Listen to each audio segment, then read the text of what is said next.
The deep space is suffused with silence.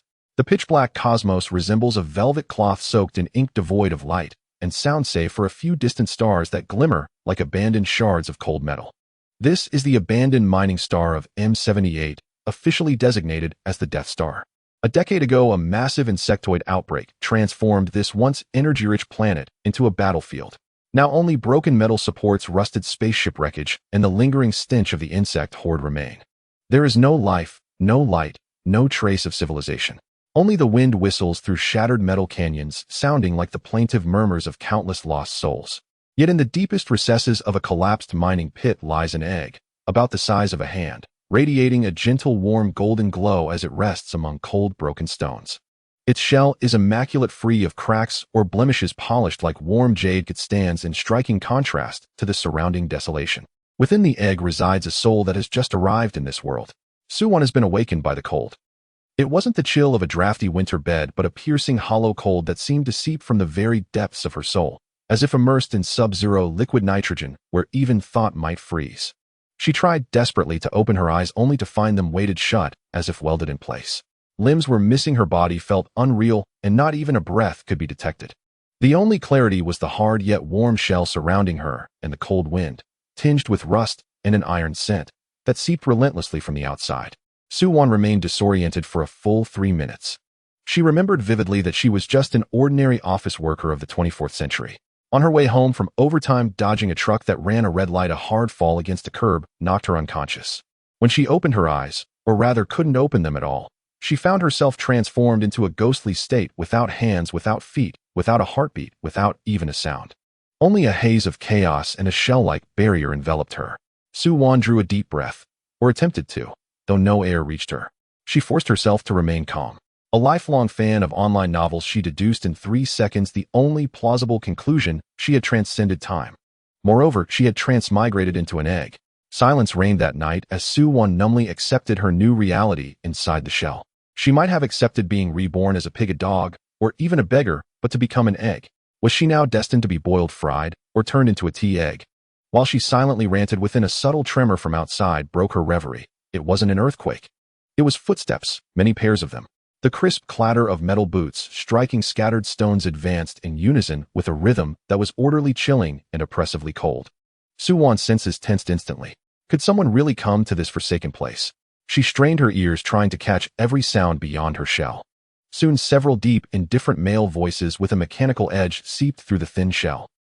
Though the language was entirely foreign, Suwon discerned the tones of alertness, martial severity, and attention, honed by years teetering on the brink of life and death. They were no ordinary people, likely soldiers. Sector A3 cleared.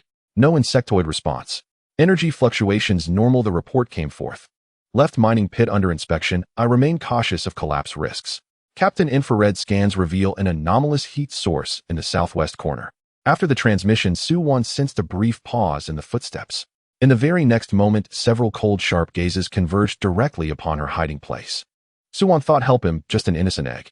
Meanwhile, Ling Xiao stood atop a fractured metal framework, his dark uniform ruffled by the cold wind, the star emblem of the 7th Legion's supreme commander shimmering on his shoulder. His posture was upright and commanding, his face cold and deep. Under his silver-gray hair lay dark golden beast eyes that showed no warmth. A purebred orc of lion blood, whose combat prowess ranked among the top in the human interstellar alliance. At that moment, the iron-blooded Legion commander, feared even by the insectoids, furrowed his brow as he intently studied the energy detector in his hand. On the screen, a faint yet remarkably stable warm yellow dot shone against a lifeless gray backdrop. Anomalous heat source. He murmured in a voice as cold as shattered ice, what is it? The Death Star has seen no living creature for a decade. Immediately, his deputy Lin Zhou stepped forward and adjusted the detection frequency, saying, Captain, it's not the insectoids. Their signature is crimson. This, however, signifies life. Life signs. Ling Zhao's eyes narrowed. A Death Star. A desolate realm ravaged by insectoids. How could a living being possibly exist here? Let's go and take a look. He gestured, and immediately a squad of fully armed soldiers in black mecha armor adopted a combat formation, loading their weapons and projecting their spiritual energies to secure the zone.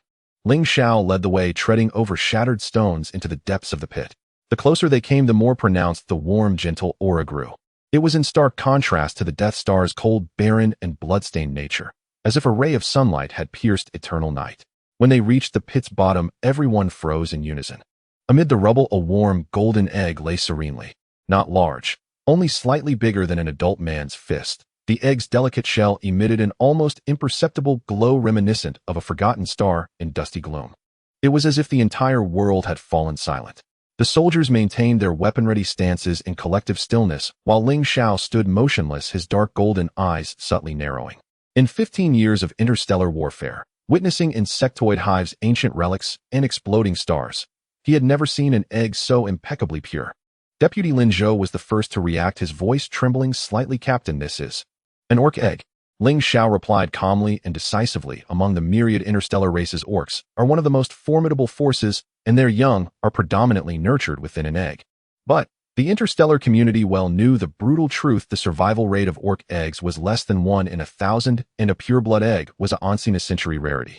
Yet this golden egg boasted a stable luster, vibrant life signs, and such immaculate bloodline fluctuations that even the detector began to warm slightly. This was an exceptional orc egg, found on a Death Star. 10 years ago, this place was overrun by insectoids. No female orc would dare to lay an egg here. Deputy Lin Zhou furrowed his brows. How could it possibly be here? Ling Xiao said nothing in reply. He crouched down, his knuckled fingers hovering just above the shell, without touching it, as he sensed the faint yet resilient life force emanating from within. A remarkably gentle, pure, and non-aggressive spiritual force slowly oozed from the egg, much like a kitten's paw softly brushing his fingertip. Ling Zhao's heart inexplicably skipped a beat. Despite nearly a century of life as a top-tier lion-blood orc whose spiritual power could crush insectoid lords, he had never been touched by such delicate, soft spiritual energy. It was like a feather landing upon his heart. "Secure it," he ordered as he rose, his tone as cold as ever, but now with a trace less of brutality. "Bring it to the Legion's medical center." "But Captain, the mission is postponed." Ling Xiao turned back, his deep gaze falling upon the golden egg delicately cradled by a soldier, remarking, "This egg is more important than the eradication mission." Lin Zhou was dumbfounded. Having served with Ling Xiao for a decade, he had never seen the iron-willed commander display such regard for anything beyond the mission. Yet he dared not question further. He immediately nodded yes. Soldiers, moving with remarkable gentleness, enveloped the golden egg in specialized constant-temperature energy cloth and carefully placed it into a military medical crate. Inside the egg, Su-1 distinctly felt herself being gently lifted, not by cold, shattered stones, but into a warm, soft, and steady embrace.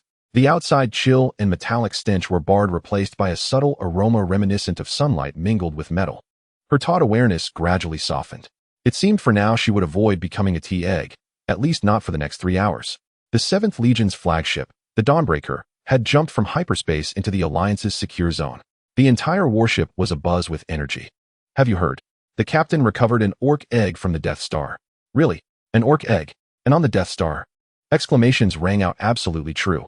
It's been delivered directly to the top-level medical center with the entire med team on standby. My goodness, how long has it been since our Legion saw a young one?" The term "young one" resonated like a stone cast into a placid lake, stirring ripples throughout the cold iron confines of the warship. In this interstellar age, where insectoid onslaughts are rampant, wars frequent, and birth rates plummet, orc young are so scarce they are designated as Universe Level 1 protected treasures by the Alliance. For battle-hardened soldiers accustomed to death and bloodshed, the word "young one" evoked warmth, hope, and all things gentle. The entire Dawnbreaker had never been so agitated, and meanwhile the upper-level medical center was sealed off tight. The Alliance's top-tier medical equipment was activated, bathed in soft, bright white light, with a subtle fragrance of nutrient solution permeating the air. Several medical officers in white coats gathered around the crate, their expressions a mix of tension and excitement. Ling Xiao stood aside with one hand tucked into his uniform pocket. His austere expression revealed little, yet his dark golden beast eyes remained fixed on the medical crate. "Captain, you may open it," reported the head of the medical team in a low voice. Ling Xiao nodded slightly as a medical officer carefully opened the crate and removed the constant temperature cloth. The warm golden egg reappeared before them, shining even brighter than it had on the Death Star. "Commence a full-body scan immediately," the order came. Commands followed: bloodline analysis, spiritual energy fluctuation recording, shell strength assessment. A flurry of commands ensued as countless robotic arms extended delicately to make contact with the shell, while pale blue scanning light flowed slowly over it. On the screen, data refreshed frenetically: shell strength SS grade, life signs extremely stable, spiritual energy primary young standard, bloodline purity unknown. Upon reading the final line, the head of the medical team nearly dropped his pen. Unknown. Ling Xiao frowned. Yes, Captain. The medical officer's voice trembled. There's no matching bloodline in the database. It's neither lion, tiger, nor wolf, and not cat or rabbit either. Its genetic sequence is entirely new. A completely new bloodline. In an era when ancient legacies have faded and orc bloodlines are thinning, what could these words signify? It meant an ancient legacy, perhaps even a divine orc. The entire medical center fell into profound silence. Everyone held their breath as they gazed upon the tiny golden egg, as if beholding a treasure like no other in the world. Su-Wan inside felt countless eyes upon her. Warmth, curiosity, tension, and a sense of preciousness mingled, without malice or greed, only cautious tenderness. It allowed her to relax just a little. It seemed that her egg was indeed of great value, no of precious rarity. At that moment, a gentle surge of nutrient energy slowly seeped through the shell, nourishing her still-informed body. Su-Wan felt so comfortable that she nearly sighed in contentment. It was far cozier than even the duvet of her post-overtime homecoming. As her consciousness gradually relaxed and sleepiness flowed over her like a tide, she remained unaware that at that very moment a line of data on the medical center's screen began pulsating wildly. Detected internal soul fluctuations are stable. Spiritual strength exceptionally high. Soul age adult. The medical officer's eyes widened as he exclaimed, Captain, the soul within this egg is that of an adult. Ling Xiao suddenly looked up. An adult soul trapped within an egg, transcending time and rebirth. This was no longer an ordinary orc egg. It was a visitor from a lost era. And time marched relentlessly onward. Within the medical center, Su-Wan was cared for with meticulous attention. Under constant temperature with nutrient solutions and spiritual soothing. Even with dedicated female orc warriors tenderly caressing the shell and telling stories she could not understand, she was nurtured daily. Gradually, she acclimated to life within the egg. Free of work, overtime, or crowded subways, her days were filled only with sleep, energy absorption, and idle reverie. It was the ultimate dream for a weary soul. Slowly, she came to understand her situation. This was the interstellar age, home to humans, orcs, spaceships, mecha, and a terrifying species known as the insectoids. And she belonged to a military organization called the 7th Legion, men who appeared fierce yet treated her with extraordinary tenderness. What mattered most to her was the man who frequently stood before her shell, watching silently. Ling Xiao. She would forever remember that name. Whenever he appeared, the entire medical center fell into a hushed, solemn silence, as everyone held him in awe. Yet his gaze upon the egg carried a subtle tenderness she could not decipher. Su-Wan sensed that his spiritual power was immense, yet it never dominated her. Instead, it enveloped her like a warm shield, gently protecting her. Days passed peacefully and contentedly, until the 7th day, when as Su-Wan luxuriated in her cozy shell, she suddenly felt an intense heat coursing through her body. It wasn't mere warmth, but an overwhelming heat, as if something within was awakening, surging, seeking to shatter its confines. The shell began to tremble ever so slightly. An indescribable force surged through every fiber of her being, pushing her upward and outward. She was about to break free. The medical center's alarm chimed softly. Life signs in the egg are skyrocketing. Shell energy fluctuations are abnormal. The young one is about to hatch. In the Legion's meeting room, Ling Xiao sprang to his feet in an instant, his figure blurring as he vanished, only to reappear in the medical center the very next moment. All medical officers took their positions with tense expressions, exclaiming, Captain, the young one is about to emerge. Ling Xiao approached the shell, his dark golden beast eyes fixed intently on the trembling golden egg. His usually steady heart began to noticeably accelerate. He extended his hand and gently pressed against the shell. A subtle yet resolute force pushed back against his fingertip from within, as if offering a greeting. Ling Xiao's throat moved subtly as he declared, prepare for delivery. Take care to protect the young one, do not intervene forcefully. Yes, Su-Wan within the shell exerted all her strength, not with pain, but with the exhilaration and impulse of rebirth. She sensed the shell beginning to crack bit by bit. A delicate crack resounded clearly in the silent medical room. A slender fissure appeared at the top of the shell. Soon a second, and then a third formed. The cracks multiplied and converged, letting out a gentle golden light that bathed the entire room. Then, crack! A soft sound echoed as the shell split, completely revealing a tiny, soft, fuzzy paw emerging from within. Delicate pink paw pads adorned with faint golden fuzz. In the very next moment, a little body wobbled out of the shell. Everyone in the medical center held their breath, collectively hardly daring to breathe too deeply. The newly hatched young one was tiny and soft, a palm-sized bundle covered in fine light golden fuzz, much like a freshly baked little dumpling. Its ears were round and pointed, slightly drooping with sleepy innocence. Its eyes, not fully open, appeared as a thin slit that shone with a glassy, pristine light golden hue. With a petite pink nose and a softly curved mouth that lay atop the shattered shell, its little body wobbling, as if still unaccustomed to this new world. Then it lifted its head and slowly opened its eyes. In that moment, the entire medical center seemed to be illuminated by starlight. Her light golden eyes were pure, translucent, and immaculate, like a newborn sun. They held an innocent softness and a serene calm, not typical of one so young. Suwon blinked. At last she saw the world. She looked down at herself. Tiny hands, tiny feet, a fuzzy little body, and a pair of soft ears. An orc young one. She had truly transmigrated into an interstellar little beast. Suwon mused, well, it's certainly better than being a tea egg. Lifting her head, her gaze first fell upon the tall man standing at the forefront, Ling Xiao. The man wore a dark military uniform, his posture upright and imposing, his face stern, while his dark golden beast eyes fixed on her exuded a tender, unparalleled care she had never seen before. Suwon's tiny body wavered as she instinctively opened her small, toothless mouth, emitting a faint, adorable sound. A soft, delicate call, like a candy dropped into a cold, unyielding heart, caused Ling Xiao to freeze in place. In that instant, the entire medical center was overwhelmed by adorableness. Every iron-blooded soldier and stoic medical officer felt their hardest hearts soften profoundly. They knew that from that very second the entire interstellar realm would be abuzz over this suddenly emerged young one. And this little bundle that emerged from the shell was blissfully unaware that it was about to become a coveted treasure for countless families, a beacon of light for the entire galaxy. She simply lay softly on the table, tilting her little head, gazing blankly at the imposing yet gentle man before her. In her heart, Suwon silently mused, looks like I might just score a free meal. The lighting in the medical center was set to its softest, with a pale white halo gently cascading over the pristine treatment table, accentuating the delicate tuft of light golden fur and making it appear even softer. A faint aroma of nutrient solution wafted in the air while all instruments were lowered to minimal volume. Even the soldiers and medics standing nearby instinctively held their breath, so that the only sound in the space was the gentle rhythm of their own breaths. Suwon lay prone on the cool countertop, her tiny body still retaining the soft, delicate feel of a freshly hatched shell. Her form was no larger than the palm of an adult man, entirely covered in a dense, fluffy coat of light golden fur that appeared astonishingly soft, reminiscent of a small cloud bathed in sunlight.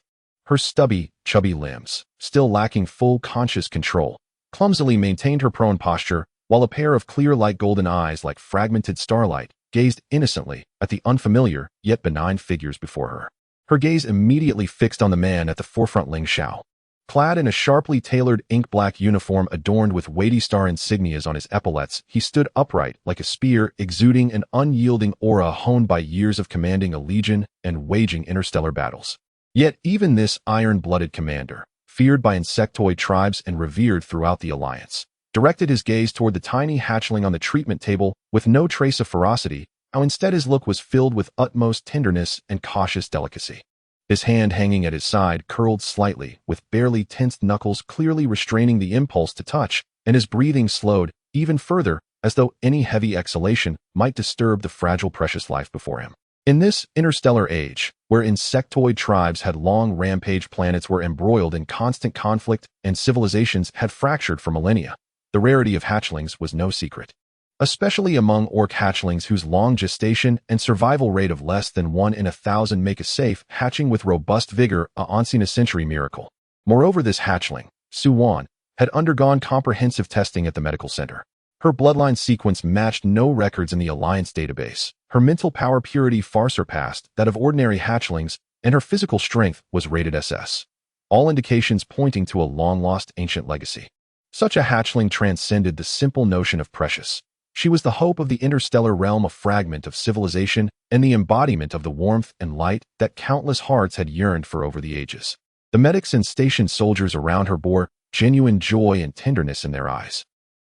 Although these soldiers, hardened by years on the border and countless scenes of carnage, had stoic hearts, the sight of this quiet little bundle on the table made even their toughest defenses yield to unbidden softness. No one spoke or moved, each maintained the gentlest posture, and their eyes lingered tenderly upon the hatchling, as if guarding a treasure unsurpassed by any on earth. The little body of Suwon shuddered slightly. The hatching had nearly exhausted all her strength, leaving her with a hollow hunger in her belly and waves of soft, overwhelming fatigue in her limbs. Instinctively she attempted to inch forward in search of a steadier spot, but her short, plump legs could not support her rotund body. Losing balance, she began sliding perilously toward the table's edge on the verge of tumbling onto the cold floor. Careful, came a low, husky whisper imbued with a hint of urgency. Instinctively, Ling Xiao stepped forward swiftly and steadily, yet at the very moment his hand neared the hatchling, he softened every iota of force. He extended his broad, warm palm in a steady, gentle motion, and with a careful lift caught the weightless tuft of fur in his hand. There was not a trace of clumsiness or excessive force in his gesture, only a steady, gentle, and cautious support that cradled her entire tiny body. In an instant, Su-Wan fell into an embrace so secure and serene. The firm yet warm palm pressed against her soft fur, enveloping her in an aroma reminiscent of sun-warmed metal mingled with fresh vegetation, dispelling all feelings of unfamiliarity and unease. Instinctively, she nudged herself into that warmth. Her little head rested gently in the creases of Ling Xiao's palm as her fine fur brushed against his calloused fingertips, sending a barely noticeable tingle that spread from his skin to the depths of his heart. Ling Xiao's body stiffened for an instant, his dark golden bestial eyes narrowed slightly, and even his breath caught in suspended stillness. Having battled among the stars for nearly a century, having personally destroyed insect hives and guarded the Alliance's most perilous border zones, and having witnessed collapsing constellations and fatal farewells, his heart defenses were forged tougher than a battleship's alloy hull. Yet at that moment, the little life cradled in his palm, no larger than his hand, as light as a feather and as warm as starlight, caused an unexpected fissure in his otherwise impenetrable heart. Soft, light, warm. It was a weight he had never before felt, and a stirring he had never experienced, while nearby his deputy Lin Zhou watched in amazement, his eyes brimming with incredulity. Having followed Ling Xiao for decades, witnessing him calmly command thousands, confront insectoid overlords single-handedly, and remain unflappable in every crisis, he had never seen him appear so almost at a loss and yet exquisitely tender. The man before him was no longer the iron-blooded, steely commander. Instead, he had become a guardian who, having been entrusted with the most priceless treasure in the universe, dared not even apply forceful contact. The head of the medical team, suppressing his own surging emotions, stepped forward quietly and murmured in a lowered tone, "Commander, the hatchling's vital signs are perfectly stable and her mental power is calm. She has approached you on her own." In the instinctive nature of Orcish blood, a hatchling will only approach those it deems absolutely safe and non-threatening. A display of the purest, most direct trust. Ling Xiao said nothing further, simply holding the hatchling in his embrace as his unwavering gaze fixed on the tiny bundle in his palm. His deep voice, soft enough to blend with the air, murmured, "Prepare the highest-grade nutrient solution for the hatchling. Warm to 37 degrees, the ideal temperature for her." "Yes, sir. I will attend to it immediately."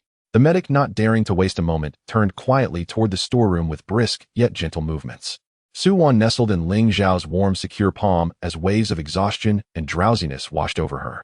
The unfamiliar interstellar realm, her brand-new Orcish body, and her completely depleted strength, combined with the profoundly reassuring aura surrounding her, left her utterly unable to continue. Her tiny body naturally curled into a ball, with long eyelashes softly draping over her light golden eyes. Her gentle, rhythmic breathing soon spread from the palm, exuding an obedient tranquility that melted hearts. She fell asleep, without a trace of alertness or anxiety, enveloped solely by complete relaxation and trust. The silence in the medical center deepened even further. Everyone stood motionless, with even the sound of operating machinery reduced to its absolute minimum. Although the soldiers gripped their weapons tightly, their eyes were surprisingly gentle. The medics, meanwhile, stared intently at the monitors with expressions full of treasured delight and joy. Every eye was fixed on the sleeping hatchling cradled in Ling Xiao's palm. No one dared to disrupt this rare moment of tranquility. Ling Xiao simply stood there, upright yet completely still, daring not to sway, move, or even breathe deeply. He lowered his gaze to the little bundle curled in his palm. The light golden fur glistened softly under the light, and her small mouth was gently pursed, a sight so endearing it made hearts tremble. After nearly a century of life, for the first time, he harbored a clear and unwavering resolve. He would protect her no matter the cost.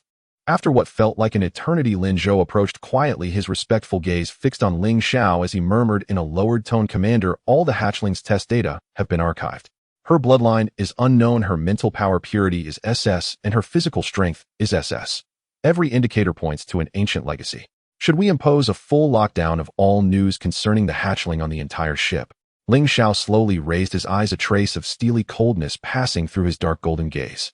He knew better than anyone what the term ancient legacy signified in this interstellar era of lost civilizations and thinning bloodlines. It meant adoration, fierce competition, countless troubles. and that the insectoid tribes with their insatiable desire for mental power would soon swarm in pursuit of the hatchling's aura. She was too small, too weak, too pure. She possessed no means to withstand the tempests of interstellar existence, nor to fend off the covetous ambitions of the insectoid tribes. Full lockdown. Ling Zhao's voice resumed its usual steely tone now, laced with an undeniable authority. The Dawn will now enforce a Level 1 state of alert across the entire ship. All personnel are forbidden from transmitting any text images or data related to the hatchling. Violators will be dealt with under military law. The medical center was reinforced with triple the usual guards on a 24-hour watch. Aside from designated medics and myself, no one was permitted to approach the area. Yes, I will execute immediately. Lin Zhou, his heart tightening with resolve, turned briskly to arrange the security measures without a moment's hesitation. Ling Xiao bowed his head once more, his gaze fixed on the sleeping hatchling in his palm, the harshness in his eyes softened, replaced by a deep and gentle resolve to protect. He knew that his lockdown might delay the spread momentarily, but it could never forever obscure the hatchling's existence. She was too radiant, too precious, destined to be known throughout the interstellar realm. He only hoped to secure her a few moments of peace, yet he had ultimately underestimated the allure of this ancient legacy hatchling and the swift pace of information in the Star Network era. He had believed his meticulously sealed lockdown would hold, but it proved feeble in the face of a leaked brief test report from within the Legion. 30 minutes after the Dawn entered the Alliance's safe Star domain, a plain message, lacking image's source or embellishment, crept onto the Star Network's trending list with alarming precision. During a purge mission at M78 Death Star, the 7th Legion recovered an orc egg of unknown bloodline. It has now hatched successfully. The hatchling is robust, and its bloodline sequence matches no records, suspected to be of ancient legacy. In a mere sentence as plain as an everyday notice, that very message set the Star Network abuzz in silent, yet surging turmoil within just 10 minutes. In an era of myriad interstellar races and millennia-old fractured civilizations, ancient bloodlines, and ancient orcs had long been relegated to the ruins of forgotten texts and legends. Orc hatchlings were exceedingly rare, with arduous gestation and a hatching survival rate of less than 1 in 1,000. A safe birth and robust condition was a cause for celebration across the stars. Moreover, a pure-blood hatchling with an unknown bloodline, suspected of being of ancient legacy, was even more extraordinary. On the Star Network, there was no clamor or raucous celebration, only a slowly spreading time-worn joy and blessing. Is it truly an ancient legacy hatchling? I hope the news is genuine. Commander Ling Xiao of the 7th Legion found her. There will be no harm, and she will be well cared for. After waiting for so many years, at last there is such good news in the stars. May the hatchling grow safely as the entire interstellar community bestows its blessings upon her. The buzz surged inexorably. Not from sensational hype, but so steadily that within just 1 hour it clinched the top spot on the Star Network's charts, unshakable and absolute. While ordinary citizens immersed themselves in joy and blessings, the foremost interstellar powers and families promptly made their most solemn and proper choices. The Alliance's hatchling protection law was an unyielding mandate observed throughout the interstellar realm. The law stipulated that orc hatchlings without clearly defined blood relations must enter the official adoption process of the Interstellar Hatchling Protection Agency, where they would be comprehensively evaluated based on mental power compatibility, family safety, nurturing ability, and conduct records to determine the most suitable home for their growth. No faction or individual would be allowed to forcibly seize, privately possess, or use influence to impose claims. This law protected countless fragile hatchlings across the stars, and became an inviolable line in everyone's heart. Thus no one rushed in a grand manner to the 7th Legion, no one tried to wield power to coerce, nor did anyone resort to forceful competition. Everyone with a sincere desire to give the hatchling a home immediately submitted complete, standardized, and solemn adoption applications to the Interstellar Hatchling Protection Agency. Deep within the Imperial Palace, in a secluded library, the 3rd Prince Ling Jin sat by a window, quietly perusing a tattered tome of ancient civilization. Dressed in a plain white robe, his demeanor was refined and gentle, devoid of any arrogance expected of royalty. He was known as the most unambitious and purely kind-hearted prince in the entire imperial family. Blessed with innate soothing mental power and a natural compassion for the vulnerable, he had registered with the Hatchling Protection Agency years ago as a legitimate adoptive candidate, quietly awaiting a little life in need of his guardianship. When his attendant softly presented the Star Network news and information about the hatchling, Ling Jin's tranquil eyes flickered as his fingertip gently traced the words "ancient legacy," hatchling sparking a tender glow in his gaze. Without hesitation, he softly commanded, "Prepare the complete documentation and submit the adoption application as per agency requirements." The attendant, surprised, asked, "Your Highness, have you truly decided?" The attendant was visibly surprised. Ling Jin nodded, gently gazing out at the sparkling galaxy, his tone soft, yet resolute. "I desire nothing more than to provide her with a tranquil, pure haven free from strife and war where she may grow up safely. If I can become her family, I will protect her tenderly for a lifetime." He harbored no ulterior motives for her bloodline or power, only the purest of intentions as he awaited the official review and match. At the same time, at the Alliance's highest military command center, Warlord Admiral Lu Chun had just concluded an insectoid defense drill. His ink-black uniform still bore traces of gunpowder, his stance as upright as a spear, and his stern, sharp features exuded an aura forged by battles and seas of blood and corpses. He was one of the Alliance's mightiest warriors, stationed at the border year-round, solitary and without kin, impervious to any weakness or attachment. Yet when he saw the news on the Star Network about the ancient hatchling, the icy frost that had long shrouded his eyes gradually softened, and the taut lines of his face slowly relaxed. Having battled half his life and witnessed too many deaths and partings, he had built high walls around his heart.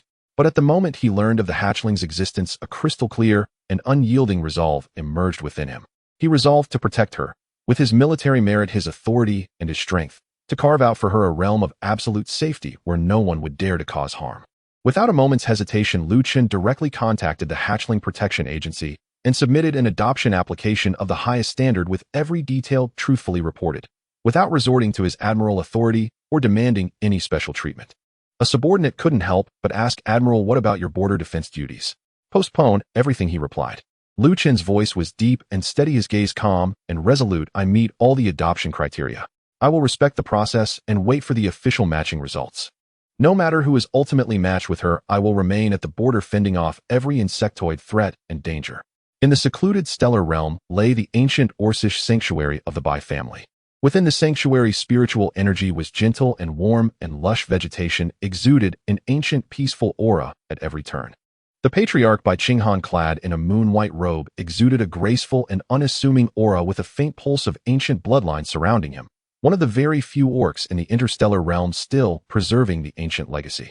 When a faint yet unmistakable pulse of kinship emanated from afar, Bai Qinghan suddenly opened his eyes, his gaze alight with disbelief and wonder. "It is our kin, the hatchling of our lost brethren of thousands of years." The Bai family had long lived in seclusion, refraining from interstellar conflicts solely to guard the ancient Orcish bloodline and await the return of their lost kin. After millennia of waiting, the outcome had finally arrived today. Bai Qinghan felt no unbridled elation, only a deep, devout tenderness.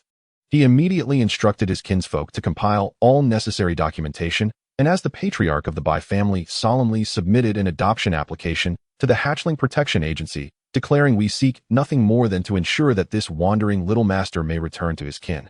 In a gentle yet determined tone, Bai Qinghan stated, "Our entire Bai family will devote every ounce of strength to ensuring her lifelong safety, so that she may grow up enveloped in the most familiar aura of her heritage."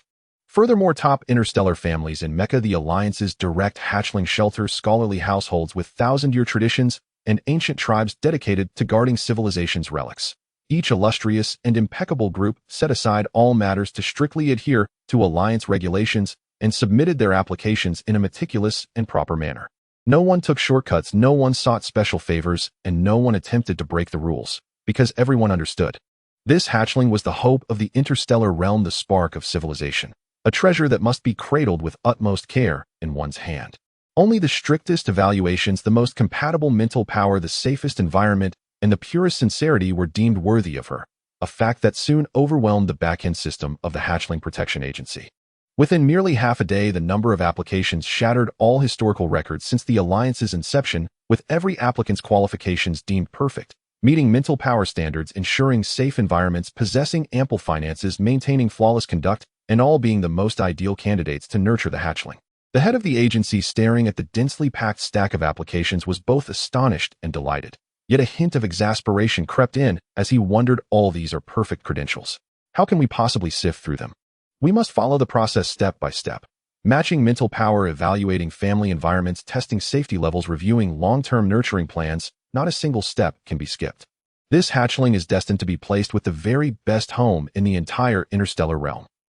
The staff redoubled their efforts, treating each application with utmost caution, leaving no room for negligence.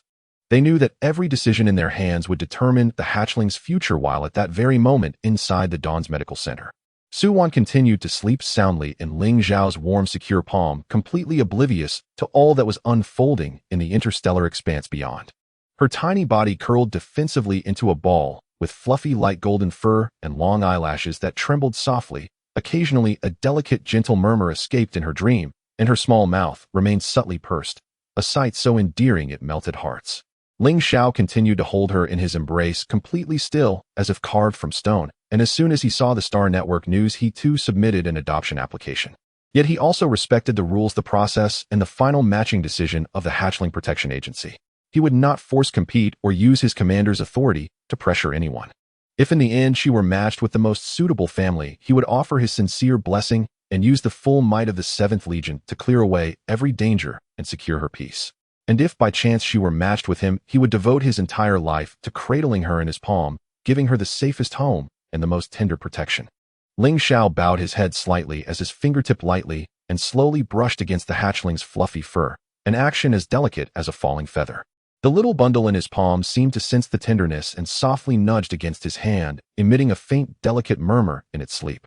Meow, a soft, gentle sound resonated throughout the quiet medical center, touching the hearts of everyone present. Outside the window, the galaxy shimmered and flowed in serene brilliance. This ancient orc hatchling, barely recently hatched, did not know that she had already become the object of anticipation for the entire interstellar realm. Nor did she know that countless tender yet mighty souls separated by vast galaxies were earnestly and joyfully waiting for her. They were waiting for the official matching results, waiting for the chance to become her family. They awaited the day when someone could gently approach her, kneel down, and in the softest tone ask, "Little one, would you like to come home with me?" The medical center maintained its tranquil ambience with soft lighting and the steady hum of machinery devoid of any unnecessary noise. Suwon had fully regained consciousness. Her short, plump limbs were neatly gathered in front of her, and her light golden fur was fluffy and soft, gently resting in Ling Xiao's palm. She lifted her small head, her pale golden eyes fixed intently on the person before her, exhibiting no signs of panic or unease, only utter relaxation. Ling Xiao held his hand in a gentle cradling gesture, his arms steady as a rock, even his fingertips maintaining a delicate arc lest he disturb her.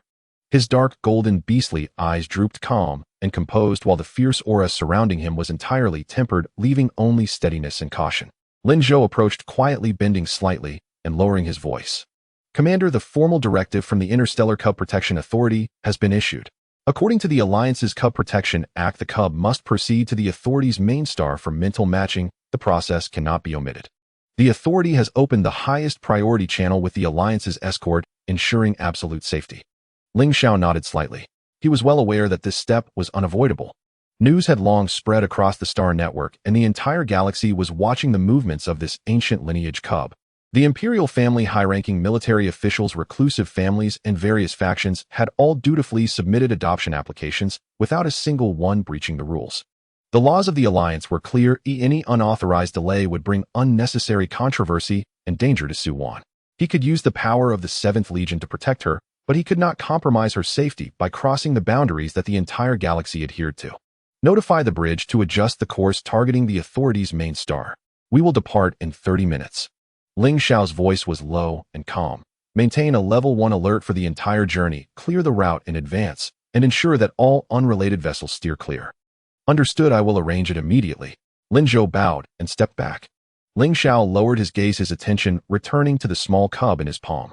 Suwon seemed to sense his movement, gently moving her small paw to tap his palm, her soft fingertips brushing against his slightly cool skin, as light as a feather.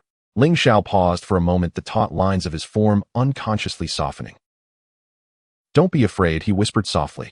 Suwon tilted her little head, seemingly understanding the calmness in his tone, and let out a faint meh sound thereafter, contentedly remaining in place, no longer restless.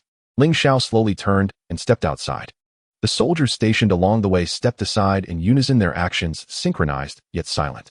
As all eyes fell upon the cub in his palm, they were filled with utmost tenderness and reverence. This was the galaxy they risked their lives to protect, now welcoming the most precious new life, and none wished to disrupt this peace. Passing through the corridor and entering the bridge, the dawn had already entered its highest state of readiness. Before the main control panel, the display lit up, clearly showing the entire route from the current star region to the Cub Protection Authority's main star, completely sealed off by the Alliance military without any obstacles or risks. This was the first time since the establishment of the Alliance that such a high-standard escort channel had been opened for a Cub. Ling Xiao stood before the main control panel, one hand securely holding the Cub, his stature tall and his aura calm. Set sail. At his command, the massive warship trembled slightly, its engines emitting a deep, steady roar as it slowly departed from its docking position, vanishing into the vast expanse of the starry river. Su Wan was drawn by the subtle vibrations, her little head lifting slightly, her pale golden eyes gazing out at the universe through the ship's window. Against the dark sky, the stars twinkled like scattered diamonds, their light faint yet resolute. This was her first genuine view of the interstellar world that belonged to her after breaking free from her shell, her clear eyes reflecting the starlight, filled with innocent curiosity. Ling Xiao followed her gaze, saying nothing, merely raising his palm a little higher so she could see better. Within the bridge, everyone was diligently at their posts, expressions focused and cautious. The navigator closely monitored the route data, the pilot controlled the ship's smooth course, the security officer continuously monitored the surrounding star regions, and the communications officer maintained contact with the authority and military. The entire ship operated in an orderly fashion, all efforts devoted to safeguarding this Cub. Time flowed slowly. The warship glided steadily through the starry sea with no turbulence, no surprises, the silence only broken by the faint hum of the engines. After a while of gazing at the starry sky, weariness washed over Su Wan again. She let out a small yawn, her long eyelashes fluttering down her tiny body, curling up once more in the warmest spot of Ling Xiao's palm, drifting into a peaceful sleep. This time she had no defenses, as if she had long determined that this palm was the safest haven. Ling Xiao glanced down, adjusting his posture ever so slightly to ensure she slept more soundly. Meanwhile, the main star of the Interstellar Cub Protection Authority was already bustling with activity.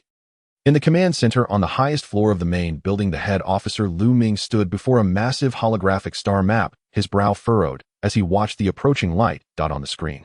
It was the signal from the dawn rapidly approaching the main star. Are all preparations in place? Lu Ming inquired. Reporting, sir. The mental matching room has completed the highest level of calibration. The dedicated nursery pod for the Cub is ready. The medical team is on standby. Security has been raised to the highest level, and all adoption applicants' information has completed the first round of screening. We can initiate the matching process as soon as the Cub arrives. The staff reported swiftly. Lu Ming nodded slightly, his expression still grave. Remember, this Cub is not an ordinary one. She is an ancient lineage with an S-level mental purity and an S-level physique, rare in the galaxy for a millennium. There must be no errors in the matching process. If any anomalies in the mental waves occur, halt the procedure immediately, prioritizing the Cub's safety. Understood. Lu Ming took a deep breath, his gaze returning to the star map. Having worked in Cub protection for decades, he had encountered countless Cubs, including rare breeds and high-tier bloodlines, yet none had ever drawn the entire galaxy's attention like Su Wan. The third prince of the Empire, Ling Jin, the war god General Lu Chun, and Bai Qinghan, head of the reclusive Bai family. Each applicant was a paragon of impeccable identity, strength, and character, all waiting for a fair and just matching result. What concerned him more was that not long ago the authorities' backend had detected a set of abnormal data.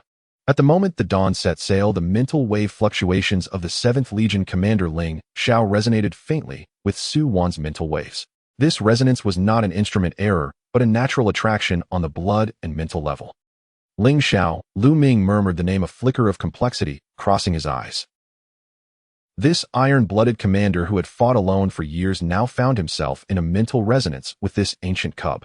If the final matching result pointed towards him, it would surely shake the entire galaxy. At that moment, a staff member suddenly spoke up. Sir, the Dawn has entered the main star's space domain. We request landing coordinates. Authorize landing, activate the dedicated channel, and start the guiding beams. Lu Ming immediately commanded. Simultaneously, the star network fell completely silent. All those concerned with the matter, citizens, factions, families, paused their activities like statues before their terminals, waiting for that crucial moment. It was a deathly stillness devoid of any noise or clamor, only the silent anticipation rippling through the galaxy. What they awaited was not a competition nor a dispute. The Dawn glided steadily into the atmosphere of the authority's main star, its body stable and without a hint of tremor. Ling Xiao remained on the bridge, Su Wan resting peacefully in his palm, her small body gently rising and falling in a soft, even rhythm. He glanced down, his expression tranquil, devoid of tumult, though only he knew that the desire to keep her close surged within him stronger than ever. Commander, the Authority has approved landing. The coordinates have been confirmed, Lin Zhou reported briskly. Land. Ling Xiao's voice was calm and steady. The warship descended slowly, finally coming to a smooth stop on the designated landing pad of the Authority. At the moment the ship stabilized, Su Wan stirred gently, her long eyelashes fluttering as if on the verge of waking. Ling Xiao's palm tightened slightly, securing her closer. The hatch slowly opened, gentle light streaming into the bridge. Lu Ming, the head of the Authority, had already arrived with the medical team and security detail, stepping forward as soon as he saw Ling Xiao exit, bowing respectfully. Commander Ling Xiao, welcome to the Interstellar Cub Protection Authority. Ling Xiao nodded slightly, his gaze unwavering as he walked straight ahead. Cradling Su Wan in his palm, his steps were steady and light, his aura composed. As he passed, everyone instinctively halted their actions, holding their breath, their eyes fixed on the small tuft of pale gold fur, filled with reverence. Lu Ming followed closely beside him, his gaze on Ling Xiao's palm, and spoke softly. Commander, how is the cub's condition? All is stable. Ling Xiao replied tersely. That's good to hear. Lu Ming let out a breath of relief. The matching room is ready, we can proceed now. According to the protocol, we will first collect the cub's mental sample, followed by a full database match with all applicants. The entire process will not affect the cub. Ling Xiao remained silent, simply moving forward. Crossing the landing pad and entering the Authority's main building, all passageways had been cleared, guarded, yet eerily quiet. Everyone understood that the being in Ling Xiao's palm was the most delicate presence in the galaxy at this moment. Su Wan gradually awoke. She blinked her pale golden eyes, looking around in confusion at her unfamiliar surroundings and strange scents, but felt no fear due to the reassuring warmth emanating from Ling Xiao's palm. She simply lay quietly, giving her tail a slight wag. Ling Xiao lowered his gaze, meeting her eyes. In that moment of connection, an extremely faint thread of mental energy once again emanated from Su Wan, gently brushing against his mental ocean. This time it was no longer an unconscious touch. It was clear and intentional intimacy. Ling Xiao's pupils subtly constricted. Lu Ming happened to catch the fluctuating data on the instruments, his expression shifting abruptly. The intensity of the mental resonance had risen again. He paused, looking at Ling Xiao with astonishment. Yet Ling Xiao paid no mind to the reactions around him, steadily cradling Su Wan as he followed Lu Ming step by step towards the tightly closed silver-white door at the end of the corridor. Behind that door lay the mental matching room. The eyes of the entire galaxy were focused here. Ling Xiao halted before the door. Lu Ming reached out, preparing to press the button to open the door. Su Wan seemed to sense something, her tiny form shifting slightly as her pale golden gaze lifted to meet Ling Xiao's. In the next second, the silver-white door slowly slid open to both sides. The silver-white door slid open, completely revealing the interior of the mental energy matching room in its entirety. The equipment within had long been calibrated to the highest specifications, with temperature, energy fluctuations, and ambient sounds all controlled to the optimal range for the young cubs. There were no unnecessary decorations, and the overall atmosphere was simple and solemn. In the center, the matching instrument operated quietly, with the sensing crystal emitting a soft, gentle light, while the surrounding monitoring devices maintained a low-power operation to ensure safety and tranquility throughout the process. Ling Xiao steadily entered, cradling the young cub in his hands, his arms as steady as a rock. His movements were slow and careful from beginning to end. The dark golden beastly eyes scanned the surroundings lightly. After confirming that there were no anomalies, his gaze fell back onto the small light golden fluff in his embrace. The powerful aura around him receded, leaving only calmness and focus. Lu Ming followed closely behind, shutting the door with a backward motion and instantly activating the highest level lockdown mode. From that moment on, the matching room was completely isolated from the outside, with all data directly linked to the core database of the central office, while simultaneously initiating a public live broadcast on the Star Network. Only the matching values were displayed, ensuring complete transparency and fairness under the scrutiny of the entire galaxy. At this moment, the Star Network had already gathered a massive audience. Members of the Imperial Royal Family, military officials from the Alliance, reclusive families, ordinary citizens, and applicants from various factions all stood before their terminals, quietly awaiting the final results. There was no clamor, no disputes, and everyone adhered to the rules, waiting for a mental energy matching event that was destined to be recorded in history. Commander, according to protocol, we will first collect the cub's basic mental energy fluctuations. Lu Ming approached the control panel, his fingertips swiftly gliding across the touchscreen, completing a multi-layer permission unlock. The instrument will use a non-contact guiding method, ensuring no stimulation or discomfort for the cub. You can rest assured. Ling Xiao nodded slightly, his tone low and succinct. Begin. He spared no further words, his full attention on the cub. The small ball in his palm had fully awakened, its light golden eyes bright and clear, curiously surveying the unfamiliar environment without a trace of panic or unease. For her, as long as she remained in the warm and secure embrace of his palm, no place could instill fear. Her short, stout limbs were tucked in neatly, and her little tail gently pressed against her side, making her appear exceedingly well-behaved and endearing. Ling Xiao slowly bent down, his arm lowering steadily and deliberately, inching the cub onto the soft velvet pad at the center of the instrument. The pad was made of the finest materials specifically designed for young cubs, with a temperature and texture very close to that of his palm. The cub merely moved her little paws slightly before obediently standing still, looking up at him without any avoidance or resistance. Initiate the mental energy collection program. With Lu Ming's command, the medical officer on standby immediately pressed the start button. A gentle and non-invasive mental energy field gradually expanded like a soft breeze brushing over water, gently enveloping the cub's small body. On the monitoring screen, a clean and pure light golden curve slowly emerged, and as the collection progressed, the values steadily climbed, quickly surpassing the instrument's set conventional measurement limits. Report: the purity of the cub's mental energy is continuously rising. It has exceeded the conventional range. Vital signs are stable, no stress responses, no mental disturbances. Basic fluctuation collection complete. We can proceed to the full database matching phase. The medical officer's voice struggled to conceal his astonishment. Having worked in cub protection for decades, they had never encountered such pure, gentle, yet terrifyingly potent mental energy. This was entirely beyond the scope of existing bloodline theories, only explainable by the legendary ancient bloodlines. Lu Ming took a deep breath, his gaze falling upon the dense list of candidates displayed on the screen. The third prince of the Empire, Ling Jin, the Alliance's war god General Lu Chun, the head of the reclusive by family by Qing Han Yi, the heir of a top-tier interstellar mech family, and the head of the Alliance's Cub Protection Center. Each applicant was a top-tier candidate with perfect scores in terms of status, strength, character, and nurturing environment.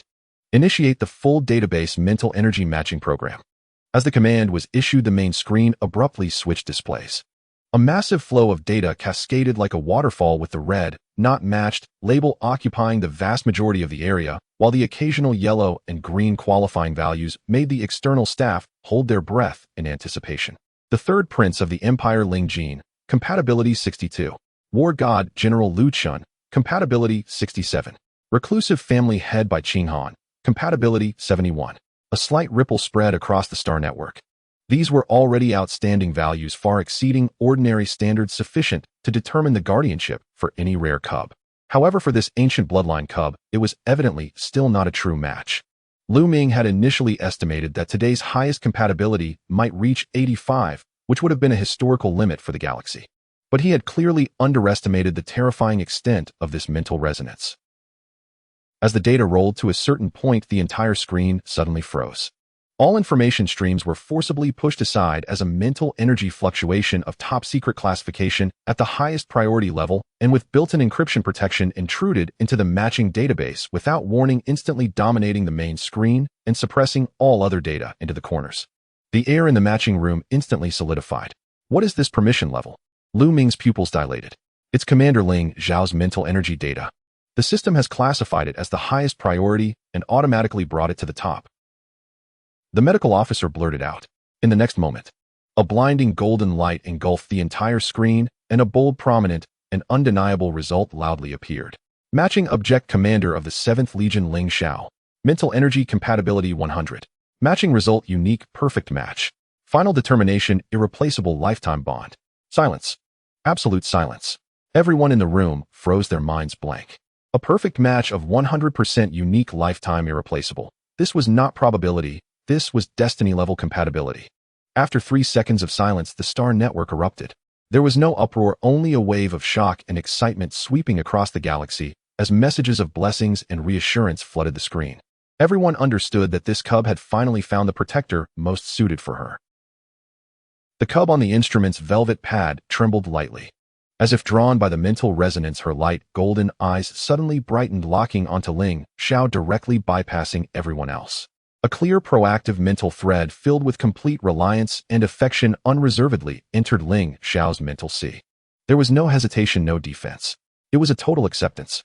Ling Xiao's body shuddered slightly, and the last vestige of tension within him melted away. He instinctively took a step forward. The cub immediately raised her little head, emitting a soft, delicate sound. Me. The soft voice shattered the silence. On the monitoring screen, the two mental energy curves completely overlapped, perfectly merging without a trace of separation. Lu Ming gradually regained his composure, his fingertips trembling slightly as he announced the final result in a serious and clear tone. Matching concluded. According to the Alliance's cub protection law, a perfect match holds the highest priority. Commander Ling Xiao becomes the only legal guardian of this cub. As the words fell, the medical officers in the matching room instinctively exhaled, their faces displaying genuine smiles. On the Star Network, cheers and blessings erupted completely. Ling Xiao quickly stepped forward, bending down to gently retrieve the cub back into his palm. The small ball nuzzled deep into his hand, her little head affectionately brushing against his fingertips, completely relaxing. Ling Xiao looked down at the light golden fluff in his palm, a hint of subtle warmth flickering in his dark golden eyes. Lu Ming stepped forward, presenting the prepared legal guardianship documents, but as he came closer, his expression subtly changed. He distinctly sensed a hint of aura leaking from Ling Xiao, one that emanated from the pinnacle of bloodlines surpassing all beasts, royals, and reclusive families only possessed by the legendary direct descendants of ancient beast gods. It seemed that the 7th Legion commander was merely a surface identity. His true identity was that of the long-hidden leader of the ancient beast lineage, the beast god heir. With absolute secrecy, bloodline suppression, and a perfect mental energy bond, everything fell into place. Ling Xiao did not immediately take the document, but instead lowered his gaze to the cub in his palm. He softened his voice and slowly spoke in the universal language of the Star Realm. The transmigrated Su-1 could not comprehend the literal meaning of the words, but sensed tenderness and reassurance through his mental energy and tone, interpreting it as a form of comfort. From now on, you will have a name that belongs to you. The cub gently moved her ears, seeming to respond. I hope you will live a stable life, far from war, free from worry and disaster. One is the calmness of the starry river, at night peaceful and well. Su is smooth and steady year after year without worry. He lightly touched her soft fluff with his fingertip, enunciating each word seriously and earnestly. Your name is Su-1. At that moment, Su-1 felt the warmth in his voice, completely oblivious to the meanings of the words or the writing of those two characters. She merely nudged closer, emitting a soft sound in response. She had no idea that this name was identical to her name in her previous life. Ling Xiao's eyes softened slightly as he finally took the guardianship document from Lu Ming's hands and signed it. The name, Su-1, was officially recorded in the highest authority cub file of the Star Realm. Lu Ming bowed respectfully, his attitude growing increasingly reverent. Lord Ling Xiao, from now on the cub Su-1 enjoys the highest level of protective authority from the Alliance. No one is allowed to infringe upon her. Ling Xiao nodded, just about to give instructions for the return journey. A sudden shrill red alarm blared wildly from the corridor. The alarm pierced through the door, shattering the tranquility within the room as warning lights flickered frantically outside. Bang! The matching room door was forcefully pushed open. A guard, pale and tense, knelt on one knee, his voice trembling with urgency. Report. A large-scale insectoid signal has appeared outside the central office. The numbers have surpassed the monitoring limit. They have breached 3 defense lines. The shrill red alarm echoed wildly within the central office building, and the cold electronic prompts repeatedly broke the air, tearing apart the previously solemn and stable atmosphere. The matching room door stood wide open, the warning lights flickering at the end of the corridor, casting a grave and urgent glow on everyone's faces. The guard who had come to report knelt on one knee, breathless, with cold sweat beading on his forehead, clearly having rushed in without time to catch his breath. What is the estimated number of insectoids? How many defense lines have they breached? Lu Ming was the first to speak, his voice tense. As the highest authority in the Cub Protection Office, he needed to grasp the situation immediately. The exact number cannot be determined. The detectors have been completely overwhelmed by massive signals. The guard raised his head, his face pale. They are surrounding from all directions, above ground, underground, and in the air. They have already broken through the outer defensive circle, and the second energy barrier is rapidly degrading. At this speed, they will reach directly beneath the central office main building in no more than 3 minutes. Have the targets been confirmed? Confirmed. The movement patterns and energy fluctuations of all insectoids are directed towards the most core area of the central office, this matching room. With this statement, everyone's hearts sank. The insectoid's objective had always been singular. Su-1. This cub, who had just hatched with S-level mental energy, purity, and bloodlines derived from ancient ancestry, held a fatal attraction for the insectoids. Her mental energy, her bloodlines, her very essence of life were all cherished prizes for them. Should they break through, the consequences would be unimaginable. Lu Ming's expression instantly darkened. He immediately turned to press the communicator, intending to mobilize all internal guard forces for a desperate defense. However, before his fingers could touch the screen, a presence far more unsettling than the alarm began to rise beside him. It was a pressure emanating from the pinnacle of bloodlines surpassing all. Cold, silent, heavy, and laced with an aura of destruction. Ling Xiao stood still, maintaining his stance of cradling the cub, his arms steady like a rock, gently protecting the small golden fluff in his palm, his movements unchanged, as if the chaos and danger outside were insufficient to distract him.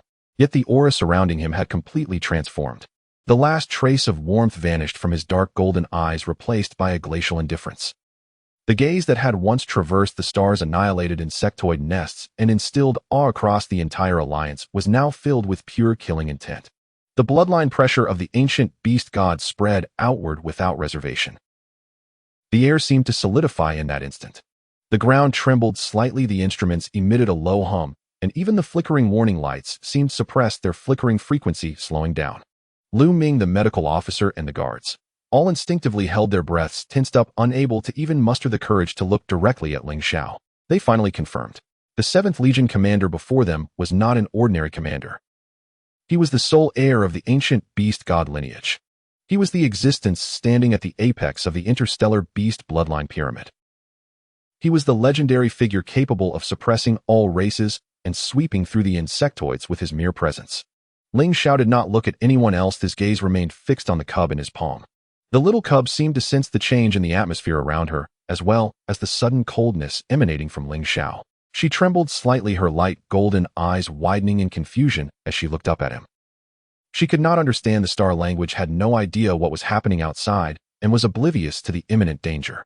All she knew was that the presence of the person next to her had changed. It was no longer the warm and steady aura she had known, but had turned cold, carrying an unsettling weight. Su Wan tentatively moved her short, stout little paws, nuzzling against Ling Xiao's palm and emitting an almost imperceptible sound. Me. It was both a soothing sound and a playful gesture. Just that subtle sound, barely noticeable, caused the overwhelming killing intent and pressure surrounding Ling Xiao to falter. Like a surging tide, it was held back at the brink of breaking through the dam. He lowered his gaze to the small, naive cub in his palm. The coldness in his dark golden eyes receded slightly, replaced with a hint of soft restraint. He would not reveal his true nature of destruction in front of her. He would not let her feel fear nor unease. He would keep her free from any bloodshed or terror. Ling Xiao slowly curled his fingers, cradling Su Wan more securely in his palm, forming an absolutely safe and warm arc. This action was gentle, yet bore an unyielding determination. Whoever dared to harm his cub would have to face death. Lin Zhou.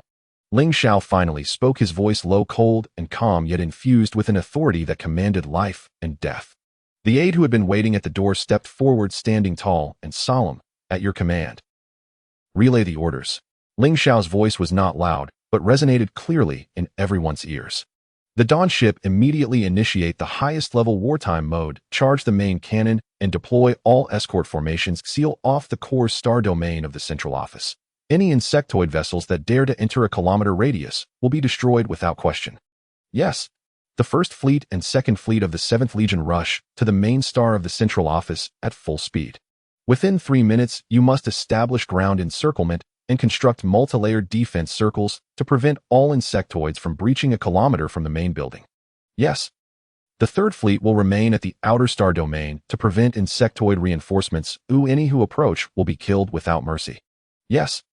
All mech combat teams mobilize immediately, target. Eliminate all insectoids approaching the cub, leaving no survivors, no hazards, and no escape. Yes. Command after command echoed, calm, clear, and decisive. There was no hint of panic, no trace of hesitation. Lin Zhou turned and swiftly departed, each step steady and powerful, his communicator pressed to his ear as he relayed Ling Xiao's orders without missing a word.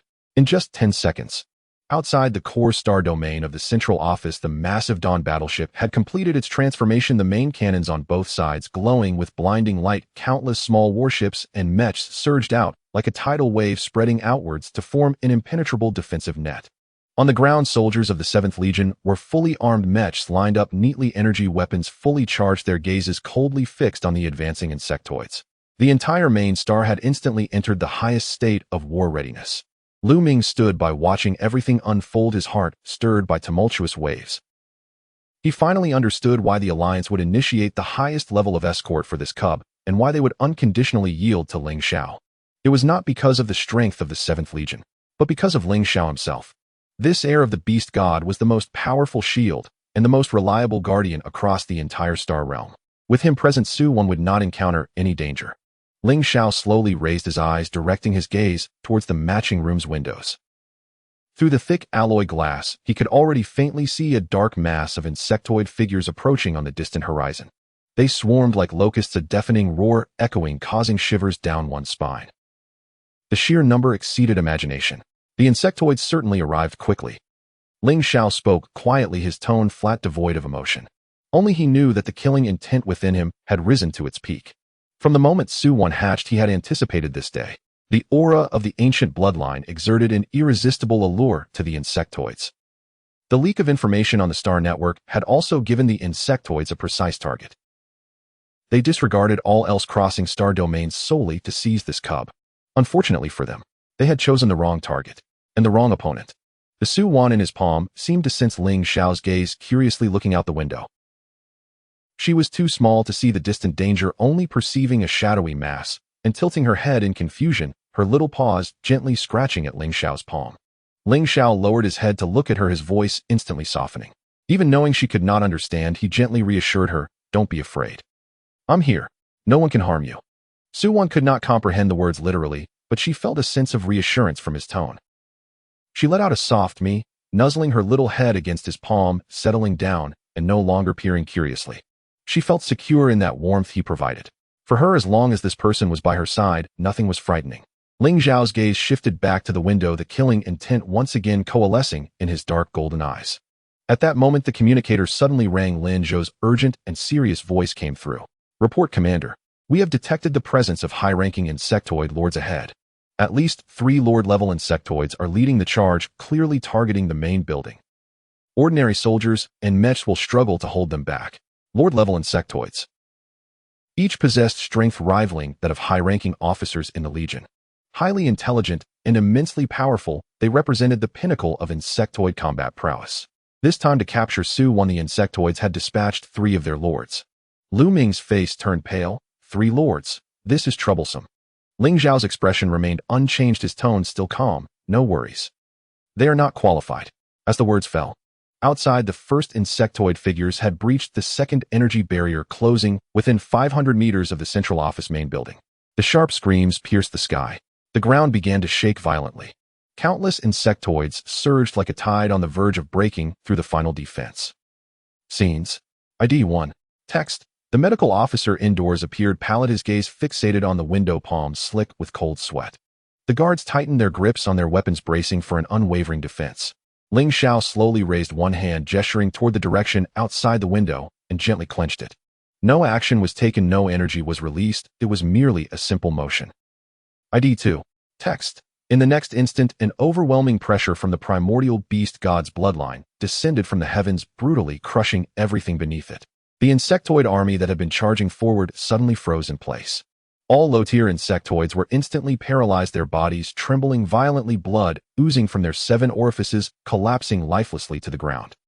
ID 3. Text. The 3 Lord-level insectoids quaked in terror, emitting anguished and fearful cries as their massive forms uncontrollably plummeted, utterly incapable of resisting this absolute suppression emanating from the apex of the bloodline. They could withstand gunfire and energy attacks, yet they were powerless against the bloodline suppression of the ancient beast god. ID 4. Text. This was a fear etched deep within their souls, an instinctual oppression from their natural enemies. In a fleeting moment, the charging insectoids collapsed in droves, and the once overwhelming tide of bugs fragmented in an instant. The entire battlefield fell into an eerie silence. ID 5. Text. All soldiers of the 7th Corps mecha pilots and the guards of the General Administration stared in astonishment at this scene, their minds utterly blank. They hadn't even fired a shot, hadn't made a move. The war had already reached its halfway point. Ling Xiao stood by the window, cradling Su Wan in his palm, his posture straight as a spear, his aura tranquil as a deep abyss. ID 6. Text. He hadn't left the matching room, hadn't taken action himself, but merely released a wisp of bloodline pressure which directly suppressed the entire insect tide. Lin Zhou stood within the Mecha Command cabin gazing at the scene before him, unable to regain his senses for a long time. Having followed Ling Xiao for decades, he had witnessed the commander's prowess countless times, yet he had never seen such an effortless, terrifying, and overwhelming display. ID 7. Text. Is this truly the power of the beast god's bloodline?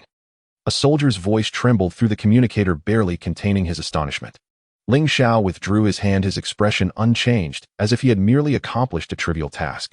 He lowered his gaze to the tranquil Su Wan still sleeping in his palm, and the dark golden depths of his eyes softened once more. ID 8. Text. Unbeknownst to Su Wan, who was blissfully unaware, a terrifying battle had just transpired in that fleeting moment. All she felt was a sense of comfort surrounding her, prompting her to let out a small yawn, her long lashes casting shadows, as she slept soundly in the warmth of his palm. ID 9. Text. Ling Xiao gently adjusted his position, ensuring she was even more comfortable. Clear the battlefield, he commanded in a calm tone, issuing his final order. Leave no hidden dangers. Additionally, seal the information. Not a single word regarding the beast god's bloodline is to be leaked. Understood. Lin Zhou promptly responded, initiating the arrangements for subsequent matters. ID 10. Text. Lu Ming approached Ling Xiao, bowing deeply with utmost respect. Lord Ling Xiao, I sincerely thank you for your intervention today. Had it not been for you, the consequences would have been unimaginable. Ling Xiao nodded slightly, saying little. He did not care for accolades, nor for the deterrent effect, nor for how the stars viewed him. ID 11. Text. His only concern was the little creature nestled in his palm. As long as she was safe, as long as she was at ease, as long as she was carefree, everything else was inconsequential. At that moment, a crisp, icy mechanical prompt, not belonging to any interstellar technology, suddenly echoed in Ling Xiao's mental sea. This sound was audible only to him. ID 12. Text. Beep. Detected complete binding of the ancient beast god bloodline with the ancient relic descendant's mental power. Detected that the descendant's life safety is under threat. The Guardian has completed the suppression and protective act. The strongest descendant protection system in the interstellar realm is officially activated. Beginner task completed. Protect the descendant from one life-threatening crisis.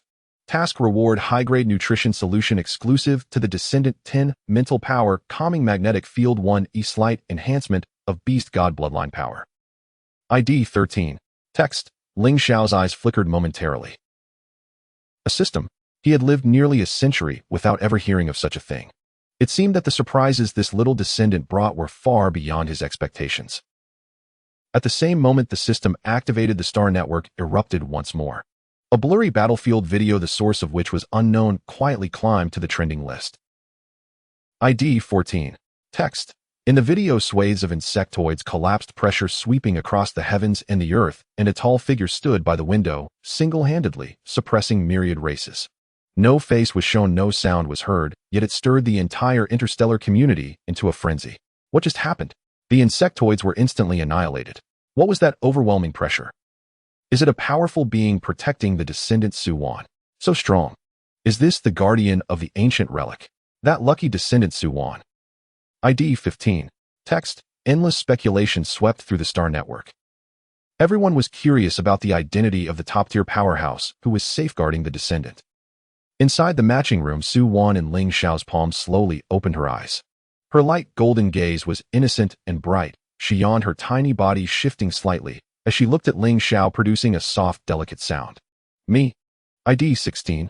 Text. Ling Xiao lowered his head, gazing at her, the corners of his mouth lifting slightly in an almost imperceptible smile. Covers.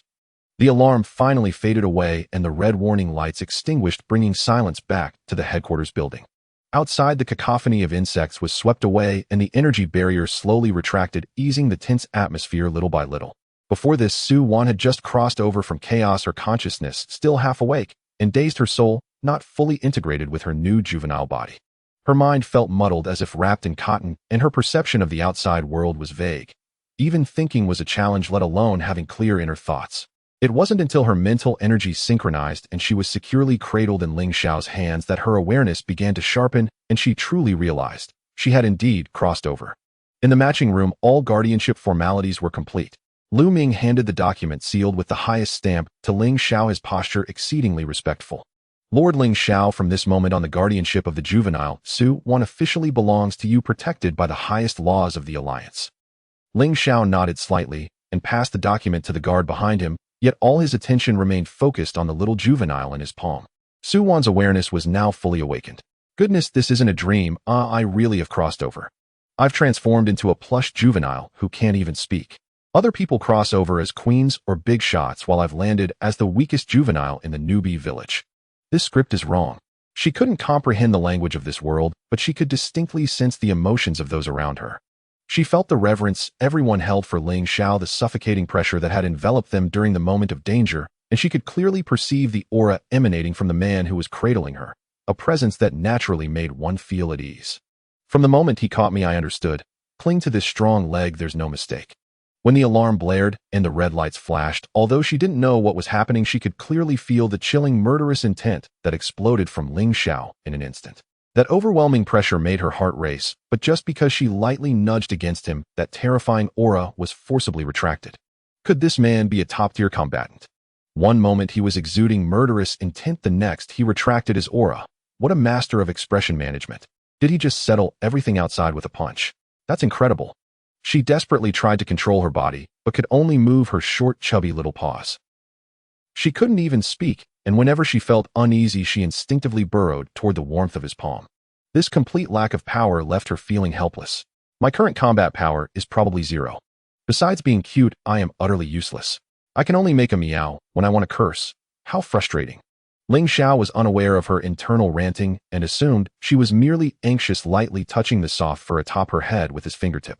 This gentle contact made Suwon momentarily stiffen. Hey, isn't that a bit too intimate? My soul is that of an adult. Yet her body was honestly uncooperative, leaning comfortably against his palm instead. Fine, this feels nice. Go ahead and pet me. After all, I can't fight back.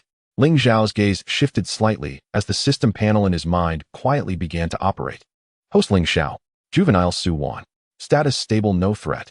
Affinity 70. Activated mental energy, soothing field, safety guardian barrier. Available rewards SS grade, juvenile, nutritional liquid 10. He silently confirmed in his heart, claim all. The system executed the commands silently, having no impact on the outside world. Suwon was completely oblivious to the system-level care she was receiving and muttered to herself. Why are we leaving? Planning to celebrate the new year here. With my little frame, I'm so sleepy I can barely keep my eyes open. Lord Ling Xiao, shall we set off back to the Dawn ship now? Lu Ming inquired softly. Ling Xiao replied calmly, return now. He stepped outside with Suwon cradled in his hands as the guards along the way bowed in greeting. Suwon lay quietly in his palms, silently observing this entirely unfamiliar interstellar world. The cold metallic walls, the orderly soldiers, the flickering high-tech screens, all signified that this was no longer the world she was familiar with. Is this a sci-fi film come to life? While others go to work, I'm boarding a spaceship. This life experience is too outrageous. Ling Xiao's stride was steady, his arm as firm as a rock, showing no signs of wavering. No matter how strange her surroundings were, as long as she remained in his palm, she felt no fear. The only source of safety I have is this big shot. Upon reaching the landing pad, the enormous Dawn warship lay quietly before her. Suwon gazed at the colossal vessel, feeling a calm shock within. So this is the legendary interstellar mansion. The grandeur is off the charts. Ling Xiao carried her onto the ship, entering the nursery chamber prepared for her. The entire space was soft and warm, without a single sharp edge, clearly arranged with great care for her. He gently placed her on the soft little bed, moving with the utmost caution. Suwon lay on it, looking up at him. The man stood tall and imposing with a powerful aura, yet his eyes held a tenderness she could understand. What does this man want from me? Does he want me to be small? To be cute? To only meow? Is my identity perhaps the only protected species in the entire star system? Ling Xiao softly murmured within himself, activate mental energy soothing. In the next second, a gentle, formless force enveloped Suwon. She instantly felt warm all over, a wave of sleepiness washing over her. Why is it suddenly so comfortable? This place is too conducive to slacking off. Have I really become a little ancestor? Ling Xiao turned to the observation window, quietly watching over her. The warship slowly ascended, sailing into the starry river. Suwon lay on the soft little bed, watching the swirling stars outside, her heart completely at ease. Since I'm here, I may as well settle in. No work, no competition, as someone is holding and protecting me. It doesn't seem so bad. I'll just be a lucky charm for a few days and wait until I learn the language to start my career. I wonder if this crossing package includes a golden finger. Little did she know her golden finger was the big shot beside her, along with the binding system. Fatigue washed over her, and she let out a tiny yawn, curling up into a little ball, succumbing to sleep in the comforting aura. Time passed, and she gradually awoke. As she lifted her head, she saw Ling Xiao watching over her from outside the nursery. Her body instinctively reacted before her consciousness could catch up, and she softly called out, "Meow?" As soon as Ling Xiao entered the nursery, the small golden fluff ball immediately perked up its little head, its light golden eyes sparkling as they gazed at him, its tiny tail gently swaying. Suwon's heart raced. He's here. The big shot has arrived. Hurry and hold me. This little bed is soft, but being in your arms is even better. Am I cute enough? Can I get a few more benefits? However, on the surface, all she could do was obediently emit a soft meow. Embarrassment aside, her body was truly uncontrollable. Ling Xiao looked at her fully awake appearance, a warm softness in his dark golden eyes, and gently brushed his fingertip against her fur. "You're awake." Suwon couldn't understand him at all. Oh, she just found his voice deep and pleasant like a bass that made her ears feel like they were about to burst with joy. Wow, what a voice. What a waste not to be a voice actor. Even not understanding him feels like a loss. Are all interstellar handsome men this captivating? At that moment, a system notification chimed in Ling Xiao's mind. New task: feed the juvenile SS grade exclusive nutritional liquid. Task: reward slight improvement in juvenile physique, gentle nourishment of mental energy. Would you like to retrieve the nutritional liquid immediately? Ling Xiao silently confirmed yes. In the next second, a test tube of pure white, softly glowing nutritional liquid appeared quietly in his palm. The entire process was silent and unobtrusive. There was no glow, no sound, and outsiders were completely unaware.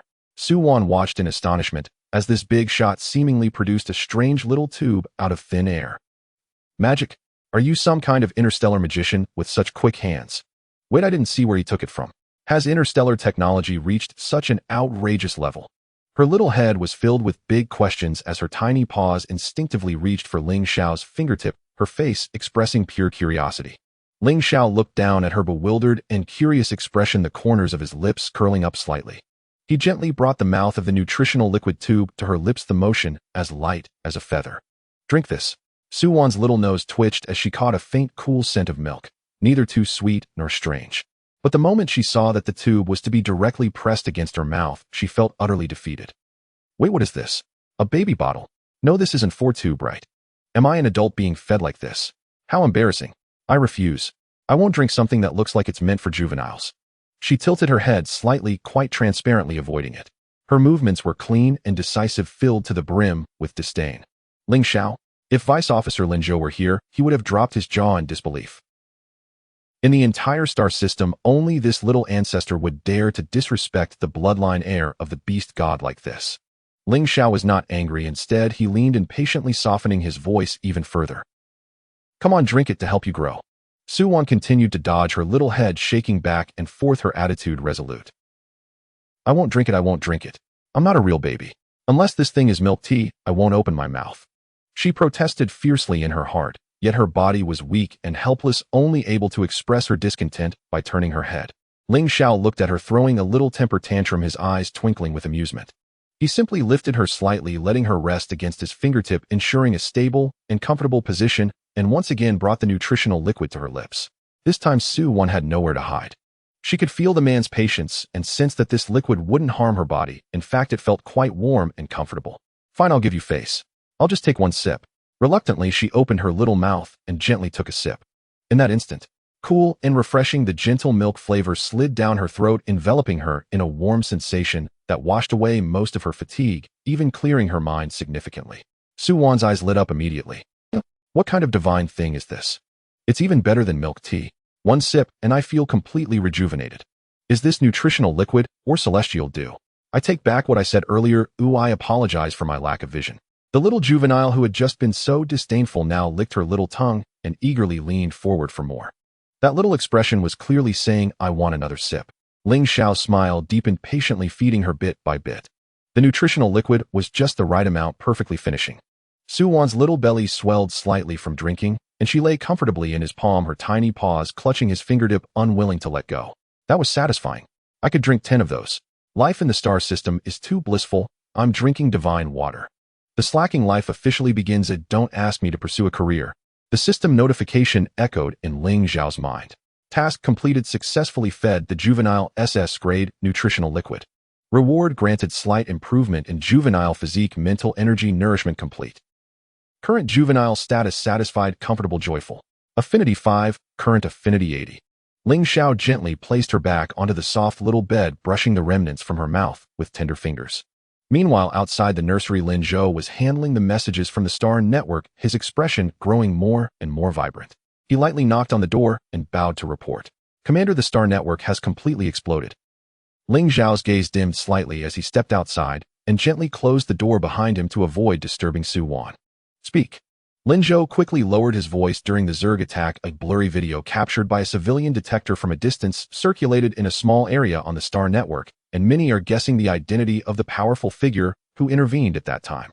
Ling Zhao's brow furrowed slightly, his tone brooking no argument, as per previous orders, enforce a complete lockdown and thoroughly suppress the heat. Clear all related videos, discussions, and entries.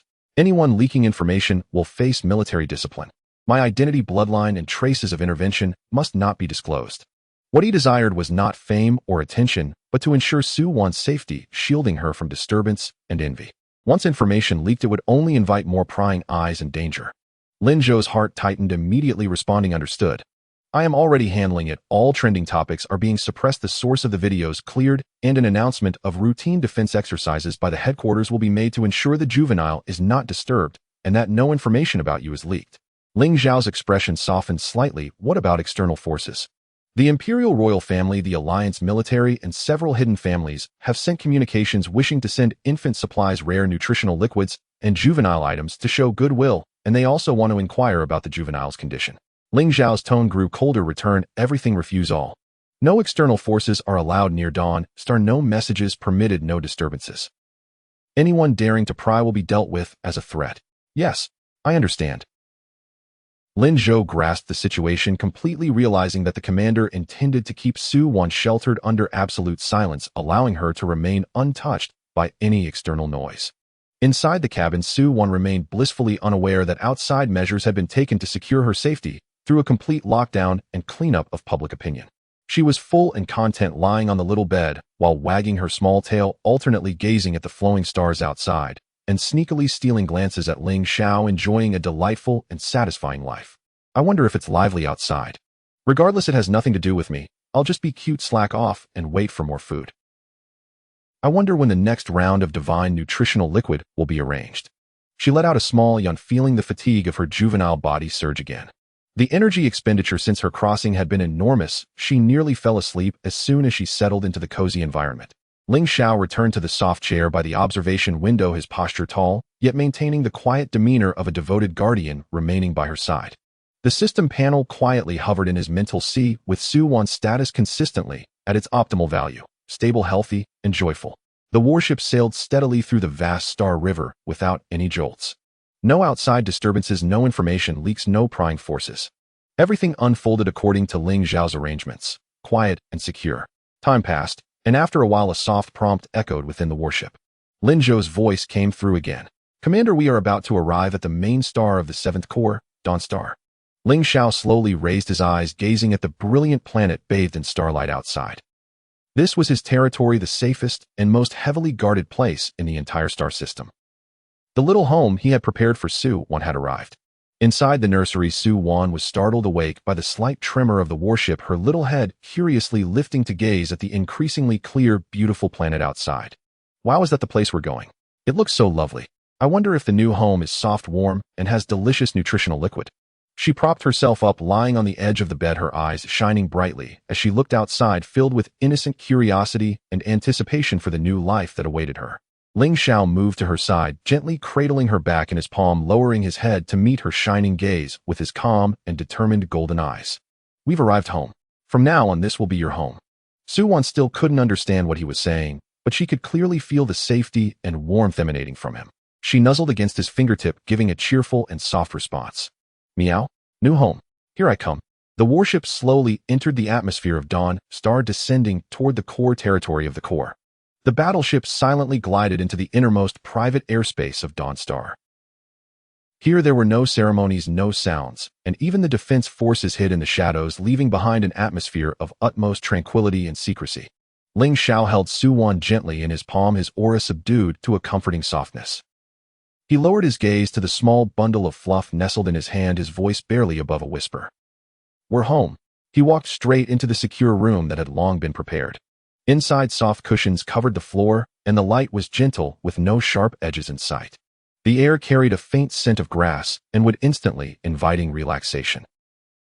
Ling Xiao crouched beside the cushions, his fingertips lightly brushing against the soft fur atop. Su Wan's head, his movements slow and calming, ensuring she felt completely at ease. Once the little body in his arms had relaxed, he gently placed her in the center of the cushions and sat down a step away. He did not wait idly. Lifting his hand, he summoned his work screen and began processing the backlog of documents and military information. Though his gaze was fixed on the screen, his peripheral vision never left Su Wan. He could instantly sense even the slightest movement from her. Su Wan lay on the plush cushion, her small head turning curiously as she surveyed her surroundings. This place was safe and warm, devoid of any threats. Her taut nerves began to loosen as her short, chubby paws tentatively inched forward. "This feels so comfortable. He seems busy, but he's always watching me." She slowly began to explore, sniffing here and touching there like a little creature, just stepping into a new world filled with wonder at everything around her. When she crawled close to a softly glowing plant, her foot suddenly slipped and her tiny body tipped precariously. "I'm going to fall. Save me." A soft, gentle force suddenly surged from within her, cradling her back to safety. Su Wan froze in place, her small eyes wide with surprise. What just happened? Did I just stabilize myself? Hesitantly, she raised her tiny paw and gently nudged at a small leaf nearby. The leaf trembled unexpectedly. Su Wan's heart raced. "Can I make things move? Do I have a special ability now?" She didn't understand any technical terms, only that she had suddenly gained a little bit of magical power, both nervous and slightly excited. At that moment, a soft chime echoed in Ling Xiao's mind. Detecting the cub's psychic energy awakening. Talent: Psychic Manifestation Beginner. Basic: Guiding Energy injected. His fingertip paused briefly on the screen, but his gaze remained fixed on the documents, while an imperceptible softness touched the corner of his mouth. He chose not to intervene, allowing her to explore and experiment on her own. After some time, when she looked up and met his gaze, she froze instantly, flattening her body against the cushion, ears tucked back, pretending to simply be resting quietly. "I hope I wasn't seen." Ling Xiao did not move, casting only a fleeting glance her way before returning to his tasks. There was no reproach in his gaze, only a silent indulgence. Su Wan relaxed and continued to lie on the cushion, manipulating the small leaf and stones with glee. Before long, the system prompted again. "Cub's energy consumption is accelerating. Nutrition supplementation recommended. SS-class Cub nutrient solution has been dispensed."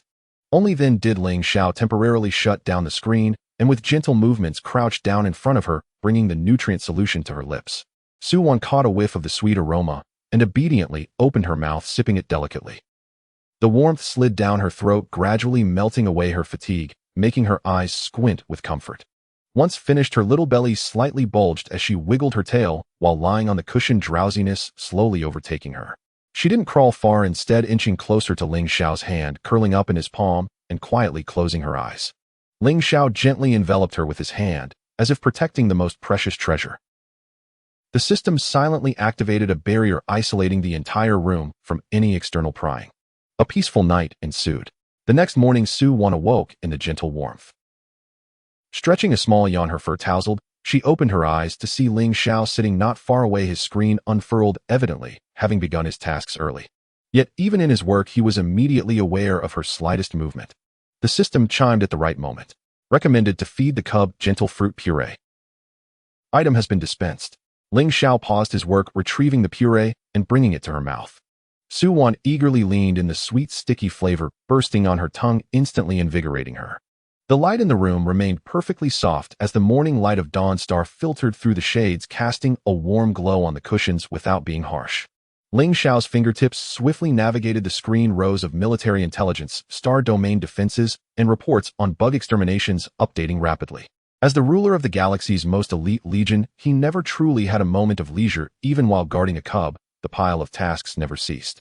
The cold white light of the screen illuminated his sharply defined profile, his expression still one of habitual calmness and seriousness, his fingers moving with precision and speed, showing no sign of delay.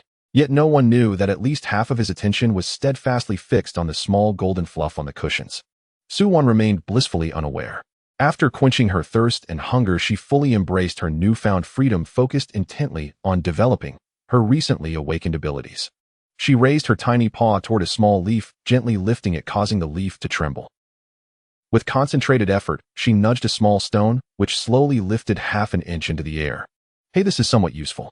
Though it's still a bit shaky, it's better than being a useless cub that only knows how to eat and sleep. As she grew more enthusiastic, she attempted a more challenging feat, delivering the floating stone to her front.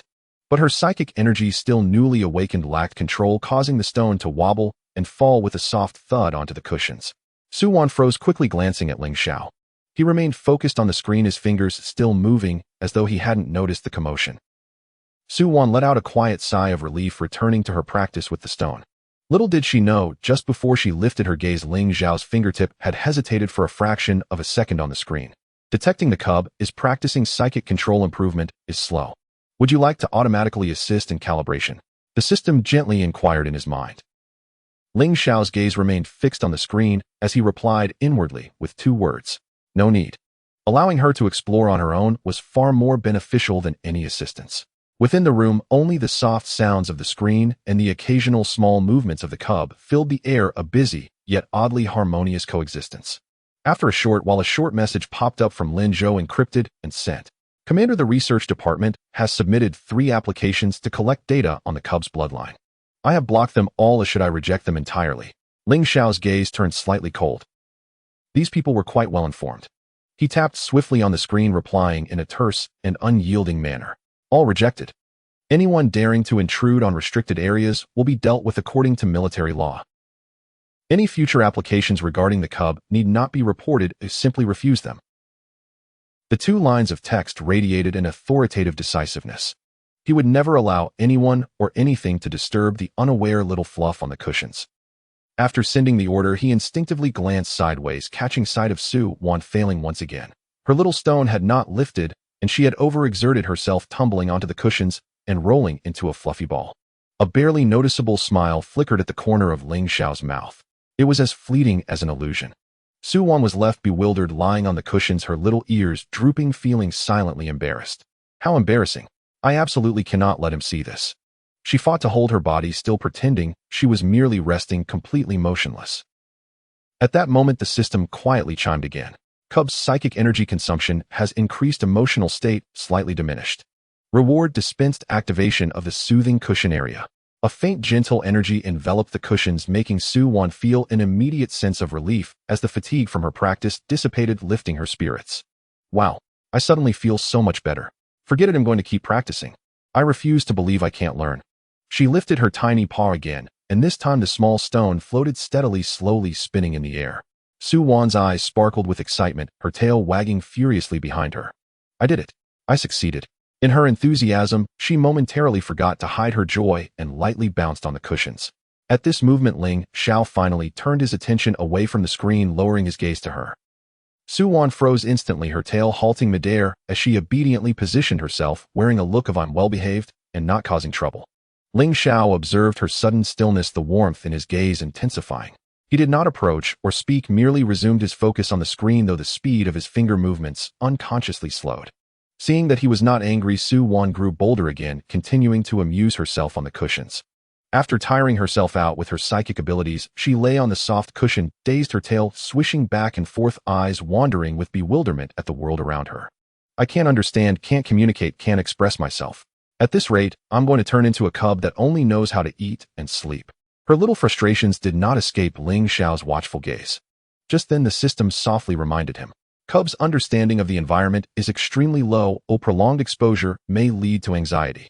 Suggestion: bind a dedicated cub light brain to initiate basic cognitive learning. Ling Xiao's gaze momentarily paused. A light brain. That was indeed something that needed to be arranged. He tapped a few commands on his screen, sending out an encrypted instruction. In less than 3 minutes, a soft knock echoed from outside the door. Commander, here's what you requested. It was Lin Zhou's voice, low and respectful. Ling Xiao stood up, moving cautiously to avoid startling Su-Wan, and took a small box that fit in the palm of his hand. Do not approach this place without my command. Yes, sir. The footsteps retreated quickly. Ling Xiao closed the door and returned to crouch beside the cushions. Su-Wan immediately propped up her little head, curiously staring at the small box in his hand, her little nose twitching. What's that? Is it for me? Ling Xiao opened the box, revealing a miniature light brain no larger than a fingernail, glowing softly. He summoned a gentle wave of psychic energy from his fingertip and touched it lightly. Binding unique host Suwon Cub. Binder Ling Xiao. Permissions highest guardianship. The light brain quivered slightly, transforming into a nearly invisible glimmer that settled behind Suwon's ear, seamlessly merging with her fur without any discomfort. Suwon felt a slight warmth behind her ear and tilted her little head in confusion. What just attached itself to me?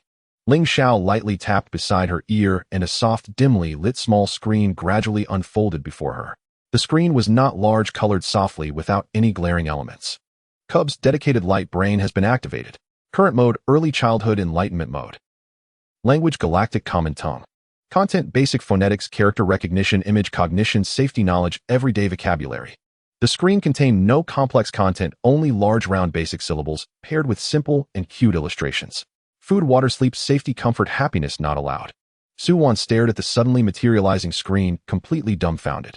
Wow, a glowing board. Is this a new toy? Ling Xiao's voice was soft, patient, and slow. From today onward you will learn from it. Understand, speak, recognize characters. He was unsure if she could comprehend, but attempted to guide her with the most stable and reassuring tone. After speaking, he returned to his previous position and reopened his military screen. Suwon focused intently on the early childhood mode screen, gradually realizing what the screen was about. The images moved slowly, the sounds soft, repeating the simplest words over and over. Though she couldn't understand, she felt it was teaching her something. Is this for me to learn? If I learn it, will I be able to understand what he's saying? The thought invigorated her, and she sat up straight, her eyes fixed on the screen, focused like a diligent student in class. Tilting her head now and then, she softly murmured, attempting to mimic the sounds.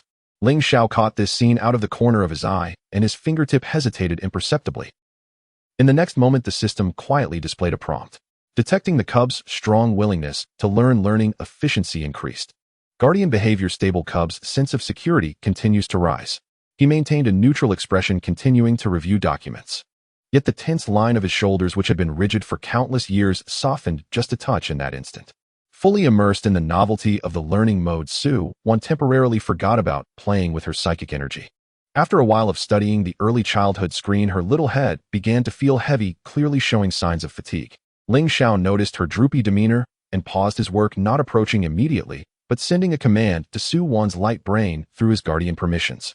The next second, the cub's screen dimmed slightly, switching to a soothing static image, and the sound ceased. Learning mode temporarily closed, rest mode activated.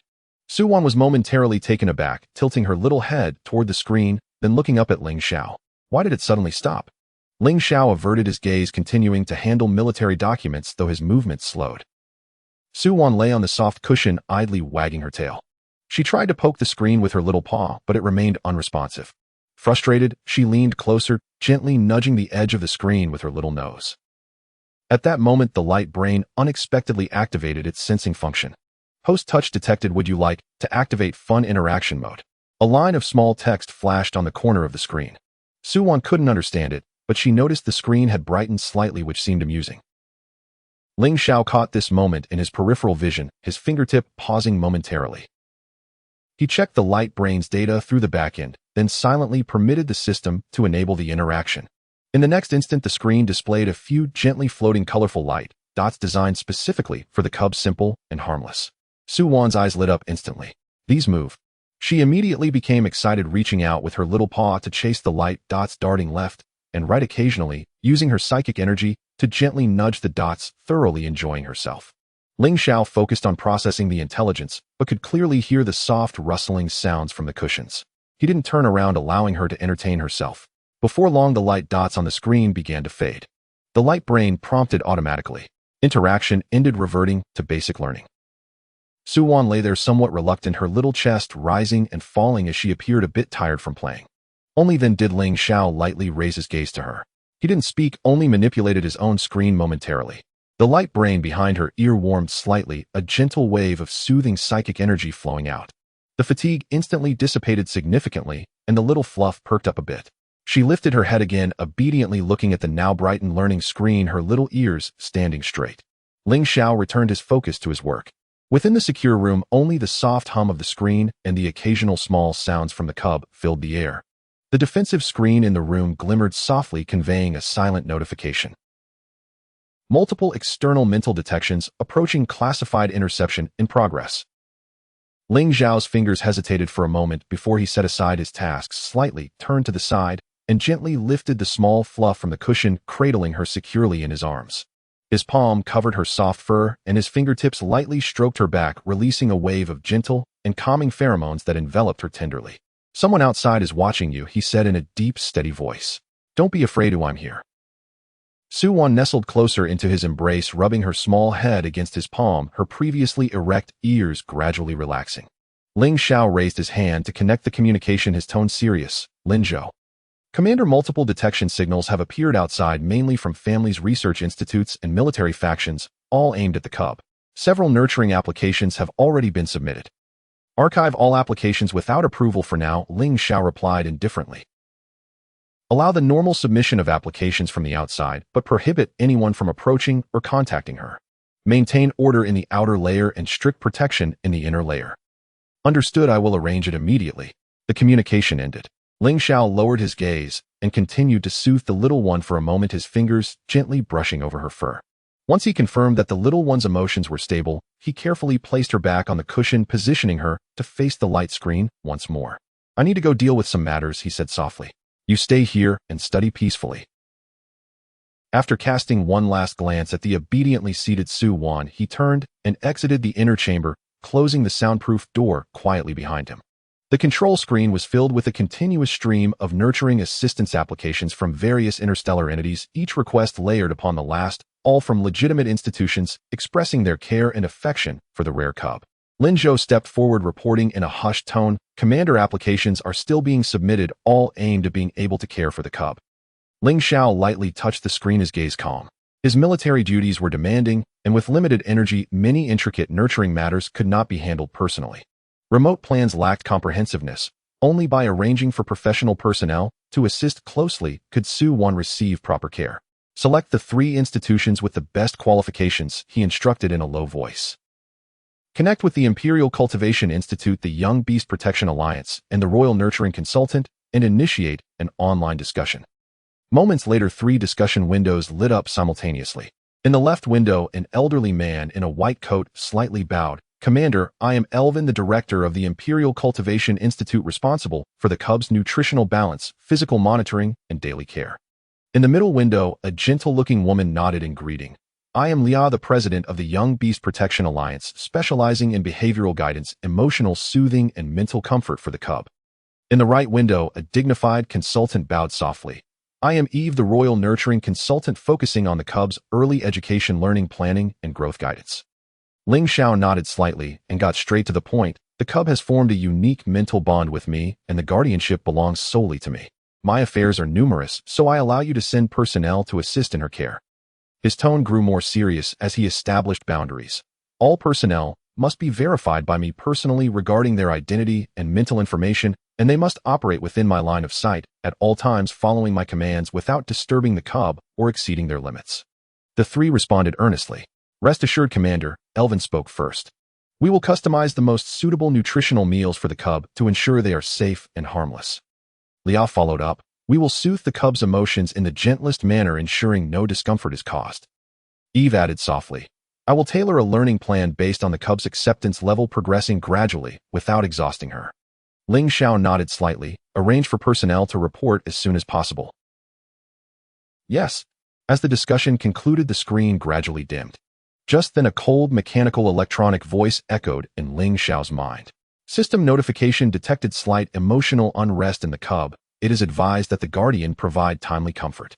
Ling Xiao's gaze softened slightly. Without further hesitation, he lightened his steps and turned back to open the inner door. Inside, Su-Wan was still lying on the cushion, diligently studying on the child's light screen. However, her small ears were still perked up and her tail drooped dejectedly against the cushion, displaying an unmistakable sense of anxiety. "Ling Xiao has been gone for quite a while. I'm clearly an adult from the 21st century. How did I become so useless as a cub, getting anxious just being alone? It must be this pathetic body assimilating me, otherwise I wouldn't be so clingy." She had only just begun to learn the interstellar common language, able to understand a few simple words, struggling with complete sentences, and completely unaware of what was happening outside, waiting anxiously for the familiar presence. The door creaked softly as Ling Xiao stepped in. Suwon looked up abruptly, her eyes lighting up like little bulbs, all her grievances and anxieties dissipating in an instant. She quickly propped herself up, gazing at him with eager eyes, her little paws instinctively reaching up, filled with unmistakable anticipation. Ling Xiao said nothing, walking straight to the side of the cushion, bending down to gently lift her, securely cradling her in his arm. His palm covered her soft fur, and he tenderly stroked her back, releasing gentle and calming pheromones that enveloped her once more. Suwon immediately melted into a puddle of comfort, snuggling into his embrace, her small head nuzzling against his wrist, nearly squinting her eyes in satisfaction. Well, he's back. A hug is the strongest form of healing. What adult dignity. In Ling Xiao's arms, it's worth nothing. Ling Xiao looked down at the completely relaxed little fluff in his arms, the hard lines of his gaze softening unconsciously. After holding her quietly for a moment, he spoke in a low voice, 3 people will come over shortly to help take care of you. Suwon peeked out from his embrace, tilting her head slightly, her little ears twitching. Having just started learning the interstellar common language, she could barely grasp a few scattered words. People come over, take care of you. The whole sentence was only half understood, her little face filled with pure confusion. Huh, people, come over, take care of me. What does that mean? I can only understand a few words. She blinked her bright eyes at Ling Xiao with a clearly dazed expression of barely understood, yet not completely grasped. Yet even without understanding, as long as she was in Ling Xiao's embrace, she felt no fear at all. Suwon obediently wagged her tail, nuzzling his palm, exuding a soft and trusting demeanor of, I believe whatever you say. Ling Xiao gently touched the tip of her ear with his finger, holding her quietly for a moment before carefully placing her back in front of the cushion. He'll be right outside.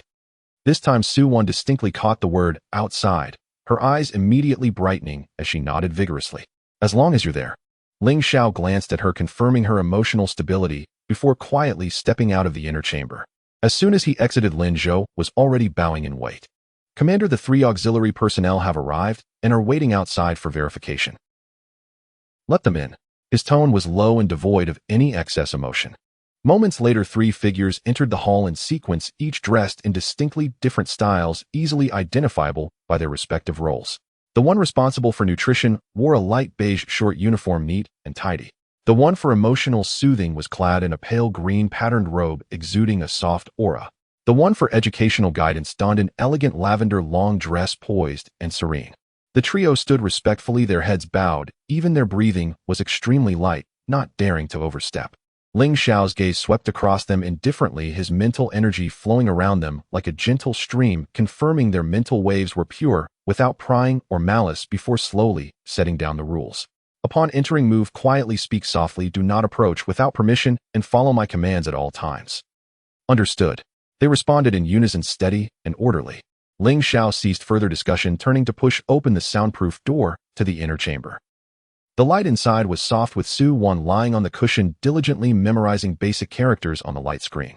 Upon hearing footsteps, she looked up abruptly. As her gaze landed on the 3 unfamiliar individuals behind Ling Xiao, her little ears perked straight up, and her small body instinctively shrank back into the cushion, her fur slightly bristling.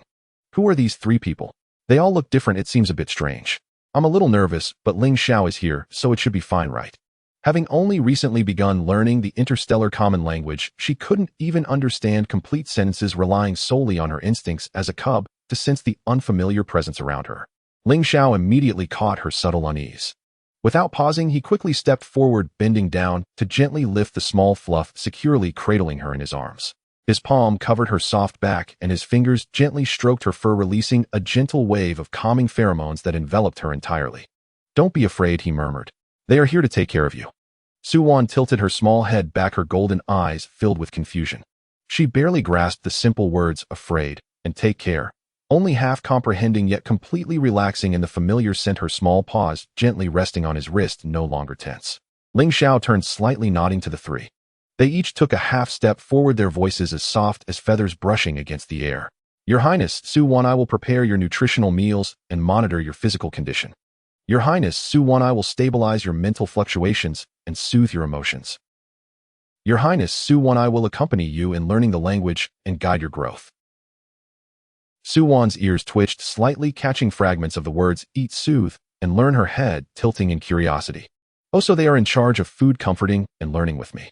That sounds pretty good. She quietly peered out from Ling Xiao's embrace, her round eyes curiously surveying the three, her earlier anxiety now completely gone, leaving only a soft, adorable demeanor. Task completed, successfully soothed the cub's anxiety, establishing a safe and stable care environment. Reward issued, mental relaxation factor 1, 8 basic physical enhancement for the cub 1, a security house, energy protection level 1. The cold electronic voice echoed clearly in Ling Xiao's mind. A slight ripple passed through his gaze. All rewards were precisely directed at Su Wan's growth and safety, with nothing superfluous. He gently placed the cub back on the cushion, lightly brushing the tip of her ear with his finger. Stay safe, I'm right here. This time Su Wan clearly understood the words safe and here, her eyes lighting up as she nodded vigorously, her little tail happily sweeping across the cushion. As long as you're here, I'm not afraid. She returned to the light screen, sitting up properly, her gaze focused on the text, although her heart was already blooming with joy. With someone to take care of me and Ling Xiao accompanying me, being in this cub body doesn't seem so bad. Ling Xiao stood quietly to the side, his gaze calm as he observed everything before him. Soft light illuminated the cub's fluffy fur, casting a warm glow upon her. The three auxiliary personnel each performed their duties with slow and orderly movements, remaining within Ling Xiao's line of sight without overstepping. The one responsible for nutritional care approached the smart console, lightly tapping the screen to bring up the pre-approved formula designed specifically for the cub. The ingredients had all been carefully selected, gentle in nature, causing no irritation to the cub's constitution. Commander, I will prepare today's supplementary food for the cub. Ling Xiao nodded indifferently, his attention unwavering from the small figure on the cushion. Su Wan's little ears twitched, her nose slightly flaring. Oh, that smells good. She secretly turned her head, her golden eyes sparkling as she gazed at the console, her little tail unconsciously swaying gently. Is it food? Curiosity instantly overshadowed all feelings of strangeness, and her small body quietly inched forward. The woman responsible for emotional soothing stood slightly away, her fingertips releasing a faint soft wave of mental energy that lightly enveloped the entire room like a gentle fog. Without direct contact, it subtly eased the slight tension in the air, making the atmosphere increasingly calm and comfortable. Su Wan felt warmth enveloping her, her previously tense little body completely relaxing as she lazily lay on the cushion, feeling too comfortable to move. The woman responsible for educational guidance approached the child's light screen, gently adjusting the playback speed and font size to the most suitable level for beginners. I can accompany you in basic memorization later with a slower pace. Ling Xiao's gaze softened slightly. Follow her state.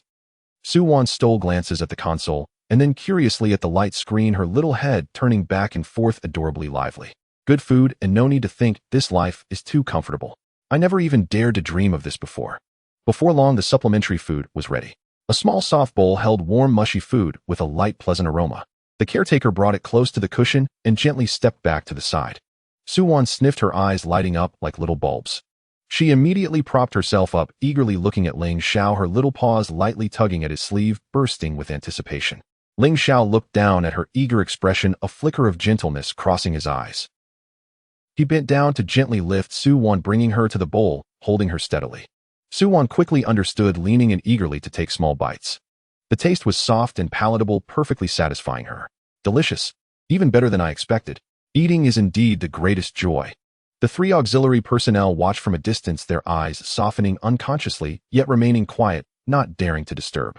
Ling Xiao held her steadily with one hand, while the other gently supported the small bowl, his movements patient and meticulous. Soft light enveloped the duo, creating a tranquil and warm scene. After a moment, ding! Interstellar's most powerful cub guardian system. Task complete, the cub's first standardized feeding, environment stabilized, emotions joyful. Task completion excellent. Reward issued, cubs taste adaptation optimized 1, slight enhancement in mental affinity 1, guardian's mental recovery 1. The system notification echoed in Ling Xiao's mind. He calmly accepted the rewards, lightly stroking Su Wan's back. The little one was content, her small belly slightly rounded, her eyes squinting in satisfaction as she nuzzled against his palm, appearing entirely blissful. Burp, I'm full of life is at its peak. Ling Xiao returned the empty bowl to the caretaker, carrying Su Wan back to the cushion. The educational assistant noticed and spoke softly. Commander, may we begin basic guidance now? Ling Xiao looked down at the lazy little fluff, still savoring the food in his arms, his voice barely above a whisper. Let her rest for a while before learning. Su Wan immediately nestled deeper into his embrace, her little tail gently resting on his wrist, her entire being feeling soft and content. Ling Xiao truly understands me. After eating, it's time to lie down. The three auxiliary personnel upon hearing this quietly tidied their tools and retreated to the door waiting without causing any disruption. Ling Xiao sat down beside the cushion, allowing her to doze off in his arms. Warm light fell on her fur, soft as a little cloud. Before long, the system's voice echoed again in his mind. Ding! Interstellar's most powerful Cub Guardian system. Daily care task remains stable. Cub's condition is excellent.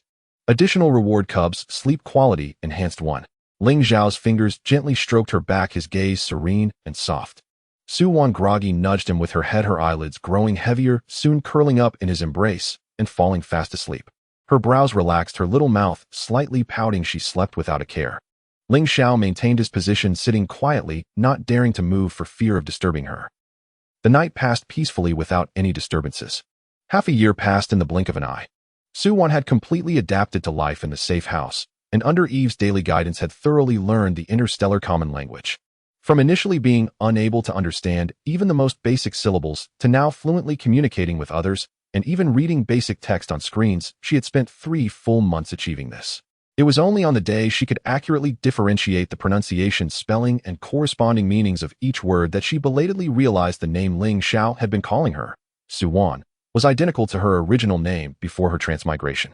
This was not merely a coincidence of transliteration or a mishearing, it was entirely the same 2 characters.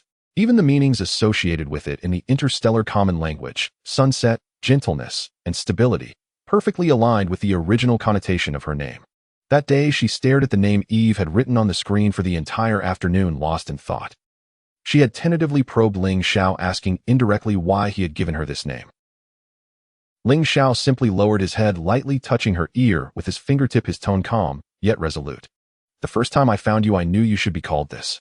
Her heart swelled with tumultuous emotions, yet she refrained from asking more. The very nature of her transmigration was peculiar enough, and the coincidence of this name served as an unspoken thread tying her to the man who had rescued her from the ruins and tenderly cared for her for half a year. Morning light seeped into the safe house as Su Wan awoke from her soft cushion, sitting up and shaking her ears. Ling Xiao approached, naturally taking her small hand and guiding her to the cub cleaning station. A warm, damp cloth gently brushed her cheek and cool fingertips washed her small hands. A specialized soft brush meticulously arranged her fur. This routine had been repeated countless times, so familiar that they needed no words. I'm hungry, she announced, bouncing on her little feet and tugging at Ling Xiao's clothes. Ling Xiao bent down and lifted her onto a small cushion beside the low table. A gentle knock on the door preceded its opening. Alvin, Leah, and Eve entered in succession. Alvin set the temperature-controlled breakfast on the table, while Leah subtly stabilized the room's energy to prevent the morning's fluctuations from disturbing Su Wan. Eve placed today's learning screen on the corner table with care. Su Wan picked up her little spoon and quietly focused on eating. The routine remained unchanged: 3 meals, learning, and mental relaxation, a daily cycle. Though she was well cared for, free from chores or worries, being confined within these 4 walls was beginning to feel stifling. She silently lamented, wondering what the world outside looked like, realizing she couldn't stay here forever. The breakfast concluded in silence. After Alvin cleared the dishes, Leah stepped forward and nodded slightly to Ling Xiao before releasing a strand of gentle mental energy that enveloped Su Wan, providing her with daily mental relaxation. This had become a fixed procedure over the past 6 months. Su Wan sat quietly, allowing the soothing force to wrap around her, alleviating her inherent sensitivity as a cub. Once Leah withdrew her mental energy and stepped aside, Eve approached Ling Xiao, addressing him with a steady tone. Commander Su Wan's current language, cognitive, and physical growth indicators have all surpassed the Imperial Cub standards. Prolonged stay in a single enclosed environment is detrimental to her social skills and limits her understanding of the world. The Imperial Direct First Cub Academy, with a safety level equivalent to the military, has been fully certified and is ready to enroll her. Ling Xiao raised his gaze, his tone even. Safety details. Comprehensive surveillance with no blind spots, military-grade protective barriers at entrances and classrooms. All staff and support personnel have undergone 3 generations of background checks with no dangerous items present. Each class is equipped with dedicated nutrition and care, mental soothing, and emergency medical personnel, fully compliant with requirements. While Su Wan had been playing with her paws, her ears perked up at these words. A school, eh? An outside school. I can go. She suddenly looked up, her eyes sparkling with excitement as she fixed her gaze on Ling Xiao. Sensing her intensity, Ling Xiao turned to her, softening his voice. There will be many cubs your age at the academy, and even younger ones. Her heart raced at the thought of venturing outside. Suppressing her excitement, she tried to sound calm. Really? There are younger ones. Yes, he nodded. I can go out. I can be around soft, fluffy little cubs. In a flash, she slid off the cushion and ran to Ling Xiao, hugging his leg and shaking it. I want to go. I want to go. Ling Xiao observed the uncontainable anticipation and joy in her eyes, pausing for a moment. For half a year, he had sheltered her in this safe house, isolating her from all external dangers and disturbances. He had grown accustomed to waking up to her small figure beside him, to her clinginess. The mere thought of placing her in a location where he couldn't protect her at any moment stirred an inexplicable unease in his heart, coupled with a hint of reluctant sorrow. But he also understood that he couldn't keep her confined here forever. She needed to see a broader world, to have companions of her own, and to experience a lively upbringing meant for cubs. He reached out and gently stroked her head, softly responding, "All right." The system prompt echoed in Ling Xiao's mind. Ding! Interstellar's strongest cub protection system activated. Milestone task triggered. Cub's first entry into a collective environment, adapting to academy life. Task rewards significant enhancement of environmental adaptability, portable safety barrier X1, permanent language talent bonus. The entire academy is now under system safety surveillance with 24-hour uninterrupted protection. The system's notification eased some of Ling Xiao's uncertainty. In the following 2 days, all preparations progressed smoothly. Alvin prepared a portable nutrition pack, a temperature-controlled water bottle, a food container adorned with soft, fluffy fur patterns, and even several bags of her favorite snacks. Leah would conduct daily environmental adaptation sessions for her, helping her adjust her mental state to prevent stress from unexpectedly encountering large groups of strangers. Eve patiently explained the basic rules of the academy, such as not snatching toys from other cubs, not fighting consulting teachers for issues, and not sneaking out of the academy. Ling Xiao personally visited the academy 3 times, inspecting everything from the protective barriers surrounding the campus to every surveillance dead end in the classrooms, ensuring the safety of facilities and the background information of staff, even verifying the source of food supplies, meticulously confirming that everything was flawless before finally signing her enrollment consent. On the day of departure, Su Wan woke up exceptionally early, obediently getting up and waiting for Ling Xiao to help her wash and dress. With Alvin's prepared little backpack on her back, she followed Ling Xiao onto the flying vehicle. This marked her first true venture outside the safe house in half a year, her first encounter with the outside world. As the vehicle ascended slowly, the scenery outside receded. Towering buildings, gliding vehicles, the faintly glowing outlines of cities, all passed before her eyes. Su Wan clung to the window, her eyes wide open, scarcely daring to blink. Oh my, this is so cool. So this is what the outside looks like. It's 100 times more beautiful than what I saw on the screen. Her little tail swayed uncontrollably, her excitement evident. Ling Xiao sat beside her, watching her jubilant expression, his fingertips unconsciously curling slightly. He remained silent, quietly reinforcing the vehicle's protective barrier. The vehicle landed smoothly at the academy's entrance. The Imperial Direct First Cub Academy sprawled across a vast area, its structures designed with soft, rounded shapes and warm, bright colors. The neatly trimmed lawn at the entrance featured numerous play facilities for cubs. Parents arrived in succession, bringing their little ones to school, filling the air with soft greetings and lively chatter. Ling Xiao carried Su Wan down from the vehicle. The welcoming teacher had been waiting at the entrance. Upon seeing them, she approached with a warm smile, bending down to greet Su Wan. "Welcome to the First Cub Academy, Su Wan. I am your homeroom teacher. You can call me Miss." Lan. Peeking out from Ling Xiao's arms, Su Wan spoke softly, yet politely, "Hello, Miss Lan. Oh my, this teacher is so gentle. And that little cub over there running around is just too adorable. Shall I take you to your class?" Ms. Lan extended her hand with a smile. Su Wan looked up at Ling Xiao, her small hand instinctively tightening around his clothing. The excitement that had filled her moments ago suddenly mingled with a tinge of reluctance. For the past 6 months, she had been almost inseparable from Ling Xiao, and this was the first time she would be apart from him for such a duration. Ling Xiao lowered his gaze, gently stabilizing her in his arms, his voice low. "He'll come to pick you up after school. If you feel uncomfortable or want to leave, just let the teacher contact me, and I will come to get you right away." Su Wan hugged his neck, nuzzling against him. "It's not that I can't go, it's just that, finally getting to go outside and pet little cubs." "All right, just half a day, I'll see you after school." She released her grip, obediently sliding down from Ling Xiao's arms, placing her small hand in Ms. Lan's. Looking up at Ling Xiao, she waved. "I'll be back after school. Come pick me up early." "Okay," Ling Xiao replied, his gaze lingering on her. Ms. Lan held Su Wan's hand and led her into the classroom. Suwon walked a few steps before glancing back, seeing Ling Xiao still standing there watching her. She waved her little paw until she entered the classroom and could no longer see him. Ling Xiao did not leave. Instead, he moved to a secure area beside the classroom, observing through the one-way protective glass, firmly locking onto the class where Suwon was. Ms. Lon led Suwon into the classroom, smiling as she introduced her to the other children. Class, this is our new friend Suwon. Let's all get along with her. A dozen little cubs turned their curious eyes toward her. Suwon stood by the podium, unfazed and unshy, confidently waving her little hand at everyone. Her gaze quickly swept across the classroom, instantly locking onto a small cub nestled in the corner on a soft cushion. The cub appeared smaller than all the others in the class, still unsteady on its feet, quietly lying on the cushion. Its fur was a pristine white, fluffy like a freshly kneaded cloud, with pointy ears tinged with a hint of pink, looking incredibly soft. This one, it's just too cute. Suwon's eyes sparkled, and as soon as the introduction ended, she took small steps toward the corner.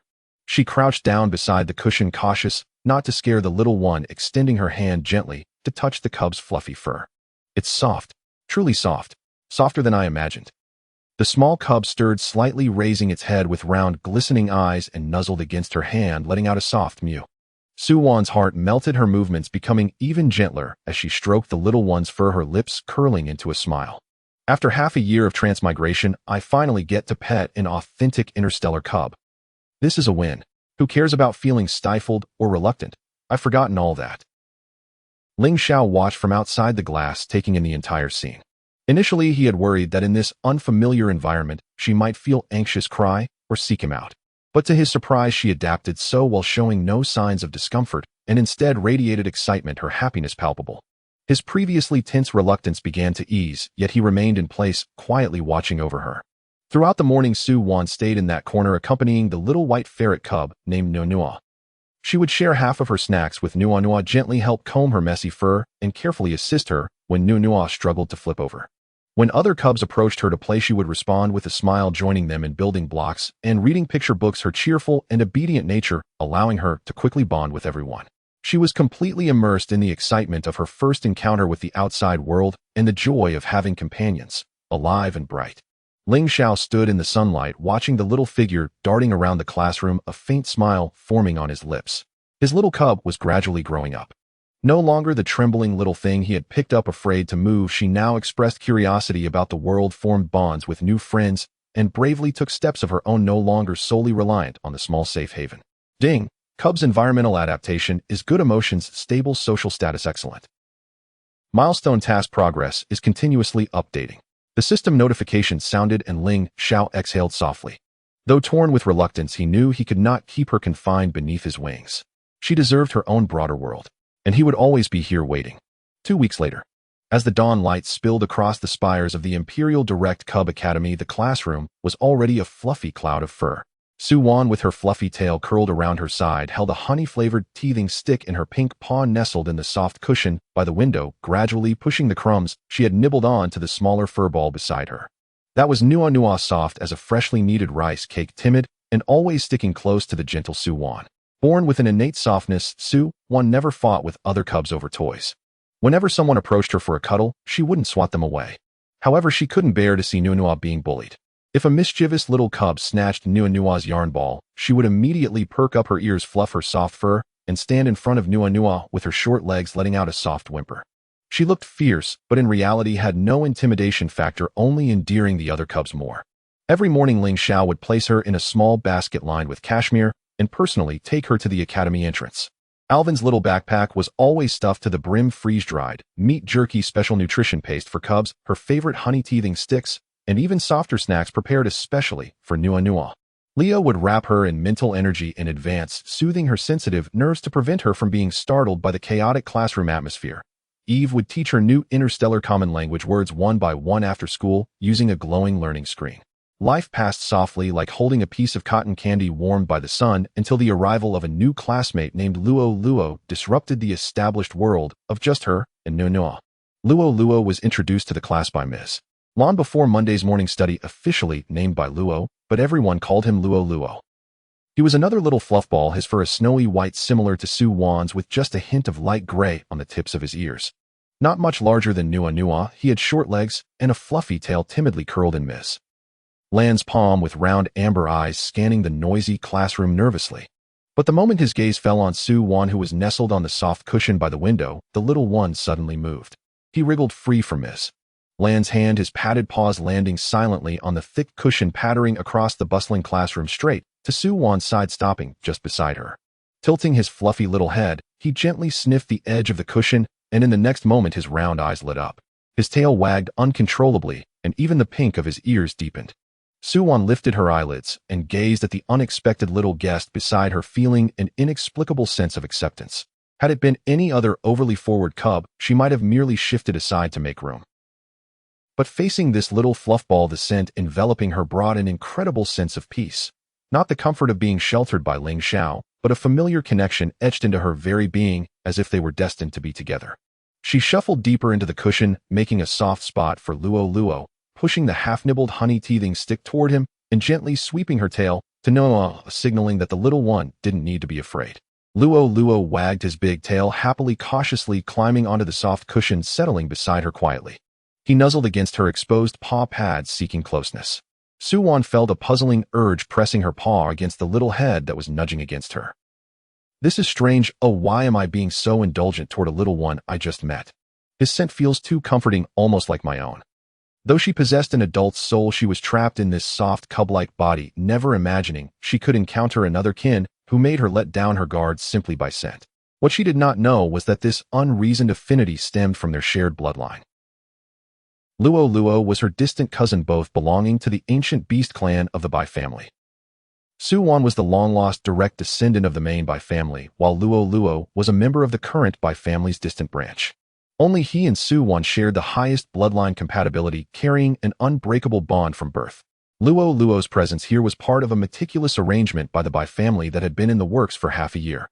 Half a year ago, when Ling Xiao took the newly hatched and stable Su-won to the Imperial City to undergo comprehensive bloodline testing and identity registration at the Interstellar Cub Protection Bureau, the hidden Bai family's bloodline monitoring system captured Su-won's faint yet ancient bloodline energy instantaneously.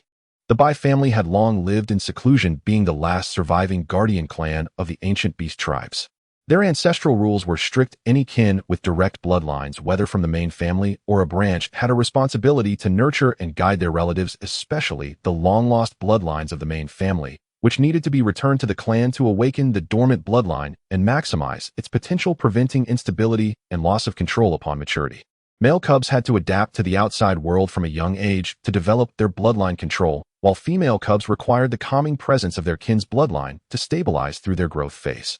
At that time, the Bai clan's leader, Luo Luo's father, immediately prepared all the necessary documents, formally submitting an adoption request to the Interstellar Cub Protection Bureau on behalf of the Bai family, intending to bring Su-won back for nurturing. However, reality dealt them a heavy blow. Su-won was the long-lost direct bloodline of the main family, freshly hatched, with her core bloodline still in a deep dormant state. The energy she could emit was already weak, and with the vast distance from the interstellar border to the Imperial City, the Bureau's official detection revealed a mere 72 compatibility between the Bai family and Su-won's bloodlines. Scenes. ID 1. Text. In the vast expanse of the cosmos, the Bai clan's ancestral rules remained unwaveringly strict. Any kin with direct bloodlines, whether from the main family or collateral branches, needed to achieve a matching rate of over 95 to reclaim a direct descendant from the main house. Unfortunately, the figures presented fell woefully short of this requirement, failing to meet the minimum threshold set by the Interstellar Cub Protection regulations for transferring custody of a cub from the hands of the station commander Ling Xiao. ID 2.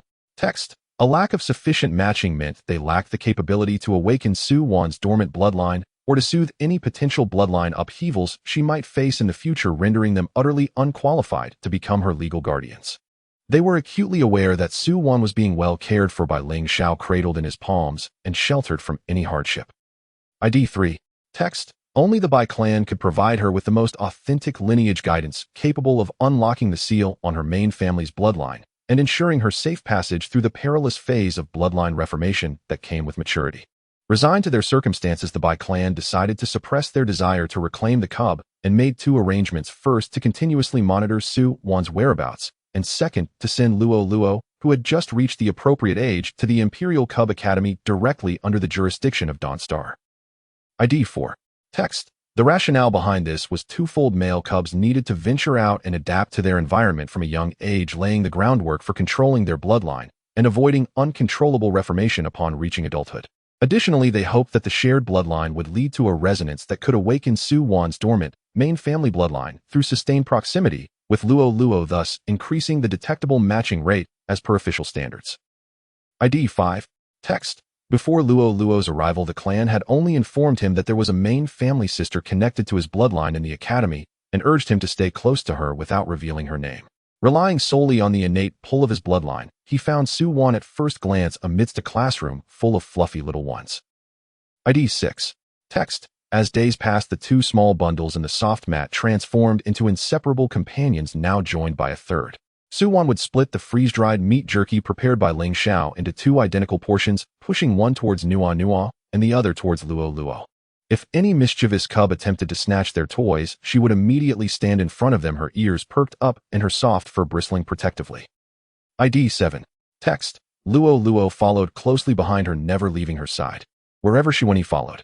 Listening to the other cubs calling her Su-Wan and Wan, he mimicked them, his soft voice calling out Sister Wan in a way that melted Su-Wan's heart, leaving her with no trace of annoyance.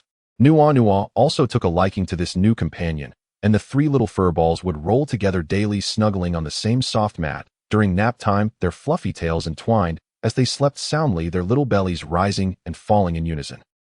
ID 8. Text. Watching the two tiny ones snoring softly beside her, Su-Wan gently touched Luo-Luo's ear with her paw, her bewilderment deepening. She could not fathom where this innate closeness originated.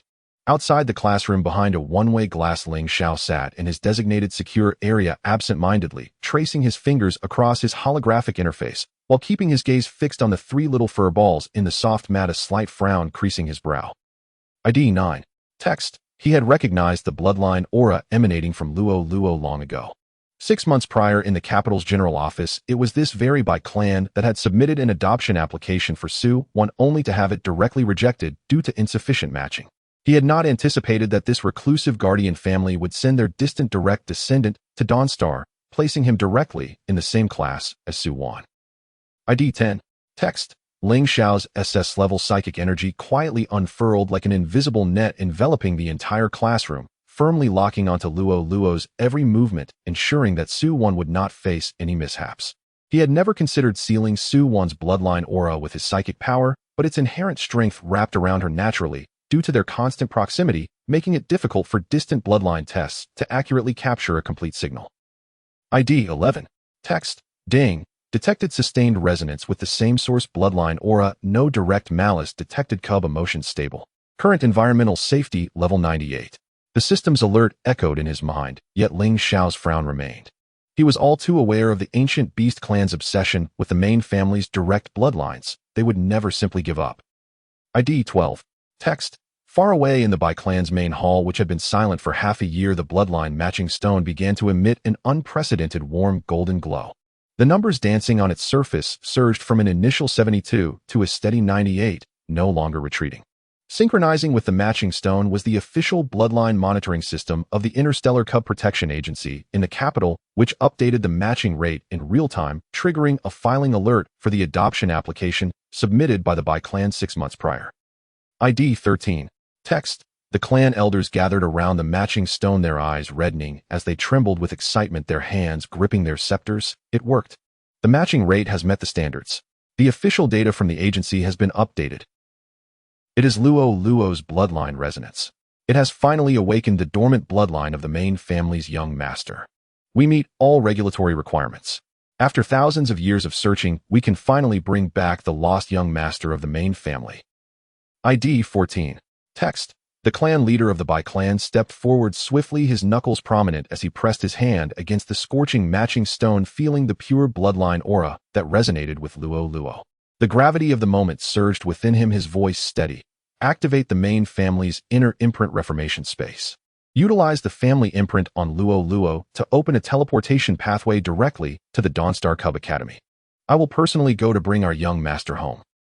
ID 15. Text. As his words fell, several clan elders simultaneously released their bloodline powers, golden ancient runes surging from their palms and infusing into the central matching stone.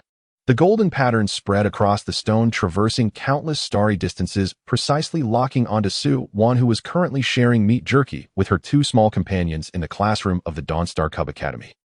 ID 16. Text. Inside the classroom, Su-Wan was pushing freeze-dried meat jerky towards Luo and Nunu when she suddenly felt a familiar warmth surging from Luo, spreading through her limbs and enveloping her entirely. It was a sensation unlike any she had ever experienced, as if something that had lain dormant within her for a long time had finally awakened at this moment. ID 17. Text. Before she could comprehend what was happening, the space above her head suddenly warped violently, emitting a low humming sound. Golden lines resonating with Luo's aura rapidly manifested in the air, intertwining and reconfiguring. In the blink of an eye, they formed a teleportation array pulsating with a rich bloodline aura directly aligned with the mat where she and Luo were seated. ID 18. Text. The other cubs in the classroom screamed in fright at this sudden turn of events, retreating to the corners of the room. Teacher Lan's face changed dramatically as she immediately pressed the highest emergency alarm on the wall, rushing forward to protect the three little ones on the mat, only to be forcefully repelled by the bloodline barrier outside the teleportation array, unable to approach them at all. ID 19. Text. Sister Wan, both Luo and Nua, terrified, huddled closer to Su-Wan, their round eyes brimming with tears, whimpering in fear, utterly bewildered by what was happening. Su-Wan's heart raced, her nerves taut. The aura was exactly the same as Luo's, clearly directed at her. Instinctively, she fluffed up her soft fur, spreading her short legs wide to shield her two little companions, her amber eyes filled with vigilance as she stared at the increasingly bright teleportation array from which footsteps could be heard. ID 20. Text. Outside the classroom, Ling Xiao moved the moment the first signs of distortion appeared in space. His SS-level psychic energy erupted instantaneously, shattering the one-way protective glass before he charged into the classroom. Almost simultaneously, he reached out, pulling Su-Wan and the two cubs she shielded, Luo and Nua, into his embrace. The cold, heavy psychic energy instantly formed an impenetrable barrier, firmly resisting the pull from the teleportation array, protecting the three little bundles tightly. ID 21. Text. Ding. Detected high-risk teleportation channel with the same source bloodline. Target locked cub Su-Wan. Triggering highest-level protection mission, intercepting the teleportation channel, ensuring the cub's safety. Mission reward: ultimate protective barrier X1, psychic energy, surge enhancement, cub bloodline, soothing bonus. The system's red alert blared furiously in his mind as Ling Xiao lowered his gaze, glancing at Su-Wan, who was curled up in fear, yet still clinging desperately to his fingers. The coldness in his eyes swept across the entire classroom. ID 22. Text. At that moment, the golden light of the teleportation array fully manifested, and a man dressed in a pale blue ancient robe stepped forward from within. Tall and composed, his demeanor radiated a warm, steady aura intertwining with that of Luo, yet richer and more profound, devoid of any aggressive hostility, only embodying a solemn respect instilled deep in his bones. ID 23. Text. His gaze traversed Ling Xiao's psychic barrier, landing upon Su-Wan nestled in his embrace. His voice was calm and gentle, laced with absolute reverence for the main family's bloodline. I am the Bai clan's Lord Luo's father. We have come to reclaim our long-lost main family young master, to guide her in receiving the rightful bloodline inheritance and ensure she grows up safely. ID 24. Text. Ling Xiao's killing intent showed no signs of dissipating, his icy gaze locked onto the newcomer, his tone frigid. She is the cub I rescued from the ruins, the one I have watched grow from her shell. Her custody is officially registered under my name with the Interstellar Agency. No one has the right to take her away. ID 25. Text. The man did not react with anger, but instead raised his hand, and two documents shimmering with golden light flew out from the teleportation array, landing steadily on the mat between them. One is the adoption application archive that we submitted to the agency 6 months ago, and the other is the newly updated bloodline matching report from the agency. With a matching rate of 98, we meet all the adoption requirements set by the Interstellar Cub Protection Regulations. We are not here to snatch her away, but simply wish to take our kin back home. ID 26. Text. Su-Wan, nestled in Ling Xiao's embrace, felt her entire being freeze upon hearing these words. The main family's direct bloodline. By clan kin. A 98 bloodline matching rate. She looked down at Luo, who was clinging to her paws, then back up at the man before her. The innate sense of familiarity etched deep within her became undeniably clear at that moment. It turned out that the inexplicable bond she felt with Luo was not an illusion, but a connection of shared bloodlines that transcended thousands of years. Covers. The golden runes remaining from the teleportation array shimmered gently in midair, but the warm light could not dispel the chilling tension that filled the classroom. Cubs huddled together in a corner, softly whimpering, their timid cries muffled in their fluffy coats. The homeroom teacher, Miss Lon, gripped the communicator tightly, her fingertips turning pale. Behind her, the security team of the academy surrounded the classroom door, yet no one dared to step forward. What lay before them was an invisible barrier formed by SS-level mental force, the instinct to protect ingrained in Ling Xiao's very bones.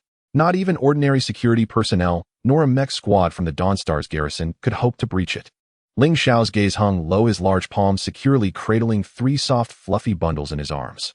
Gently, he stroked Su Wan's ruffled fur with the pad of his finger, then lightly tapped the frightened Nua, who had burrowed deeper into Su Wan's embrace, finally resting his hand on Lolo's trembling head, his movements so tender they could melt ice. However, when he raised his eyes to meet Bai Qinghan's, the warmth in his gaze vanished, replaced by a chilling coldness that could pierce through the stars. "Commander Ling," Bai Qinghan began, bowing in a formal greeting of the ancient Bai clan. His light blue robes swept across the soft mat, his demeanor respectful and humble, yet without a hint of retreat. He pointed to the 2 golden documents on the floor, his voice steady. "All documents are registered with the Interstellar Cub Protection Agency, available for verification. We have come today with no intention of snatching anyone away, we simply wish to take our long-lost little master back home." He paused, each word piercing the heart of the matter, without a hint of provocation, only solemnity. "I know you have protected the little master for half a year, retrieving her egg from the ruins, witnessing her hatching, and nurturing her with deep affection. The entire Bai clan will forever be grateful for this kindness. However, you do not understand. When a direct descendant of the ancient beast clan reaches maturity, they will undergo a perilous bloodline restructuring. Only the guiding secret methods of the same lineage can ensure her safe passage through this ordeal. No matter how powerful your mental force is, it cannot defy the rules engraved in her bloodline for tens of thousands of years. You may protect her for a moment, but not for a lifetime." Ling Xiao's jaw tightened, his knuckles widening. He had done his research. From the day Su Wan hatched and the agency's detection report was released, he had scoured every hidden document regarding the ancient beast clan throughout the galaxy, fully aware of the dangers associated with the direct bloodline restructuring. Yet despite searching for half a year, every record he found only spoke of danger with no solutions. The Bai clan had remained in seclusion for thousands of years, their secret methods never revealed. But even so, he could never bear to give up the little fluffball he had raised with his own hands. "Since her hatching, I have personally soothed every fluctuation in her bloodline, and there has never been a single mistake." Ling Xiao's voice was as cold as the eternal night ice of Dawnstar. "Her health reports and growth records are all on file with the agency. All indicators are excellent. On what grounds do you claim I cannot protect her for a lifetime?" Cuddled in his embrace, Su Wan's small body still trembled from the recent upheaval, but her heart was already in turmoil. She remembered the endless darkness before her hatching, how Ling Xiao's presence had enveloped her securely until she broke through the hard shell and fell into his warm palm. She recalled her first nightmare when she curled up too afraid to sleep, and he had surrounded her with his mental force, soothing her throughout the night. She remembered how he searched the galaxy to find her favorite honey-teething sticks, and even when she accidentally spilled ink on his military documents, he simply smiled, scooped her up, and cleaned her paws. The house on Dawnstar held her cozy nest, endless snacks, a caretaker sister who played with her daily, and Ling Xiao, who spoiled her endlessly. That was her home. Yet the scents wafting from Bai Qinghan and Lo evoked a bittersweet sensation within her. It was a sense of belonging she had longed for in this unfamiliar world, a stability that resonated deep in her bones. She lowered her head, glancing at Lo, who was gripping her paw tightly, his eyes red, but still inching closer to her, as if trying to protect her in return. "Daddy, don't be mean to Sister Wanwan." Lo finally mustered the courage to speak, his voice sweet and innocent as he waved his fluffy tail at Bai Qinghan. "Sister is really good to me. She shares her jerky and helps me fend off the bad guys who try to steal my toys." He turned back to nuzzle Su Wan's paw, his round eyes filled with expectation. "Sister Wanwan, will you come home with us? There are so many fruit gummies at home and a big fluffy nest that gets sunlight. It's so comfy." At that moment, the classroom door was gently pushed open. A group of people in standard uniforms strode in, led by a special commissioner from the Interstellar Cub Protection Agency, followed by the deputy commander of the Dawnstar garrison and the academy principal. As soon as the emergency alarm was triggered, the agency's central system had received an update on the bloodline matching status. They had arrived at top speed from the Imperial City. The commissioner first gave a standard military salute to Ling Xiao, then bowed to Bai Qinghan. He bent down to check the documents on the floor, and opened his encrypted holographic device to compare the core data from the agency's backend, his expression growing serious. Commander Ling, clan leader. By the commissioner's voice was calm and just laying out the impasse clearly. Upon verification, the bloodline matching report submitted by the Bai clan is authentic and valid.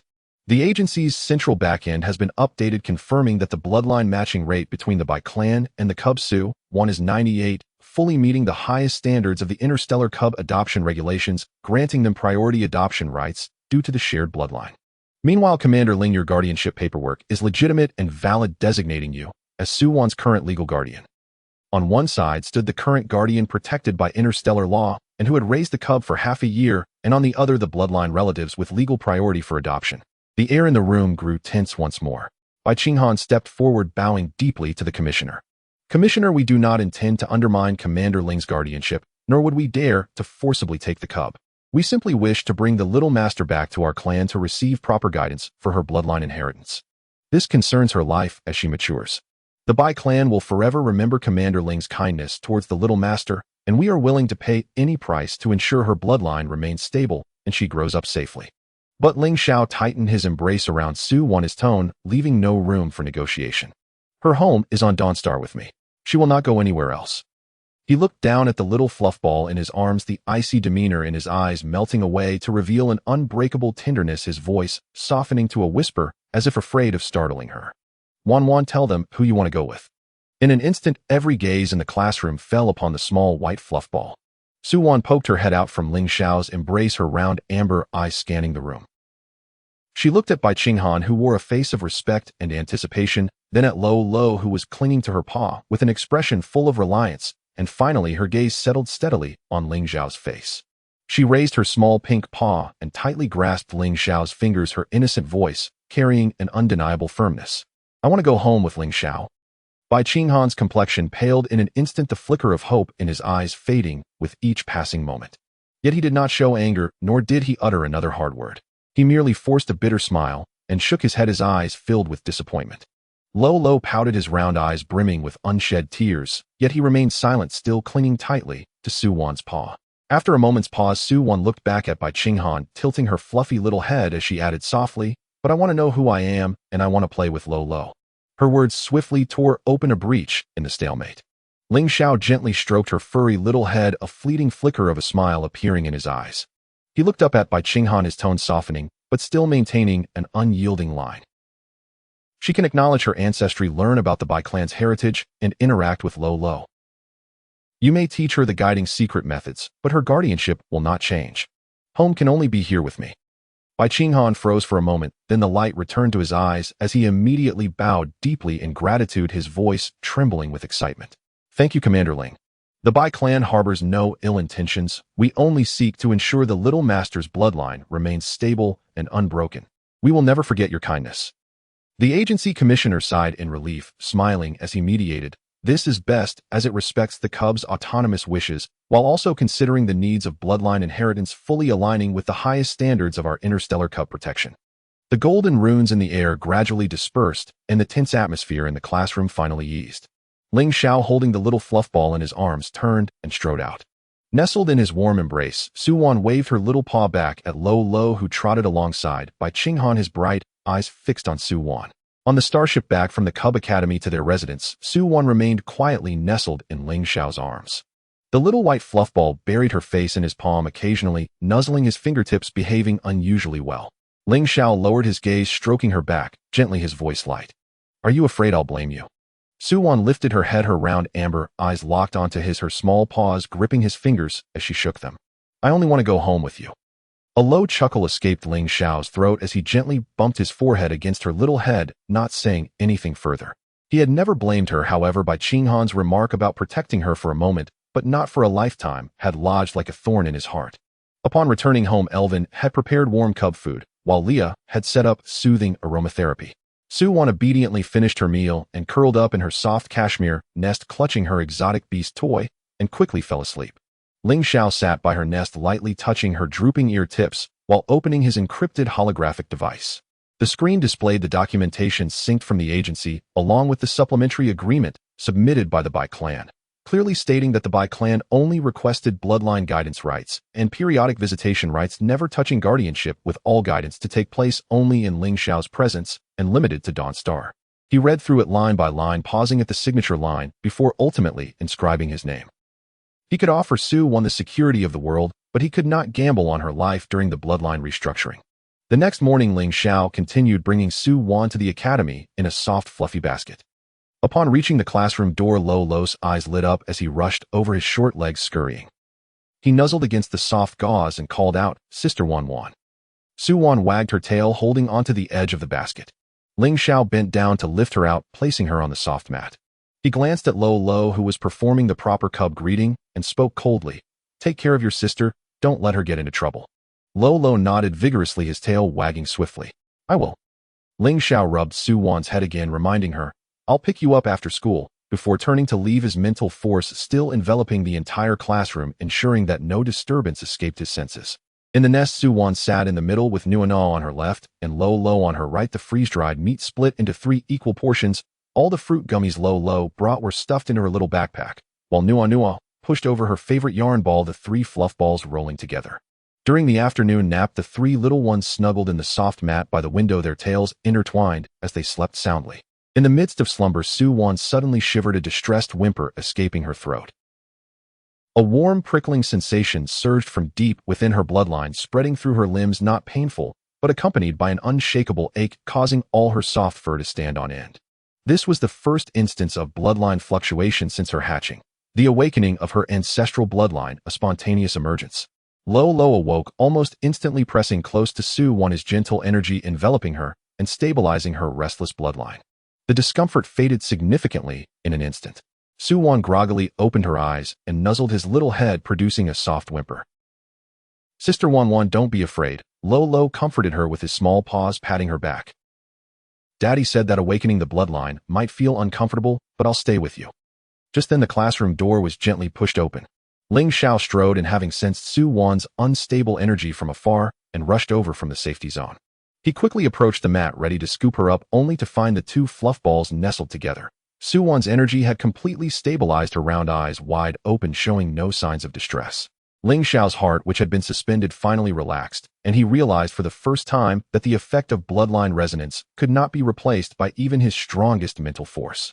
Normally, whenever Su Wan's mental stability wavered, he would have to coax her for a long time, but today Lo's mere presence had effortlessly calmed the turmoil within her bloodline.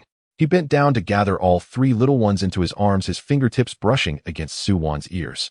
"Are you still uncomfortable?" "I'm not uncomfortable anymore," Su Wan nuzzled against his palm. Lo is here with me."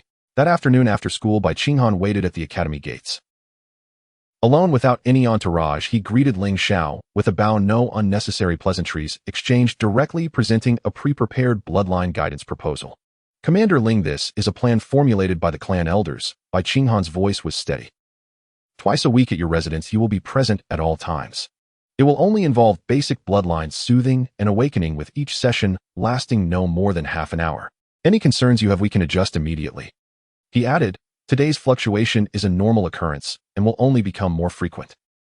With the guidance of a shared bloodline, we can minimize the little master's suffering and ensure her bloodline awakens smoothly, leaving no hidden dangers." Ling Xiao took the proposal, quickly scanning its contents. It was detailed and comprehensive, focusing solely on gentle guidance for the cub, with no extreme measures included, taking Su Wan's capacity into full consideration. "I will have the agency commissioner verify it, and if there are no issues, we can start next week." Ling Xiao raised his gaze, his tone still firm, but lacking the previous resistance. Bai Qinghan's eyes sparkled with hope, and he bowed deeply in gratitude. "Thank you, Commander Ling. The Bai clan harbors no ulterior motives. We only wish to ensure the little master's bloodline remains stable and her inheritance continues. Your kindness we shall never forget." On the way back to their residence, Su Wan wiggled her tail as she clutched Ling Xiao's fingers. "Ling Xiao, you're so good." Ling Xiao glanced down at the little fluff ball, whose eyes were bright with joy, and gently stroked her back. He said nothing further. As night fell over Dawnstar, Su Wan nestled in her soft nest with a new plush mat holding the rune toy Lo had given her, listening to the distant sounds of Ling Xiao handling military affairs, feeling her heart brimming with warmth. She had finally found her origins and would forever safeguard her home. The starlight outside streamed into the room, enveloping the soft fluff ball and falling into Ling Xiao's tender gaze. A year passed in the blink of an eye. Only 3 days remained until the auspicious date recorded in the ancient by Shi tomes for the main house's direct line cub to assume its true form. Dawn from Puxiaoxing filtered through the floor-to-ceiling windows and fell upon the snow-white fur ball curled on the cashmere rug in the study. Suwan was no longer the palm-sized, unsteady little thing Ling Xiao had once rescued. She had stretched and grown, her plush alabaster coat now gleamed with a pearly sheen, and her amber eyes shone clear and lucid, the blankness of infancy, replaced by a lively intelligence. Over the past year, the Baishur's bi-weekly bloodline guidance had never faltered. Luo clung to her side day after day. The shared current of ancestral blood steadied her through several violent surges. Ling Xiao scoured the galaxy for rare materials and top-tier defensive gear to aid the cub's metamorphosis. The system's rewards had filled Su Wan's room with treasure. Even the domicile's defense matrix had upgraded thrice, courtesy of the system layers upon layers of protection so thorough that not a single insect could approach undetected. Now she nestled on Ling Xiao's lap, gnawing absorbedly on a runion-engraved molar stick. Her fluffy tail flicked across his wrist where he held his holobrain. He looked down, and his fingertips brushed the down of her spine, and the hardness in his gaze melted into tenderness. System detected Ward Su Wan's emotional state, stable, vital signs excellent. Morphing readiness at 98%. Continue guardianship. Complete the final pre-morph protection task to obtain the ultimate reward by sure bloodline origin protective barrier. Ling Xiao noted the alert in silence and vowed to witness the cub's safe transformation with his own eyes. At that instant, his military communicator on the wrist vibrated violently. A shrill emergency tone shattered the study's quiet. He swiped the feed, and 8 frontline reports marked highest danger erupted on the screen. The deputy garrison commander's voice, choked with tears, burst from the receiver. Legion commander. The Shichongzhou main fleet has struck the border. 3 defensive lines breached, 3 habitable planets fallen. Refugees are fleeing toward Puxiaoxing. If you do not return, the front will collapse.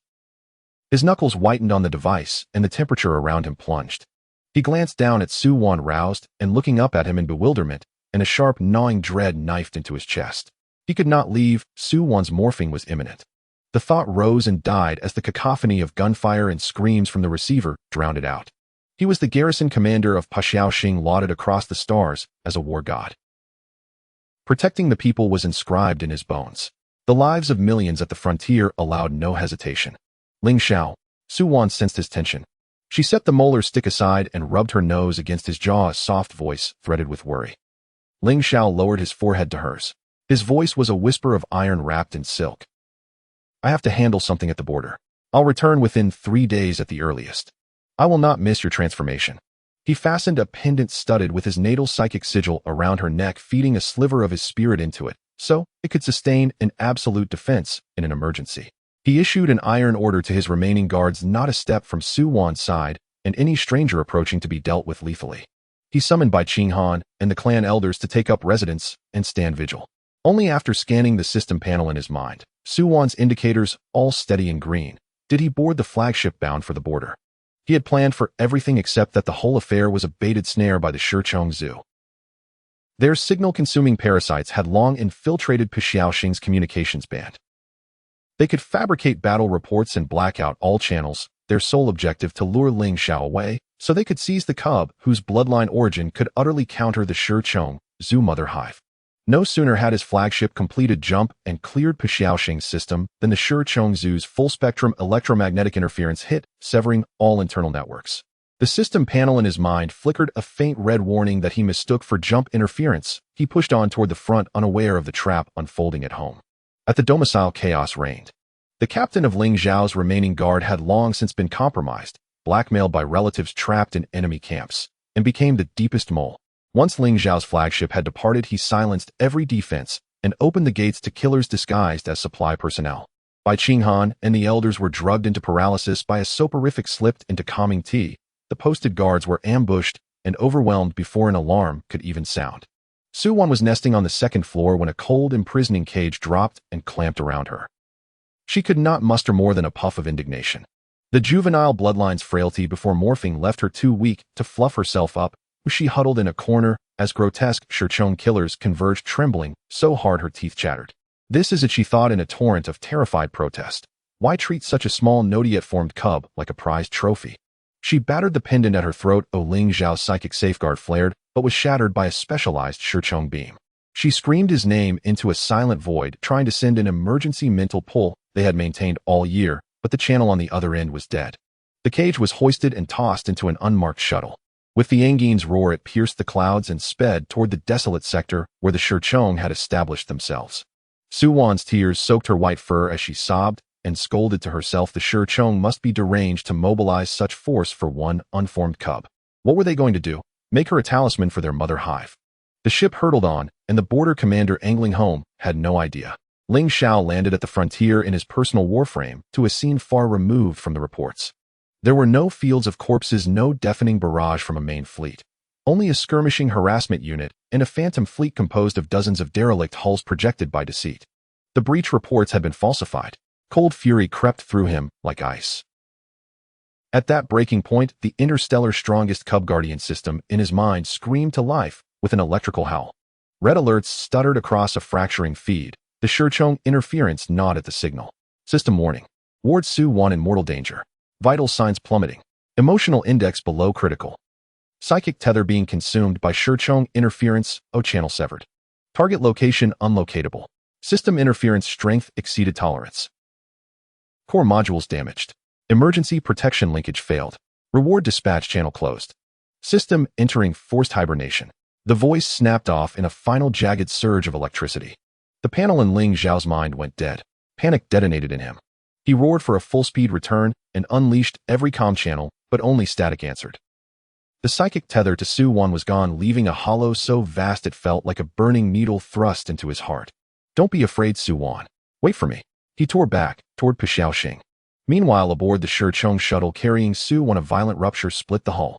The cockpit screamed with metal being rent, and two killers in the pilot's chair fell to blades in an instant. A man in moon-white brocade stepped through the gore. His features were gentle and composed. He was Ling Jin, the Imperial Third Prince. S-grade pacifying psychic power wreathed his fingertips like a thawing stream. He laid that power over Su-1, and it soothed the roiling bloodline within her, easing the chill from her core. The cub blinked, bewildered. Could this be Ling Jin, the soft-spoken prince the court adored? Was he here to adopt her too? She hesitated, but reasoning that being in a prince's hands must be better than the Shurchong hive, she stepped into his open palm.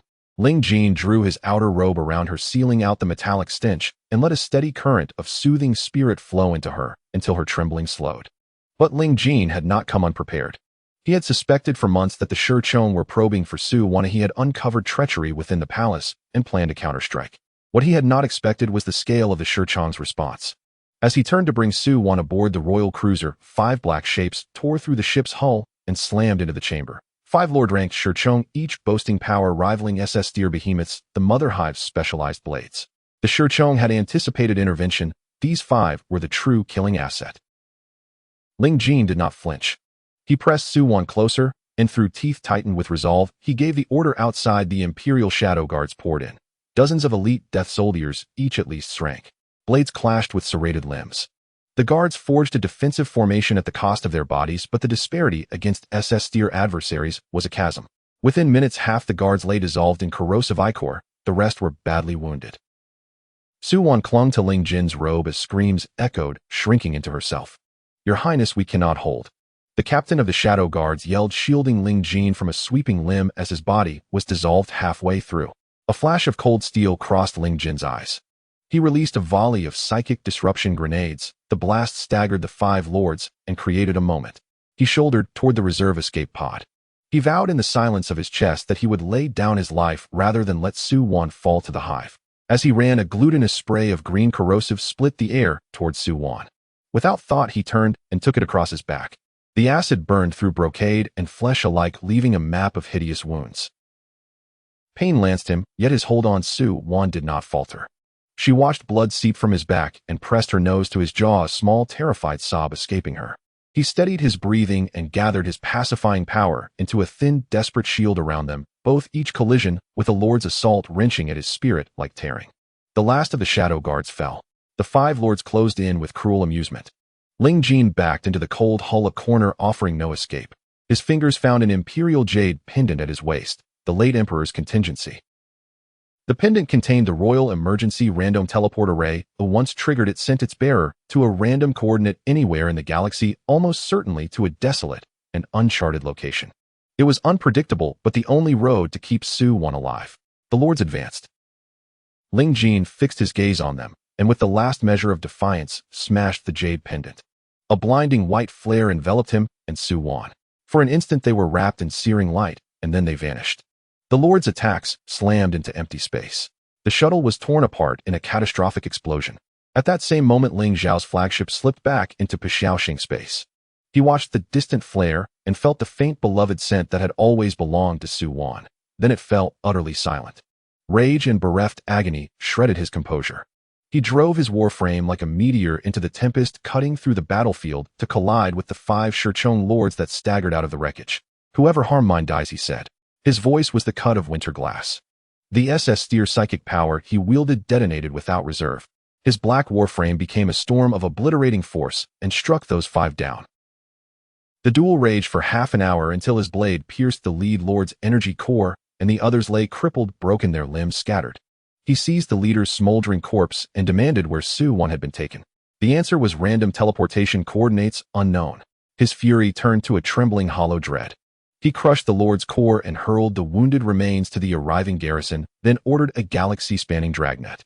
He mobilized Pixiaoxing's full force and appealed to the imperial household. The Baisher clan swept out in force as well. They scoured swathes of space and found not a whisper of Su-Wan's psychic trace. "Su-Wan, where are you? Wait for me. I will find you," he vowed. On an unmarked, uncharted wasteland of a planet, absent even from standard stellar charts, Ling Jin and Su-Wan fell from the light of the teleport. 2 days and 18 hours remained before Su-Wan's morphing. They hit the jagged surface with a brutal impact. Ling Jin used his body as a buffer, crumpling against the rock. He groaned and spat blood. The acid-burned wounds on his back reopened. He blacked out. Su-Wan clambered from his arms and peered at him, horror untethering her. She pressed her small head against his cheek and felt the faint rise and fall of breath through his cracked lips. Only then did a sliver of relief steal into her panic. This planet was brutal. By day the radiation could singe fur, by night the temperature plunged toward frozen death. Predators prowled, water was scarce, and the very land sought to kill the unwary. Ling Jin lay unconscious for 12 hours, all the while Su-Wan refused to leave his side. She wrapped her body around him to shield him from noon's burning rays, yet the slightest stir of alien beasts she fluffed and bared razor claws, a trembling little guardian who would not yield. Stay away," she told the snarling silhouettes, her voice trembling with bravado. "I am Su-Wan of the Baisher main house. My eldest brother is the war god Ling Xiao.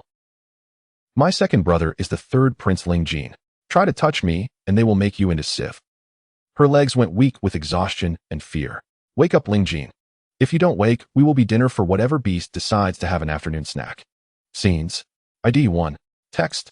Ling Jin sat motionless beneath a dark canopy of rock, watching the little snow-white ball of fur breathe against his chest.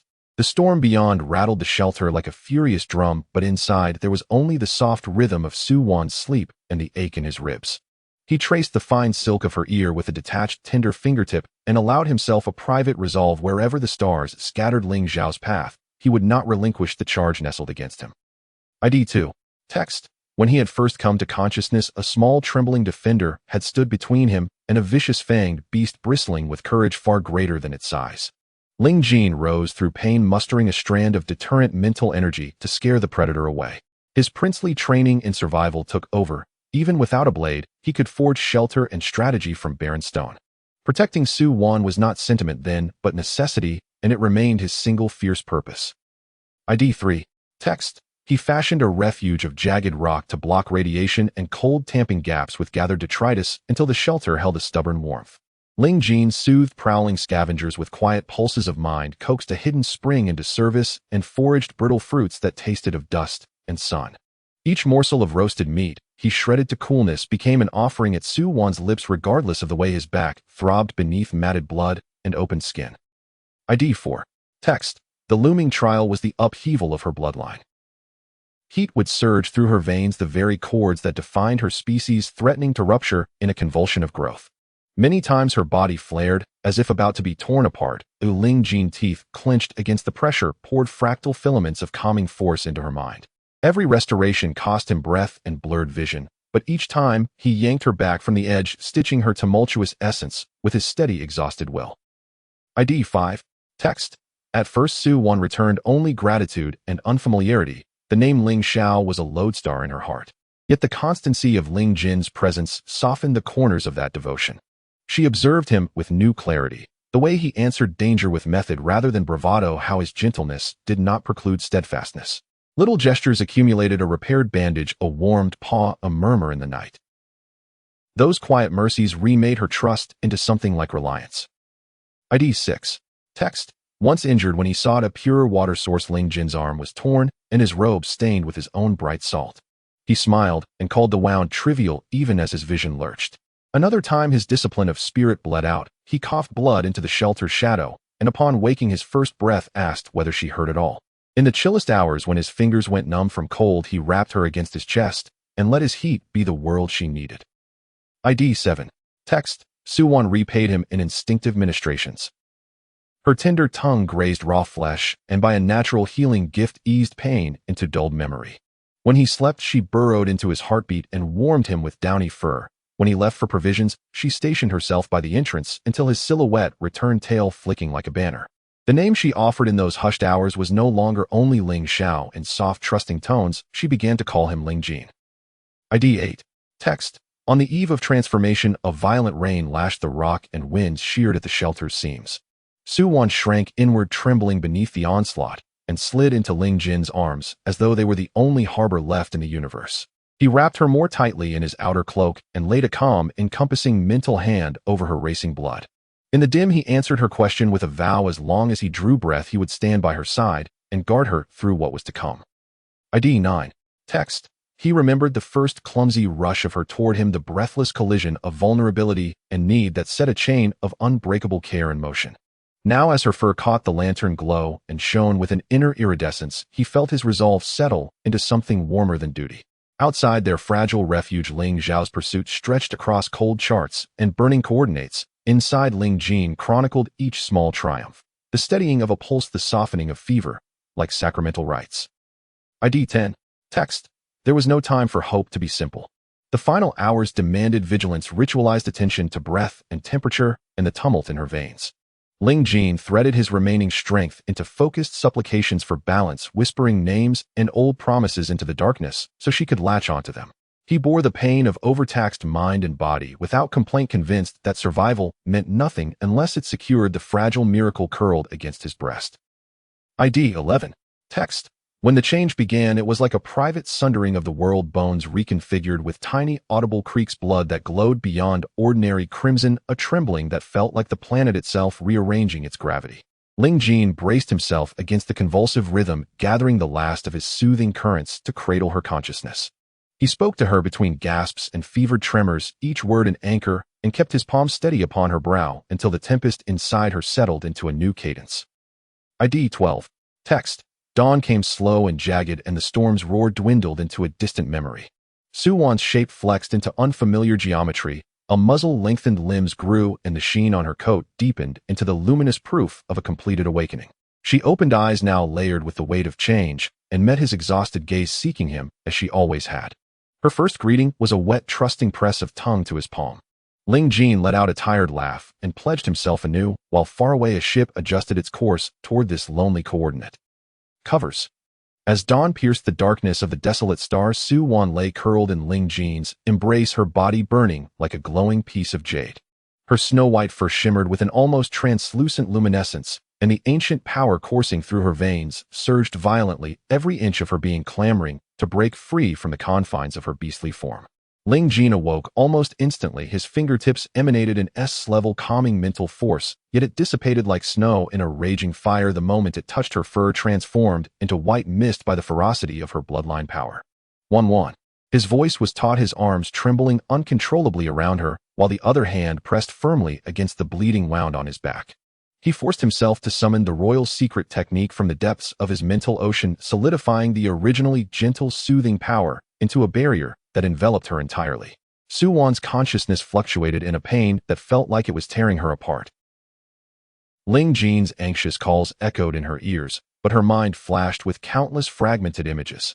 Ling Xiao rescuing her from the shattered remains of a mech on the silent, desolate dead star, carefully tucking her away in the temperature-controlled pocket of his combat suit. Luo, running over with the galaxy's most expensive freeze-dried treats nuzzling her cheek with an adorable grin. And the moment before the starship exploded when Ling Jin had shielded her from corrosive fluid with his back, the muffled grunt concealing his determination.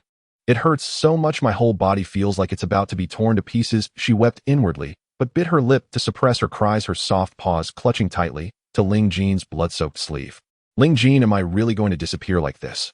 I haven't even transformed into a beautiful little girl, yet I haven't tasted the strawberry freeze-dried treats hidden in Ling Zhao's bedroom safe, and I haven't stolen all of Luo Luo's snacks." Ling Jin watched her convulsing in pain, even the tips of her ears trembling, his heart feeling like it was pierced and ground by the claws of a Zerg. He understood better than anyone that the ancient Bai family's transformation tribulation was already perilous, let alone the fact that Su Wan had been exhausted from days of travel and fright, her bloodline, nearly depleted, kept alive solely by his mental force. Without a moment's hesitation, he bit down on his tongue, letting a drop of his life essence mixed with his mental energy spray into his palm. The pale golden, soothing mental force instantly coalesced into countless fine threads that wove through Su Wan's fur, gently untangling the rampaging power within her. This was a forbidden technique of the royal family, using one's own mental essence at great cost to stabilize another's bloodline. A slight misstep could lead to shattering one's mental ocean. Yet Ling Jin saw nothing but the little fur ball in his arms, oblivious to his own increasingly pale complexion and the gaping wound on his back. "Don't be afraid, Wan." His voice came out hoarse, like it had been sanded down his cool forehead, gently pressed against her feverish little head. "I'm here. Follow my mental energy, just hold on a little longer, and it will be all right." "Hold on, I must hold on. I promised you I would always protect you." Su Wan's consciousness was drawn back by this gentle, yet resolute force. She could distinctly feel Ling Jin's mental energy wrapping around her restless bloodline like the melting streams of spring, even as his own hands trembled and his breath grew weaker, showing no sign of withdrawing. Enduring the excruciating pain, she extended her tiny pink tongue and lightly licked the blood-stained tips of Ling Jin's fingers. The innate healing ability of the Bai family's offspring flowed through that tiny contact, and surprisingly the tension in Ling Jin's tightly wound shoulders eased just a fraction. Ling Jin, her soft voice trembled with a hint of a cry. "Are you in pain too?" Ling Jin's heart softened suddenly, and he lowered his head to nuzzle her wet little ear with his nose, his voice as gentle as a whisper. "I'm not in pain.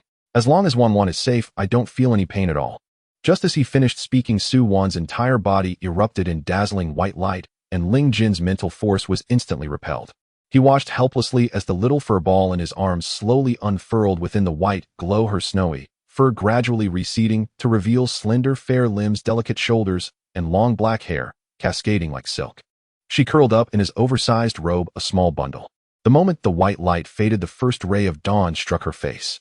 A little girl around 3 or 4 years old, with skin as white as freshly fallen snow, her amber eyes still glistening with unspent tears, her nose and the corners of her eyes tinged with red, and her lips pink like ripe cherries. She blinked, her long eyelashes fluttering like little fans, staring at her chubby hands in a daze. Ling Jin, the little girl, lifted her head, her voice still familiar, yet infused with a sweetness reminiscent of a human child. "I've transformed into a little girl." Ling Jin's breath caught in his throat, his fingers hovering in midair, hesitating to descend. He had lived for 24 years, seen countless noble ladies and stunning beauties across the galaxy, yet he had never encountered eyes so pure, clean as the morning dew on a star, untouched by pollution, filled with innocent dependency that pierced straight into the softest corners of his heart. He swallowed hard, his voice barely above a whisper, as if afraid to disturb her. "Yes, you've transformed. Our Wan is very beautiful." But Su Wan pouted slightly, her small brows furrowing as she touched her smooth arms. "But I don't have fur anymore. I can't warm your hands at night." Ling Jin couldn't help but smile, his eyes brimming with warmth. He reached out, delicately ruffling her soft hair, shedding his large outer robe and wrapping it around her carefully, ensuring her tiny feet were snugly covered, leaving only her round little face exposed. "It's all right," he gently pinched her soft cheek. "From now on I'll warm you." Just as he lifted her to his side, intending to move to a safer rocky shelter, a piercing sound of tearing air echoed from the distant sky. The clouds were violently ripped apart as a pitch-black mech plummeted like a meteor, crashing heavily into the nearby mountains and kicking up clouds of dust and debris. Su Wan's eyes instantly sparkled, instinctively tugging at Ling Jin. She recognized that mech. It was Ling Zhao's exclusive vehicle, Black Flame, the only SS-level battle mech that could be operated by a mental force. Ling Jin paused momentarily, his grip around her tightening, Yet he still gently set her down, only reaching out to steady her arm, wary of her unsteady legs after transformation. Suwon's bare little feet landed on the rough, rocky ground, yet she felt no pain. She dashed towards the still cooling mech, her short legs moving swiftly. With each step, her amber eyes brightened like a little bird that had finally found its nest. Ling Xiao, he finally found me. This isn't a dream, is it? She screamed, inwardly, tears streaming down her cheeks, uncontrollably. Woo-woo, I thought I'd have to stay on this wretched, desolate star for the rest of my life. The mech's hatch burst open with a thunderous sound, a cold wind carrying the heavy scent of gunpowder rushing towards her. Ling Xiao emerged from the cockpit, his black combat suit soaked through with blood and sweat, a gash torn at the collar, fresh blood stains on his face, and his crimson eyes swirling with overwhelming fury. Yet upon seeing the little girl racing towards him, he froze in place. He recognized those eyes. Even though she had shed her snowy fur and transformed into a human girl, even after searching for her for 2 days and nights, nearly scouring half the galaxy's desolate starfields, even after countless near breakdowns in the deathly silence of his system's blackout, he could recognize her in an instant. This was the little cub he had protected for an entire year, cradled in his hands with fear of breaking her etched into his very essence. Wan Ling Xiao's voice trembled, the unacknowledged quiver betraying his emotions as he reached out, his hand suspended in the air, his knuckles whitening from the force of his grip. He feared that this was merely an illusion born from his mental fatigue, that one touch might shatter this little girl before him like a bubble. Suwon leaped into his arms, her tiny arms wrapping tightly around his neck, burying her face in the crook of his smoke-scented neck, tears streaming down her face, shocking Ling Xiao to his core. Ling Xiao, you finally came. She sobbed, her small body shaking. I thought you wouldn't be able to find me. I thought I'd never see you again. Ling Xiao tightened his arms, fiercely holding her, as if to meld her into his very being. His mental force erupted uncontrollably, shaking the surrounding debris and causing the distant roars of beasts to vanish without a trace. He lowered his head, his nose brushing against her soft hair, inhaling the familiar faint scent of milk. His heart, which had hung in the balance for 2 days and nights, finally came to rest. His Wan was alive, safe, and had even transformed. I'm sorry, his voice was hoarse, laden with endless guilt. Wan, I'm sorry for being late and for making you suffer. Just then a slight rustling of footsteps came from behind. Ling Xiao turned, still holding Suwon, his cold gaze instantly sharpening. Ling Jin approached slowly, his moon-white robe soaked in dirt and blood, the gaping wound on his back still seeping, his face pale to the point of translucency. Yet his posture remained straight, and the gaze he cast on Suwon was filled with unwavering tenderness and concern. Their eyes met in the air. One was a blood-soaked war god, his rage still simmering, exuding an unyielding possessiveness. The other was a gentle and restrained prince, appearing calm, yet harboring unyielding resolve beneath. Commander Ling Jin spoke first, nodding slightly to Ling Xiao, his tone calm, yet clear. Wan's transformation went smoothly, but her bloodline is still unstable. We need to get her back to Dawnstar quickly to let the Bai family nurture her with the Spirit Spring. He didn't seek recognition for his efforts, didn't mention how he had nearly died protecting Suwon aboard the starship, nor did he speak of the past 2 days and nights spent dragging himself wounded through this perilous, desolate star, guarding Suwon before her transformation. He merely stated Suwon's condition calmly, as if reporting an utterly mundane matter. Ling Xiao's gaze lingered on the gaping wound on Ling Jin's back, then swept over his wobbling figure, the tension in his anger slightly abating. He understood better than anyone how difficult it was to bring Suwon back unharmed after facing 5 SS-level Zerg lords. Without Ling Jin's intervention, his Wan would likely have already fallen into the clutches of the Zerg. Thank you. Ling Xiao's voice was deep as a mountain, his grip on Suwon unwavering. I, Ling Xiao, will remember this favor. Ling Jin simply shook his head, gently glancing past him to Suwon's tear-streaked face, his voice softening instantly. I protect her not to earn your gratitude. Suwon peeked out from Ling Xiao's embrace, her small face still glistening with tears. She glanced at the cold-faced Ling Xiao, whose eyes were filled with concern, and then at Ling Jin, who looked pale, yet continued to gaze at her with kindness. Her brows furrowed in worry. Oh no, what should I do now? 2 powerful figures are both focused on me. Whom should I comfort first? Ling Xiao has been searching for me day and night, and must be anxious, but Ling Jin risked his life to protect me, she thought, her tiny hands unconsciously tightening around Ling Xiao's collar. If I had known transforming would be so troublesome, I might as well have remained a little furball forever. At least I wouldn't have to deal with this monumental dilemma. As she fretted, the dormant galactic strongest cub guardian system in Ling Xiao's mind suddenly came to life, followed by familiar electrical sounds. Then red alerts and green notifications flooded his vision. Beep. System reboot successful. Signal restored. Detected that guardian target Suwon has successfully transformed. Bloodline awakening degree 35. Vital signs stable. Warning. Warning. High concentration of Zerg signals detected. Quantity 300. Primary target is SS level Zerg Lord. Approaching rapidly. Less than 5 kilometers to current location. Estimated arrival in 3 minutes. Warning. Detected damage to Black Flame Mech jump core. Cannot initiate jump immediately. Communication module affected by the magnetic field of the desolate star, temporarily unable to contact external fleets. Ling Xiao's expression darkened immediately. He had come in such a rush, forcibly executing 3 long-distance jumps that had already severely damaged the mech's core. The recent emergency landing had rendered the communication module completely inoperable. And the pursuing force was evidently one of the 4 Zerg lords he had wounded earlier, now leading a remnant Zerg force tracking him down by his jump signal to the desolate star. What's wrong? Suwan noticed his muscles tense up all at once and cautiously rubbed against his jaw. There are Zergs chasing us. Ling Xiao tightened his hold on her and looked at Ling Jin, his tone resolute.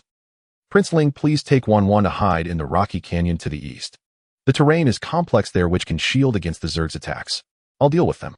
Ling Jin, however, shook his head, stepping in front of Su Wan, his fingertips swirling with pale golden, soothing mental force.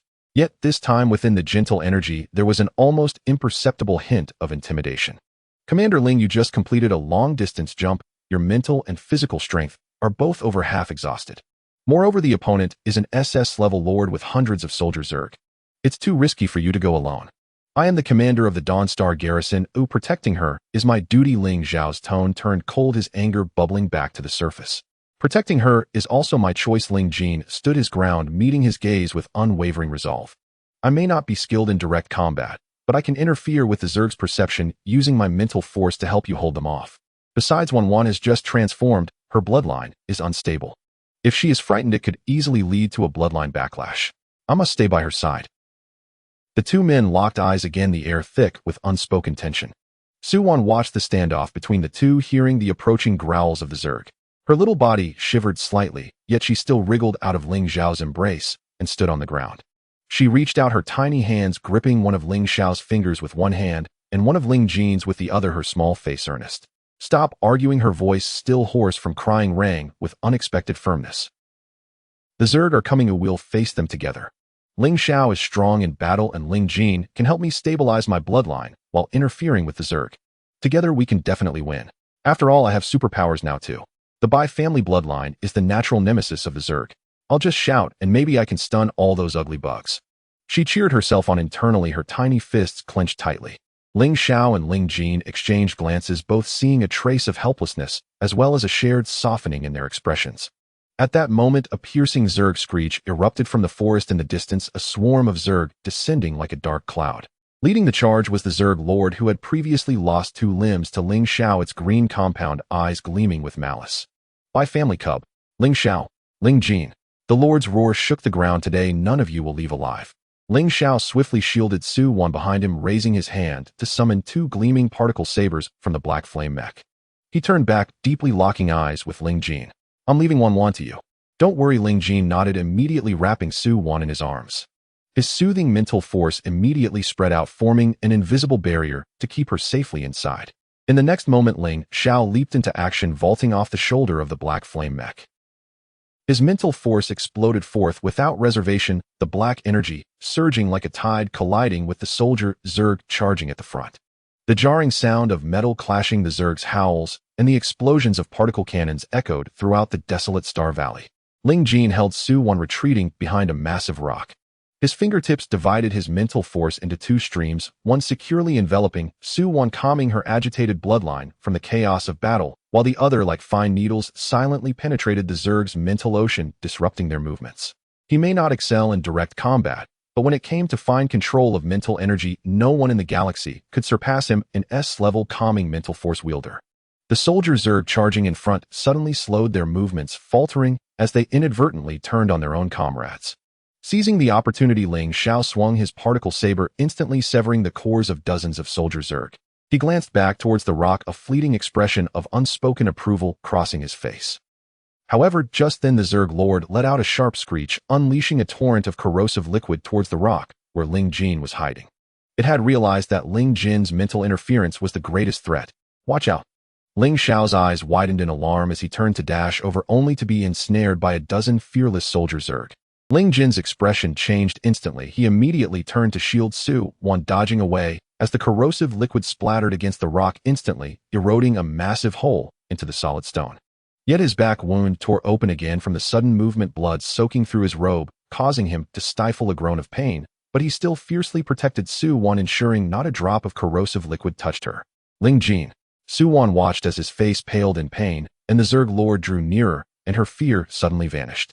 She could feel the ancient power within her bloodline surging wildly. The Bai family bloodline was inherently the nemesis of the Zerg. Breaking free from Ling Jin's embrace, her tiny figure stood in front of the rock, taking a deep breath, and summoning all her strength, she let out a clear, resonant roar. That sound was not the cry of a human child. It carried the intimidation of an ancient beast, surging like an invisible shockwave that swept across the battlefield. The soldier Zerg at the front instantly faltered, as if all their strength had been siphoned away, collapsing to the ground and twitching as they turned into puddles of green liquid. Even the SS-level Lord froze, pain filling its green compound eyes as it let out a piercing scream. Ling Xiao seized this once-in-a-lifetime opportunity, leaping high into the air, the particle saber slicing through the air with a world-ending ferocity as it plunged into the Zerg Lord's energy core. Green blood splattered everywhere as the Lord's massive body crashed heavily to the ground, devoid of life. With their leader gone, the remaining soldier Zerg fell into chaos, easily dispatched by Ling Xiao. The battlefield fell silent in an instant, only the wind of the desolate stars sweeping the dust away. After letting out that roar, Su Wan felt her strength drain completely, her legs buckling as she began to fall. Ling Jin rushed forward, swiftly catching her in his arms, his soothing mental force flooding through her. Wan. Ling Xiao hurried over, his gaze full of concern as he surveyed the pale little girl in Ling Jin's arms. Are you feeling all right? Are you hurt? I'm fine. Su Wan shook her head, leaning against Ling Jin, managing a small smile. See, I was able to help too. Ling Xiao looked at her, then at Ling Jin, holding her, his throat tightening. Finally, he reached out, gently brushing the dirt from her face. Scenes. ID 1. Content. As the landing craft entered the main ship heading toward Dawn Star, an ominous silence enveloped the atmosphere. Ling Xiao's thoughts were consumed by the urgency of their situation, while Su Wan, nestled comfortably against Ling Jin, felt a wave of warmth and safety wash over her. The ship's engines hummed steadily, a comforting sound amidst the chaos that had unfolded. ID 2. Content. Ling Jin kept a watchful eye on Su Wan, his expression softening as he noticed her slight shivers. Are you sure you're all right? He inquired, his voice a blend of concern and tenderness. Su Wan nodded, though her pale cheeks betrayed her exhaustion. The bond between them seemed to strengthen with each passing moment, an unspoken promise of support in the face of adversity. ID 3. Content. Ling Xiao, still grappling with the aftermath of their encounter, cast a sidelong glance at Ling Jin and Su Wan. The sight of them together, their hands intertwined, ignited a fierce sense of protectiveness within him. He resolved to safeguard them no matter the cost. The specter of the Zerg Queen loomed large in his mind, a reminder of the lurking danger that threatened their fragile peace. ID 4. Content. Deep within the Zerg hive, an unsettling stillness prevailed. The Queen, a colossal figure adorned with countless eyes, sensed a shift in the air. The demise of her forces echoed through her mind, fueling her rage. Her gaze narrowed on the newborn White Clan offspring, the one capable of subduing her kind. It was time to retaliate, and she would unleash her wrath upon those who dared to challenge her. Covers. When the main ship jumped back to Dawn Star, the twilight of the main city was spreading across the horizon. The golden sunset streamed through the porthole, enveloping the cabin in a warm glow. Su Wan was nestled in Ling Jin's arms, sleeping soundly. The transformation had drained most of her energy, causing her to frown even in her dreams. Her soft little hands clutched tightly at Ling Jin's clothing, as if afraid that letting go would make him disappear. Ling Jin lowered his gaze, gently smoothing out her furrowed brow with his fingertips. He ignored the dull pain from the bandages on his back, carefully adjusting his position to ensure she could sleep more soundly. Across from him, Ling Xiao was scrolling through his holographic interface, where the pre-established itinerary was displayed. Half a year prior to Su Wan's transformation, he had thoroughly examined all the ancient texts submitted by the Bai family and had finalized all arrangements with Bai Qinghan following her transformation. The peril of the Bai family's direct descendants undergoing transformation was well known. After transformation, their essence became unstable, necessitating a return to the Bai family's ancestral ground beneath the extreme North Glacier. There they needed to be nourished by the Bai divine spring for 7 days to solidify their bloodline and awaken their ancient heritage. Originally, the plan was for him to stay by Su Wan's side and depart for the ancestral ground immediately on her first day of transformation. However, the insect tribe's stratagem had completely disrupted all arrangements. At this thought, a chill deepened in Ling Xiao's eyes. He had adjusted the defenses of Dawn Star 5 times on this journey, reinforcing the outer perimeter of the ancestral ground with 3 elite legions and establishing 3 layers of psychic barriers at the glacier entrance. The last oversight had nearly cost him the little one in his arms. From now on, he would leave no room for error in any step forward. Just then, a panel from the galactic strongest Cub Guardian system suddenly popped up in his mind with glaring red text alongside the green basic alerts. Detected that the Guardian target Su Wan's bloodline foundation is unstable post-transformation with an essence dissipation rate of 12. Immediate entry to the Bai family's ancestral ground for nourishment in the Bai divine spring is necessary. Overdue could lead to stagnation in bloodline awakening and a risk of regression. Warning: multiple unidentified malicious signals have locked onto the target. Abnormal tampering traces detected in the Bai family's ancestral barrier. Nearby star regions have captured secret signals from the insect tribe. Host, please remain highly vigilant. Ling Xiao's fingers tightened, suddenly turning white. He had anticipated that some would not give up easily, but he never expected that their hands had already reached into the Bai family's ancestral ground. As the main ship's cabin door slowly opened, Bai Qinghan, accompanied by several elders from the Bai family, was already bowing at the landing pad. Bai Qinghan's eyes were red-rimmed. Upon seeing Su Wan safe in Ling Jin's arms, the anxiety he had held for 2 days and nights finally eased. He deeply bowed to Ling Xiao and Ling Jin, saying, "Commander Ling, Prince, thank you both for risking your lives to protect the young master. This gratitude will be remembered by the entire Bai family for generations." As the current head of the Bai family, it was beneath his nose that the direct descendant was abducted. If it weren't for Ling Jin's life-threatening protection and Ling Xiao's frantic search, he would have no face left to stand before the Bai ancestors, even if he died. "She's sleeping, keep it down," Ling Jin said softly, shifting slightly to protect Su Wan more securely, his voice lowered to avoid disturbing her. Bai Qinghan immediately hushed his voice and added, "Commander Ling, everything is prepared on the ancestral ground. The Life Valley has been cleared, and the Bai Divine Spring has been activated ahead of time according to ancient texts. The young master can depart for the spring at any time. The sooner she enters, the better for stabilizing her bloodline." Ling Xiao nodded, his gaze sweeping over the elders behind Bai Qinghan until it finally landed on the second elder at the back, whose white hair fell to his shoulders. The malicious fluctuations detected by the system jumped momentarily when this elder glanced at Su Wan, vanishing in an instant almost like an illusion. He subtly shifted his gaze back, his voice heavy. "There's no time to waste, we depart now. Su Wan's bloodline cannot be delayed." "He'll accompany Su Wan," Ling Jin immediately responded, his gentle eyes showing no sign of retreat. "She just transformed, and her bloodline is unstable. If she becomes agitated while entering the spring, my calming psychic energy can stabilize her immediately. The ancestral ground is filled with ancient barriers and formations I've studied since childhood. I can be of assistance." Bai Qinghan quickly nodded, "Of course. Aside from the core area of the spring, which requires the main family's bloodline for entry, the rest of the places are unrestricted. Having both of you accompany is a great honor for the Bai family." Ling Xiao cast a cold glance at Ling Jin, but did not refute him. He knew that Ling Jin's S-level calming psychic energy was irreplaceable for Su Wan at this moment. More importantly, with hidden dangers lurking in the shadows, having one more person would increase the chances of protecting Su Wan. Even though they often clashed on the matter of safeguarding Su Wan, they had always been in agreement. Su Wan woke to the sound of wind and snow outside the car window. Rubbing her eyes, she sat up in Ling Jin's arms, her small face still carrying the bewilderment of just waking up. Looking at the endless expanse of the glacier snowfield outside, she blinked and asked, "Where are we going?" "To the Bai family's ancestral ground," Ling Xiao said, reaching out to tuck her scattered hair behind her ear, his voice unconsciously softening.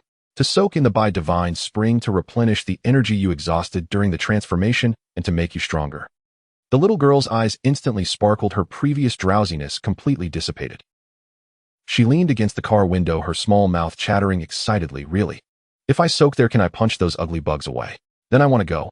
I want to soak for 7 days. I won't need you to shield me anymore." Ling Jin couldn't help but curve the corners of his lips, reaching out to adjust her thick cloak. "All right, our Wan is the strongest. But before that, let's stabilize your essence, okay?" "Okay." Su Wan nodded vigorously, then turned and pounced into Ling Xiao's embrace, wrapping her arms around his neck and shaking. "Ling Xiao, are there any tasty things in the ancestral ground? Are there strawberry freeze-dried snacks? Ling Xiao caught her securely cradling her small body, the coldness in his eyes dissipating entirely. Yes, everything you want is prepared for you. Though he spoke lightly, his fingers discreetly sent a coded message to the captain of the guard. Keep a close watch on the second elder of the Bai family, check all his communications for the last 6 months, and report every change in the ancestral ground barrier without omission. 3 hours later, the convoy arrived at the deepest part of the endless glacier. Before them stood a towering ice wall, smooth as a mirror and adorned with barely discernible ancient runes blending seamlessly with the surrounding glaciers. Without Bai Qinghan leading the way, even the best detectors would struggle to find the entrance. "Young master, please drop a drop of blood here," Bai Qinghan said, bowing as he pointed to a groove in the center of the ice wall. "This is the Bai divine barrier at the entrance to the ancestral ground. Only the bloodline of the main family can activate it." Su Wan obediently nodded, extending her small finger to her mouth, and gently biting it, squeezing out a drop of bright red blood that landed perfectly in the groove. The moment the blood droplet fell, the ancient ice wall erupted with blinding white light. Countless golden runes spread across the wall, accompanied by the heavy sound of stone doors opening. The 100-meter ice wall slowly parted, revealing a verdant passage. A rich aura of life rushed toward them, mingling the freshness of flora and the divine spring with the icy desolation outside, creating a stark contrast. "Wow." Su Wan's amber eyes widened as she clung to Ling Xiao's arm, peering inside with wonder on her small face. "It's so warm in here. It's even more comfortable than the constant temperature garden Ling Xiao built for me." Ling Xiao carried her at the forefront, while Ling Jin stayed closely beside him. Bai Qinghan led the way as the group stepped into the passage. Upon passing through the passage, an expansive scene unfolded before them. Before their eyes lay an endless ancient forest, towering trees piercing the clouds, and the ground covered with spirit herbs, many of which were priceless treasures in the interstellar market. The spirit energy in the air was thick, and occasionally spirit beasts shimmering with light would trot past, pausing to bow respectfully upon seeing Su Wan, showing no hint of wildness. This was the foundation of the Bai family's millennia-long legacy, the last sanctuary left for descendants after the fall of the ancient Bai deity. The Bai clan members residing here stopped their tasks upon seeing the group, bowing in reverence, their eyes filled with awe and joy towards Su Wan.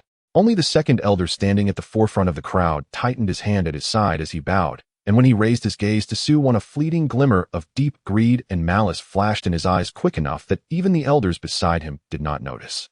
"Head of the family, Miss Wan, Commander Ling Prince." The second elder stepped forward, his voice old and hoarse, bowing deeply. "We have prepared accommodations, and the Life Valley is ready to welcome Miss Wan into the spring at any time." Bai Qinghan nodded and was about to speak when he noticed Su Wan peering out from Ling Xiao's embrace, staring intently at the second elder for a while, her small brow slightly furrowed. She couldn't pinpoint what felt off, but she sensed that the way this elder looked at her was strange, lacking the pure reverence shown by the other clan members.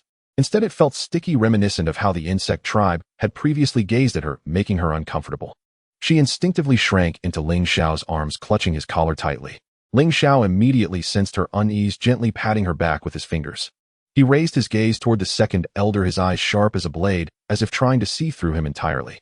The second elder felt a jolt at being scrutinized, quickly lowering his head to conceal all emotions from his eyes.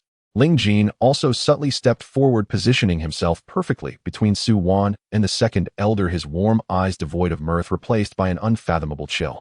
He had already received secret reports from the Dark Guards indicating that this second elder had been in contact with his older brother, the first Prince Ling Yu, multiple times over the past 3 months.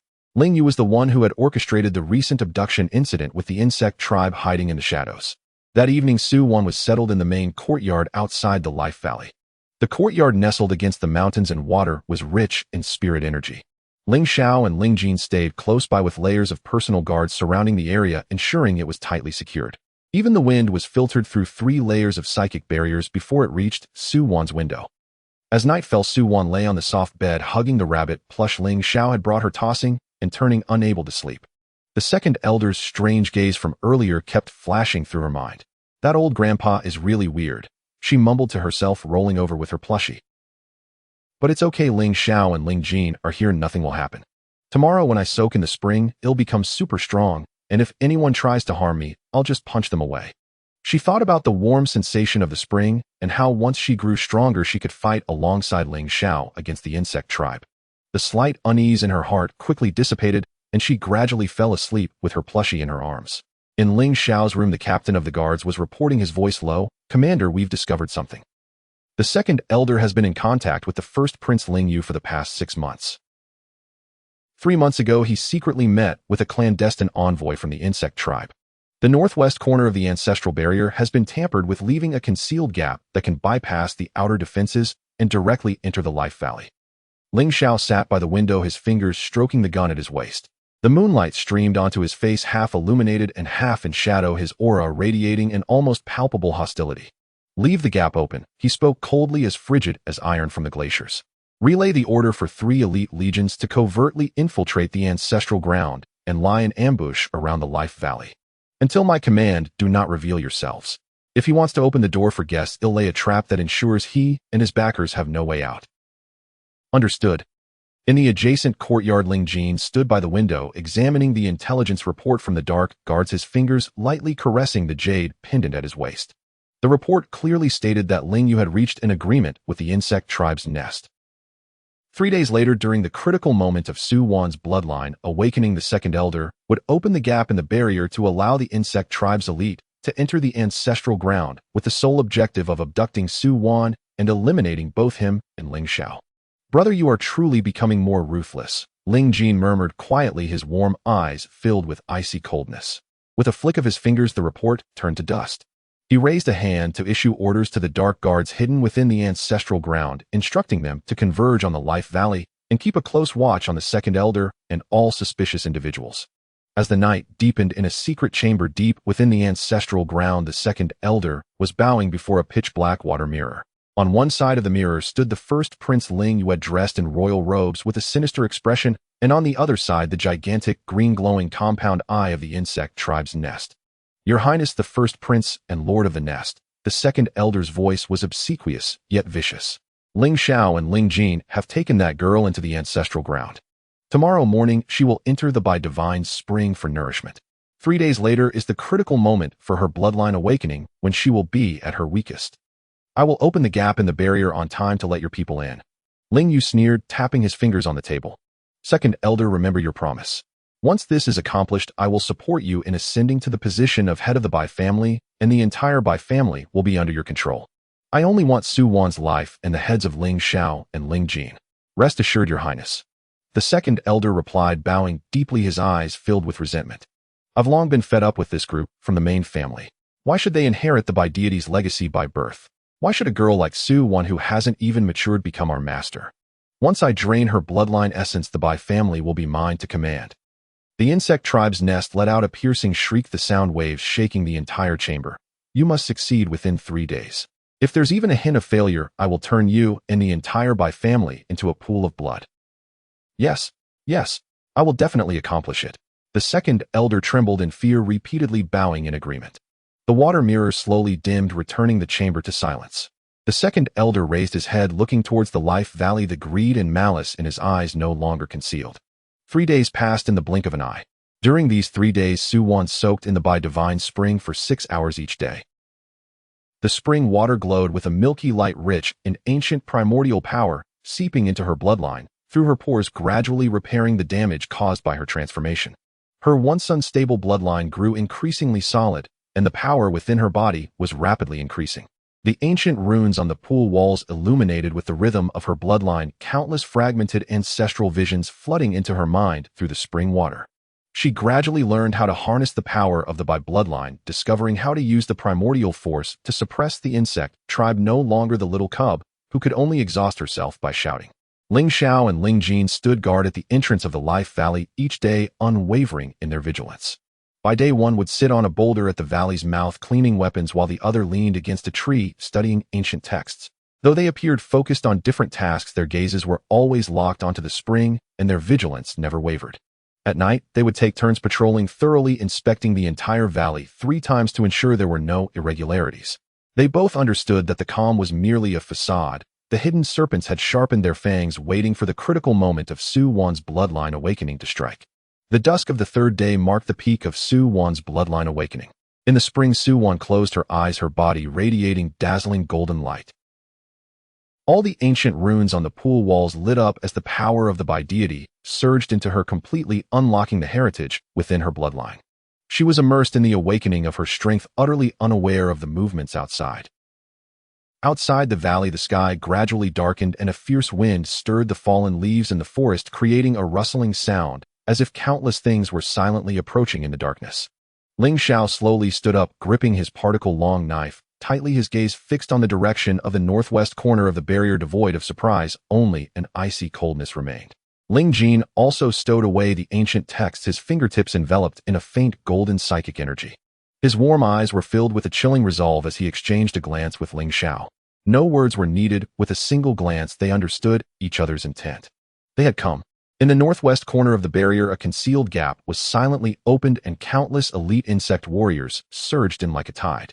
Their green compound eyes glinted ominously in the darkness. Leading the charge were 3 SS-level insect lords who had previously narrowly escaped Ling Xiao's attack. At the gap stood the second elder, his expression twisted with malice. "Charge in," the leading lord bellowed. "Capture the Bai family's young cub. Kill Ling Xiao and Ling Jin." A tidal wave of insects surged towards the heart of the Life Valley. However, just as they rushed into the valley, countless laser cannons flared to life amidst the trees. The elite legions that had been lying in ambush surrounded them in an instant. The thunderous roar of particle cannons, the screeching clash of blades, and the insect warriors' roars reverberated throughout the valley. Ling Xiao leaped into action, unleashing his SS-level psychic energy without reservation. His black figure shot forward like a bolt of lightning, charging straight towards the 3 insect lords at the forefront, his voice as frigid as ice. "Dare to invade my domain and harm my people. You seek death." Ling Jin swiftly flashed to the edge of the spring, raising a thick barrier of psychic energy to shield the entire spring pool, ensuring that Su-Wan inside wouldn't be disturbed by the external battle. He glanced at the second elder surrounded by dark guards, his warm voice laced with murderous intent. "You should die for betraying the main family and colluding with external enemies." The second elder, upon witnessing the trap laid out before him, turned pale. He finally realized that he was not the hunter, but rather a prey that had long since fallen into a trap. Meanwhile, in the spring, Su-Wan gradually opened her eyes amidst the golden light of primordial energy. In her amber eyes, the golden glimmer of ancient runes flashed, and the bloodline power belonging to the Bai deity awakened completely within her. The golden primordial light surged in the hot spring, and as Su-Wan slowly opened her eyes, all the ancient runes on the pool's walls soared into the air, slowly revolving around her, emitting a clear, resonant hum. The little girl, who was originally 3 or 4 years old, had quietly grown into a 5 or 6-year-old appearance. Her long black hair cascaded over her shoulders, the tips glimmering with a faint golden hue. Her amber eyes remained clear, yet now held an air of tranquility and dignity brought by ancient lineage. What was once a fleeting aura had solidified completely. With every gesture, she exuded the innate nobility unique to the Bai family's direct descendants. She gently raised her hand, her fingertips gliding across the water's surface where a golden rune materialized, obediently spinning in place. The tearing sensation from her transformation had completely vanished. Warmth filled her veins, and the abundant power flowed through her limbs and bones. The inherited memories that surged into her mind now transformed entirely into her own strength. "Wow, I really have become stronger. I've even grown a bit taller." Su-Wan screamed internally, unable to resist, shaking her chubby little feet, splashing water everywhere. "So this is the strength of the Bai bloodline. I can now summon those techniques from the inheritance even with my eyes closed. I won't need to rely on Ling Xiao and Ling Jin anymore." Meanwhile, outside the hot spring, the valley was already filled with the sounds of battle. Ling Xiao was fighting 3 SS-level insectoid masters single-handedly. The leading master bore 8 sharp limbs, each swing generating a wind strong enough to tear through steel, while corrosive green liquid dripped from the tips of its appendages instantly, creating bottomless black holes upon impact with the ground. To the left, another master equipped with wings moved so swiftly that only an afterimage remained, targeting Ling Xiao's weak points for surprise attacks. On the right, the third master released psychic interference waves, its shrill cries continuously assaulting Ling Xiao's mind. Ling Xiao's black combat suit was already soaked with the green blood of the insectoids and his own. His left shoulder burned from a surprise attack with corrosive liquid, the charred edges still emitting wisps of smoke, yet his grip on the particle blade remained steady as a rock. Faced with the limbs coming at him, he did not flinch or evade. Instead, he pivoted and struck his blade, charged with SS-level psychic energy, slicing through the joint of the appendage with a sharp metallic crack, sending a severed limb crashing to the ground, green blood spraying everywhere. But in that instant, a rush of air surged behind him. The airborne master seized the opportunity, its barbed forelimbs thrusting towards Ling Xiao's back. Simultaneously, the master on the ground intensified its psychic interference, its piercing scream rising in pitch, causing a half-second delay in Ling Xiao's movements. "Be careful," Ling Jin's voice suddenly rang out. Having just dealt with the treacherous Second Elder's private soldiers, he turned to see Ling Xiao in peril. Without a moment's thought, he unleashed all his SS-level psychic energy, forming two shields of pale gold in an instant. One solidly positioned behind Ling Xiao to absorb the deadly ambush, while the other transformed into countless fine psychic needles piercing into the compound eye of the psychic interference master, eliciting a chilling scream and abruptly halting its disruption. The corrosive liquid collided with the psychic barrier, sizzling as it cracked like spider webs. Ling Jin let out a muffled groan, blood trickling from the corner of his mouth as the wound on his back, which had yet to heal, burst open again, blood soaking his moon-white robe and dripping to the ground. "Mind your own business." Ling Xiao frowned, countering with a blade that cleaved through the approaching master, stepping protectively in front of Ling Jin, his tone cold, yet shielding him from all attacks aimed at Ling Jin's blind spots.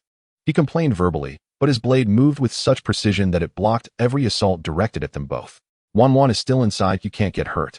Ling Jin wiped the blood from his mouth, his psychic energy surging again, creating a barrier around them, while expertly interfering with the movements of the three masters, causing their attacks to lag, providing Ling Xiao with precious opportunities. Though they often clashed, they had an unspoken synergy on the battlefield. Ling Xiao led the offense, his strikes merciless and lethal like an unstoppable spear, while Ling Jin provided defense, his psychic energy thorough and meticulous, controlling the field like an impenetrable shield. In just a few moments, all three SS-level masters bore injuries, their bodies marked with deep bone-visible wounds. Yet these masters were death soldiers under the command of the Hive, willing to exchange injuries for injuries, fueled by the belief that if they didn't succeed, they would die trying. The leading master suddenly let out a roar, brutally absorbing the impact of Ling Xiao's blade, allowing it to pierce through its energy core, while all six remaining limbs surged with corrosive liquid wrapping around Ling Xiao and Ling Jin in a desperate embrace, intent on taking them down together. The other two masters struck simultaneously from either side, all their attacks targeting vital points, leaving no room for evasion. Ling Xiao's pupils contracted as he attempted to withdraw his blade, only to find it trapped. He could only gather all his psychic energy before him, bracing for the fatal blow. Ling Jin likewise pulled back all his psychic energy, forming the thickest barrier to encase them both. Yet they both knew that the dying counterattack from three SS-level masters could not be fully mitigated by a hasty defense. In that critical moment, a blinding golden light erupted from the direction of the hot spring, accompanied by a clear ancient voice that resonated like thunder throughout the valley. "Do you dare to harm my people without consulting me?" Both men turned to see a small figure stepping through the air, surrounded by golden ancient runes. Her black hair flowed in the wind, and her amber eyes were filled with coldness. It was Su-Wan, who had fully awakened by divine bloodline. She merely lifted her hand, and a massive golden bloodline barrier suddenly unfurled, interposing itself between the two men and the insectoids. The combined attacks of the three masters struck the barrier violently, disintegrating into nothingness without even causing a ripple. The rebounding force sent the three masters flying backward, crashing heavily to the ground, creating deep craters. What terrified the insectoids even more was the primordial aura emanating from Su-Wan, which was the natural nemesis of their kind, sweeping over everything. The frontmost soldiers froze in the golden light, their bodies visibly dissolving, turning into pools of green water in the blink of an eye. Even the three SS-level masters trembled uncontrollably, their internal powers becoming sluggish, unable even to lift their limbs. Wan. Ling Xiao looked at the small girl standing in midair, his eyes filled with shock, which quickly morphed into uncontainable joy. His little one had not only safely awakened her bloodline, but had also truly grown up, able to stand before him and protect him. Ling Jin was also taken aback, then smiled softly, his eyes filled with tenderness and pride. The little bundle he had protected had finally matured into someone capable of standing on her own. Su-Wan landed in front of the two, and upon seeing their gruesome wounds, her delicate brows knitted together, her cold demeanor intensifying. She turned to the three insectoid masters struggling to rise from the ground, her chubby face filled with fury. "It's you ugly things who chase after me every day and hurt Ling Xiao and Ling Jin like this. I'm so furious. I just wanted to soak in the hot spring, and in that short time these two idiots got themselves all beaten up. And these relentless ugly bugs. Today I want rest until I've thoroughly subdued you." The leading master looked at the small girl before him with terror, yet still clung to a last shred of hope, roaring as it charged at Su-Wan alongside its companions, fully aware that the Bai Scion had just awakened her bloodline, and her power would surely be unstable. If they gave it their all, they might still have a chance to take her down. Unaware of your own mortality. Su-Wan snorted coldly, stepping forward rather than retreating, raising her hand to form the by divine sealing mark according to the inheritance. Though her movements were somewhat clumsy, they did not diminish the mark's power. Countless golden runes surged from her body, instantly coalescing into a massive net that descended upon the three masters. The leading master attempted to evade, but found itself pinned in place by the barrier's primordial aura, unable to move, forced to watch as the net fell. As the net enveloped them, the three masters emitted blood-curdling screams. Their massive bodies rapidly dissolved within the runes, their hard exoskeletons, sharp limbs, and even their indestructible energy cores gradually turned into green water. In just a few moments, the three SS-level insectoid masters who could instill terror across the star realms completely vanished without a trace. The valley fell silent, and the remaining insect soldiers, frightened beyond belief, turned to flee only to be surrounded by the elite troops led by Ling Xiao. Particle cannons fired in unison, and within moments, every last one was exterminated without leaving a single survivor. Once Su-Wan dealt with the insectoids, she quickly turned and scampered over to Ling Xiao and Ling Jin, standing on her tiptoes, her fingertips glowing with faint golden light, channeling healing energy into their wounds. The gruesome gashes healed at a visible pace, and even the burning pain dissipated in an instant. "You're bleeding, it must hurt a lot," she said, her eyes reddening, her voice trembling as her small hand gently touched Ling Xiao's left shoulder, then stroked Ling Jin's back, filled with concern. "It doesn't hurt, not at all." Ling Xiao immediately crouched down to meet her gaze, brushing away the tears at the corners of her eyes, his voice as gentle as possible. "Our Wan is truly amazing. She took down 3 masters in one go." Ling Jin also bent down, tenderly ruffling her hair, his tone softening. "Thanks to our Wan, or we would have been in serious trouble." Just then, the second elder, trapped in a psychic cage, suddenly erupted in frantic screams. "Impossible. This can't be. You are just a newly transformed little girl. How could you awaken the complete by divine inheritance? I won't accept this. I refuse to accept this." Su-Wan turned to him, her expression devoid of any smile, icy cold. She walked up to the cage, looking at the deranged second elder, her childish voice carrying an undeniable authority. "What is there to be unwilling about? As a member of the Bai clan, you colluded with external enemies, betrayed the main family, and harmed your kin. Even if I hadn't awakened my inheritance, you would still face the retribution of the Bai clan's ancestral rules." The second elder trembled under her gaze, but still shouted defiantly, "If it weren't for your main family holding onto the inheritance, I wouldn't have come to this. Why should you be born to look down on others controlling the Bai clan? Because the inheritance left by the Bai Divine is meant to protect the clan and safeguard the galaxy, not to serve as your tool for power and collusion with the insectoids." Su-Wan scoffed, raising her hand, a beam of golden light piercing into the cage. The second elder immediately let out a piercing scream as his psychic sea shattered under the golden light, leaving him with no strength to resist. Bai Qinghai arrived in a hurry with the clan elders, their faces pale as they bowed deeply to Su-Wan. "Please, young master, make your decision." The surrounding Bai clan members looked at Su-Wan with awe and submission.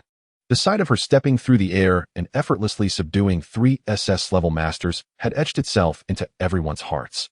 This was the rightful heir of the Bai clan, the true representative of the ancient Bai Divine. Sever his cultivation and expel him from the Bai clan, never to step foot in the ancestral lands again. Su-Wan's voice was calm, yet carried an undeniable authority. As for the other participants in the rebellion, handle them according to the ancestral rules. Not a single one can be spared. Understood. Bai Qinghai immediately took command, leading the guards to drag the second elder, who lay limp on the ground, away. Just as Su-Wan sighed in relief after dealing with the traitors, a deafening sound of shattering air suddenly echoed in the sky. Everyone looked up to see the horizon completely covered by a swarm of flying machines. Dozens of royal black warships hovering over the Life Valley, their hatches opening as countless soldiers clad in Imperial Guard armor poured out, wielding the latest spirit-breaking energy guns, surrounding the entire valley, leaving no escape for even a single fly. At the forefront stood a man dressed in a bright yellow imperial robe, his expression sinister as he looked down from the main warship at the 3 figures in the valley, a cruel smile curling at his lips. It was the crown prince of the Star Realms, Ling Yu. Ling Xiao's face darkened, instantly positioning Su-Wan behind him, tightening his grip on the particle blade as murderous intent surged around him. "Ling Yu, how dare you trespass on the Bai clan's ancestral lands surrounding the mountain with the Royal Imperial Guard? Are you plotting rebellion?" "Rebellion?" Ling Yu sneered, leaping down from the warship and landing firmly on the ground. The hundreds of Imperial Guards behind him quickly formed a battle array, encircling the 3, their weapons trained on them. third brother commander you colluded with the Bai clan, hoarding the bloodline of ancient beasts, secretly cultivating power, and even communicating with the insectoids in the dark. I am here under the Emperor's orders to arrest you. His gaze slipped past Ling Xiao, landing on Su Wan, filled with greed and malice. Especially you, Bai clan scion bearing the Bai divine bloodline, seducing the military commander and royal prince, disrupting the state's affairs. Your crimes warrant 1,000 deaths. Su Wan peeked out from behind Ling Xiao, sticking her tongue out at Ling Yue internally, mocking him. I spit. I've seen shamelessness, but never this level of shamelessness. You're the one who colluded with the insectoids, and now you're trying to turn the tables. Where's your face? It must have been gnawed clean by the insectoids. Ling Yue, put away your twisted rhetoric. Ling Jin stepped forward, standing shoulder to shoulder with Ling Xiao, his gentle eyes now icy. You conspired with the second elder, colluded with the insectoid hive, and plotted to lure Wan away. I have already secured all the evidence and sent it to Father. You are not here on imperial orders. You are here to take advantage of our recent battle in a desperate attempt. Evidence. Ling Yu's smile turned even darker. Once you are all dead with no witnesses, I will be the one who dictates what the evidence is. He raised his hand sharply, issuing a fierce order. Kill them. Ling Xiao and Ling Jin are to be executed on sight, and that Bai clan little girl is to be captured alive.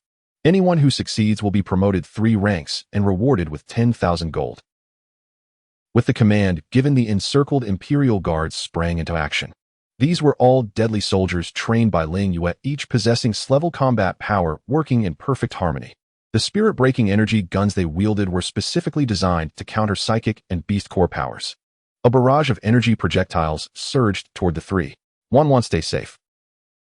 Ling Xiao urgently instructed before leaping into action, his particle blade slashing through the air with devastating force, slicing through the incoming energy projectiles. Like a bolt of black lightning, he dove into the ranks of the Imperial Guards, shattering armor and spilling blood wherever he struck, leaving no one able to withstand his might.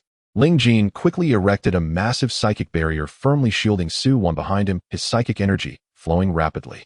Rather than engage in close combat like Ling Xiao, he split his psychic energy into countless threads, precisely infiltrating the minds of the Imperial Guards, disrupting their actions, causing their attacks to repeatedly miss, and even leading to friendly fire. However, the Imperial Guards were well prepared. They donned helmets designed to block psychic energy, redirecting their spirit-breaking guns to fire at Ling Jin. The projectiles struck the psychic barrier, producing a thunderous roar as cracks began to spiderweb across the barrier. Ling Jin's face paled, further blood spilling from his mouth. Su Wan watched as the two were besieged, her small fists clenching tightly. No longer content to hide behind the barrier, she charged forward, her golden aura surging once more. Raising her hand to cast a spell, countless golden rune arrows materialized and shot toward the Imperial Guards. The arrows pierced through armor with ease, and the guards struck by them collapsed, their strength dissolving, leaving them unable to resist. You little brat seeking death. Ling Yu watched his carefully trained soldiers fall one after another, his eyes filled with rage as he leaped towards Su Wan. He too was at the peak of level, wielding an Imperial secret spirit-breaking dagger aimed at Su Wan's vital points. Su Wan remained unperturbed, activating her by divine bloodline according to the teachings of her inheritance, summoning a golden shield that appeared before her. The spirit-breaking dagger struck against the shield, rebounding off as Ling Yu staggered back 2 steps, disbelief flooding his expression. Impossible. How could your bloodline be this powerful? There's nothing impossible about it. Su Wan huffed coldly, her small body lifting into the air as countless ancient runes coalesced behind her, forming a pair of golden wings. You colluded with the insectoids, betrayed the Star Realm, and harmed your kin. Today I will cleanse the ranks of the Imperial family. As her words fell, Su Wan charged directly at Ling Yu. Her movements, imbued with the intricacies of ancient inheritance, appeared youthful, yet countered Ling Yu's every strike. Each attempt he made to stab with his dagger missed, only to be met by Su Wan's runes again and again, leaving numerous wounds on his body as his Imperial robe ripped apart. Driven to fury, he bellowed, unleashing the Imperial forbidden technique, his aura surging as he violently approached the threshold of SS level power. The dagger, imbued with earth-shattering force, lunged towards Su Wan's chest. 1-1. Ling Xiao and Ling Jin shouted in unison, trying to rush to her aid, but were ensnared by the Imperial Guards, unable to move. Just as the dagger was about to pierce, Su Wan, her eyes suddenly shone with golden light, the power of the Bai divine bloodline fully erupting. She did not flinch or evade. Instead, she reached out to grasp the dagger's blade, allowing the sharp edge to cut through her palm, blood dripping onto the golden runes, intensifying their glow. I told you your little tricks can't hurt me. As her voice echoed, an overwhelming force erupted from her palm, shattering Ling Yu's dagger in an instant. She then delivered a powerful strike to his chest. Ling Yu was sent flying like a broken kite, crashing to the ground and spitting out a mouthful of blood. With a flick of her finger, countless golden runes shot out, binding his meridians and rendering him immobile. The battle in the valley was nearing its end. Ling Xiao had already breached the ranks of the Imperial Guards, bloodied, and looking like a war god returning from hell. Ling Jin had dealt with the remaining soldiers, retracting his psychic energy as he hurried toward Su Wan. Ling Yu lay on the ground, watching Su Wan approach with trepidation and unwillingness. Impossible. I have plotted for so long. How can I lose to a little girl? Because your heart is twisted and you deserve to lose. Su Wan squatted down, wrinkling her nose at him. Just as she was about to say more, a deafening sound of shattering air erupted from the sky, a cold, malevolent aura descending upon the valley, shaking it to its core. Everyone looked up in shock, seeing the horizon completely blackened by a swarm of insectoid warships pouring through the clouds, in overwhelming number filling the sky, 10 times larger than the insectoid fleet that had attacked Dawnstar. Scenes. ID 1. Text. At the forefront of the insectoid mothership, a colossal compound, eye glowing with a spectral green luminescence, slowly opened, locking its gaze onto Su Wan in the valley. A roar resonating throughout the ancestral land, accompanied by a chilling psychic transmission, echoed in the minds of all present. Heir of the White God, surrender your primal bloodline, and I may spare this planet, allowing all its inhabitants to live. The very heart of the insectoid hive had descended. ID 2. Text. In an instant, Ling Xiao shielded Su Wan within his embrace, his particle blade poised defensively before them. Ling Jin immediately positioned himself beside the two, channeling all his mental energy, prepared for a fight to the death. Nestled against Ling Xiao, Su Wan gazed up at the insectoid fleet that obscured the sun, her amber eyes devoid of fear, ignited instead by a fierce battle spirit. She clenched her tiny fists, feeling the white god bloodline within her surge with fervor. Covers. The true death battle had only just begun.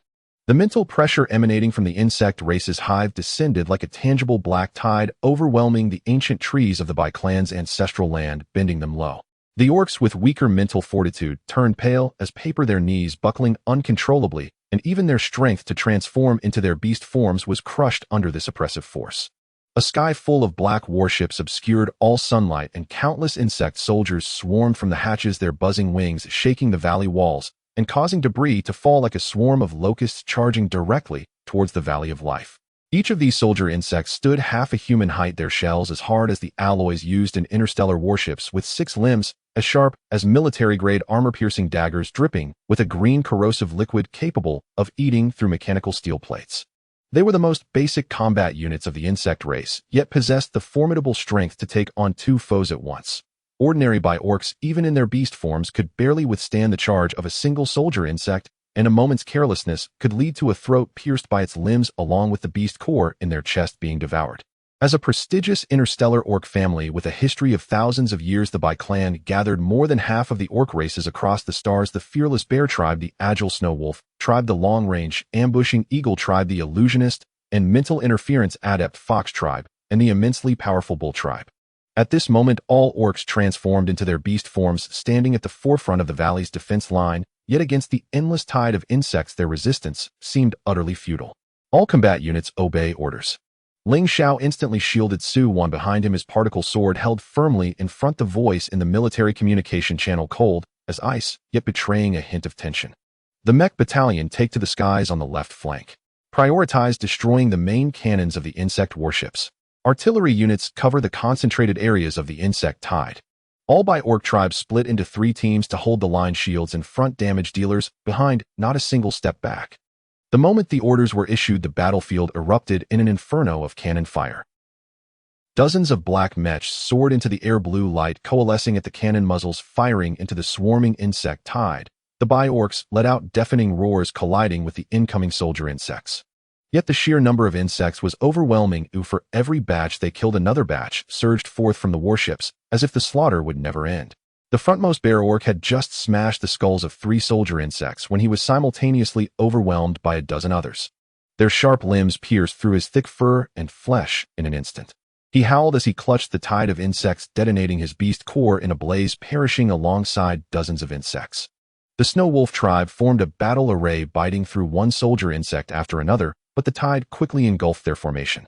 The last remaining wolf orc before losing consciousness clung desperately to a soldier insect's limb, buying half a second for his fellow tribesmen to breathe. The eagle tribe orcs tore apart 3 flying insects in the air, diving down to rescue trapped younglings, but were soon engulfed by a dense swarm unable to let out even a scream before being devoured to the bone. System warning. Detection of by orc casualties exceeding 60. Risk of defense line collapse 98. Red alert. Widespread mental pollution from the insect race. Male orc mental erosion rate continuing to spike. Host Ling Xiao mental energy exhaustion at 45. Ling Xiao's mind was inundated with frantic notifications from the system, the red alerts threatening to overwhelm him, but he had no time to spare for even a glance. He piloted his black flame mech at the forefront of the line, his particle sword moving like a steel wall, and with every strike an insect perished. However, the mech's outer shell had already been corroded into a pockmarked mess, the particle cannon on his left arm completely rendered useless. Blood continuously dripped from his mouth, his temples throbbing as the insect race's mental pollutants wormed into his mind through the wounds, bringing waves of excruciating pain. I can't fall. Wan is still behind me. If the line breaks, she will be in danger. Ling Xiao bit down hard, suppressing the torment within his mental sea.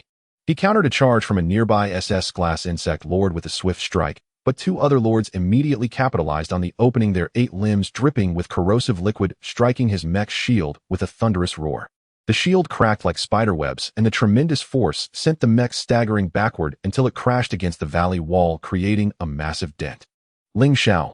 Suwan watched as the mech was buried under rubble, her small face instantly paling. Her tiny body trembled uncontrollably as she attempted to rush forward, only to be firmly held back by Ling Jin. Ling Jin stood beside her, his moon-white robe already soaked in blood, the wound on his back bursting further, his complexion as pale as paper. He unfurled his comforting mental energy without reserve, the soft green waves wrapping around every agitated orc, desperately suppressing the mental pollutants within their minds. Yet this insidious toxin clung like a parasite. The more it was suppressed, the stronger the backlash became. Already a dozen male orcs had completely lost control, their eyes reddened as they indiscriminately attacked their comrades. Mental energy exhaustion at 70. If this continues, my mental sea will collapse completely. But I cannot stop. If I do, no one will protect Wan, and these orcs will all perish. Ling Jin's fingers trembled slightly, darkness danced before his eyes, yet he gritted his teeth and pushed his mental energy, further stabilizing 2 orcs on the verge of berserk. He roared into the communication channel, Commander Ling. The insect race's corrosive liquid carries mental pollution. It is highly erosive to male orcs. My soothing ability cannot clear it out. The defense line won't hold much longer. No sooner had his words fallen than a desperate roar echoed from the western defense line. The Fox Tribe's team had been completely annihilated. The insect tide had torn a massive hole, storming madly toward the center of the valley where Suwan was protected. From the very beginning, their target had only been Suwan. Since the inception of the interstellar insect race, their genes had inscribed an extreme desire for the mental energy of younglings. The more pure and warm the youngling's mental energy, the more lethally attractive it was to them, akin to a starving beast scenting flesh or a moth drawn to flame. Even knowing that approaching would lead to death, they would recklessly charge forward. For millennia, the insect race had repeatedly assaulted the interstellar borders, not just to plunder resources, but primarily to capture interstellar younglings. And Suwan was a unique existence across the entire star realm. Not only was she the rare legitimate heir of the Bai clan, with her beast form being the ancient divine beast Huan, but she also represented the pinnacle of pure mental energy within the interstellar realm. The ancient Huan fed on dragons, embodying the utmost yang and strength, adept at vanquishing all evil and filth. Her bloodline inherently countered the toxic nature of the insect race, yet paradoxically her unique pure mental energy exerted a deadly allure to them, intricately woven into their genes. This extreme allure and counterbalance fused perfectly within her. This was the fundamental reason the Hive would go to the lengths of crossing several star domains to come for her. It sought not just the ancient Huan's essence to breach the interstellar barriers, but the Waniofakan youngling's mental energy within her, capable of allowing it to transcend genetic limits and achieve ultimate evolution. Charge. Capture that youngling. The Hive Lord commands that those who capture her shall be granted the source of evolution. The leading insect lord let out a shrill screech, and the remaining 9 SS glass lords surged forth, leading the frenzied insect tide towards the valley's center. Just as Ling Xiao burst from the rubble, he was ensnared by 6 lords, while the remaining 3 bypassed the battle, making a beeline for Suwan. The fetid wind rushed toward them, and drops of corrosive liquid splattered onto the ground beside Suwan. Ling Jin's expression changed dramatically as he instantly condensed all his remaining mental energy into a barrier, positioning it before Su Wan. Yet the full force impact from the three SS-class lords sent him flying, crashing hard against the formation stone, a mouthful of blood spilling forth, and the pain in his mental sea grew unbearable, leaving him unable to maintain even a fraction of the barrier. Ling Jin. Su Wan saw him collapse, then turned her gaze to Ling Xiao, who was being besieged, and finally surveyed the mountain of orc corpses piling up before the defense line. Her eyes reddened instantly, hot tears streaming down her face. It's all because of me. If it weren't for me, these uncles and aunts wouldn't have died, and Ling Xiao and Ling Jin wouldn't be so hurt. I can't hide behind them anymore. I am the heir of the Bai clan. I am the descendant of the ancient Huan. I must protect them. In that moment, fear was completely crushed by overwhelming anger and determination. She closed her eyes and unleashed her pure, youngling mental energy without reservation. That warm and pure aura surged like the sweetest bait, enveloping the entire battlefield. Even the howling winds could not dissipate it. The very next second, the insect race on the battlefield went utterly mad. The soldier insects engaged in combat with the orcs instantly forgot their attacks, flapping their wings in a frenzy to turn around. The lords entangled with Ling Xiao froze in unison, their green multifaceted eyes devoid of their previous ruthlessness replaced with a frenzied yearning. They abandoned Ling Xiao and turned to charge towards Su Wan. Even the insects in the warships broke free from their compartments, recklessly rushing down, swarming towards the small figure beside the formation stone. They were like beasts devoid of their souls, unable to resist the pull of this youngling's mental energy, even knowing that approaching her would lead to their demise. The first few hundred soldier insects that stepped within 3 meters of Su Wan were instantly obliterated by the golden light emanating from the Huan's ancient bloodline, reduced to a puddle of green liquid before they could even utter a scream, leaving no trace of their wicked essence behind. Yet the following insects pressed on, heedlessly trampling over the corpses of their comrades, driven madly forward. For them, even merely touching the mental energy that drove them into a frenzy was worth any cost, even death. This instinct was imprinted in their genes, a longing that had utterly overridden their fear of death. Even the hive itself let out a frenzied roar, its primary cannon originally aimed at the valley veered off course, striking the nearby mountainside instead.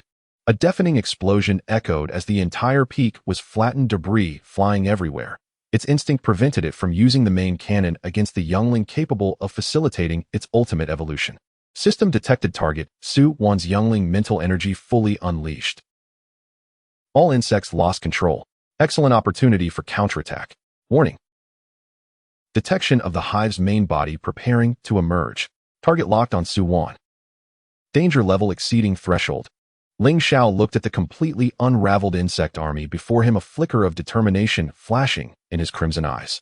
He discarded his damaged particle sword bare-handedly, snapping the neck of a nearby lord.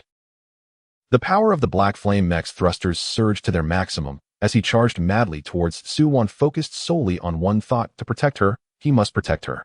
But just as he was about to reach Su Wan, the hive emitted a furious roar. The massive mothership's hatch exploded open, and a colossal form emerged, overshadowing everything. A body larger than 10 interstellar battleships, combined with countless barbed limbs dangling down, each thicker than Ling Xiao's mech, its multifaceted eyes swirling with a rage capable of annihilating worlds. Lowly orc, dare to toy with me. You shall all die. The chilling psychic transmission sent a painful tremor through everyone's eardrums. The hive raised its thickest limb, bearing the power to crush stars, and brought it crashing down towards Ling Xiao and Su Wan. The air was torn apart in its wake, ripples forming in the very fabric of space, and the rocks beneath were ground to dust. Ling Xiao's pupils contracted. Without a moment's hesitation, he leaped forward, shielding Su Wan beneath him in an attempt to withstand the blow with his body. Yet he knew all too well that after the relentless battles, his mental energy had been drained to its limits, and even the bloodline of the beast god was beginning to stir, anxiously unable to withstand the full force of the hive's strike. I'm sorry, Wan, I still couldn't protect you. In that critical moment, Su Wan, cradled in his arms, suddenly lifted her head. Her amber eyes were filled with shimmering golden ancient runes. She extended her small hand, pressing it against Ling Xiao's chest, her soft voice, empowered by their bloodline, resonating clearly within his mental sea, filled with undeniable determination. Ling Xiao, open your mental sea. Lend me your bloodline power. Together we can drive it away. Ling Xiao hesitated not for a second, immediately opening his mental sea, revealing even the deepest essence of his beast god bloodline without reservation. SS Glass mental energy poured forth, and in the depths of his mental sea, the bloodline essence of the top lion clan awakened completely upon contact with Su Wan's ancient Huan bloodline. The black gold lion god's mental energy fused perfectly with the golden Huan bloodline energy in the air, as if the two guardian forces that were always meant to be together erupted in a brilliance that resonated through the entire star realm. Within that light, Ling Xiao shed his human form, revealing his ultimate beast form. A gigantic lion, entirely black, the true form of the lion god of the top lion clan that had lain dormant for millennia. Its massive body, larger than an interstellar main battle tank, was covered in taut muscles, with a mane shimmering with golden light, each strand resembling a steel needle. Its golden beastly eyes swirled with boundless fighting spirit, and standing silently, it exuded an overwhelming presence that even suppressed the hive's pressure. He lowered his head, gently cradling Su Wan in the crook of his neck, using his warm mane to protect her small frame tightly. Behind Su Wan, the enormous phantom of the ancient Huan manifested, its pure white form graceful and strong, long ears fluttering in the wind, radiating a golden aura of utmost strength. A roar that shook the heavens echoed forth, causing ripples in space, perfectly complementing the lion's form. These two powers of the same origin fused into a single entity at that moment. System congratulates the host. Bloodline resonance with Guardian target, Su Wan completed. Lion God bloodline awakening at 100. Fusion of ancient Huan and Lion God dual origins achieved. Combat power increased by 1000. Ultimate Guardian mission triggered. Repel the insect hive. Rewards have been unlocked. Su Wan nestled in the warmth of the lion's neck, the intertwining golden and black gold light enveloping her. She began to chant an ancient exorcism spell, her sweet, clear voice merging with the lion's thunderous roar, transforming into a devastating wave of force that surged towards the insect hive. No, this is impossible. The hive let out an ear-piercing scream as the shockwave slammed into its form, tearing a massive gash deep enough to see bone. The dark essence within it was burned away by the Huan bloodline's power, and green blood poured down like a torrential rain. Its colossal body was forced back, crashing into several warships behind it, its multifaceted eyes filled with terror and disbelief. Retreat. Full army retreat. Return to the Mother Star. The hive, once brimming with arrogance, no longer had the same confidence. It roared out commands for a retreat. It understood that it had thoroughly lost today. Continuing the fight would only cost it its life here. The swarming insect warships changed course in a frenzy, protecting the wounded hive as they fled towards the star realm, leaving the remaining soldiers behind. The remaining insect soldiers, now devoid of leadership, fell into chaos and were swiftly slaughtered by the Bi-Orcs and Mech battalion that had regained their senses. Silence returned to the battlefield, broken only by the howling winds and the lingering scent of blood and decay. Before the valley's defense line, the corpses piled high, with less than 30% of the surviving Bi-Orcs all injured and kneeling beside their fallen kin, letting out suppressed sobs. The black gold lion figure wavered, its light gradually fading as it reverted to human form. Ling Xiao's face was as pale as paper, every ounce of strength drained from his body, darkness clouding his vision. Before he completely lost consciousness, he reached out and firmly caught the small girl slipping from his grasp. Su Wan had also exhausted all her energy. The dual drain of the Huan bloodline and her youngling mental energy left her unable to even open her eyes. Her small body softened, transforming back into her beast form in Ling Xiao's arms. A palm-sized fluffy white, Huan, its soft fur shimmering with a faint pink gold sheen. Its long ears drooped, cheeks adorned with rosy patterns, the little body curled up into a ball, eyes closed in blissful unconsciousness, though the gentle rise and fall of its belly confirmed that she was still alive, embodying the purest form of the ancient divine beast's youngling. Commander, Miss Wan Wan. The personal guards rushed over like madmen, catching both unconscious figures. Bai Qinghan, along with the remaining clan elders, hurried to the scene, staring at the weakly breathing fluffy Huan and the battered Ling Xiao, his eyes instantly reddening, his voice trembling. Quick, take them back to the main residence. Activate the highest level mental energy recovery chamber immediately. Summon all female orcs to aid the injured. In the ensuing chaos, the female orcs of the Bai clan sprang into action as well. Naturally endowed with a gentler, soothing mental energy than their male counterparts, they surrounded the injured orcs, meticulously cleansing the mental pollutants from their mental seas, alleviating their frenzy and pain. The orcs, once teetering on the brink of losing control, gradually calmed under the gentle comfort of the females, their tense bodies finally relaxing. In the recovery room of the main residence, several of the Bai clan's oldest elders gathered around the recovery chamber, looking at the curled-up, fluffy Huan within with eyes full of compassion and reverence. They cautiously released their most soothing essence of mental energy, gradually infusing it into the chamber, soothing Su-Wan's exhausted mental sea and untangling her restless bloodline through her plush fur. The little Huan stirred restlessly under the gentle mental energy, its long ears twitching, letting out a soft whimper as its taut body finally relaxed. In the adjacent recovery chamber, Ling Xiao remained in a deep unconsciousness.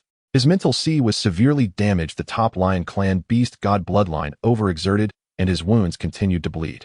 Ling Jin leaned against the recovery chamber, equally pale, but still managed to hold himself upright, using the last of his soothing mental energy to stabilize Ling Xiao's nearly collapsing mental sea.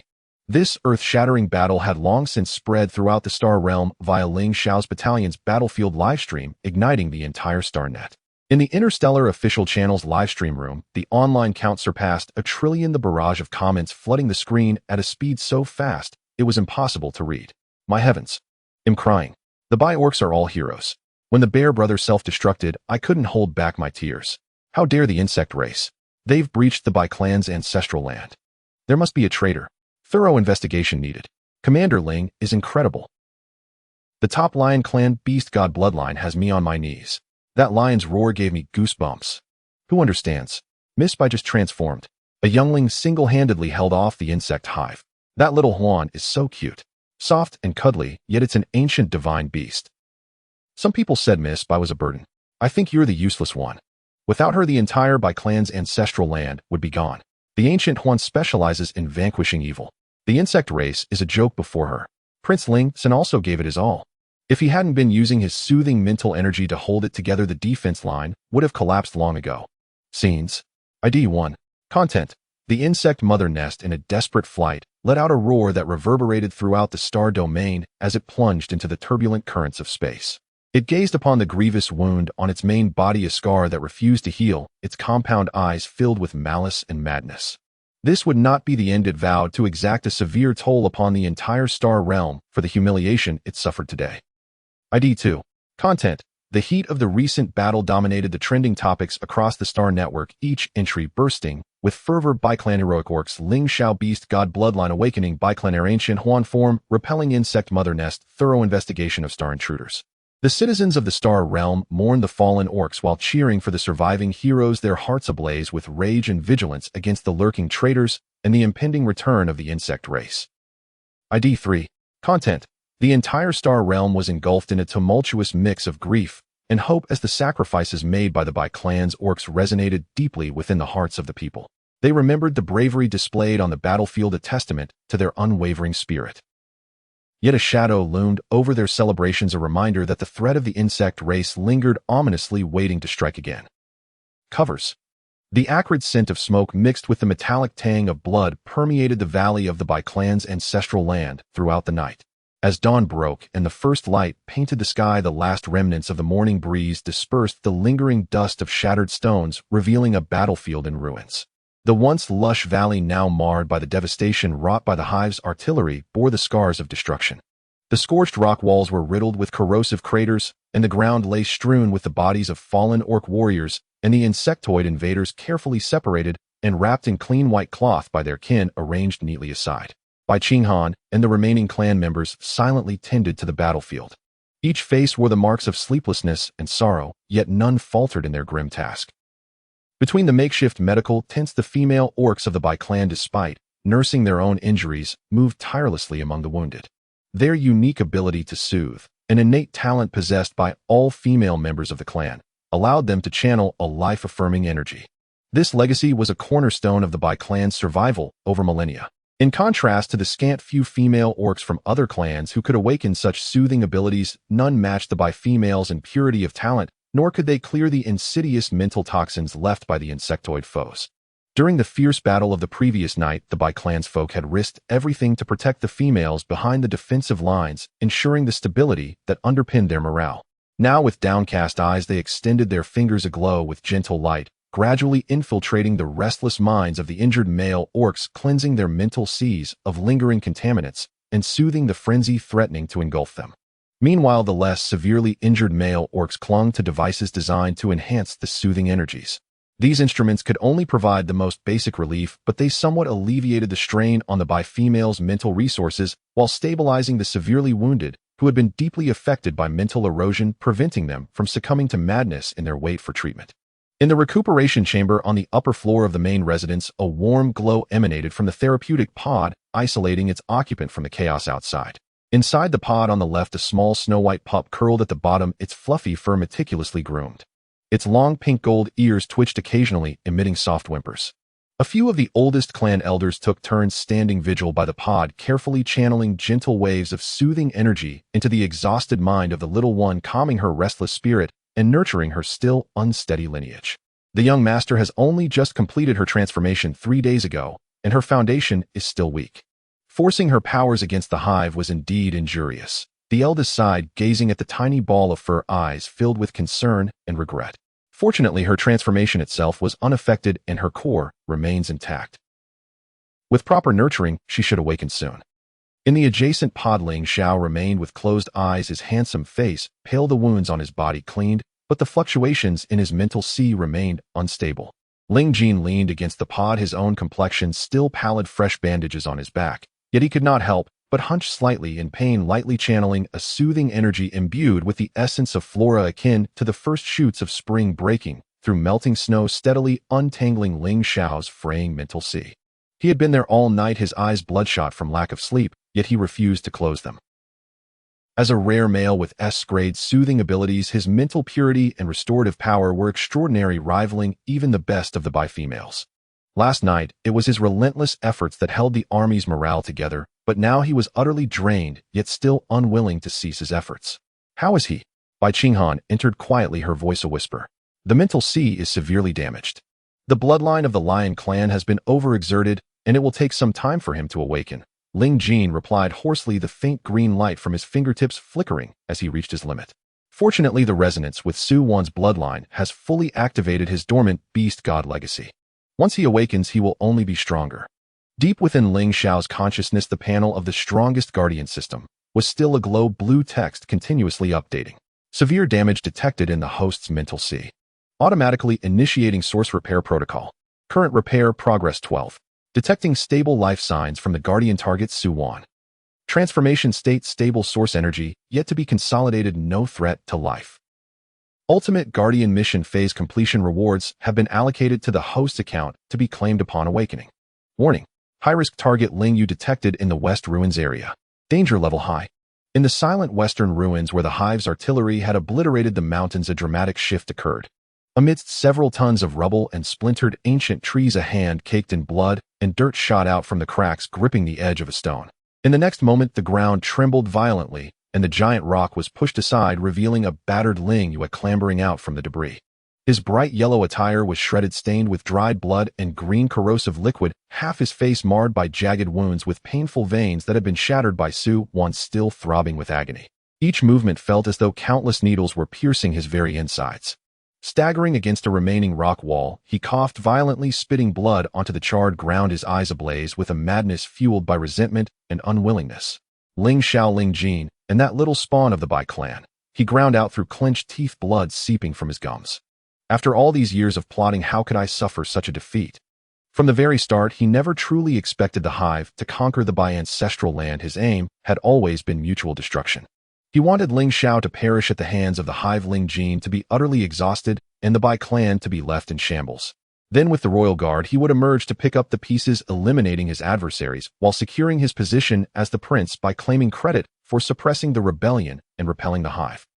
Yet he had not foreseen Su Wan awakening the complete ancient hound legacy, nor the fusion of her bloodline with Ling Xiao's, which had directly crippled the hive's core and turned the tide of battle. When the hive fled in panic, he had been buried beneath the rubble from the artillery, barely escaping with his life, thanks to the royal family's secretive concealment barrier.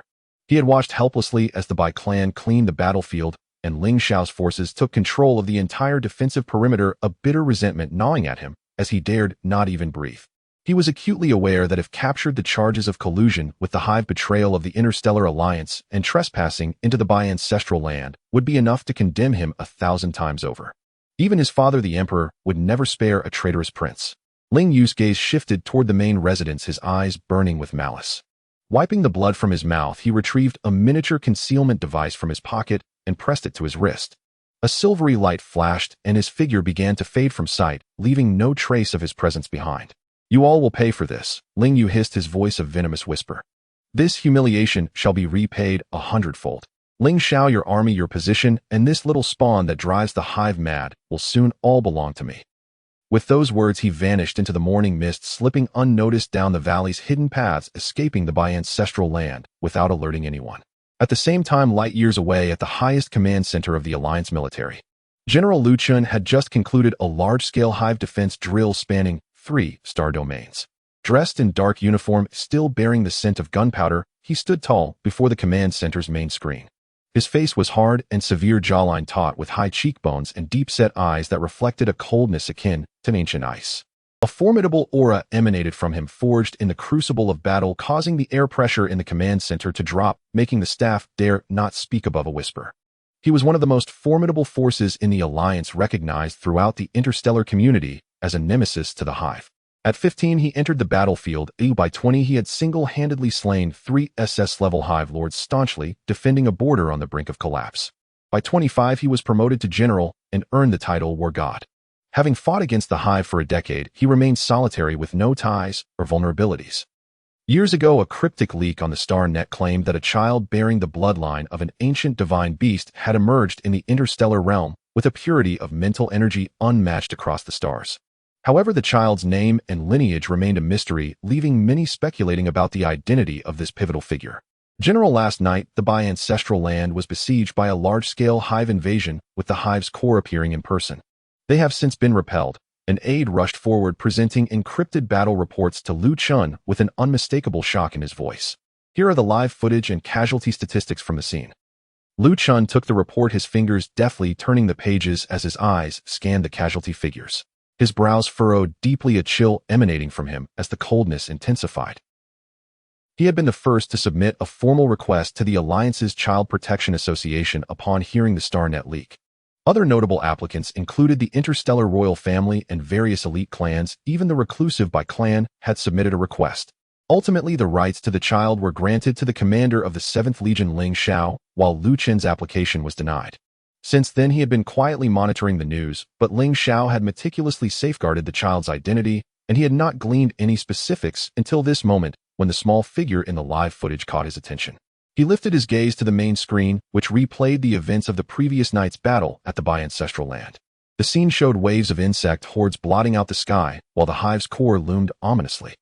Ling Xiao piloted his black flame mech through the swarm, combating the tide, while Ling Jin, enveloped in a gentle green, soothing energy, fought to maintain the morale of the front lines. Warriors surged forward into the fray, using their bodies to block the gaps in the defenses. At the center of it all, a small figure that appeared to be 5 or 6 years old unleashed a wave of pure childlike mental energy at the moment of crisis, causing the entire Hive army to spiral into chaos. Her pale golden eyes shone with an unwavering determination that belied her age, culminating in a fusion of bloodlines with Ling Xiao that dealt a devastating blow to the Hive's core. The unique aura of the ancient divine beast bloodline and the unparalleled purity of her mental energy unmistakably indicated that this clan scion, Su Wan, was the very child Lu Chun had once desperately sought to protect, but ultimately failed to acquire. His gaze lingered on the small snow-white pup in the footage, and a faint ripple of emotion flickered across his usually inscrutable eyes. Having dealt with the Hive for a decade, he understood their nature better than anyone else. The Hive, having suffered a significant setback in the ancestral land, would not retreat, but would become even more ferocious. Their desire for Su Wan had escalated to the point of crossing star domains to capture her. The next assault would surely come with a larger army and more meticulous planning. While Ling Xiao and the clan had repelled the Hive, they were severely weakened and could not withstand another onslaught. Moreover, the betrayal revealed during the battle posed a far greater threat than anticipated, with unknown numbers of infiltrators within the interstellar hierarchy targeting this child. Detailed report. Lu Chen's voice was low and icy, devoid of discernible emotion, but imbued with an undeniable authority. Yes. The aide complied, promptly briefing him swiftly. The clan scion Su Wan is actually 2 years and 7 months old, bearing the bloodline of the ancient hound god. She awakened due to a legacy incident. Her form evolved to resemble an ordinary 5 or 6-year-old child. She completed her transformation 3 days ago and can freely switch between human and beast forms. However, her source energy is still not fully consolidated, and her legacy is not entirely stable. She is currently the child with the highest purity of mental energy in the entire interstellar realm, and the only known entity capable of inflicting lethal damage to the Hive's core.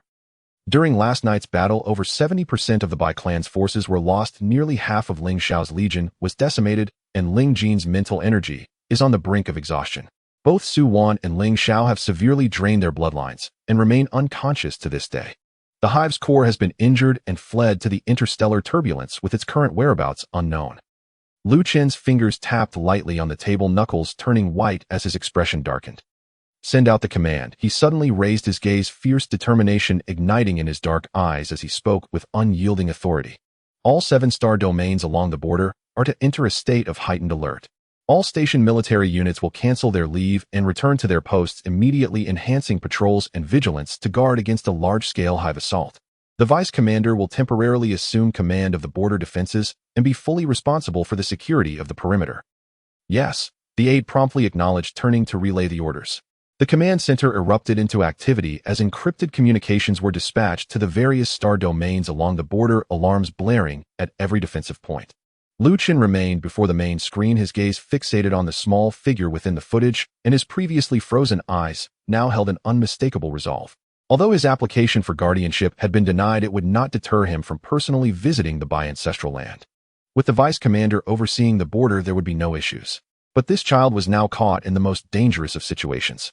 He had guarded the border for a decade, protecting interstellar life, and he could not bear to see the Hive extend its claws toward an innocent child, especially one who represented the sole hope for the interstellar resistance against the Hive. Prepare the ship, Lu Chen commanded suddenly, his tone icy and devoid of any room for negotiation. Target by ancestral land. Set sail immediately. The aide froze momentarily before rushing forward. General, you intend to go in person? You just finished the drill and haven't rested. No need for rest, Lu Chen interrupted, determination blazing in his dark eyes. As long as Su Wan lives, the Bai homeworld will know no peace. I intend to see if the Hive dares to threaten an interstellar child in my presence again. 10 minutes later, the highest specification black battleship, the War God, slowly departed from the military port. The spatial leap engine activated instantly, transforming into a streak of light, vanishing into the depths of the star domain, racing toward the Bai ancestral land at full speed. Meanwhile, in the recuperation chamber of the Bai ancestral land, the snow-white pup that had been curled up in the therapeutic pod suddenly stirred. Her long ears twitched, and her round eyes fluttered open, revealing pale golden irises glistening with moisture. She shifted her tiny body, rolling over in the pod, her beast form gradually dissipating to reveal a small girl who appeared around 5 or 6 years old. She leaned softly against the wall of the pod, blinking her bewildered pale golden eyes, fully awakening at last. In the adjacent pod, Ling Xiao's fingers twitched as well. The warm golden glow within the healing chamber gently enveloped Su Wan, who had just taken human form. She leaned softly against the wall of the chamber, her light golden eyes fully opened. The lingering confusion of awakening had not yet dissipated, and a sense of profound weakness permeated her body. Her primal power was still unstable, having forcibly activated her bloodline to resist the mother nest last night had nearly drained her of all energy, making even the simple act of raising her hand feel burdensome.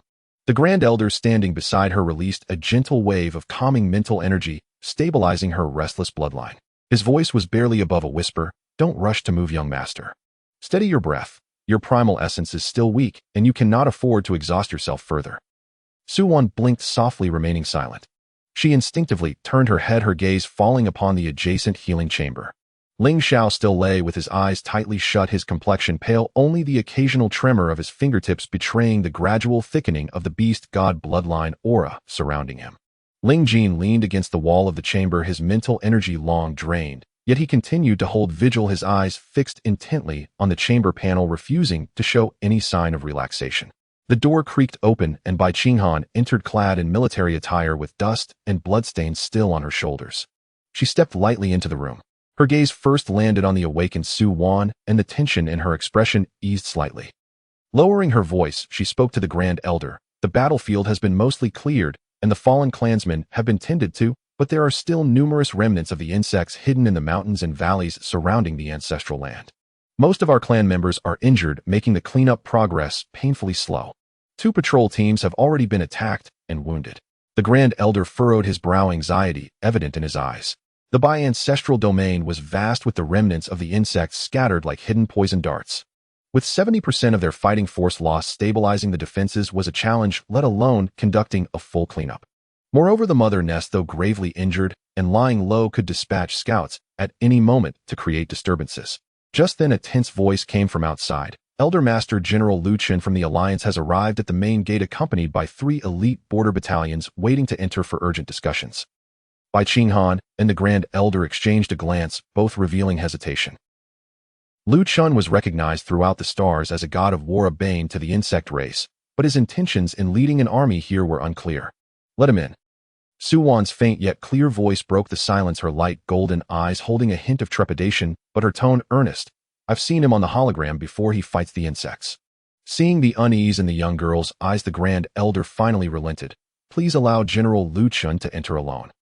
A moment later, the door opened. A tall figure strode in, clad in black combat gear that accentuated his broad shoulders. The cold aura of someone who had fought for years immediately receded upon entering the chamber, his footsteps light, as if afraid to disturb the fragile Su Wan. Lu Chen's gaze swept over Su Wan, first confirming her safety before turning to the Grand Elder and Bai Qinghan. He nodded slightly, his tone grave and devoid of unnecessary pleasantries. "I am here today solely for mutual defense. First, to eliminate the remnants of the insects in the ancestral land and establish a full area alert. Second, to monitor the mother nest amidst the interstellar turbulence to prevent it from recovering and causing trouble."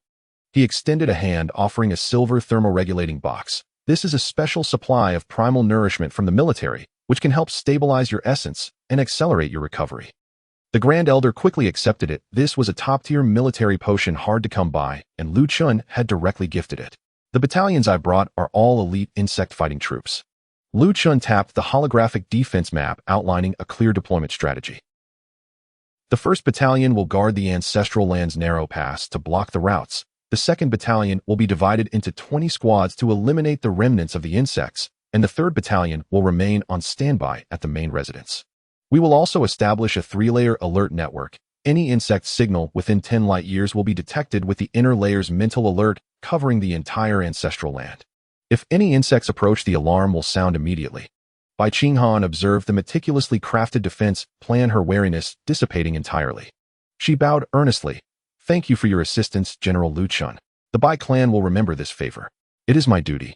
Lu Chen nodded slightly. "The insect race is the enemy of the entire interstellar community. Protecting the young ones is a duty of the guards." After detailing the defense arrangements, he turned to the temporary command point to oversee the extermination efforts personally. Within an hour, reports of victories from the ancestral land's periphery flooded in as the hidden remnants of the insects were eliminated one by one, bringing a sense of calm to the anxious clansmen. Inside the temporary command point, a sudden report came through. "Report, General. 12 scout insects were slain in the Western Canyon, and a miniature positioning chip of human technology was found within their bodies, targeting the Bai clan's main residence healing chamber." Lu Chen's fingers halted mid-motion on the table, his dark eyes flashing with a chilling intensity. The chip was a human creation, indicating that there was a traitor within the ancestral land leaking Su Wan's location to the insect race. "Seal all access points to the main residence and conduct a thorough investigation of everyone who has come into contact with the healing chamber in the last 3 days. I will return immediately." At that moment, an urgent alert sounded from the healing chamber. Ling Jin abruptly opened his eyes, witnessing the healing chamber panel of Ling Xiao displaying a dramatic rise in mental ocean recovery progress from 12 to 89. The golden beast god powers surged around him, causing the chamber to tremble. "Elder, quick! The commander is about to wake up." Ling Jin's voice brimmed with excitement. Inside the chamber, Su Wan's light golden eyes suddenly sharpened, her small body tensing slightly as she exclaimed urgently, "There are insects approaching just outside the western wall." Her bloodline was a natural bane to the insect race, giving her an acute sensitivity to their presence. Even from thousands of meters away, she could pinpoint their location. As her words fell, the main residence's alarm shrieked, and the panicked voice of the guard echoed, "Master! Elder! 16 mutated scout insects have been detected breaching the outer defense, heading straight for the main residence." Everyone's expressions changed drastically. If the insects could bypass 2 layers of the alert network, it was clear that someone had leaked their route. The traitor was among them. Just as the Grand Elder was about to issue a command to intercept, muffled sounds of a struggle came from outside, followed by abrupt silence. Lu Chen burst through the door, fingers gripping a handful of positioning chips stained with insect fluid. His voice was cold. The insects have been cleared.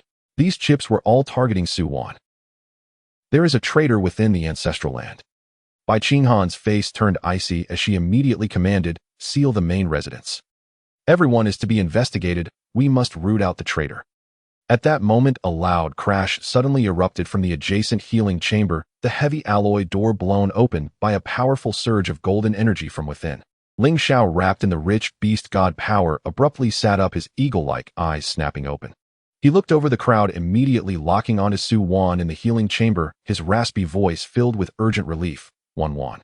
He stepped out of the shattered healing chamber, his newly awakened powerful aura causing everyone to momentarily hold their breath, but his gaze towards Su Wan was tender beyond measure. Lu Chun lifted his gaze at the doorway. The Alliance god of war stationed at the border for a decade, the inheritor of the beast god legacy of the 7th Interstellar Legion, and Ling Xiao, two of the most formidable beings in the universe, locked eyes across the room, the air thick with unspoken tension. Lu Chen still held the insect-stained positioning chips, breaking the silence with a steady voice. General Lu Chun from the Alliance here to assist the Bai ancestral land in clearing out the remnants and establishing a defense. Ling Jin stepped forward, standing between the two to provide a brief explanation, his voice tinged with the fatigue of finally relaxing. During Ling Xiao's unconscious state, the mental ocean was severely damaged, and it was only thanks to the Bai clan elders and me taking turns to stabilize him. Wan's primal essence was not yet solidified. She was the first to detect the insect ambush. Ling Xiao nodded slightly, his gaze sweeping over the chips in Lu Chen's hand. His voice, slightly hoarse from awakening, carried the authority of a commander, a traitor. Indeed. Lu Chun raised his hand, presenting the chips to everyone. The scout insects that ambushed us contained human technology positioning chips aimed directly at Su Wan. The signal originated from within the ancestral land. As soon as he finished speaking, Su Wan in the healing chamber raised her hand, slightly pointing toward the logistics direction of the main residence. Her light golden eyes were bright and certain as she softly spoke. There's a bad aura over there mixed with the scent of the insects. Lu Chen's expression sharpened, and he immediately ordered through the communication terminal, third mobile team, seal off the entire logistics area and focus on the remote watchpoints on the western side. After a brief moment, the terminal reported back with a tense voice, General, we have captured a traitor who destroyed their communication device on the spot and was found with the same positioning chips and copies of the defense plans.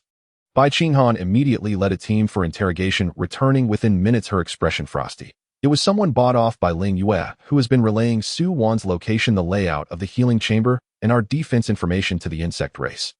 Ling Yu. Ling Xiao murmured the name, a chilling aura of beast god power emanating from him. He had sensed this person's insidious ambitions long ago, but had not expected them to dare collude with the insect race and betray the entire interstellar community. Lu Chen added, Ling Yu is hiding in a secret base at the interstellar border, already locked down by my border troops. However, this location is adjacent to the interstellar turbulence, and a hasty capture could easily allow him to escape into the Mother Nest territory. As everyone debated tactics, Su Wan's small body tensed again, her light golden eyes flickering with trepidation. More insects are coming, and there are even more than before. Clearly the Mother Nest had received Ling Yu's news and dispatched a second wave of ambushing troops. Lu Chun immediately deployed, surround, and ambush, will go. Ling Xiao quickly responded, his gaze steadfastly guarding the entrance to Su Wan's healing chamber, unwavering. I will defend the main residence. No further words were needed between them. Their exchanged glances had already forged a silent understanding. Lu Chen wasted no time, turning and swiftly departing, his black figure disappearing down the corridor. Ling Xiao then approached Su Wan's healing chamber, gently releasing a strand of warm beast god power, carefully wrapping around her restless essence, his tone soft. Don't be afraid, I'm here. Seizing the opportunity, the Grand Elder injected the military-supplied primal nourishment into the chamber, the light golden liquid slowly merging with the nutrient solution, nurturing Su Wan's still unstable power. In less than half an hour, Lu Chen's triumphant report echoed back. All 31 ambushing insect troops have been eliminated and mental traps have been set in the Western Canyon. No more insect teams can approach silently. With the crisis temporarily averted, the Bai ancestral land finally welcomed a brief moment of peace. At that moment, however, within a hidden base at the interstellar border, a scene of violent oppression unfolded. In a small enclosed chamber, a cold metallic screen displayed glaring red words, Traitor captured, ambushing insect troops annihilated. Ling Yu glared at the screen, his knuckles white as he clenched his fists, the joints cracking with tension. His once dignified features twisted into a terrifying snarl of pure rage, his eyes swirling with a near-mad venom. Useless. A bunch of complete waste. He kicked out violently, using all his strength to strike at the loyal subordinate who was bowing before him. The unprepared subordinate slammed heavily against the cold alloy wall, and then collapsed to the floor, writhing in pain, but daring not to utter a sound, burying his head and trembling in fear. The 7 or 8 private soldiers standing nearby were equally terrified, their heads bowed, necks stiff with tension, afraid to even breathe. They had followed Ling Yu for years, fully aware of how ruthless he could be when enraged. At this moment, even a blink could invite calamity. They stood like wooden stakes, silently enduring the brunt of his unwarranted fury. Ling Yu, still unsatisfied, swept his arm across the table, sending all items crashing down. Stylish interstellar communication devices, high-grade energy potions, and encrypted information disks shattered on the floor, producing a sharp sound as the dark green liquid splattered everywhere in chaotic disarray. Is this how easily the informant I spent countless star coins to buy was captured? My meticulously plotted ambush couldn't even brush the hem of that brat's garment. His eyes turned crimson, and he shouted hoarsely, his voice rough like a broken gong. Lu Chun, that meddling fool. Ling Xiao, that opportunistic bastard. And those old fossils of the Bai clan. All my planning has been ruined by you worthless fools. His furious roars echoed within the enclosed space, shaking the walls slightly. Yet his subordinates remained silent, too fearful to respond or raise their heads. The only sounds in the chamber were Ling Yu's heavy, violent breaths, stiflingly oppressive. After an indeterminate amount of time, Ling Yu's fury gradually subsided, his remaining rationality returning. He surveyed the wreckage strewn across the floor, glancing at his cowering subordinates. The madness in his eyes slowly receded, replaced by a cold and calculating demeanor. He knew that berating his subordinates would yield no results. With Lu Chun and Ling Xiao's combined strength and the Bai clan's stringent defenses, it was impossible for him to confront them heated with the meager forces he possessed. To take Su Wan and overthrow all his opponents, his only reliance remained with the one lurking deep within the interstellar turbulence. Ling Yu took a deep breath, suppressing all the malice in his gaze, wiping away the froth that had spilled from his mouth in anger, and approached the main control screen. His fingers trembled slightly, but accurately pressed the highest-level insect encryption communication button. A shadowy, eerie mental wave silently penetrated the interstellar barriers, reaching deep into the turbulence. In less than 3 breaths, the screen abruptly lit up. The image revealed the massive, cracked form of the mother nest, its hard shell dripping with corrosive green liquid, its twin crimson compound eyes fixated intently on Ling Yu, emanating a chillingly sinister aura. A low, grating mental sound wave penetrated Ling Yu's mind with an eerie resonance. Human, your plan has failed, wasting my insect troops. You shall pay for this. Ling Yu instantly suppressed all malice, bowing deeply, his tone dripping with flattery and fear, lowering his address. Great Mother Nest, please quell your anger. It was my failure to act. I never anticipated that Lu Chun would suddenly bring troops to assist, thwarting our plans. He raised his eyes slightly, a flash of cold ruthlessness passing through his gaze, quickly tossing out bait to further seduce. But rest assured that young one's primal essence is still unsteady, making her the most vulnerable right now. Although Lu Chun and Ling Xiao appear to be allied, they each harbor their own agendas. If we can exploit the rift between them and send elite insect troops to bypass the defenses, we will surely capture that young one before you. As soon as you devour her bloodline, your essence will be fully restored, perhaps even stronger than before. The entire interstellar realm will be yours. Upon hearing this, the mother nest's crimson eyes bulged with insatiable greed, the dark mental sound wave carrying an undeniable ruthlessness. I grant you one last chance. Within 3 days, I want to see that young one. Should you fail again, you shall become the nourishment for my essence restoration. I obey. Ling Yu immediately bowed in response, his tone resolute. I will not fail the great mother nest's expectations. As the communication was cut off, the flattery on Ling Yu's face faded, replaced by a blend of venom and madness. He stared fixedly at the screen showing the location of the Bai ancestral land, a cruel, sinister smile creeping onto his lips. Lu Chun, Ling Xiao, Su Wan. In this game, I will ensure that you face irreversible disaster. The encrypted communication of the insectoid race at the secret outpost on the interstellar frontier abruptly ceased, and the crimson light screen vanished entirely. Ling Yu straightened his hunched figure, the flattery and fear on his face dissipating, replaced by a sinister smile that curled at the corners of his mouth. The toxic scheme that the mother nest had agreed upon with him was far more insidious than the previous two. This time, the parasitic scout insects dispatched could directly burrow into living human bodies, using the host's life force as a cover. The mother nest would then expend its remaining original essence, completely suppressing all insectoid fluctuations within the parasitic body. These parasites were the size of grains of rice, transparent, like bodily fluids. Once they penetrated the skin, they would vanish without a trace, easily evading even mental probing. They lay dormant within the host, quietly releasing imperceptible waves of interference. When they came close to Su-Wan, whose bloodline was still unstable, they could silently disrupt her foundation, gradually weakening her and dulling her spirit without revealing any trace of illness. The most brilliant aspect was that Ling Yu had already designated the targets for the parasites. The low-level servants responsible for delivering meals, cleaning, and transporting supplies within the Bai family's ancestral grounds, as well as ordinary soldiers from Lu Qin's military responsible for logistics. These individuals frequently entered and exited the main residence, coming close to the recuperation room, making them the most inconspicuous presence in the ancestral grounds, easily overlooked by powerful figures like Ling Xiao and Lu Chun. They were in fact the perfect carriers for the parasitic insects. Hiding within a human body, even Ling Xiao and Lu Chun would never think to peel away the skin of every servant to investigate. Ling Yu mused, his fingers stroking the edge of the light screen, his eyes glinting with malice. By the time that little brat is utterly weakened and the Bai family is thrown into disarray, it will be the perfect moment for us to strike.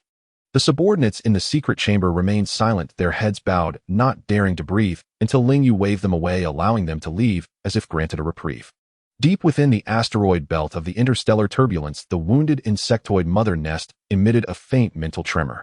It expended the painstakingly restored remnants of its essence to envelop the Suntog dispatched parasitic scout insects in a perfect concealment barrier. Several transparent larvae silently drifted through the interstellar currents, making their way toward the Bai family's ancestral grounds. They avoided the outer warning networks and directly drilled into the bodies of the low-level servants responsible for transporting supplies. Inside the recuperation room, everything remained calm and peaceful. Having successfully thwarted the insectoid ambush and identified the traitor, coupled with Lu Qin's triple-layered warning system, everyone relaxed, believing that there would be no further crises in the short term. Ling Xiao stood vigil by Su-Wan's recuperation chamber, closely channeling gentle divine beast energy, the golden strands mingling with the military's special essence, nurturing agents, slowly nourishing her frail bloodline. He had just awakened from severe injuries, his mental ocean not yet fully restored, yet he poured all his energy into caring for Su-Wan, his gaze filled with such tenderness it could almost weep. Ling Jin had already taken it upon himself to patrol the perimeter, repeatedly checking the warning points with the Bai family's guards to ensure the ancestral grounds were secure. Lu Qin sat by the command terminal in the recuperation room, tapping the screen to monitor the life signals and energy fluctuations throughout the ancestral grounds in real time. The screen was devoid of any insectoid malignancy. The border military had also curtailed Ling Yu's operational space, cutting off most of his clandestine communication channels. There are no anomalies inside or outside the ancestral grounds. Ling Yu is trapped at the border outpost, and the mother nest is severely injured and dormant, unable to make any large-scale moves in the short term, Lu Qin reported to everyone in a steady voice. We just need to let Wan rest peacefully for 3 to 5 days to stabilize her essence, and then we won't have to fear anything. The elder stroked his beard, the anxiety of recent days finally dissipating significantly. Thanks to the war god's presence with you and Commander Ling Xiao's dual protection, the Bai family can finally take a breath. Inside the recuperation chamber, Su-Wan lay with her shallow golden eyes closed, her once steady breathing gradually becoming more superficial. She was still young, and her essence had been depleted from the strain of activating her bloodline the previous night. The interference waves from the parasitic scout insects were as fine as gossamer, seeping into the recuperation chamber, entangling with her stabilizing bloodline. She was completely unaware of the parasite hiding within the servant, nor could she detect any trace of insectoid presence. All she felt was her body growing weaker and her eyelids heavy, unable to lift them. Even the power within her being, which was meant to be reorganized, began to scatter and drift. The servant responsible for delivering the nutrient solution entered, bowing, as he placed the new nutrient liquid on the side table. This individual was one of the parasitic hosts, with the parasite nestled within his arm, silently releasing interference waves merely 3 steps away from Su-Wan's recuperation chamber. Ling Xiao and Lu Chun cast only a cursory glance before averting their eyes. These types of servants came and went multiple times a day, becoming routine. As top-tier powerhouses, they would never waste their mental energy probing a lowly logistical servant. The servant set down the items and quietly retreated, remaining silent throughout. Once the chamber door closed again, Su-Wan could no longer suppress the slight furrow of her small brows, her half-open golden eyes gazing in a daze filled with fatigue. Her voice, soft and weak, revealed her exhaustion as she murmured, "Ling Xiao, I'm so tired. My whole body feels so soft and I can't muster any energy." Ling Xiao's heart tightened suddenly, and he immediately leaned closer to the recuperation chamber, cautiously extending a strand of divine beast energy to carefully probe inside Su Wan. However, after thoroughly examining her limbs, bloodlines, and essence, he found that her power was still stabilizing. There was no trace of parasitic poison, no injuries, and no mental contamination. Everything aligned with the normal state of recovering after exhaustion. Could it be that she exhausted herself during the nurturing? The elder stepped forward, also probing and finding no abnormalities. He gently reassured, "Young master exerted herself to the limit against the mother nest last night. It's normal for her to feel tired and weak. A bit more sleep will restore her strength." Lu Chun immediately retrieved the latest detection data, and the whole area remained clean, devoid of any external life signals, let alone any trace of insectoid presence. He frowned, attributing it to Su Wan's youth and naturally slow recovery, speaking firmly, "Let Wan rest easy. I'll increase the vigilance around the recuperation room. No one should approach without necessity to ensure her peace." Ling Zhao's anxious heart eased slightly as he gently brushed Su Wan's forehead, his voice tender beyond measure. "Sleep, I'll be right here guarding you, not going anywhere." Su Wan responded with a soft her eyelids drooping completely as she quickly fell into a deep sleep. Yet this time her slumber was anything but restful. The interference waves from the parasitic scout insects never ceased. Every half hour a parasitic servant would enter and exit the recuperation room, the interference waves becoming progressively closer and heavier. Su Wan's small brows remained slightly furrowed, her face slowly losing color, turning pale. Her once burgeoning essence silently dissipated. Even the divine beast energy Ling Xiao transmitted could not retain a trace. Ling Xiao gradually sensed that something was amiss. Logically, with the dual nourishment of the military's essence agent and his divine beast energy, Su Wan's condition should be improving, yet she was growing increasingly frail, sleeping longer, and awakening in an even more lethargic state, lacking the strength to speak. The nourishing liquid fed to her was absorbed minimally. He once more exerted all his strength to probe Su Wan's body, even enlisting the elder to join all the Bai-clan elders in investigation, yet they found nothing amiss. There was no trace of evil, no injuries, and no mental contamination. All data indicated normalcy, yet Su Wan's vitality was visibly waning. Just as Ling Xiao was on the verge of despair, his ink-black eyes swirling with confusion.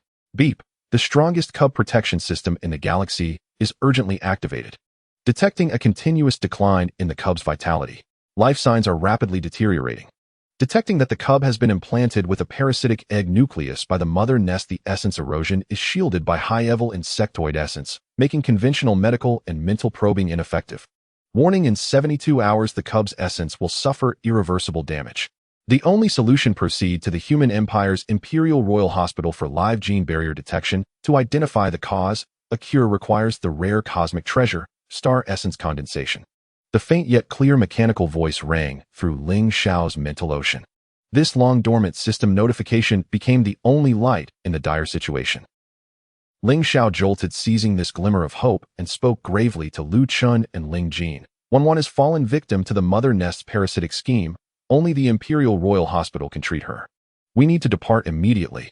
Lu Chun did not hesitate for a moment, immediately activating the highest priority green channel with the Alliance military and the Human Empire.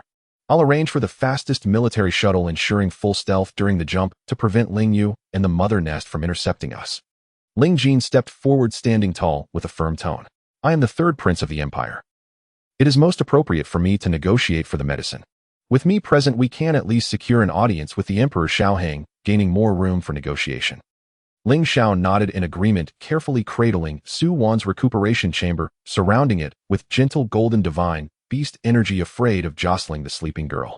Lu Chun took the helm of the ship for protection, followed closely by Ling Jin, with the elder accompanying for support. The silver-white shuttle tore through the interstellar clouds, heading straight for the core of the Human Empire, the Imperial Star. Racing through the stars, the shuttle came to a steady stop on the landing pad of the Imperial Royal Hospital after just an hour. The top medical team of the Empire, already on standby, rushed in to swiftly transfer Su Wan into a fully enclosed live gene barrier detection room. This was the only equipment in the entire galaxy capable of penetrating the mother nest's essence shield, and it was the sole hope for saving Su Wan. Ling Xiao, Lu Chun, and Ling Jin waited anxiously outside the detection room, every moment stretching unbearably.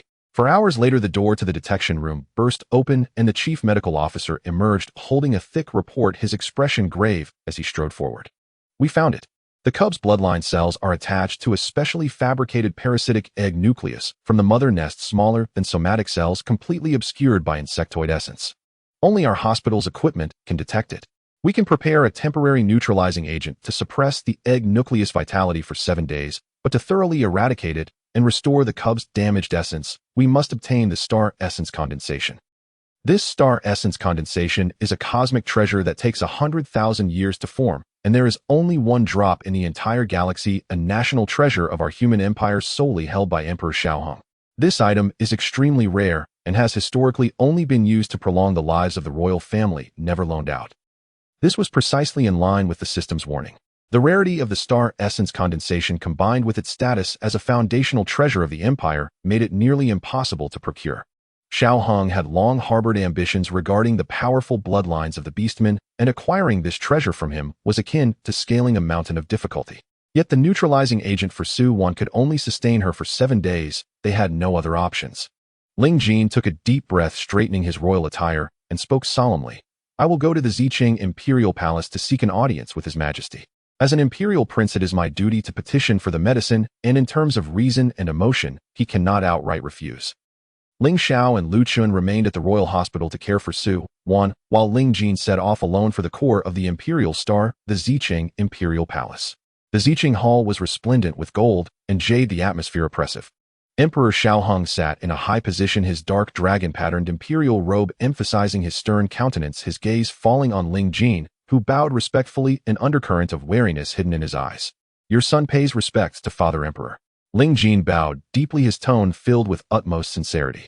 The reason for my visit is to seek the national treasure, star essence condensation, to save a young cub born with an ancient wolf bloodline naturally capable of restraining the insectoid race. She is the only hope for the entire galaxy against the mother nest. If she perishes, the mother nest will return, and the human empire will face devastation. I implore Father Emperor to grant this. Xiaohong lifted his teacup leisurely, taking a sip, his tone indifferent, yet sharp, blocking all avenues. The star essence condensation is a drop formed over 100,000 years, the foundation of my nation. How could it be used to save a beastman cub? Ling Jin's heart sank, and he quickly renewed his plea, offering his princely territory, years of salary, or even his princely authority in exchange. Yet Xiaohong remained unmoved, his expression growing colder. There's no need for further words. Xiaohong interrupted him coldly, his voice icy. I said no means no. That cub is a beast man, or what concern is it of mine? You, as the Empire's third prince, should seek benefits for the Empire instead of pleading for a beast man. It's utterly misplaced and goes against my wishes. Ling Jin stood frozen, his heartfelt pleas crushed in indescribable rage and frustration rising within him.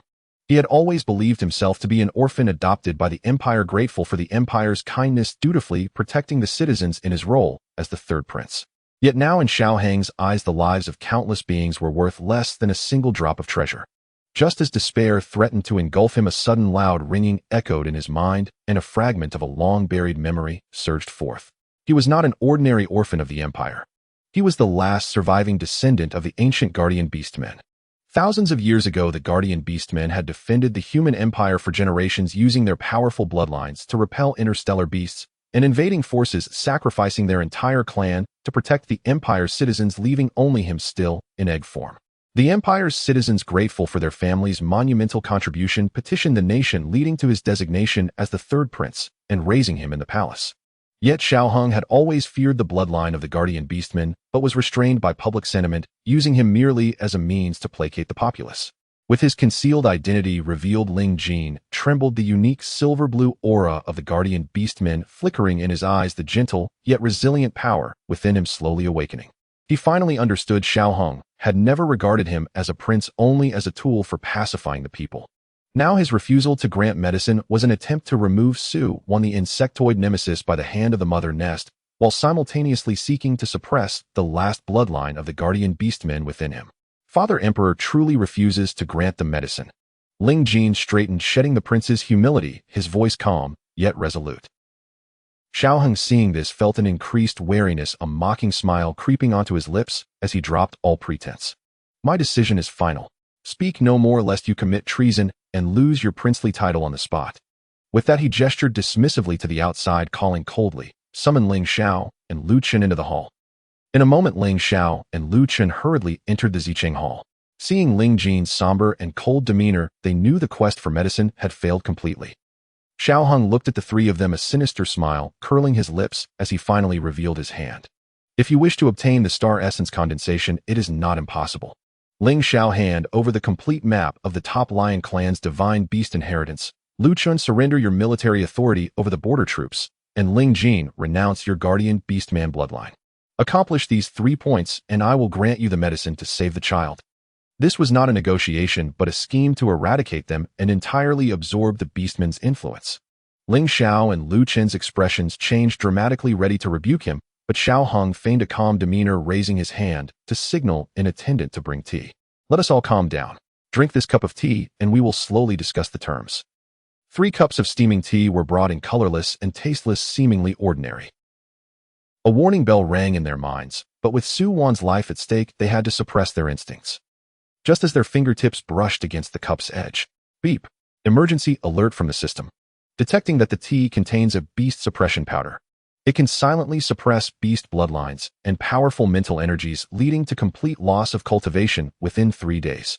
Warning: Emperor Xiao Hong is untrustworthy, setting a deadly trap intending to seize the cub and eliminate the 3 guardians. The system alarm echoed frantically in their minds. But it was too late. The faint medicinal air had already been inhaled, and Ling Xiao's divine beast energy, Lu Chen's military mental power, and Ling Jin's recently awakened guardian bloodline began to stagnate, their powers visibly draining. Xiao Hong erupted in laughter, leaping to his feet, his sinister gaze pinning the 3 of them, no longer hiding his intentions. "Did you think I would genuinely negotiate with you? That cub possessing a bloodline that restrains the insectoids, along with your powerful bloodlines and military authority, are all mine. Imperial guards, seize the 3 of them, strip them of their powers, and imprison them in the dungeons under strict surveillance." The Imperial guards concealed outside swiftly surrounded them, their glinting weapons aimed at Ling Xiao, Lu Chun, and Ling Jin. The 3 top-tier powerhouses found themselves ensnared in a deadly trap laid by Xiao Hong. Scenes. ID 1. Content. At this moment, within the healing pod of the Imperial Star Royal Academy, Su Wan slowly opened her pale golden eyes. The system's soft yet resolute voice echoed once more. "The cub is temporarily safe, but the guardian is trapped in the dire straits of Imperial Star." ID 2. Content. The bloodline of the Beastmen awakens and the bond's power is activated. As the mission of countering the crisis was triggered, the urgency to protect the cub and thwart the sinister plot of Imperial Star surged within her. Covers. The cold mechanical voice erupted within Ling Xiao's consciousness, and the atmosphere in the Zicheng Palace was thick with a palpable tension. Outside the palace, the Imperial guards who had been lying in wait quickly surrounded the entrance. The dark armor glinted ominously under the gilded lights, and their sharp spears were aimed directly at Ling Xiao, Lu Chun, and Ling Jin, leaving not a shred of room for escape. The medicinal fumes designed to suppress beast power had already infiltrated the trio's meridians, with every breath they took spreading rapidly through their bloodstreams. Ling Xiao felt the golden beast god powers swirling around him suddenly stagnate. A once mighty force capable of shattering stars now felt like a flood encased in ice, each movement sending sharp pains coursing through him, causing the light pattern at his fingertips to dissipate before it could take form. Lu Chen's mental energy was similarly suppressed, the lethal aura cultivated from years of guarding the borders being consumed by toxins, rendering his complexion visibly pale. Only Ling Jin, newly awakened with the bloodline of the Guardian Beastmen, managed to maintain a flicker of clarity under a silver-blue aura, though the continuous erosion of the toxins dimmed his protective light shield. "Capture them," Xiao Hong commanded from his elevated throne, striking the armrest forcefully with his fingertip. The dark, dragon-patterned imperial robe billowed with his movement, his eyes glinting with a ruthless certainty of victory. "Disable their spiritual seas, break their limbs, and throw them into the deepest dungeons. Send the royal guard to the Royal Academy and bring that beast cub back to me." But the guards hesitated, halting in their tracks. The soldier at the front, gripping his spear, trembled slightly. The tip was pointed directly at Ling Jin, yet it veered off half an inch, as if an invisible barrier held them back. None dared to advance. Many of them had ancestors saved from the clutches of the insect race by the Guardian Beastmen. Some were born in border towns, having grown up safely thanks to the bloody sacrifices made by the Guardian Beastmen to erect a formidable defense.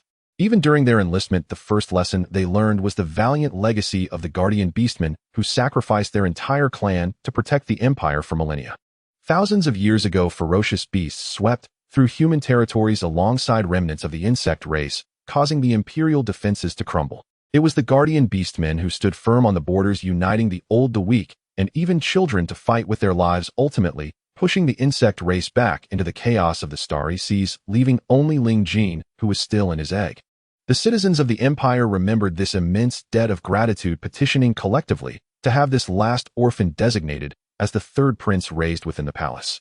This gratitude was etched into the very bones of every citizen and ingrained in the hearts of the soldiers defending their homeland.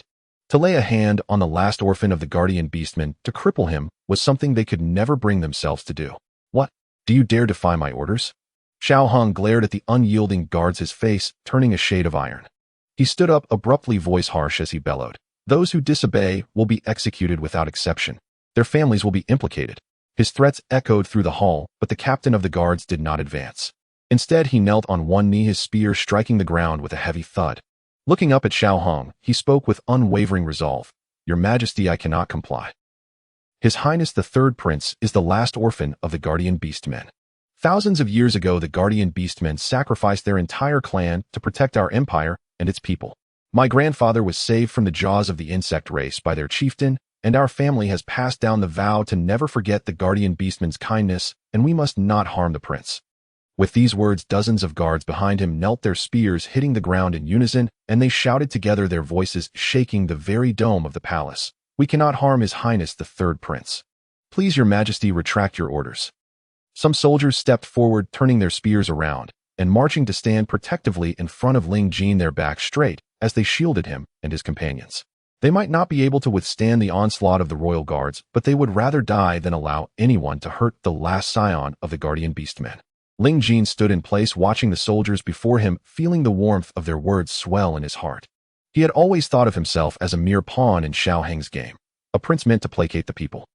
Little did he know that after thousands of years, the citizens and soldiers of the empire had never forgotten the sacrifices of the Guardian Beastmen nor the legacy of his kin.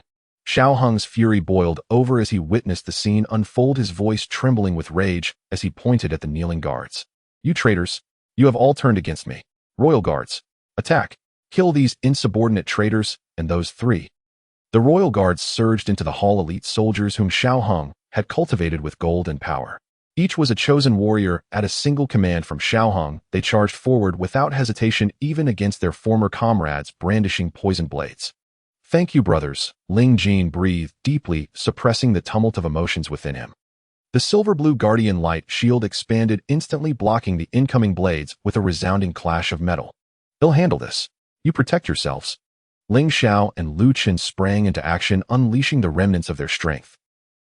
Despite the suppression, the pressure of the beast god lineage still resonated, shaking the hearts of the frontline guards.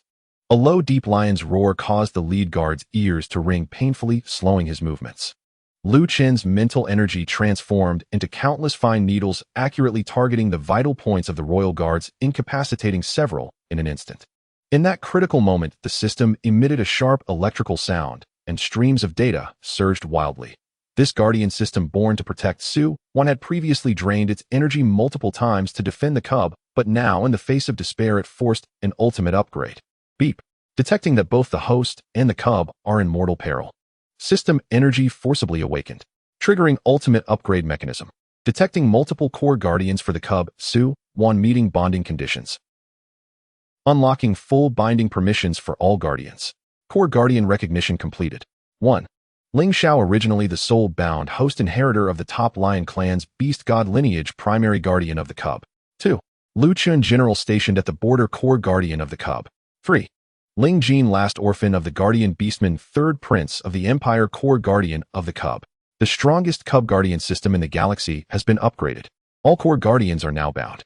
System permissions fully unlocked. All guardians can simultaneously receive system prompts, share task information, and activate bloodline bonding powers. The series of mechanical sounds rang clear and steady in the minds of Ling, Xiao, Lu Chun, and Ling Jin. Both Lu Chun and Ling Jin trembled, exchanging shocked glances before turning to Ling Xiao. They had fought across the stars for years, never encountering anything as extraordinary as this, and they had not anticipated that Ling Xiao harbored a system specifically designed to protect Su, one which had now bound them as guardians as well. "This is," Lu Chun whispered, his fingers still poised defensively against the incoming royal guards, his tone filled with astonishment. "It's 1-1's guardian system. No one else can hear it besides us three." Ling Xiao quickly explained, his previously chaotic thoughts stabilizing with the system's upgrade, a renewed determination igniting in his dark eyes. "It was originally bound only to me, but now to protect 1-1 it has also bound you two as guardians." As soon as he finished speaking, the completed system issued another prompt which the three heard distinctly. "Beep. Emergency mission update. Break out of the Zichin Palace and proceed to the Royal Academy to protect the cub Su-Wan." Detecting that the toxins suppressing the beast power in the bodies of the three guardians can be cleared by activating the bonding power linked to the ancient bloodline of the cub. Detecting complete evidence of Xiaohong colluding with Ling Yu and the insect race's mother nest ready to be made public at any time. The system's notifications cut through the darkness like a beacon, tearing a path through the deadlock surrounding the three.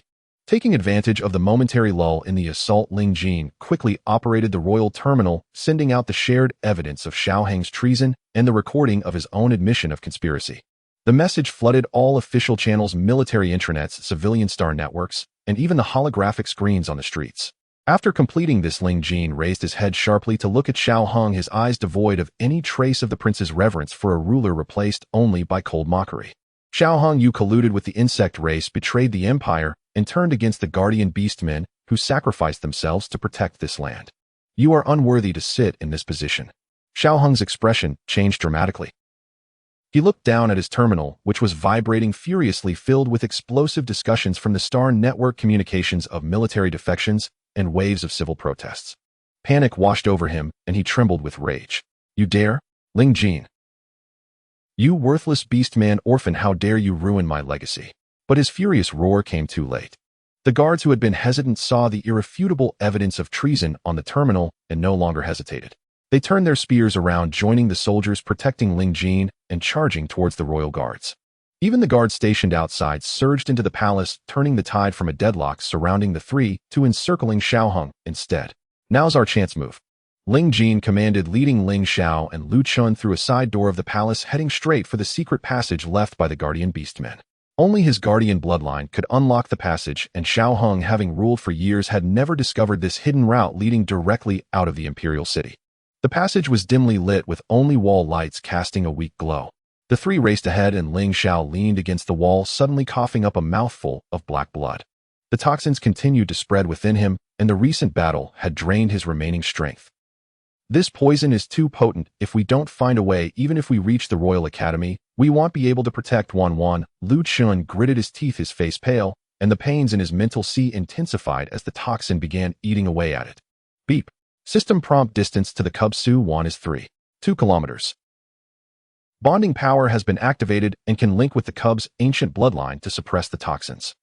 At this moment, in the upper-level recovery area of the Imperial Royal Academy, Su-Wan was trapped in a deep slumber, completely drained of strength, the weakness from the parasitic egg nucleus wrapping around her like a tide, making even the slightest movement feel laborious. Yet at this moment, she sensed that the three presences guarding her were rapidly deteriorating, becoming murky. "Ling Xiao, have they encountered trouble? That warm presence that has always enveloped me has faded so much. And Lu Chun and Ling Jin, their powers are in disarray. Have they been poisoned? That scoundrel Xiaohong, he truly set a trap." Her heart tightened and her eyelids heavy as lids were forced open just enough to reveal a sliver of determination in her pale golden eyes. She pushed herself up, propping her small hands against the walls of the cabin, and despite the dizziness and darkness swirling before her, she bit her lip, refusing to lie back down. "They went to the Imperial Palace to find medicine for me. I cannot just watch. My bloodline can restrain the wickedness of the insect race. It can surely suppress the toxins within them. Even if it costs me some strength, it's worth it, as long as they are safe." Her small body leaned forward slightly, her hands pressing firmly against the transparent wall of the cabin. The ancient bloodline of the hound surged uncontrollably within her. This inherent power, which could counter the insect race and was supremely strong, flowed through the invisible bond of protection between her and the three guardians, spanning kilometers to reach Ling Xiao, Lu Chun, and Ling Jin. In the passage, the three felt a warm golden light surge into their bodies, clearing the stagnation in their meridians. The rampant toxins halted their advance as if they had met their nemesis. "It's 1-1. Ling Xiao exclaimed, disbelief and joy flooding his voice as the weight on his heart lifted. She sensed something was wrong with us and used her bloodline to help suppress the poison. Ling Jin also sighed in relief, the silver-blue bloodline power stabilizing completely. He pointed toward the light at the end of the passage, speaking firmly, "That's the exit right in the backyard of the Royal Academy. We will be there soon." Without further delay, the three raced through the passage towards the upper-level recovery area. Meanwhile, the door to the recovery room had been kicked open and dozens of royal guards sent by Xiaohong rushed in, their leader brandishing an imperial order demanding to take Su Wan away. The elder strained with all his might to maintain the protective barrier of the Bai clan, but it was already riddled with cracks and was on the verge of shattering under the energy blasts. The deafening sound rang in Su Wan's ears, and with her already minimal strength the noise made her eardrums ache, draining even more color from her face. She could hear the elder's hurried breaths, the guards' fierce commands, the hum of energy cannons charging, and even felt the elder's protective barrier crumbling rapidly. The elder can barely hold on. These people are here for me. Ling Xiao and the others haven't arrived yet. I cannot panic. I must not complicate things for the elder. She leaned against the recovery cabin, her body feeling heavily drained, barely able to lift her hand. Nonetheless, she quietly clenched her small fists, gathering a spark of power from her bloodline, prepared to risk everything despite knowing that forcing it could worsen her already frail state. Ling Xiao promised he would return. I believe him. If I can just hold on a little longer, they will arrive. Just as the cannon fire was about to explode, the back door of the recovery room burst open. Ling Xiao, Lu Chun, and Ling Jin charged in their beast god power, mental energy, and guardian light shield, intertwining instantly, sending the leading royal guard crashing against the wall, blood spilling from his mouth. Touch her, and you will die. Ling Xiao roared, his aura exploding forth as he dashed forward, stopping in front of the recovery cabin. He looked down at the weak Su Wan, inside his voice softening with concern. Wan, I'm sorry we are late. Are you scared? At the sight of Ling Xiao bursting into tension, Su Wan had held suddenly unraveled, and her eyes brimmed with warmth. She noticed the blood at the corner of his mouth, the lingering fear in his gaze, Lu Chen's pale face, and the injuries on Ling Jin's arm, stirring a deep ache within her. Thank goodness they are all back safe and sound. But the toxins are still not cleared, and their powers remain suppressed. Ooh, I need to help them detoxify completely. She shook her head, her hand reaching through the cabin wall towards him, her soft voice carrying an undeniable conviction. Ling Xiao, I'm fine. If you all feel unwell, I will help you. Before the three could respond, she activated her ancient hound bloodline, sending pale golden threads of light through the cabin wall, flooding into their bodies. The bonding power of the system reached its peak, and the pure, strong bloodline energy began to dissolve the toxins, suppressing their beast power as if they were ice meeting the sun.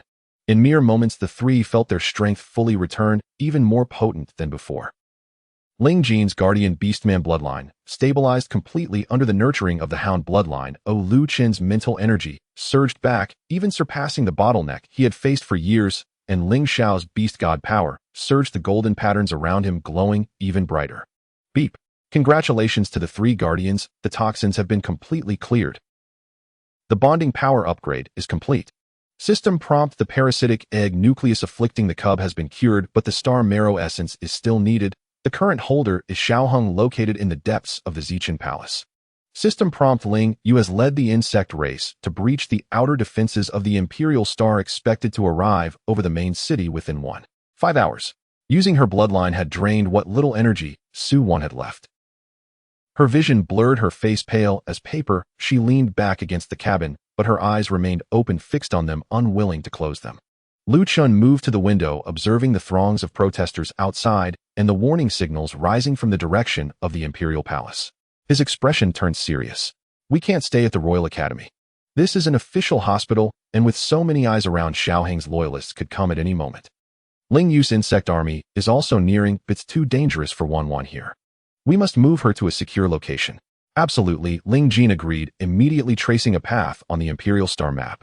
Although Xiaohong is losing support, there are still many loyalists in the main city. The blockade hasn't been completely lifted, and we cannot simply escape the Imperial Star with Wan. We need to find a place that is solidly defended where Xiaohong wouldn't dare to attack, and keep Wan safe. Ling Xiao leaned down to tuck Su Wan's blanket around her, his dark eyes radiating unwavering determination. We must ensure Wan's safety above all else, so we can deal with Xiaohong and Ling Yu afterward.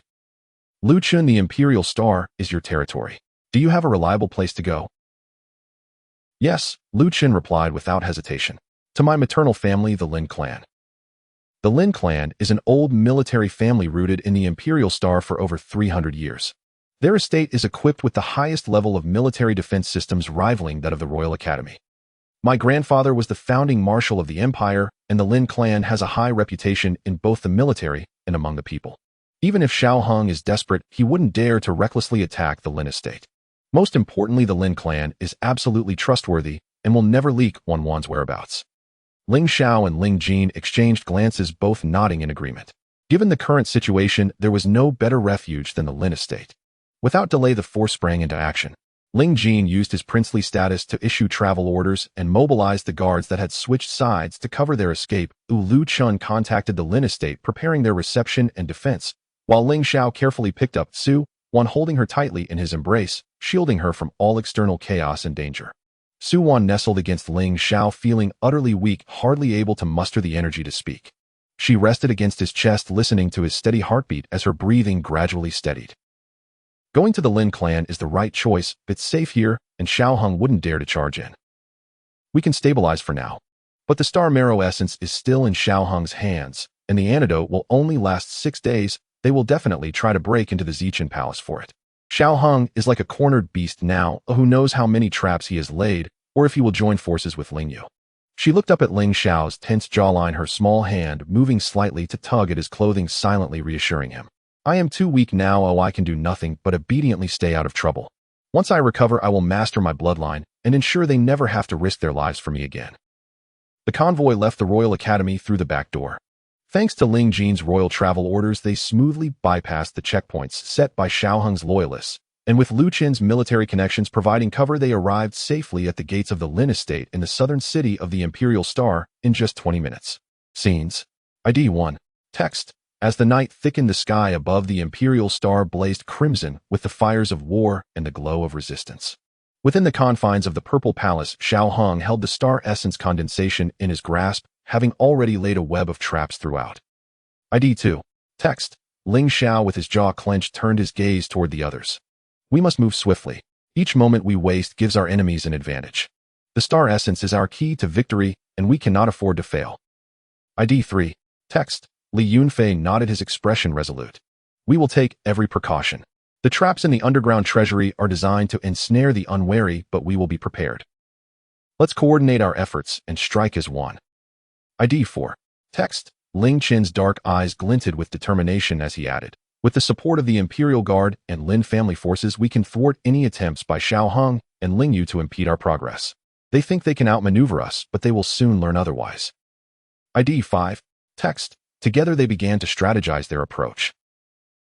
Each member of the trio understood the stakes involved. Their bond as guardians was not merely a title, but a testament to their shared purpose. They would not allow one another to fall in this battle. ID 6. Text. As they prepared to depart, an unspoken understanding passed between them.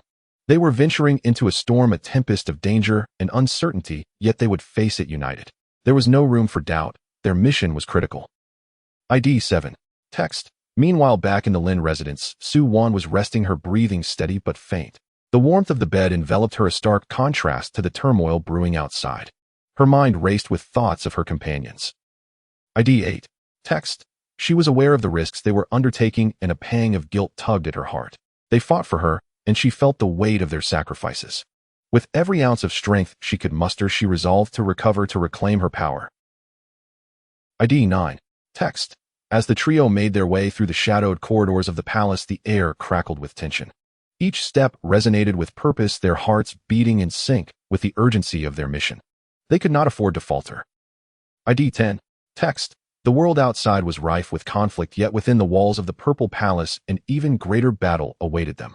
They were prepared to confront the treacherous traps set by Xiao Hung, ready to seize the star essence and protect what mattered most.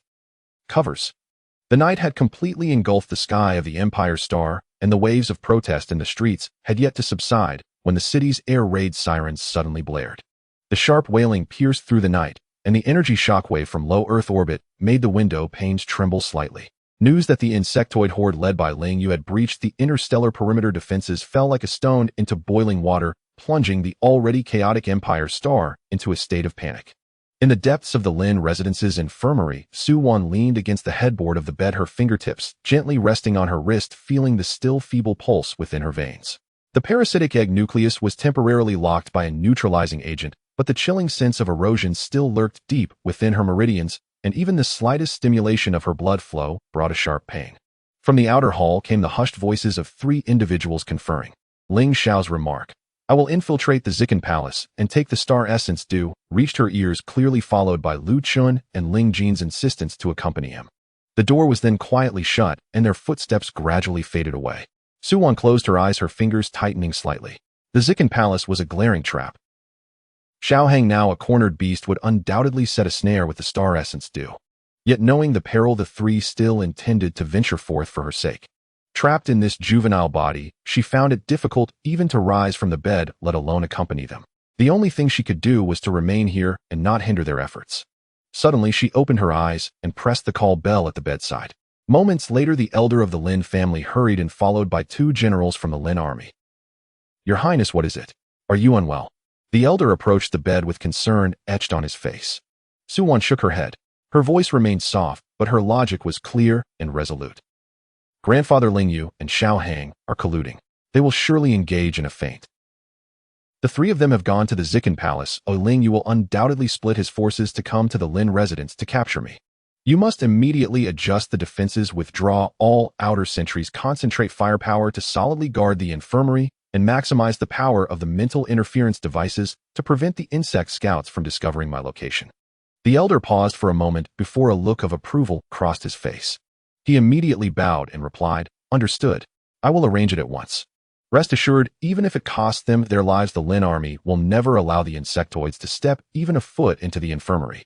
The elder turned to deploy the orders, but just as the commands were given and before the defenses could be fully adjusted, the sound of cannon fire erupted from outside the estate.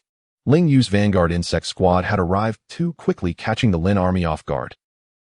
The originally dispersed defensive forces throughout the estate had not yet had time to consolidate around the infirmary when the outermost two lines of defense were breached by the reckless insectoids. At that moment, from the direction of the Imperial Palace, Ling Xiao, Lu Chun, and Ling Jin stealthily infiltrated the outskirts of the Zikan Palace under the cover of darkness. The defecting guards on the street had already received Ling Jin's secret orders. Rather than obstructing them, they quietly diverted Xiao Hang's loyal patrols, with several soldiers volunteering to guide them around the visible defensive works. In response to Ling Jin's nod of thanks, they blushed and waved their hands, declaring that it was their duty to protect the citizens of the Empire. Beneath the side door ahead, there is a secret passage built by our clan that leads directly to the side chamber of the underground treasury.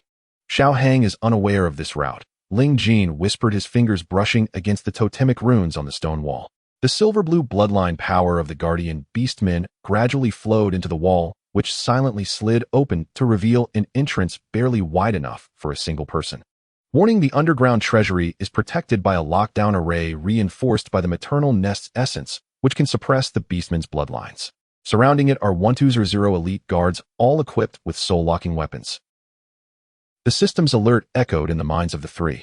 Ling Xiao gripped the shoulders of his companions and urged in a low voice, "Once we enter, stay close to me. Retrieve the item and withdraw immediately. No unnecessary fighting." They nodded and entered the secret passage in single file. The traps along the way were rendered ineffective by Ling Jin's bloodline power. In less than 10 minutes, the three reached the concealed door of the treasury side chamber. Ling Jin peered through the crack of the dark door. The vast treasury was empty save for a luminous jade box resting on a high pedestal in the center, emanating a soft white light, the star essence due. The entire treasury was eerily silent, not even a breath could be heard. "Something's off." Lu Chun suddenly restrained Ling Jin from pushing the dark door open. His mental power spread quietly, but was blocked by an invisible barrier at the treasury's edge. There is a mental lockdown array. Xiao Hang and Ling Yu are hiding nearby. Alert: the highest level warning has been triggered. The lockdown array has activated around the treasury, filled with maternal nest eggs. Entering the center will trigger it. The system alarm blared, and in an instant Ling Xiao yanked Ling Jin back. The treasury was suddenly illuminated by blinding red light. The surrounding stone walls opened with a thunderous roar, revealing countless insect eggs that crackled ominously, and a black mist filled the space as the chilling aura of the maternal nest surged forth. "Since you three have come, why hide?" Xiaohang's voice emerged from the depths of the insect fog as he stepped forward beside the pedestal holding the jade box with a sinister smile. I anticipated your arrival. This place is your grave. As the insect fog dispersed, thousands of elite guards emerged from the shadows, their dark muzzles aimed directly at the secret door, with Ling Yu standing beside, Xiaohang exuding a frenzied insectoid aura, a manic grin on his face. Ling Jin, my dear brother, from the moment you stepped onto Empire Star you fell into our trap. Ling Xiao's black gold beast god power surged dramatically, his cold eyes glinting with frost. The shadow of a black gold lion faintly appeared behind him as a low thunderous roar shook the entire treasury. Colluding with the insectoids, betraying the Empire. Aren't you afraid of meeting a gruesome end? Xiaohang laughed heartily, raising the jade box. Once I fuse with the star essence dew and drain that little cub's ancient bloodline, I will become the sole ruler of the entire star system. Who would dare speak ill of me? His expression suddenly turned cold as he commanded fiercely, activate the formation. Capture them. The insect eggs on the stone walls immediately began to hatch. Countless toxic insects surged toward the three. The maternal nest's aura firmly suppressed their beastmen bloodlines, and the elite guards fired their soul-locking weapons, saturating the entrance with concentrated energy blasts. Light shield. Ling Jin shouted furiously, and the silver-blue guardian light shield instantly expanded, blocking all incoming attacks. The inherent bloodline of the guardian beastmen countered the insect toxins, reducing the attacking insects to ashes upon contact with the shield. However, the intensity of the soul-locking guns was overwhelming. Cracks began to spread across the shield. Ling Jin let out a muffled groan, blood trickling from the corner of his mouth, and a deep gash appeared on his arm from stray bullets. He'll break the path. Ling Xiao roared again, unleashing the full force of his black gold beast god power, transforming it into sharp blades of light that cleaved through the insect fog, tearing a gap through the encircling elite guards. Lu Qin followed closely, his mental force turning into countless blades, precisely incapacitating the frontline guards' meridians. The three stood back to back, their spirit undiminished despite the dire situation. At that moment, the system alert sounded once more, shaking the three to their core. Emergency alert. Ling Yu has sent out 3 subordinate insect squads, which have reached the outskirts of the Lin residence. 2 outer defenses have been breached, and the core defense is expected to hold for only 30 minutes. Damn it. Ling Xiao's expression darkened. He had never anticipated that Ling Yu would employ such a feint, openly ambushing them, while secretly attempting to capture Su Wan. Ling Yu, observing Ling Xiao's furious demeanor, laughed maniacally. Don't worry, Ling Xiao. Once my men capture that little cub, you can watch as I drain her bloodline to feed the maternal nest. Just as Ling Yu finished speaking, Su Wan in the infirmary clearly heard the piercing insect cries outside the estate, the booming of energy cannons striking the defense shield, and the roars of the Lin army soldiers. The door to the infirmary was flung open, and a general from the Lin army rushed in, his face pale. Your Highness, the insectoids have breached 2 outer defenses, and the core shield is about to collapse. They are charging forward recklessly, unafraid of conventional artillery. Su Wan threw off the bed covers and, bracing herself against the wall, slowly stood upright, her small frame straight as an arrow. Ling Xiao and the others were still trapped in the Zikan Palace. She could not panic or falter. The ancient bloodline of the Hound was the natural enemy of the insectoids, and even if her control was currently insufficient, it was enough to intimidate the vanguard squads. Take me to the lookout tower on the main defense wall. She looked up at the general, her tone resolute. No, Your Highness. It's too dangerous outside. The general shook his head immediately. The elder said he would spare no effort to protect you in the infirmary. I won't go. The defense shield won't hold for more than 10 minutes. A faint golden glow shimmered in Su Wan's eyes as the aura of her ancient Hound bloodline quietly radiated. My bloodline can suppress the insectoids, only I can make them stop. The general, struck by this innate pressure, stood frozen for a moment before gritting his teeth and bowing. Yes, I will take you there right away. He escorted Su Wan swiftly to the lookout tower on the main defense wall below, which the insectoids were mindlessly battering against the core defense shield, which was now covered in spiderweb-like cracks on the verge of shattering. The Lin army's artillery fired continuously, but the insectoids pressed forward recklessly, charging one after the other with new waves always ready to take their place. Su Wan steadied herself against the railing, took a deep breath, and, disregarding the weakness coursing through her body, unleashed all the power of her ancient Hound bloodline. A radiant golden light erupted from her small frame, flooding the entire Lin residence like the blazing sun. This light, imbued with innate pressure, became the natural enemy of all insectoids. The crazed insects struck by the golden light emitted chilling cries as their bodies visibly melted into black liquid. The vanguard squad at the forefront was decimated, and the remaining insectoids trembled in fear, retreating wildly, cowering on the ground, no longer daring to approach the Lin residence even a step. The battlefield fell eerily silent as the Lin army soldiers stood frozen, gazing at the small figure on the lookout tower, their faces filled with shock and reverence. After unleashing this power, Su Wan sent the residual energy of her bloodline through the invisible bond toward the Zikin Palace. Suddenly her vision darkened, and she collapsed backward in exhaustion. The general reacted swiftly and caught her, his heart sinking as he looked at her pale face, and he immediately dashed toward the infirmary while sending for the family physician. Within the Zikin Palace, the three under siege suddenly felt a warm and powerful golden energy surge within them. Their bloodline powers, previously suppressed by the maternal nest's aura, surged dramatically. Ling Jin's guardian light shield rapidly repaired itself, becoming several times stronger than before. Lu Chen's mental force broke through the lockdown array's constraints, sweeping across the entire treasury. Ling Zhao's black gold beast god power erupted fully, the lion's shadow behind him taking on a solid form as a furious roar shook the treasury, sending the frontline elite guards flying. "It's 1-1. Ling Xiao immediately realized, but panic surged through him. He was all too aware of Su Wan's condition. The fact that such a strong amplification was coming from her meant she must have exhausted her essence, and she might be in serious trouble. Ling Yue, seeing the sudden surge of power in the three and sensing the complete annihilation of the vanguard squads, he had sent his manic expression turned to rage. Impossible.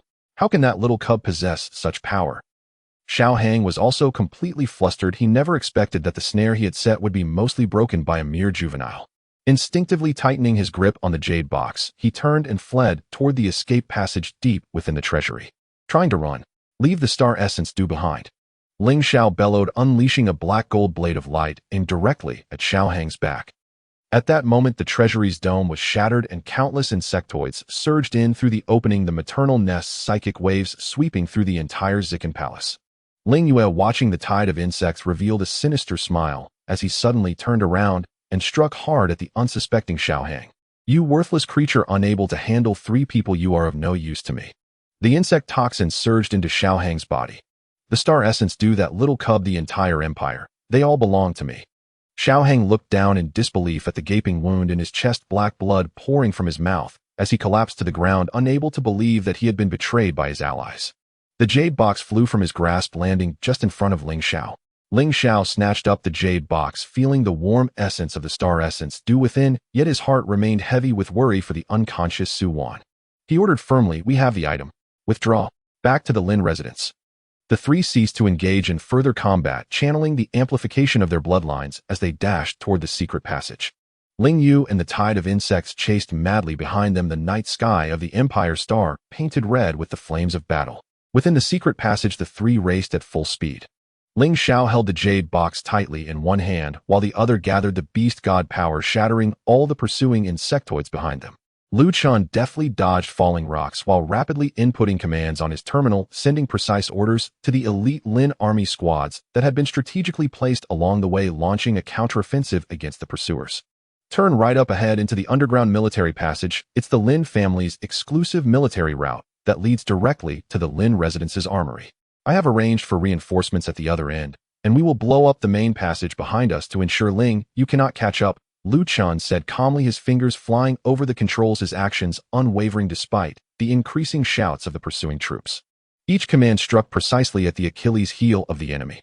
Ling Jin nodded immediately. He was well versed in the underground layout of Empire Star. He led the two into the fork in the road, verifying the passage's permissions with his bloodline power. Lu Chen simultaneously handed over the highest command token of the Lin army, and the heavy alloy stone door slid open silently. Along the military route, the Lin army's artillery stood ready, and as the three entered, they immediately stood at attention. Once the trio was fully inside, they activated the detonation sequence for the outer passage, causing a thunderous roar behind them that thoroughly blocked the pursuers' route. 20 minutes later, the three had reached the heart of the Lin residence. As Ling Xiao stepped out of the armory, he immediately ran toward the infirmary, his aura taut as a drawn bowstring, with Lu Chun and Ling Jin following closely behind. The door to the infirmary was gently pushed open, and Ling Xiao tiptoed inside, immediately spotting the sleeping girl on the bed. Her small face was pale as paper, her lips devoid of color, long lashes resting against her cheeks, her breathing so faint it was barely perceptible. Were it not for the subtle rise and fall of her chest, one would almost think she had lost all vitality. The family physician was already at her side. Upon seeing the three enter, he immediately bowed and reported softly, "Lord Ling Xiao, the little princess fainted from overexerting her bloodline. Fortunately, her foundation remains intact. She simply needs to rest and must not continue to overdraw her strength." Ling Xiao's heart, which had been hanging by a thread, finally eased a little. He quickly approached the bed, leaning over to gaze at the unconscious Su Wan, his fingers brushing gently against her icy cheek, his eyes filled with an inexpressible tenderness and fear. He didn't dare touch her, too forcefully afraid of disturbing her slumber. Lu Chun and Ling Jin also approached the bed, their hearts heavy as they looked at Su Wan's frail appearance. The three men had braved perilous situations, yet in the end it was a child who had exhausted her essence to help them escape a dire predicament. "We obtained the star essence, which will stabilize her essence," Ling Jin spoke softly, breaking the silence in the room. "I have already contacted a medical team, and they can come over at any time to prepare a treatment plan." At that moment, the elder of the Lin family hurried in, followed by the Empire's top genetic medical team. After Xiao Hang's downfall, this group of specialists had immediately sought refuge with the Lin family, and they had already prepared a comprehensive treatment plan based on Su Wan's condition. "We're glad to see you back," the elder said, looking at the jade box in Ling Xiao's hand, his face glowing with joy. He then glanced at the unconscious Su Wan and sighed. "This child is too stubborn. To protect the Lin residents and help you all, she overexerted herself to the point of fainting. Now that we have the star essence, we can properly care for her and completely eliminate the root of her ailment." The chief medical officer stepped forward, bowing respectfully as he reported, "Lord Ling Xiao, General Lu, and His Royal Highness, we have thoroughly simulated the treatment plan. The life force of the star essence can completely neutralize the parasitic egg nucleus's erosion. Combined with the little princess' ancient hound bloodline, it will undoubtedly eradicate the ailment and help her restore her exhausted essence, fully activating her bloodline potential. We will wait for her to wake naturally before administering a painless anesthetic treatment, which will take 4 hours in total, ensuring she feels no pain." Ling Xiao looked at the chief medical officer, his serious expression reflecting the gravity of the situation. He confirmed the risks and details of the treatment repeatedly until all concerns were addressed satisfactorily, then waved them to wait outside. He returned to the bedside, holding Su Wan's cold hand tightly, using his own warmth to comfort her. He whispered softly into her ear, "Wan, I brought back the star essence. Your ailment will soon be cured. I'm sorry for making you suffer. From now on, I will never let you face these dangers alone again." Lu Chun and Ling Jin did not linger, turning to leave the infirmary. Lu Chun promptly took command of the Lin residence's defenses, activating the most core anti-insectoid heavy artillery, high-explosive armor-piercing rounds, and mental interference arrays. He reorganized the previously scattered forces into 3 layers of defensive lines: outer for attrition, middle for interception, and inner for a solid defense. Each layer retaining contingencies, creating a top-tier defensive specification akin to a military border battlefield. Simultaneously, he contacted the Lin family's old guard stationed at the outer edge of Empire Star, instructing them to circle around with their fleet to restrain Ling Yu's main insectoid force. Ling Jin immediately reached out to the defecting guards and city defense forces, consolidating nearly 500 troops to flank Ling Yu's insect forces from both sides of the main city, continuously harassing them and preventing Ling Yu from concentrating all his firepower on attacking the Lin residents, while also purging the remnants of Xiao Hang's faction within the city to cut off Ling Yu's internal support. As a result, when Ling Yu arrived with a massive army of insectoids at the Lin residence's exterior, they faced not the hastily prepared and widely dispersed guard forces from before, but a tightly woven defensive net that was layered and impenetrable. Ling Yu stood at the forefront of the insect tide, watching the 3 layers of energy shields light up outside the Lin residence, along with the artillery lining the defenses, his anger reaching a boiling point. He commanded the insect tide to launch a fierce assault, but as the insectoids charged toward the defenses, they were met with devastating fire from the Lin army. Any flying insects that managed to approach the shield were incinerated by the anti-insectoid runes attached to it. Even those few insects that breached the outer defense were swiftly surrounded and annihilated by the intercepting forces in the middle layer, unable to even touch the inner infirmary. What drove him to the brink of madness was that after Su Wan's bloodline intimidation, the insectoids had developed an instinctive fear of the ancient hound's aura. They hesitated in their assaults, and even when he forcefully urged them with the maternal nest's power, they continued to retreat, significantly reducing their offensive efficiency. Coupled with Ling Jin's relentless harassment from the city defense forces behind, he was utterly unable to concentrate all his forces on the Lin residents, helplessly watching as each wave of attacks was effortlessly thwarted. Inside the infirmary, the external sounds of cannon fire were muffled by thick walls, leaving only faint tremors. Ling Xiao remained steadfast at Su Wan's bedside, his gaze never leaving her face. Scenes. ID 1. Text. On the bed, Su Wan stirred slightly in her slumber, her fingertips moving gently. A frown creased her brow as if haunted by a dream, and she murmured unconsciously, "Ling Xiao." In an instant, Ling Xiao grasped her hand tightly, leaning closer to her, his voice a soft murmur of reassurance. "I am here, Wan, I am here." Covers. Su Wan was awakened by a series of persistent, low-frequency vibrations. The distant echoes of particle cannon fire striking the energy defense grid sent tremors along the ground, delivering the cold, hard sensation unique to interstellar battlefields to the medical bed. As her consciousness broke free from the endless black void, the first thing she sensed was the warm touch enveloping her palm. A broad hand firmly held her icy little hand, the fingertips calloused from years of wielding energy blades and controlling heavy mechs, yet the grip was gentle. The moment her fingers twitched, the person immediately leaned closer. "Awake." Ling Xiao's voice was low and raspy from a sleepless night, his dark golden beastly eyes bloodshot, but brightened upon seeing her open her eyes. He tenderly brushed aside the damp strands of hair from her forehead with one hand, while the other activated the temperature-regulated water dispenser beside the bed, offering her a sterile drinking tube designed for young ones. Su Wan took a few sips of warm water to soothe her dry throat before hoarsely asking, "What about Ling Yu? Did you get the star essence condensation? Are you three all right?" She only remembered that Ling Xiao, Lu Chun, and Ling Jin infiltrated the Imperial Royal Central Tower to retrieve the star essence condensation for her, but fell into a trap set by the late Emperor Xiao Hung and the Crown Prince Ling Yu. Their beastman lineage was heavily suppressed by the Mother Nest's aura. Meanwhile, Ling Yu calculated their movements, splitting his forces to lead 3 advance insectoid teams to ambush the Lin family military base, targeting her as a child of special lineage to use as leverage against the 3. In a bid to protect the base, she forcibly awakened her ancient bloodline, unleashing a blinding golden light that decimated the majority of the advancing insect swarm and effectively repelled the entire vanguard. Just as she was on the verge of complete exhaustion, her vision darkening, she sensed the 3 in the central tower were on the brink of collapse. Summoning the last vestiges of her innate power, she sent it through the invisible bloodline connection between them, helping them break free from the suppression of the insect egg sealing formation. After that, her world faded to black and she lost consciousness. "We're all fine, not a single fatal injury," Ling Xiao said, putting down the drinking tube and adjusting the angle of the medical bed for her comfort. "We didn't lose a drop of the star essence condensation, it's right here. The power you sent us helped us break the formation and turn the tables on Xiao Heng's elite guards."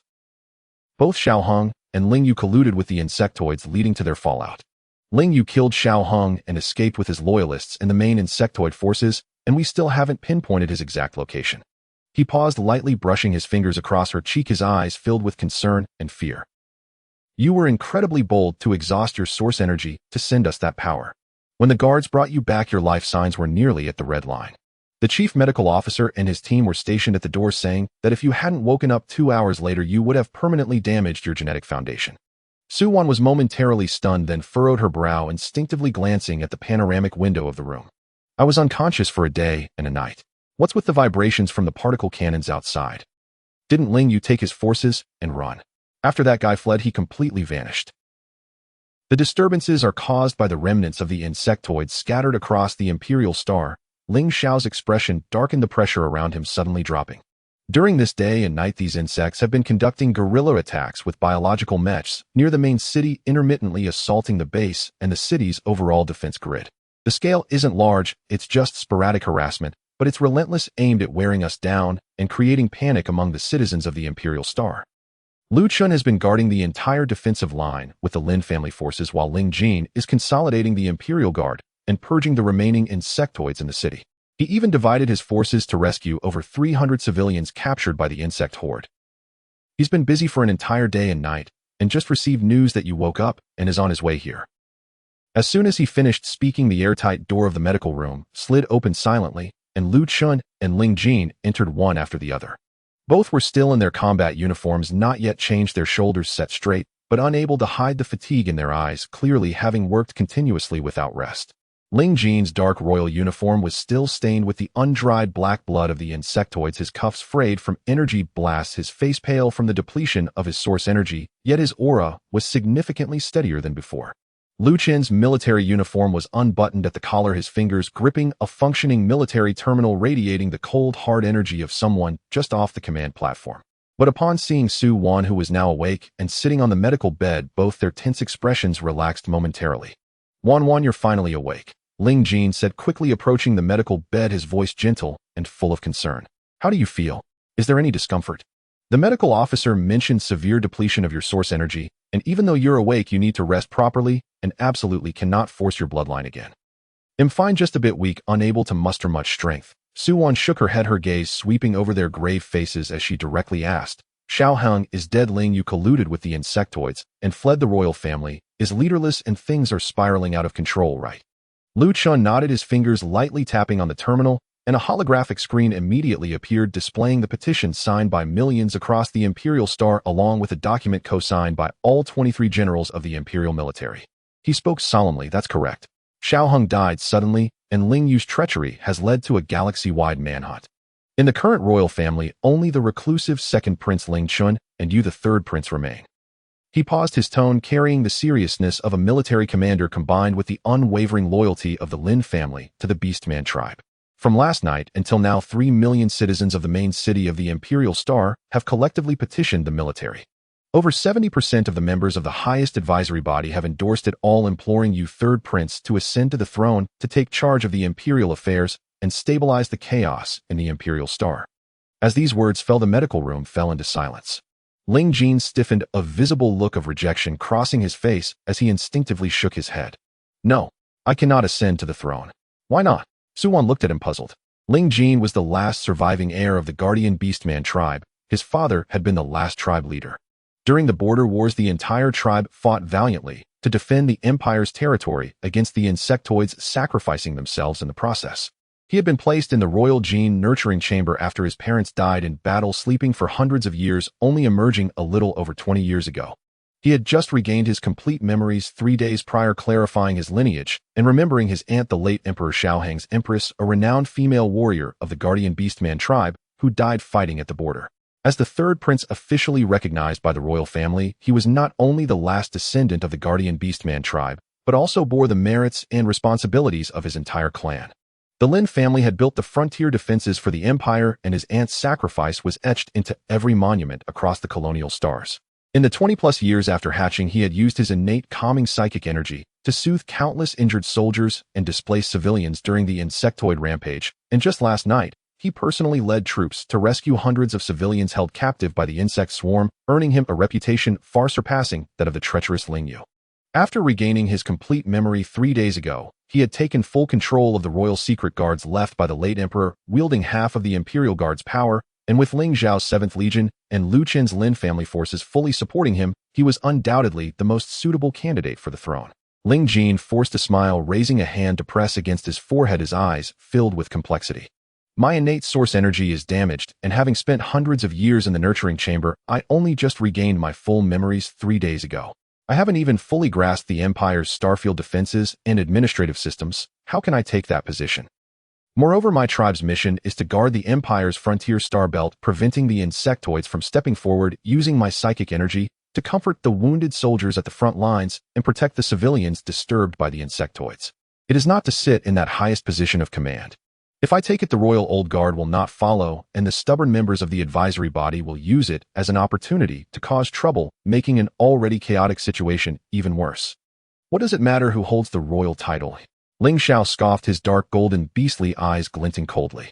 Xiao Heng was the legitimate late emperor, but secretly conspired with the insectoids, betraying the Empire's territory, nearly allowing the entire Imperial Star to become an insectoid breeding ground. Ling Yu is the legitimate crown prince who committed regicide and treason, recognizing the enemy as kin, becoming a public enemy throughout the galaxy. The purity of their bloodlines means nothing but filth. You guard the Empire's frontier, protect its citizens, inherit the protective mission etched into the genes of the Guardian Beastman tribe, and uphold what the late Empress fought to protect with her life. This position is yours to take based on merit, public sentiment, and capability. What Ling Xiao said is correct. Lu Chen nodded, his tone firm and filled with the unassailable confidence of the Lin family military. My Lin family forces, the Imperial Star City's defense forces, and the Frontier Garrison military will all heed your command. If there are any dissenters in the advisory body, I will handle it. The Royal Old Guard should realize that with you no one else can stabilize this mess. With the conversation reaching this point, Ling Jin still frowned, unwilling to relent. He detested the power struggles of the royal family. He simply wanted to use his strength to protect the innocent and had never thought about ascending to such a lofty position. Watching his conflicted expression, Su Wan spoke softly, her tone clear and resolute. Ling Jin, have you considered that this is not about whether you want to sit in that position, but that you must? Xiao Hong is dead, Ling Yu has fled, and the royal family is leaderless. The Imperial Star is currently a disorganized mess. The Mother Nest could jump through the interstellar transition point at any moment, and the Interstellar Alliance's reinforcements won't arrive for 3 days. At this time, the Empire needs a central figure, someone who can unite everyone. Aside from you, there is no second candidate. If you do not take this position, the Royal Old Guard will fight for power, the military will be leaderless, and the citizens will be in a state of panic. We won't even need to wait for the Mother Nest to arrive, we'll descend into chaos ourselves. You have protected the citizens with your psychic energy for so long, do you want to watch them fall back into war, because the Empire is without leadership? The Empire that your aunt and your entire family fought to protect with their lives. Do you want to see it fall apart like this? Each word struck deep into Ling Jin's heart. He abruptly lifted his head to look at Su Wan, the conflict in his eyes gradually dissolving, replaced by a steely determination. The protective mission etched into the genes of the Guardian Beastman tribe, and his years of commitment to safeguarding the citizens ignited within him at that moment. He fell silent for a few seconds, eventually letting out a heavy sigh and nodding. All right, I will take the position. However, I will only serve as the acting leader of the Empire to stabilize the situation. Once the crisis with the Mother Nest and Ling Yu is resolved and the Empire returns to stability, I will immediately abdicate and return power to the legitimate royal family. Ling Xiao and Lu Chun exchanged glances, both seeing relief in each other's eyes. As long as Ling Jin was willing to relent, everything else would be manageable. But just then the internal communicator in the medical room suddenly beeped, and the guard's voice outside carried a hint of hesitation. Lord Ling Xiao, General Lu, and His Highness the Third Prince, the Second Prince Ling Chun, has arrived outside. He wishes to visit Su Wan and see you as well. At this announcement, all four were momentarily stunned. The Second Prince Ling Chun. This name was not unfamiliar to them, yet it was not well known either. He was the late Empress' second son, the biological brother of the traitor Ling Yue and Ling Jin's own cousin. His mother Ling Jin's aunt had defended the border while pregnant for 3 months, enduring relentless assaults from the insectoids until reinforcements arrived. After the war, she returned to the capital to give birth to him and Ling Yu. Hatching for beastmen was incredibly difficult, requiring paternal kin to nurture them day and night, consuming vast resources. The late Empress chose to retreat into the background for the sake of her 2 children, but on the day the brothers turned 10, when the front lines nearly collapsed, she had to return to the border, ultimately dying in battle, her body unrecoverable. From the day the late Empress died, the young Ling Chun sealed his heart, no longer touching the mechs he excelled in, refusing to attend the Royal Military Academy, isolating himself from the world. Later, after a mishap during a practical mech operation at the age of 15 left him with a nerve injury in his right leg, he moved to a private residence on the outskirts of the city, completely withdrawing from society, and remained hidden for decades. For all those years, he did not inquire about court matters, did not form factions, and did not engage in any royal conflicts. He did not even attend the late emperor's annual celebrations, becoming the most invisible prince in the Imperial Star. During Xiao Hong's reign, though wary of his status as a legitimate heir, he never attempted to eliminate him, due to Ling Qin's total withdrawal and lack of threat. Now, with Xiao Hong dead and Ling Yu a fugitive, the entire Imperial Star in disarray, this long-absent second prince chose this moment to approach the Lin family military base. Ling Jin's brows furrowed, instantly filled with vigilance and distance. He had only regained complete memories 3 days ago, and his impression of this cousin was limited to images left by his mother. They had never been close, having hardly met at all. His sudden visit at such a time was undoubtedly no simple matter. Furthermore, he vividly recalled from his restored memories that the late Empress had been aware of Ling Qin's superior talents compared to Ling Yu in mech control and strategic planning. If not for the death of the late Empress and Ling Qin's withdrawal, the one sitting in the position of heir would not have been Ling Yu.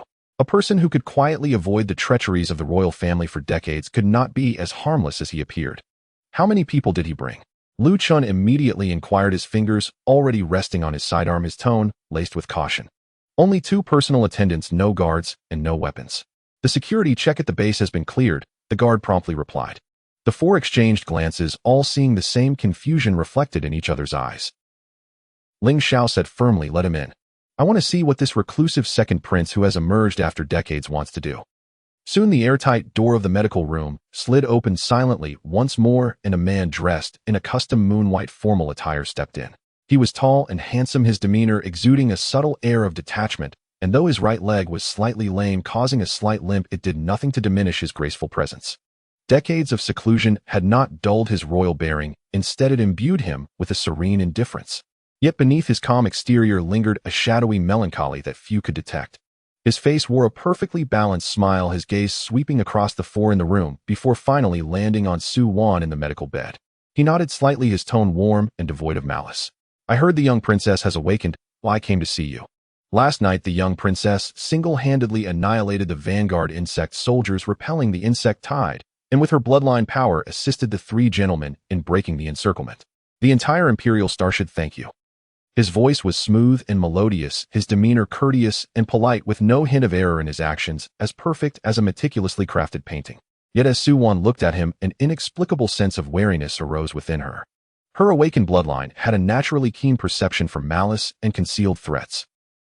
This man, though appearing gentle and harmless, emanated an aura like a bottomless cold lake, still on the surface, yet hiding dark currents capable of devouring everything beneath. Ling Jin spoke first, his tone distant and professional, offering only a polite nod. "Your Highness the Second Prince, your visit has not been properly welcomed.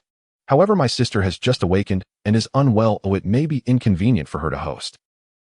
Ling Chen chuckled lightly at this, unfazed by his aloofness, then turned his gaze to Ling Jin, his warm expression remaining unchanged. He got straight to the point. "Third Prince, no need for formalities. I came today to not only check on the young princess, but also regarding the petition that has gone viral across the net. Cousin, I support your ascension to the throne." At these words, everyone was taken aback. No one expected him to say such a thing. As the second son of the late empress and the rightful heir to the throne after Ling Yue, even after decades of seclusion, if he chose to step forward, the royal old guard and the advisory body would undoubtedly support him more than Ling Jin, who was of impure bloodline. Yet he voluntarily opened his mouth to support Ling Jin's ascension. Ling Jin was also stunned, looking at him with confusion in his eyes. "Cousin Yu, I know what you're thinking." Ling Chun waved his hand, the warm smile tinged with self-deprecation. He looked down at his lame right leg. "In my condition, I cannot sit in that highest position, nor do I wish to. Since the day my mother died in battle, I lost all interest in the throne and the power struggles of the royal family. Xiao Hung conspired with enemies, and my brother Ling Yu committed regicide and treason, both of whom led to the downfall of what my mother protected with her life. In the legitimate royal line, only you and I remain. I cannot bear this mess, nor do I wish to engage in the dirty power struggles.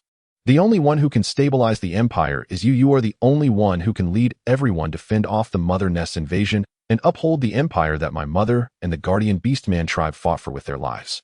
As he spoke, he produced a silver encrypted gene chip from his pocket. With a gentle tap, a holographic projection sprang to life, displaying the late empress' handwritten edict, clearly stating, "Should future heirs lack virtue, conspire with enemies, or disrupt state affairs, my son Ling Chun may select a worthy ruler to assume the imperial authority and protect the empire's peace." The edict bore the late empress' genetic key, verifiable in the royal archives, a singular original document. "This is the last edict my mother left before her death, and I have kept it safe," Ling Chun said, offering the chip to Ling Jin. "You are my mother's nephew and the sole bloodline of the Guardian Beastman tribe. With this edict, no one in the royal old guard or the advisory body will dare to voice dissent." The medical room fell utterly silent. No one had anticipated that he would go this far, not only voluntarily relinquishing the throne, but also presenting the only authorization edict left by the late empress, decisively eliminating any objections and paving the way for Ling Jin's ascension. Ling Jin stared at the chip in his hand, then back at Ling Chen's warm gaze, momentarily at a loss. He had no deep relationship with this cousin, yet here he was standing up to support him unreservedly in this crucial moment. Ling Xiao stood nearby, the pressure around him once again dropping his energy, subtly swirling wariness flashing in his eyes. Something felt off. A person who could quietly evade the royal intrigues for decades could not be as unambitious as he appeared, nor would he easily hand over the throne to a cousin with whom he had no deep connection. There was definitely something amiss here. Lu Chun furrowed his brow, as well his psychic energy unfurling quietly and locking onto Ling Chen, every muscle tense and ready for any sudden situation. He understood too well the treachery of royal hearts. Ling Chen's actions were too perfect, too flawless, and thus appeared suspicious. Scenes. ID 1. Content. Only Su Wan remained quietly resting on the medical bed, her gaze fixed on Ling Chen's face, meticulously observing his subtle expressions while channeling her bloodline to sense the fluctuations of his aura. ID 2. Content. His gentle smile was perfectly timed, his sincere eyes betraying no hint of deceit. The gesture of offering the chip was executed without hesitation, flawless from start to finish. When he looked at Ling Jin, there was a faint warmth of familial affection, and when his gaze turned to Su-Wan, it radiated a gentle kindness. Even when mentioning his mother's death in battle, a flicker of genuine, unshakable sorrow passed through his eyes. ID 3. Content. However, when he uttered the words mother nest, Su-Wan clearly observed his left hand, which hung by his side, slightly twitching at the fingertips. Deep within his gaze, a fleeting chill flickered, swift and elusive, while a subtle wave of energy surged around him, carrying a faint trace of the insectoid essence. ID 4. Content. In that instant, Su-Wan understood. ID 5. Content. This second prince was indeed no ordinary individual. There must be a hidden connection between him and the mother nest. His presence today, while ostensibly to support Ling Jin's ascension, might not be entirely genuine. Perhaps he aimed to leverage Ling Jin to stabilize the situation on the Imperial Star and thwart the direct assault from the mother nest, or even to avenge his mother's death amidst the chaos, or harboring even deeper unfathomable schemes. ID 6. Content. Ambiguous and inscrutable. ID 7. Content. Ling Chen seemed to sense Su-Wan's gaze and turned to her, offering a warm smile, his tone still soft. Little princess, you seem quite curious about me. ID 8. Content. Su-Wan did not avert her eyes and smiled slightly in return. We are all grateful that your highness has brought forth the late Empress edict to support the third prince's ascension. However, I am curious why, after decades of seclusion, your highness has chosen this moment to involve himself in these matters. ID 9. Content. Ling Chen chuckled softly, his gaze drifting to the dark night sky beyond the panoramic window, his voice tinged with a hint of melancholy, yet also an undeniable obsession. I secluded myself to avoid the royal conflicts, as the throne lost all meaning to me after my mother's death. Yet I am ultimately my mother's son and a prince of the empire. ID 10. Content. My mother and the entire Beastman race sacrificed their lives to protect this empire. Now that it stands on the brink of collapse, I cannot simply turn a blind eye. I may not have the strength to turn the tide myself, but I can pave the way for those who can. Moreover, my cousin is my mother's own nephew and the heir of the Beastman race, not an outsider. ID 11. Content. His words were impeccable, clearly establishing his familial connection with Ling Jin, while elucidating his reasons for involvement, leaving no room for doubt. ID 12. Content. Having spoken, he placed the chip on the operating table beside the medical bed and nodded slightly to Ling Jin. I have already instructed the council to prepare for the ascension ceremony scheduled for tomorrow morning. The sooner we complete the ritual, the more we can stabilize public sentiment. I will ensure the old guard from the royal family and my mother's former military associates are aware no one shall dare disrupt you. ID 13. Content. Thank you, cousin. Ling Jin replied, a note of polite gratitude in his tone. Regardless of Ling Chen's hidden motives, he was indeed currently offering his full support. ID 14. Content. Ling Chen smiled again, giving a slight nod to the others. The little princess has just awakened and needs to rest. I will not impose further. After the ascension ceremony, I shall visit again to discuss matters concerning my mother. ID 15. Content. With that, he turned and walked slowly out of the medical room, maintaining his gentle demeanor. The slight limp in his step added an impression of fragility to his presence, making one reluctant to guard against him. ID 16. Content. Once the airtight door closed completely and his footsteps faded away, the tension in the medical room eased. ID 17. Content. Ling Jin picked up the chip from the operating table, tapping it lightly to verify the authenticity of the edict. The genetic key indeed matched the late Empress's royal records without any discrepancies. ID 18. Content. What exactly does Ling Chen intend to do? Lu Chun frowned, confusion evident in his tone. By presenting this edict, he has effectively relinquished his claim to the throne.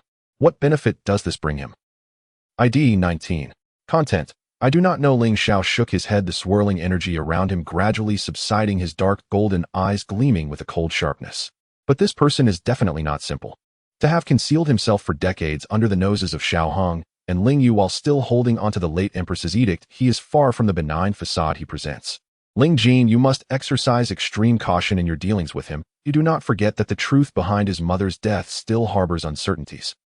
ID 20. Content. Ling Jin nodded, stowing the chip into his military terminal, his expression grave. I understand.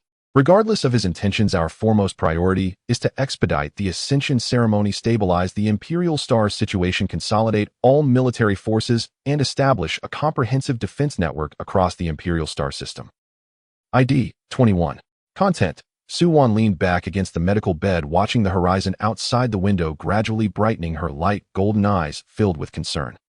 ID 22. Content. Ling Yu lurked in the shadows with the insect swarm. The mother nest's main body could leap through the interstellar jump point at any moment, and now a second Prince Ling Chun, whose depth was unfathomable, had appeared. The schemes twisted together, each more intricate than they had anticipated. ID 23. Content. She sensed that a greater storm was quietly brewing. ID 24. Content. At her bedside, Ling Xiao seemed to catch her emotional turmoil, reaching out to hold her small hand, looking down at her with unwavering determination. Do not worry. Regardless of whether the mother nest arrives, or whatever malevolent entities emerge, I will protect you. ID 25. Content. Suwon raised her eyes to meet his gaze, then glanced at Lu Chun and Ling Jin beside her, the unease in her heart gradually dissipating. At least for now, she was not alone.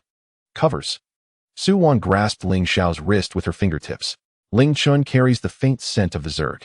It's very subtle, just a flash and it disappears, but my bloodline won't be mistaken. Ling Xiao immediately slammed his palm on the table and stood up, his energy gun half drawn from its holster, the dark, golden, beast-like pupils gleaming with coldness. I knew that bastard had ill intentions. Let's go capture him right now. If we can't get anything out of him, he'll take his surname. No, Lu Chun replied, without looking up, his fingers gliding over the military terminal as he processed a stream of data.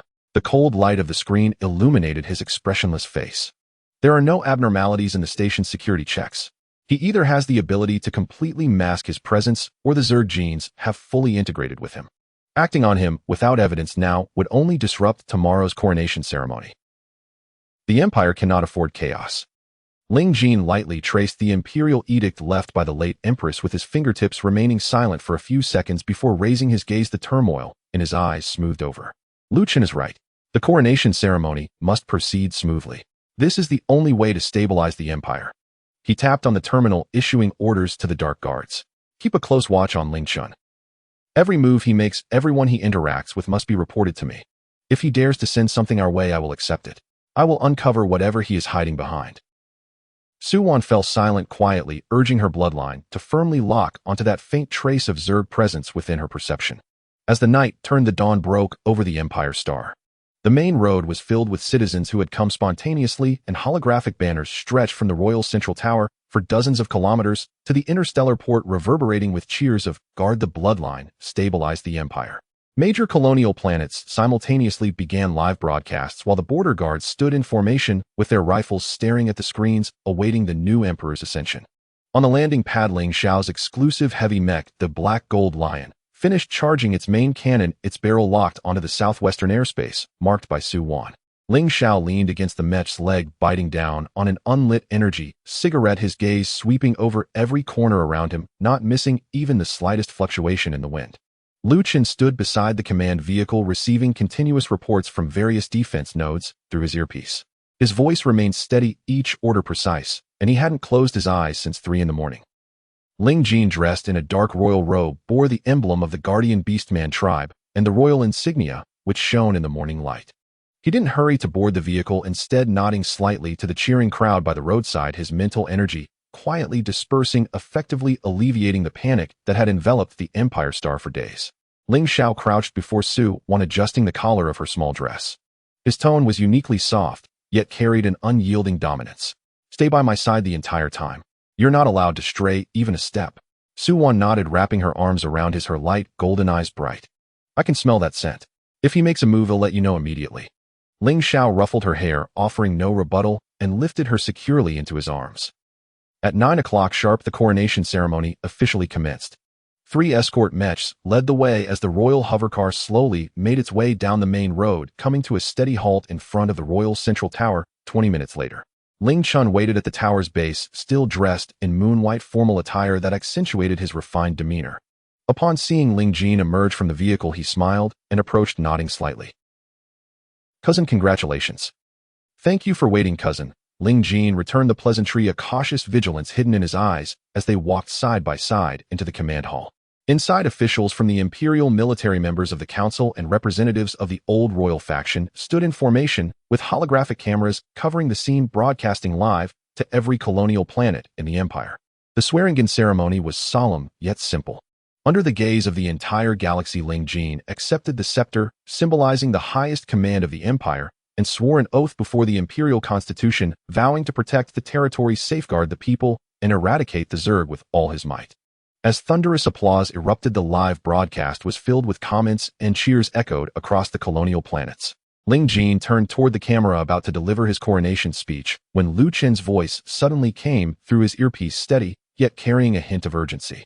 Your Highness, there are abnormal fluctuations in the Southwestern Defense Network. Energy levels are plummeting, and dozens of Zerg fleets are advancing toward the breach, having locked on a Ling-use life signal aboard the Zerg flagship. In the same instant, the panoramic window of the command hall exploded with blinding energy blasts, followed by a deafening series of explosions that shook the entire central tower. A red-level battle alert instantly rang throughout the Empire Star, and holographic alarm projections flooded all live broadcasts. Zerg assault. Level 1 battle alert. All combat units immediately assume battle positions. Repeat. Level 1 battle alert. Chaos erupted in the hall as council members turned pale, and representatives from the old royal faction huddled together, trembling, unable to steady their footing. Amidst the turmoil, Ling Jin gripped the scepter tightly, his mental energy sweeping across the hall, silencing the noise in an instant. His voice, though not loud, carried an authority that penetrated everything. Non-combat personnel immediately enter the underground safety pod. Military officials respond to orders. All personnel connect to the frontline command system and enter combat status. With a single command, he stabilized the nearly uncontrollable situation. At the moment the explosions erupted, Ling Xiao had shielded Su Wan tightly within his embrace, turning his back toward the window while drawing his energy blade, dark golden beast energy surging. He swept his gaze across the hall, his eyes lingering on Ling Chun for half a second, but detecting no abnormalities. Ling Chun frowned, his complexion serious, staring out at the cannon fire beyond the window, without a hint of panic, even reaching out to steady an elderly council member who nearly lost his balance. Within 3 seconds, Lu Chun connected to the Central Tower's comprehensive command system, the screens rapidly refreshing with frontline battle reports and defense network data. He didn't even glance back at the chaos in the hall as he issued synchronized orders. The 3rd Mech Battalion immediately assist the southwestern defense line. The 7th Fleet will flank the Zerg's retreat, and the city defense forces will activate the highest level protective shield. Ling Xiao, your mech squad is in position. You are responsible for the southwestern airspace. At that moment, Ling Chun stepped forward, nodding slightly to Ling Jin, his tone calm, yet tinged with urgency. Cousin, most of the old members of the military left by our mother are stationed at the southwestern defense line. I can contact them to stabilize the situation. I know you need to oversee the entire situation and can't spare yourself. Leave this to me. His words were sincere, his gaze filled with concern for the Empire, prompting surrounding council members to echo in agreement, praising the second prince's insight. Ling Jin watched him in silence for half a second. His doubts remained unresolved, but the battle situation was urgent. The southwestern defense line was critical, and Ling Chun could indeed contact the old faction, providing the quickest stabilization. He nodded. All right, thank you, cousin. Be sure to hold the line. It's my duty, Ling Chun replied, nodding slightly before turning to pull out his terminal, contacting the frontline commanders with a serious tone, his orders clear and precise. Ling Xiao leaned closer to Ling Jin, lowering his voice, his dark, golden beast-like pupils filled with wariness. Do you really trust him? The timing is too coincidental. He just presented the Imperial Edict to help you ascend, and now the Zerg are breaking through the lines guarded by his mother's old faction. I don't trust him, Ling Jin whispered, his eyes betraying no ripple of emotion. But right now there is no evidence, we cannot lose the line. I've instructed the Dark Guards to keep watch on him. If he makes even the slightest move, we will catch him. Su Wan nestled in Ling Xiao's embrace, her brows tightly furrowed. Within her bloodline perception, the Zerg presence was growing stronger, its source coming from Ling Chun, who was not far away and currently on the phone. Yet his expression, tone, and actions bore no flaws, as if his aura was completely clean. She tugged at Ling Xiao's clothes, leaning closer to whisper in his ear. It's him, the scent is getting stronger. He's communicating with the Zerg. Ling Xiao's gaze instantly turned cold, his hand once again resting on his energy gun, yet he was stopped by Ling Jin. Ling Jin shook his head slightly, signaling him to remain calm. Acting publicly would only further complicate the already tense battle situation and may even chill the hearts of those old faction members on the front line. The next half hour saw the battle grow increasingly tense. The Zerg seemed to have anticipated all the defense routes. Every time the mech battalions attempted to encircle them, they would evade with precision, even ambushing the reinforcements. Lu Chen focused intently on the data streams, his expression darkening. Something's not right. Our command directives have been leaked. The enemy knows our every deployment. The vulnerabilities in the defense network weren't blown open. The base code has been tampered with. There's a mole. Everyone's gaze instinctively swept across the room. Ling Chun stood at the communication interface, his brows furrowed as he shouted into the terminal. You must hold your ground. Reinforcements will arrive in 5 minutes. Just hold on a little longer. He appeared more anxious than anyone else, even his fingertips turning pale from the strain of his emotions. Yet in Su Wan's perception, the Zerg presence was intertwining more tightly with each of his words, drawing closer to the mother nest's essence aboard the flagship. At that moment, Lu Chen's screen suddenly flashed a red warning box, his pupils constricting as he looked up at Ling Jin. Your Highness, this is bad. Someone is remotely cracking the main city's protective shield's base permissions, attempting to force it closed. The source is within the central tower. At this revelation, the hall fell into an eerie silence. The main city's protective shield was the last bastion of the Empire Star. If it were to be shut down, the Zerg fleet's main cannon could obliterate half the main city in an instant, plunging millions of citizens into peril. Ling Jin's complexion changed dramatically as he barked orders. Immediately lock onto the source of the breach. Initiate emergency lockdown procedures for the protective shield. It's too late. The cracking progress has already reached 90. Lu Chen's fingers flew across the screen, cold sweat trickling down his brow.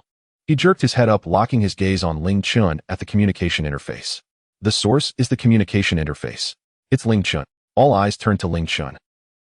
The urgency on Ling Chen's face froze in an instant. He slowly lowered the terminal in his hand, the warm smile he had maintained for decades fading away, replaced by a chilling malice. He even took his time adjusting his collar, looking at the vigilant gazes around him, letting out a low laugh. What a pity, just 10 seconds away from opening the door to the mother nest. With these words, he effectively admitted to everything. Ling Xiao immediately positioned himself between Ling Jin and Su Wan, his energy blade aimed directly at Ling Chun, dark golden beast energy surging. So it was you, you filthy scoundrel. Ling Jin tightened his grip on the scepter, the guardian beast energy swirling around him, his gaze as cold as ice. Ling Chun, is your aunt's death also related to you and the Zerg? Related. Ling Chun suddenly burst into laughter, his voice filled with unshakable resentment and sorrow. He lifted his hand to tear open his collar, revealing a deep scar on his chest where black Zerg patterns writhed. That dog Emperor Xiao Hong feared my mother's military power and the influence of the guardian beastmen. He was afraid the Ling family would seize his throne, so he sold my mother's military routes and defense maps to the mother nest. My mother didn't die at the border, she was murdered by him and the Zerg. I've known the truth for years, but what could I do? I feigned madness and self-harm to escape from Xiao Hong's blade.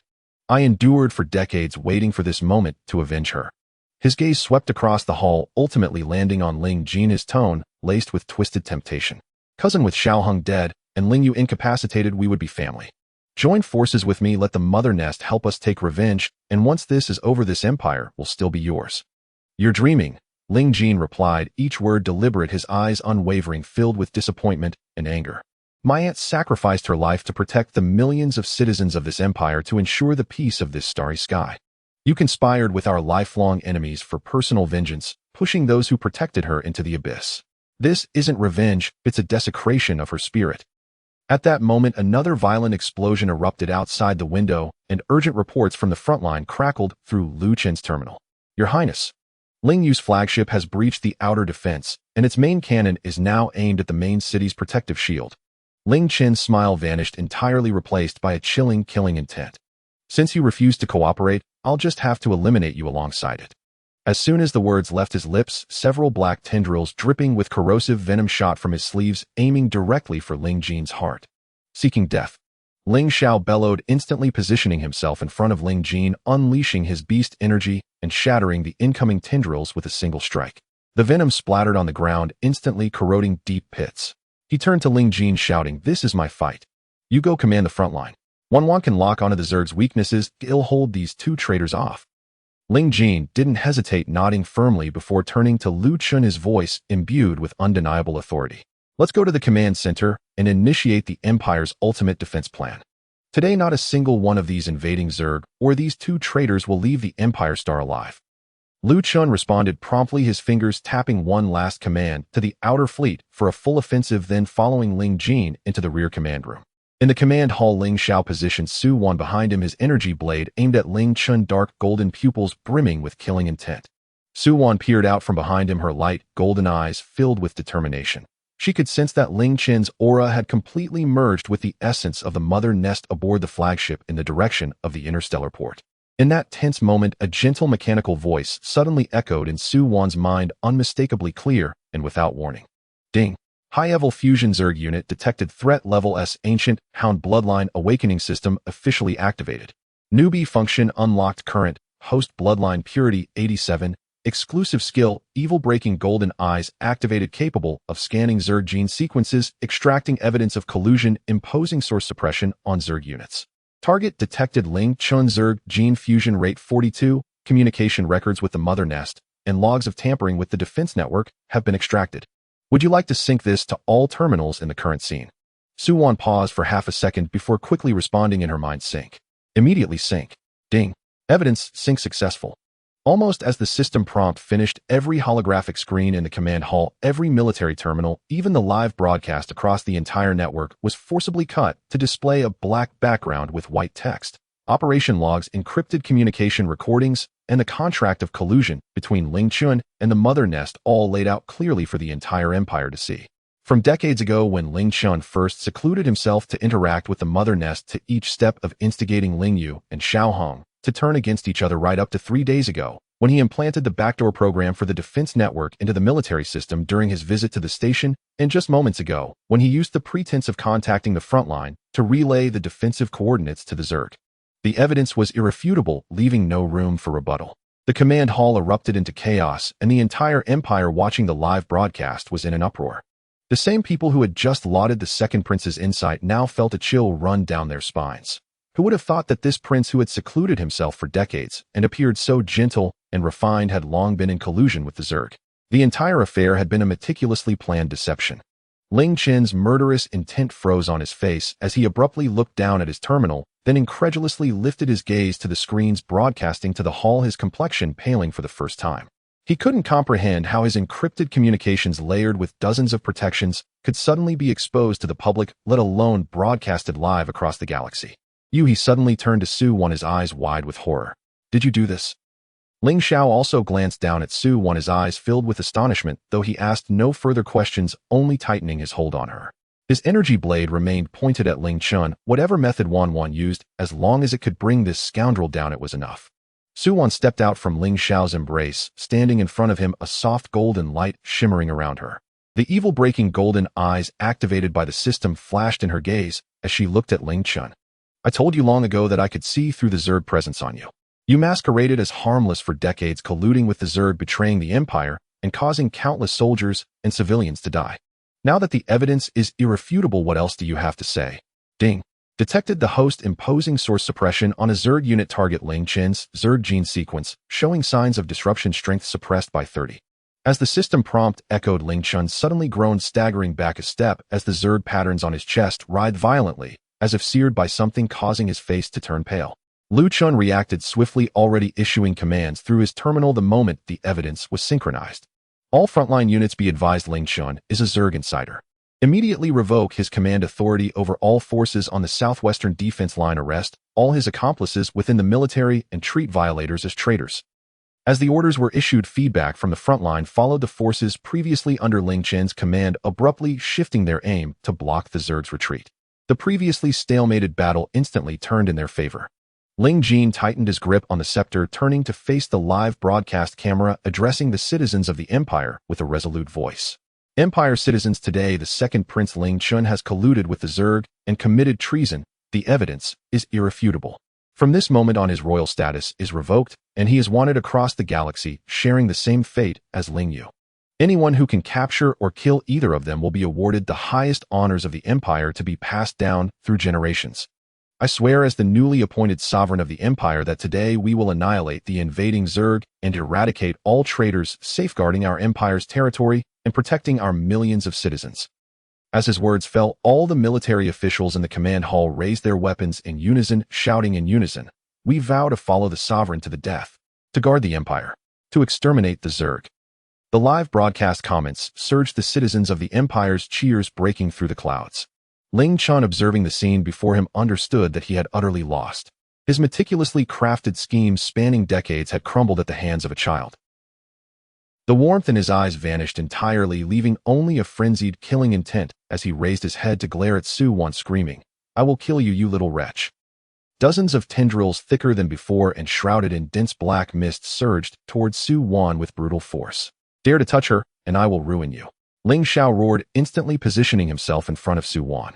The dark golden beast energy erupted fully, transforming into a gigantic lion-shaped shadow that crushed the incoming tendrils. With his protective instincts heightened, he unleashed all his strength, delivering a crushing blow to Ling Chun, slamming him hard against the wall. Ling Chun spat a mouthful of black blood, the Zerg patterns on his chest flashing erratically. He knew he was in deep trouble today. In a desperate move, he raised his hand and fired a black energy cannon at the ceiling, blasting open a large hole, and turned to flee. Ding! Detected the target attempting to escape. The system has locked onto their position, syncing with the 7th Army Mech Battalion. Would you like to activate the Bloodline skill Golden Light Lock to restrict their movement? Activate. Su Wan immediately thought in her mind. Scenes. ID 1. Text. In an instant, a dazzling beam of pale golden light erupted from her being, precisely enveloping Ling Chun, who was attempting to flee. The golden radiance, infused with the power to vanquish evil, firmly constrained his limbs. The ominous aura of the insectoid race surrounding him dissipated rapidly within the golden light, rendering him immobile, as if nailed to the very ground. ID 2. Text. Seizing the opportunity, Ling Xiao surged forward, his energy blade poised against Ling Chen's throat. The dark golden gaze of his beastly eyes shimmered with murderous intent. Make another move, and I will sever your head this instant. ID 3.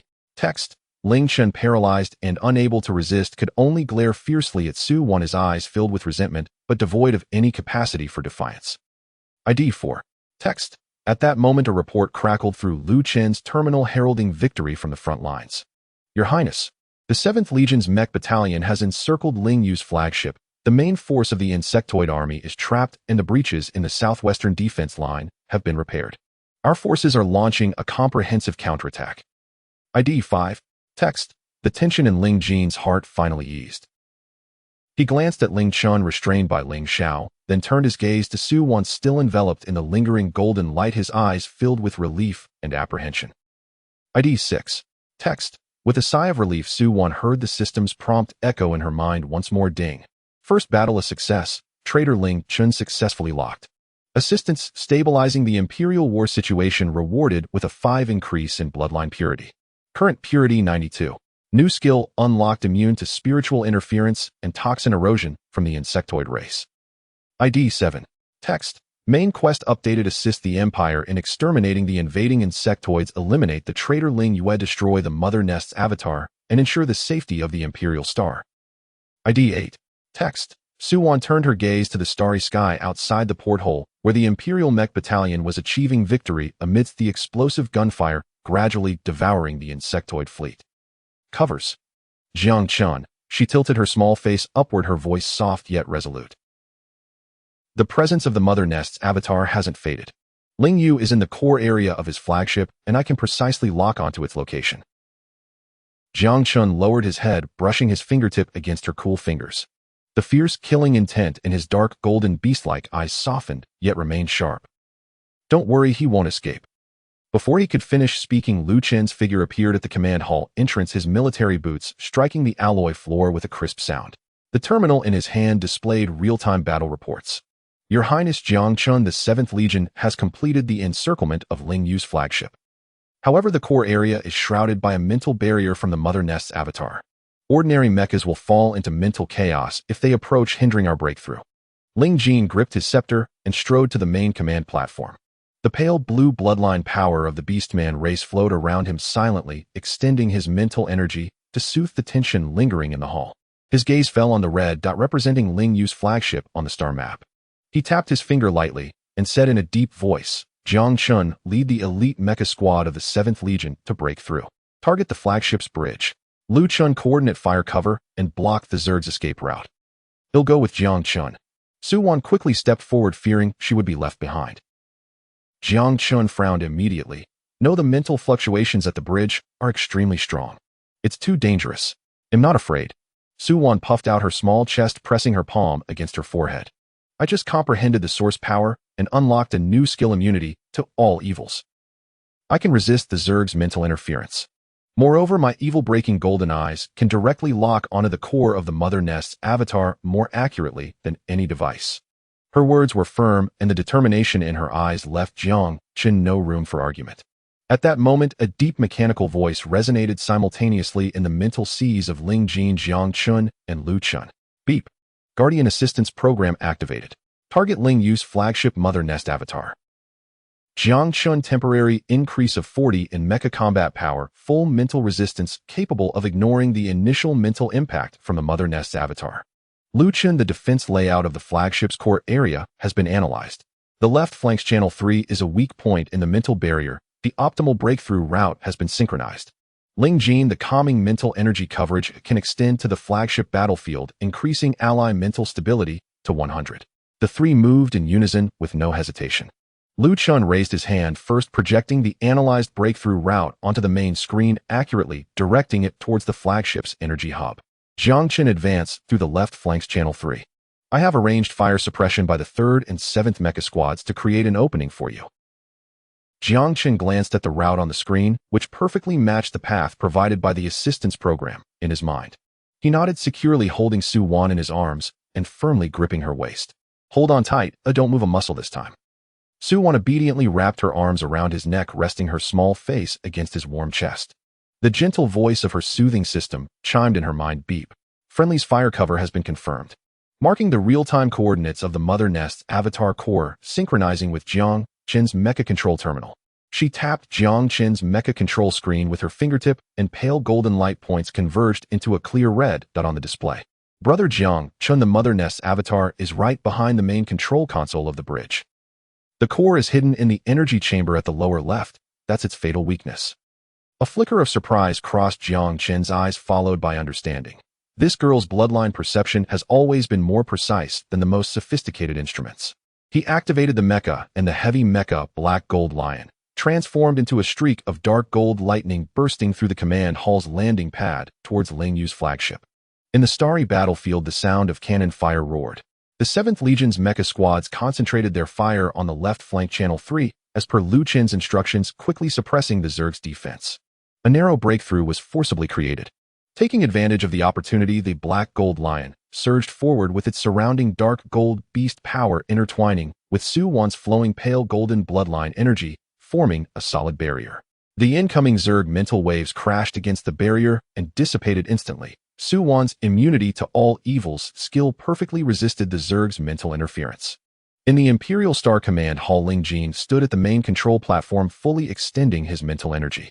Today, he felt his mental energy range was exceptionally vast, clearly covering every corner of the flagship battlefield, quickly calming the anxious mecha pilots. Beep. Calming range extension effective, ally breakthrough efficiency increased by 30. The mechanical voice echoed quietly in his mind. Ling Jin nodded slightly, adjusting the rhythm of his mental energy output in sync with the frontline's advance. Lu Chun sat at the command platform, continuously adjusting fire deployments according to the battle data synchronized by the assistance program, neutralizing the Zerg's counterattacks. Watching the Black Gold Lion carve a path on the screen, a gentle light flickered in his eyes. Victory was assured. The Black Gold Lion soon reached the entrance of Ling Yu's flagship bridge. Jiang Chun controlled the mecha, fully unleashing the energy blade, and the heavy alloy door was instantly cleaved open, creating a massive gap.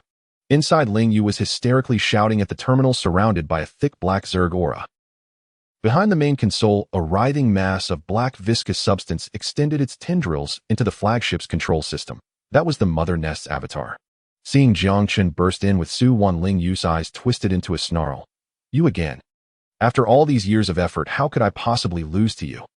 He raised his hand, fiercely summoning the full power of the Mother Nest's avatar.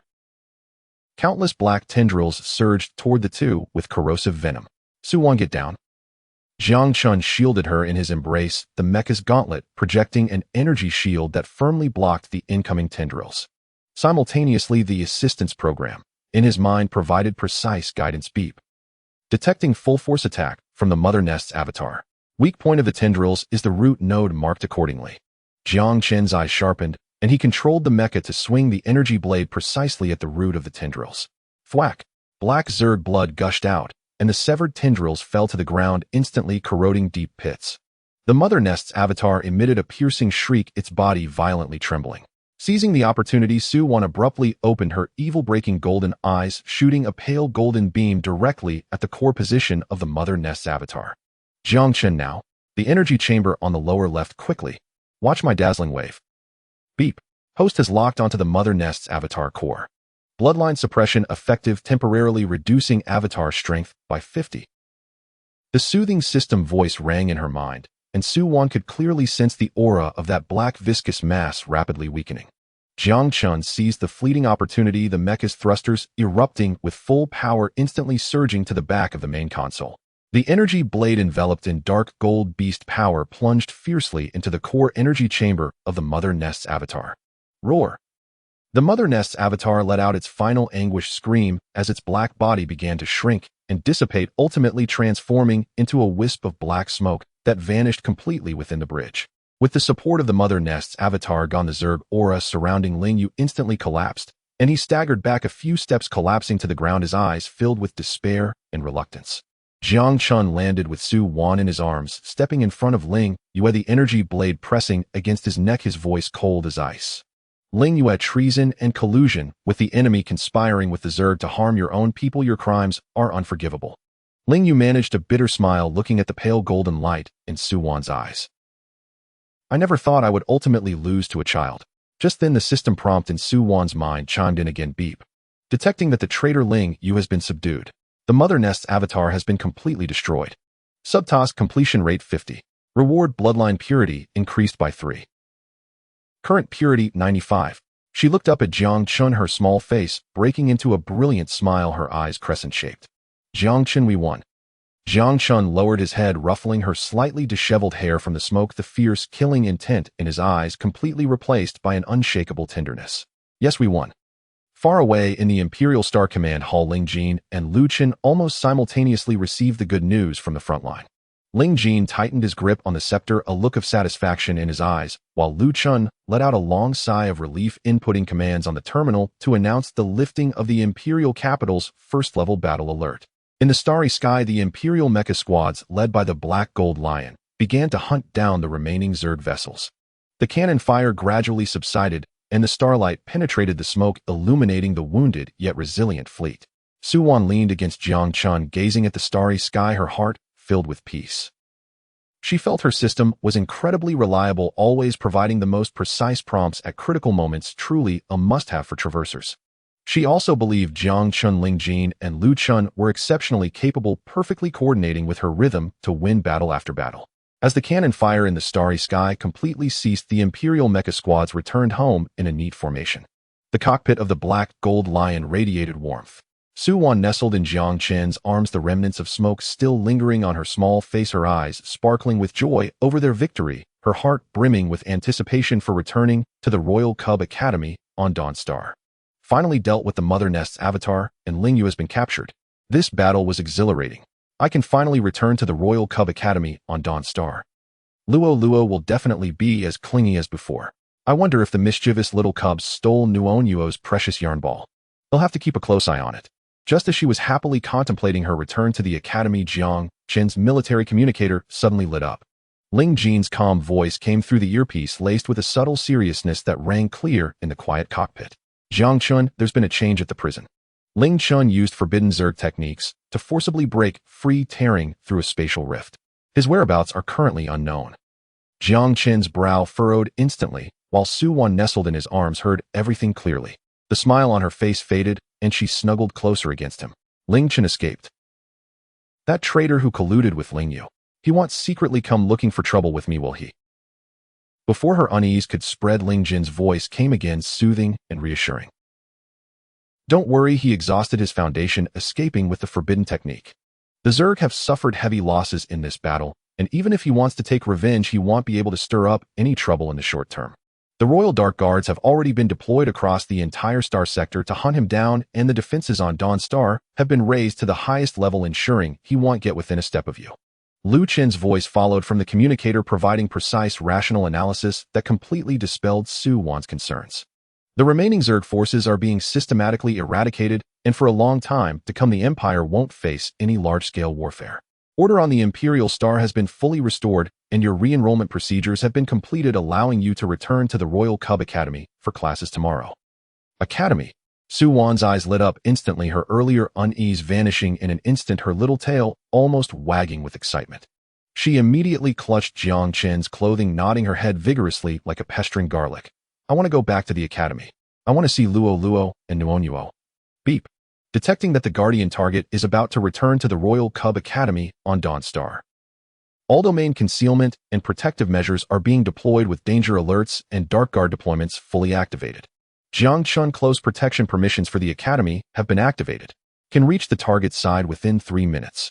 Ling Jin long-range mental monitoring channel loading, covering the entire area of the academy real-time, sensing the target's emotions and safety. Lu Chen real-time synchronization of academy safety data streams, automatically clearing potential hazards with key monitoring of all possible trajectories of Ling Chun. The 3 system voices fell silently, each of them revealing a barely perceptible softness in their eyes. Jiang Chun ruffled her soft hair, feigning seriousness, but his eyes were full of indulgence. You can go back to the academy, but you mustn't run off with Luo into the small forest behind the mountain. Don't step in to protect Nuo when she's in trouble. Don't push yourself in physical games, and if anything happens, use the communicator to call me right away. Understand? Beep. Reminder to the host: strictly enforce behavioral restrictions on the Guardian target to avoid all potential risks at the academy. Jiang Chun understood that the system was reminding him to keep a close watch on Su Wan. Su Wan nodded obediently, and her soothing system voice chimed softly in her mind. Beep. Host is about to return to the Royal Cub Academy. The daily safety protections have been activated. My system is so considerate. With it around, I'm sure I can have an incredibly fun time with Luo and Nuo. Su Wan thought happily to herself. The next morning, the silver gates of the Royal Cub Academy swung open, and the long-missed sounds of young cubs playing filled the campus. Su Wan, carrying her small white beast-patterned backpack, stood at the entrance, gazing at the familiar colorful classrooms, the soft green grass, and the sycamore tree where she used to rub her fur, her lips curling into a small crescent smile. I'm finally back. The academy is the most comfortable place. It has the fragrant smell of fresh grass, warm sunshine, and the delicious aroma of beast milk cakes wafting from the cafeteria. Much better than the cold battlefield. Even if Ling Chun wants to cause trouble, he wouldn't dare come here. Jiang Chun held her small hand as they walked through the school gates. As they reached the classroom door, 2 small figures rushed toward them. Luo, a fluffy white ball with light gray-tipped ears, was the first to reach them, grabbing Su Wan's arm with his tiny legs, his soft baby voice filled with both grievance and joy. Sister Wan, you're finally back. Nuo and I have been waiting for you at the door every day, thinking you might not return. Trailing behind was Nuo, a small white ferret cub as soft as a glutinous rice ball, shyly tugging at Su Wan's other sleeve, her round eyes glistening with moisture. Sister Wan, I missed you. Su Wan's heart melted instantly. She crouched down, opened her arms to embrace her 2 little friends, and pulled out a large handful of soft candy from her backpack. I missed you too. This is the soft candy I brought for you, but super sweet. All my little friends are the best. Luo is still so clingy, and Nuo is still so soft and cute. I'm so happy. The 3 of them held hands as they walked into the classroom.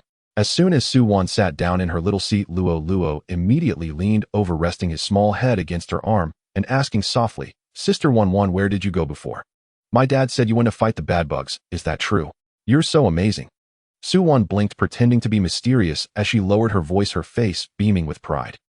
It's a secret, but from now on I will protect you and Nuo so that no bad bugs can cause trouble again. It's not too much to act a little cool, right? After all, I really am a little hero who has fought against the Zerg. In class, Su Wan gazed at the familiar enlightenment screen, listening to Teacher Lan's gentle explanations, her heart filled with assurance. The difficult points of knowledge were easily understood after just one listen, and she could always answer accurately when the teacher called on her. Even she didn't notice that her system had quietly loaded academic assistants, helping her clarify all the knowledge points. During the break, Su Wan transformed into her beast form, her tail intertwined with her 2 little friends as they lay by the window. 2 mischievous tiger cubs from the class ran over and snatched Nuo's yarn ball, causing Nuo's eyes to turn red, her small fists clenched in silence. Su Wan immediately stood up, shielding Nuonuo with her body, her fluffy fur bristling, as she declared in her small voice, filled with undeniable resolve, "Don't take Nuonuo's things. Give it back to her." Luo quickly stood beside Su Wan, his little tail standing straight up as he echoed, "Don't bully Nuonuo."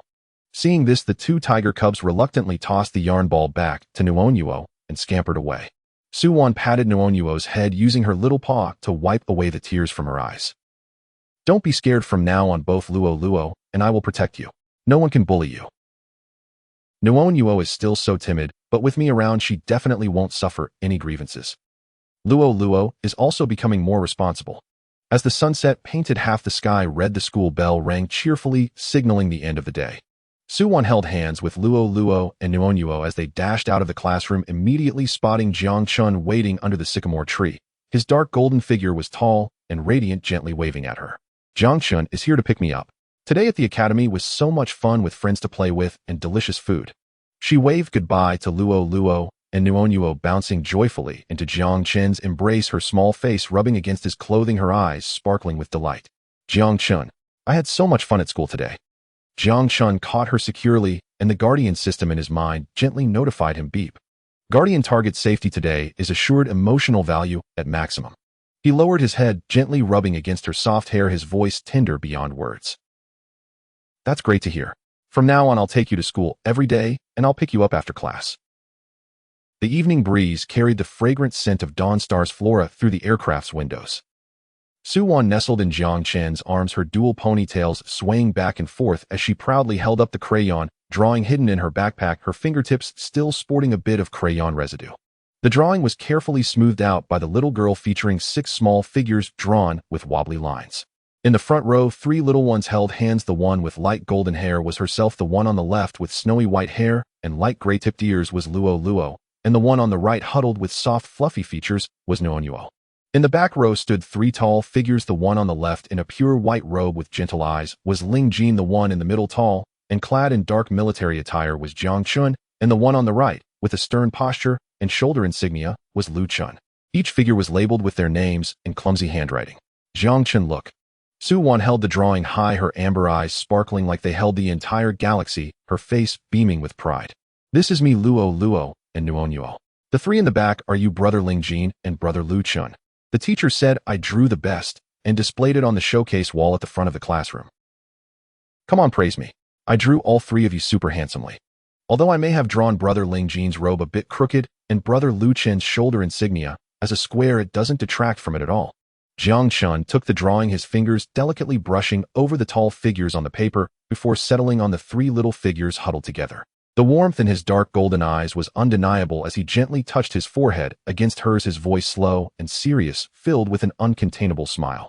"It's beautifully done. Wan is incredible. I'll find the best frame to hang it in the center of my study so that Ling Jin and Lu Chun will see it when they come over."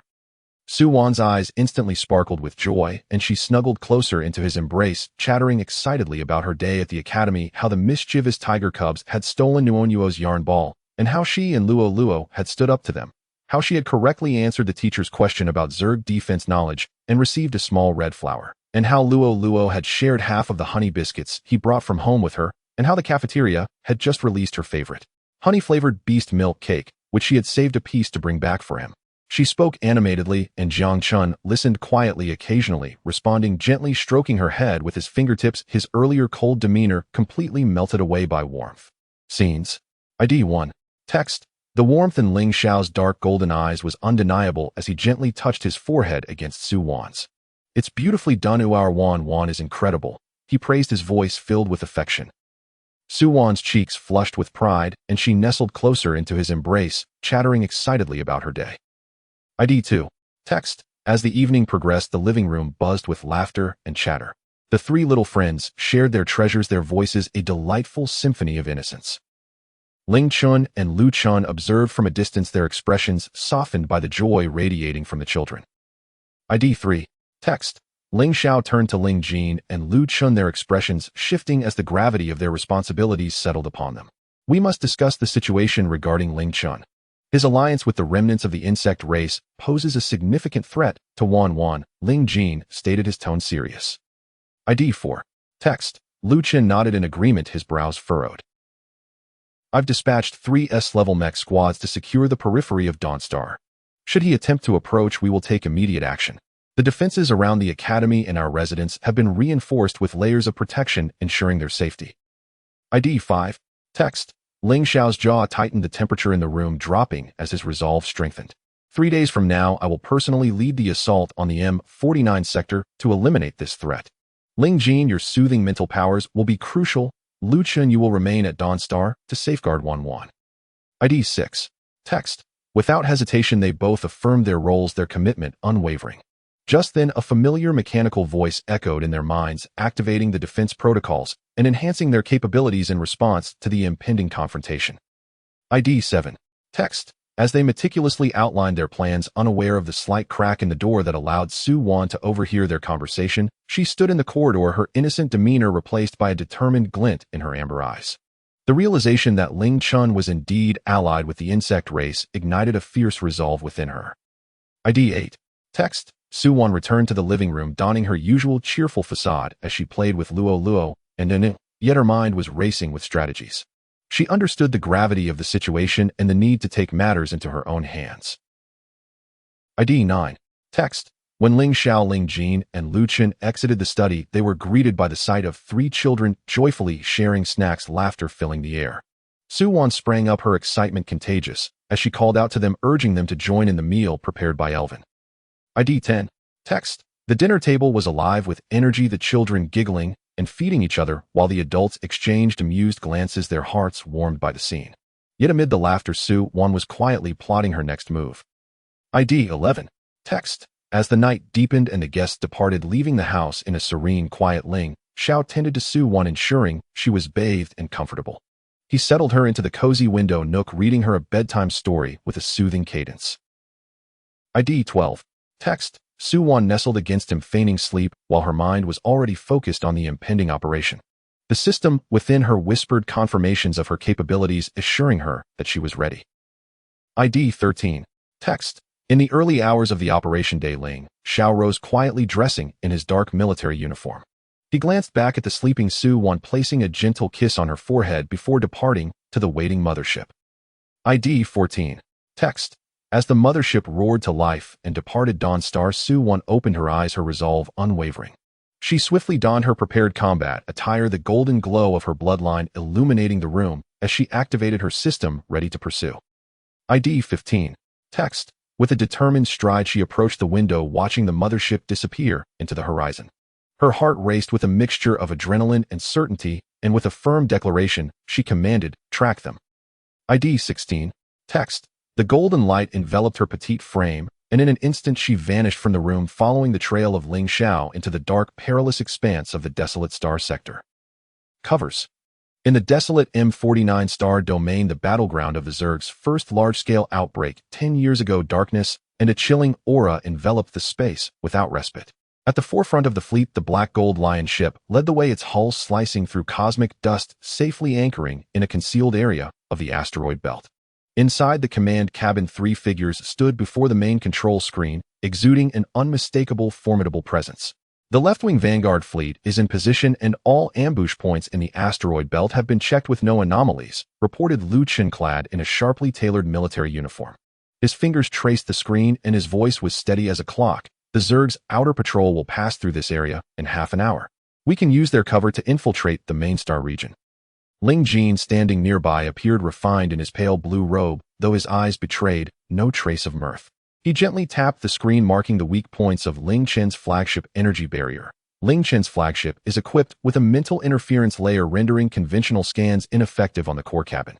My psychic power can temporarily breach a gap, granting you 3 minutes for a surprise attack. Ling Xiao, positioned in the center, fixed his dark gold beast-like gaze on the coordinates deep within the screen, an aura of lethal intent almost tangible around him. He wrapped his fingers on the control panel, his voice cold and hard as iron. We act in 10 minutes. Ling Jin will breach the mental barrier, Lu Chun will block all exits with the Vanguard fleet, and I will lead a frontal assault. We must capture Ling Chun in one go. He must not be given any chance to escape. The 3 exchanged glances and nodded in agreement. Unbeknownst to them, at the very moment the Black Gold Lion ship stabilized, a faint golden light silently penetrated the ship's layers of defense, landing in a corner of the command cabin. Beep! Jump successful. Arrived at target location command cabin of the Black Gold Lion ship. As the mechanical voice echoed in her mind, Su-Wan stabilized herself on the cold alloy floor, brushing off the stardust that clung to her clothing, feeling a sense of relief wash over her. Just as Su-Wan steadied herself, she heard Ling Xiao's harsh command and instinctively held her breath, planning to hide until they finished their deployment. However, as she shrank back into the shadows, her foot accidentally kicked a metal part, the sharp clatter echoing painfully in the tense silence of the command cabin. 3 pairs of eyes immediately turned towards her. Ling Xiao's lethal expression froze at the sight of the small figure in the corner. His dark gold pupils suddenly contracted, and the grip on the control lever tightened until his knuckles turned white. He even thought he was hallucinating after prolonged deployment. Ling Jin and Lu Chun were equally stunned, their previously cold demeanor evaporating into disbelief. None had anticipated that the little cub they had so carefully guarded, left behind in the safe house on Dawnstar, would appear out of thin air in the midst of a battlefield command cabin. 1-1. Ling Jin was the first to recover, quickly approaching with genuine concern lacing his voice. How did you get here? You were supposed to be on Dawnstar. Su-Wan looked at the 3 of them, closing and shrinking her neck and raising her small face to reply brightly. I secretly followed you. Before she could finish, Ling Xiao strode over, bent down, and enveloped her in a tight embrace. His grip was fierce enough to embed her into his very being, yet upon feeling her newly transformed body, he instinctively softened his hold, afraid of hurting her. Su-Wan. His voice was hoarse, filled with a torrent of fear and anger, trembling with suppressed emotion. Who allowed you to come here? This is a battlefield, not your playground. What if there's a glitch in the jump? What if you're discovered by the Zerg? He faltered, unable to continue, tightening his arms around the soft girl in his embrace, feeling her real warmth and heartbeat, allowing his racing heart to settle back into place. The 3 of them had established layers of protection for this mission, leaving by Qin Han and the clan elders to guard their home, with Lin Zhou assigning personal guards to stay close. They had planned meticulously, never anticipating that their little girl would independently open a jump portal and stealthily arrive at this perilous front line. Nestled in the crook of his neck, Su-Wan inhaled the familiar scent of smoke and sun-warmed metal, her soft voice unwavering. Ling Chun and the Zerg are after my bloodline. You risked everything for me. I can't just hide behind you and let you fight for me. Ling Xiao's heart softened in an instant, the reprimands he had built up crumbling away.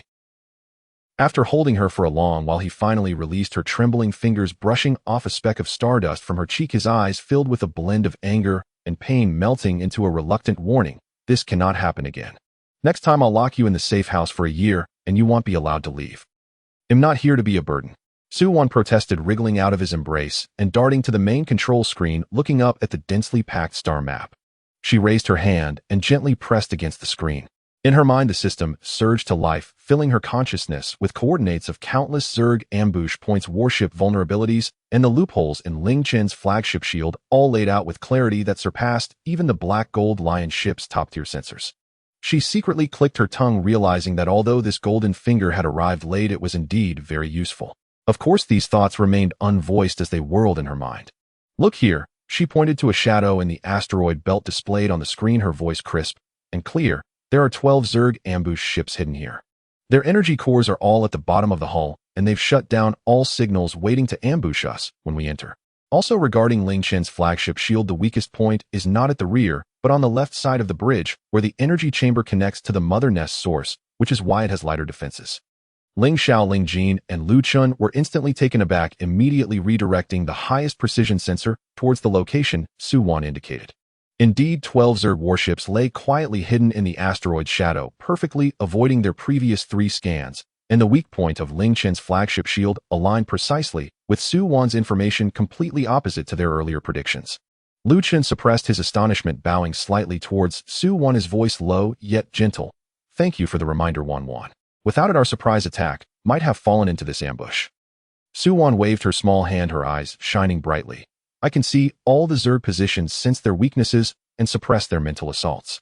I'm not here to be a burden. I'm here to help you catch Ling Chun and fight the Zerg. Ling Xiao regarded her unwavering determination, pride swelling in his dark gold eyes.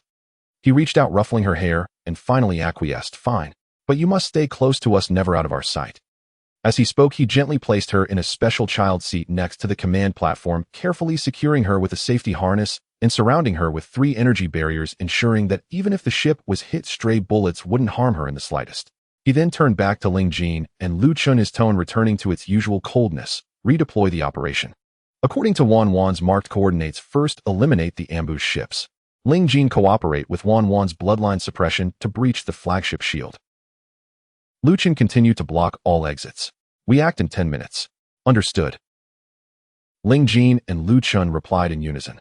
What Su Wan did not know was that with each update of data in her mind, 3 binding prompts resonated simultaneously in the minds of the 3 men. Beep. Guardian Ling, Xiao Mental Affinity 100 Synchronized Battlefield Warning Data Combat Power, increase 20. Beep. Guardian Ling Jin Mental Affinity 97 Synchronized Su Wan's Mental Soothing Data, Soothing increase 30, Asynchronized Ling Chen's Flagship Shield Loophole Data. Beep. Guardian Lu Chen Mental Affinity 95 Synchronized Su Wan's All-Domain Warning Data Battlefield Perception, increased 25, Synchronized Zerg Retreat Coordinates. 10 minutes passed in the blink of an eye. With Ling Xiao's command, the 3 fleets sprang into action simultaneously. The Black Gold Lion ship surged out of the asteroid belt, its main cannon igniting with blinding brilliance. 2 beams of concentrated energy shot forth, piercing through the dense asteroids and striking the energy cores of the 12 ambush ships hidden in the shadows with pinpoint accuracy. The sound of violent explosions echoed, flames erupting in the dark star field, the ambush ships destroyed before they even had a chance to issue a warning. Ling Jin raised his hand, his soothing psychic energy flowing through Su Wan's bloodline suppression, breaking open a gap in Ling Chen's flagship mental shield. Lu Chen led the vanguard fleet like divine soldiers, descending, blocking all Zerg escape routes with a barrage of fire, reducing fleeing Zerg warships to fragments. Controlling the Black Gold Lion ship, Ling Xiao transformed into a swift black streak, darting through the breach towards Ling Chen's flagship. Su Wan sat beside him, her crisp reporting clear and precise, every ambush point and weakness relayed flawlessly. The 4 of them coordinated seamlessly, as if they had fought side by side countless times before. Meanwhile, in the command cabin of Ling Chen's flagship, he watched the scene on the screen where Su Wan and Ling Xiao charged forward together, the ambush ships being swiftly eradicated, the escape routes completely blocked, twirling the jade ring on his finger with an unhurried manner. Far from showing any signs of panic, he smiled knowingly. I knew you couldn't bear to stay hidden, he chuckled softly, his gaze fixed on Su Wan as complex emotions surged within him. Fervor, anticipation, and an indescribable gentleness. The young master of the Bai family, you truly haven't disappointed me. Behind him, the remnants of the mother nest's tendrils squirmed restlessly, emitting a frantic hiss, their thirst for Su Wan's bloodline almost palpable. Ling Chen turned back, casting a calm, yet chilling glance at the writhing mass. What's the hurry? Since they've come, the game is about to get interesting. The more thoroughly her bloodline awakens, the closer we are to success. He raised his hand, lightly tapping the screen, sending a locked command throughout the star domain. In the depths of the dark star field, countless hidden Zerg warships surged forth like a tide, converging towards the battlefield. Inside the cockpit of the Black Gold Lion ship, Su Wan saw the sudden surge of Zerg signals on the screen, and instead of fear, her small fists tightened with resolve. Ling Xiao, she called out, her voice carrying an undeniable confidence. The main Zerg fleet is rushing towards us up ahead, led by 5 lords.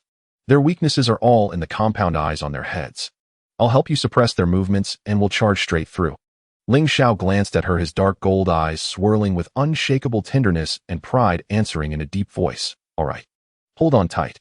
As his words fell, the Black Gold Lion ship accelerated, transforming into a black streak, shooting straight into the oncoming tide of Zerg. The densely packed Zerg warships, with their suffocating presence, filled their vision. The leading 5 Lord-level Zerg opened their toothy mandibles, their green corrosive cannons charging up, emitting silent roars aimed at the approaching Black Gold Lion ship. Su Wan sat in the co-pilot seat, her small face taut with concentration. She pressed her hand against the screen before her as the system in her mind swiftly processed a faint golden light radiating from her fingertips, a wave of absolute suppression originating from her bloodline, sweeping forth like a tsunami. The previously charged corrosive cannons suddenly fell silent. The 5 Lord-level Zerg at the front felt an invisible hand grip them tightly, their colossal forms quaking violently in fear and agony, unable to move an inch. The Zerg tide behind them also faltered, lower-tier Zerg exploding spontaneously within their warships under the bloodline suppression. Now's our chance. Su Wan's clear voice rang out in the cockpit. Ling Xiao was already poised for action, his fingers swiftly moving across the control screen as both the main and secondary cannons of the Black Gold Lion ship erupted with blinding light. 5 beams of energy, finely honed to perfection, struck the compound eye weaknesses of the 5 lords with unparalleled accuracy. The explosions rang out in rapid succession, flames merging into a blaze against the dark star field.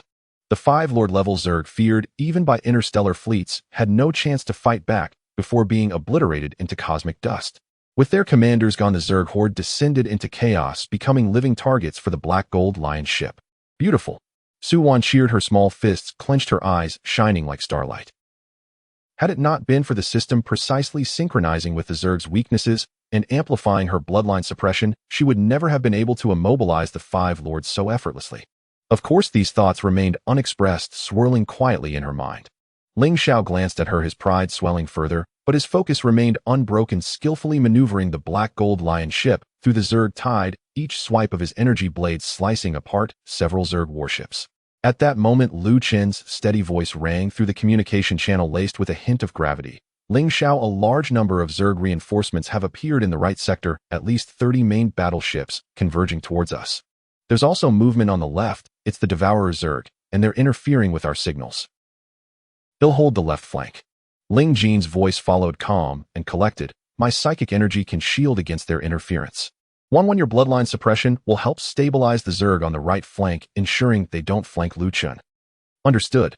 Suwon immediately affirmed, channeling her energy, once more the faint golden glow intensifying. The system in her mind promptly refreshed the coordinates of all Zerg across the battlefield, and her clear reporting echoed through the communication channel. Ling Jin, at 3 o'clock on the left flank, there are 6 invisible Devourer Zerg warships gnawing at the shield. Lu Chen, 8 kilometers out on the right, the energy cores of the Zerg reinforcements are all at the bow. Focusing fire there will yield the fastest results. Both men acknowledged her instructions, swiftly adjusting their tactics. Ling Jin's psychic energy flowed through Suwon's bloodline suppression, swiftly locking onto the invisible Devourer Zerg. Their cannons fired with pinpoint accuracy, and within moments the 6 warships were reduced to rubble. Lu Chen led the vanguard fleet, staunchly holding the right flank, their main cannons roaring towards the energy cores marked by Suwon, tearing a hole through the Zerg reinforcements formation. The 3 men and 1 girl coordinated flawlessly across the kilometers of star field, tearing open a breach in the Zerg encirclement that led directly to Ling Chen's flagship. The Black Gold Lion ship surged forward, covering the distance to Ling Chen's flagship in mere minutes. The protective shield of the ship, under the combined onslaught of Ling Jin and Suwon, was on the verge of collapse, riddled with cracks. Ling Xiao, the gap in the shield has widened enough for the mech to pass through. Ling Jin's voice was slightly breathless, clearly straining to maintain such extensive psychic pressure. I can only hold for another 3 minutes. You must get in now. Understood, Ling Xiao replied, gravely pressing the mech launch button. He turned to Suwon, ruffling her hair once more, his tone serious yet tender. Won, stay inside the Black Gold Lion ship. Do not come out. I'll go capture Ling Chun, and we'll be back soon. No? Suwon immediately shook her head, sliding down from her seat and grabbing his clothing. I want to go with you. The mother nest has a presence inside. Only my bloodline can sense its location and suppress it. It's too dangerous for you to go in alone. She paused, adding earnestly, I promise I'll stay right beside you, not run off, and won't be a burden. Ling Xiao regarded the unwavering determination in her eyes, glancing at the dwindling time on the screen, and finally relented. He bent down, scooping her into his arms, saying firmly, All right, come with me. Remember, no matter what happens, do not leave my sight. With that, he leapt into the prepared small combat mech, securing Suwon safely within the protective cabin. The mech transformed into a black streak, diving through the breach in the shield and straight into Ling Chen's flagship. Lu Chen's voice immediately came through the communication channel. Ling Xiao, we've secured all exits of the flagship.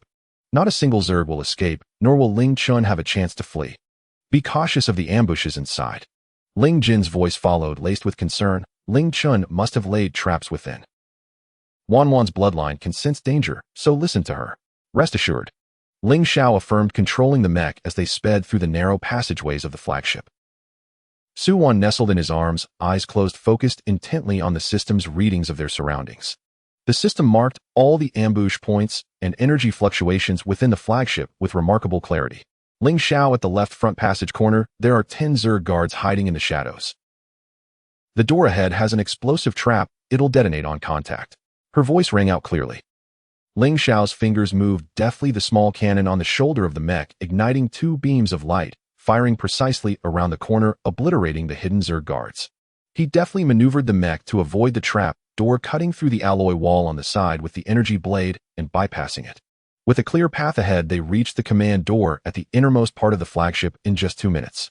The heavy alloy door fell apart under the pressure of Ling Xiao's energy blade collapsing to the ground, revealing the scene within.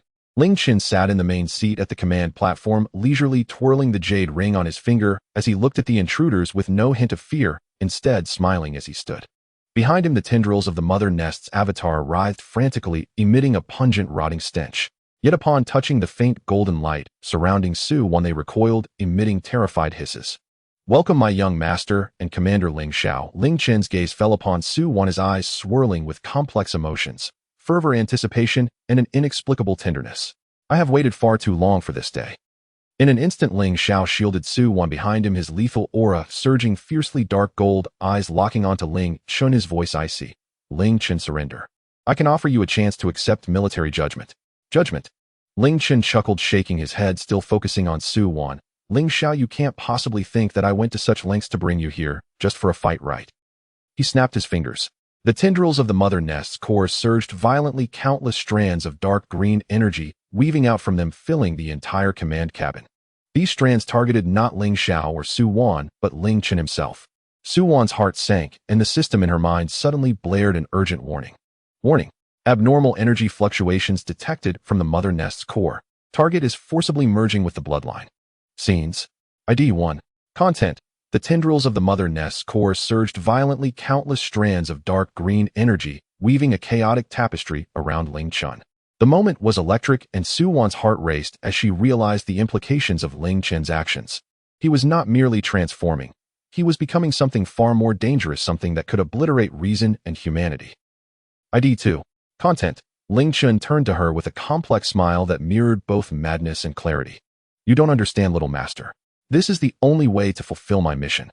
Only by merging with the mother nest's essence can I awaken your bloodline and ensure those lurking in the shadows pay the price for their transgressions." ID 3. Content. As his words faded, a torrent of emerald threads pierced his body, a ghastly sight that sent shivers down Su Wan's spine. Ling Qin gasped as the black veins erupted across his face, yet his gaze remained locked onto Su Wan, a haunting smirk lingering on his lips. "The game is just beginning." He whispered the words, chillingly calm amidst the chaos. ID 4. Content. Ling Xiao's expression shifted in an instant, instinctively drawing Su Wan close, maneuvering the mech backward in a desperate bid for safety. Yet the moment was lost. Ling Qin, now a vessel of terrifying energy, unleashed a shockwave that obliterated the command center, hurling the mech against the metallic walls with a deafening crash. ID 5. Content. Inside the protective embrace of Ling Xiao, Su Wan remained unscathed, but her heart tightened at the sight of Ling Qin engulfed in sinister green energy. Ling Xiao's fingers gripped the control stick with white-knuckled intensity as he recalibrated the mech's parameters, maxing out the safety measures to withstand the impending onslaught. ID 6.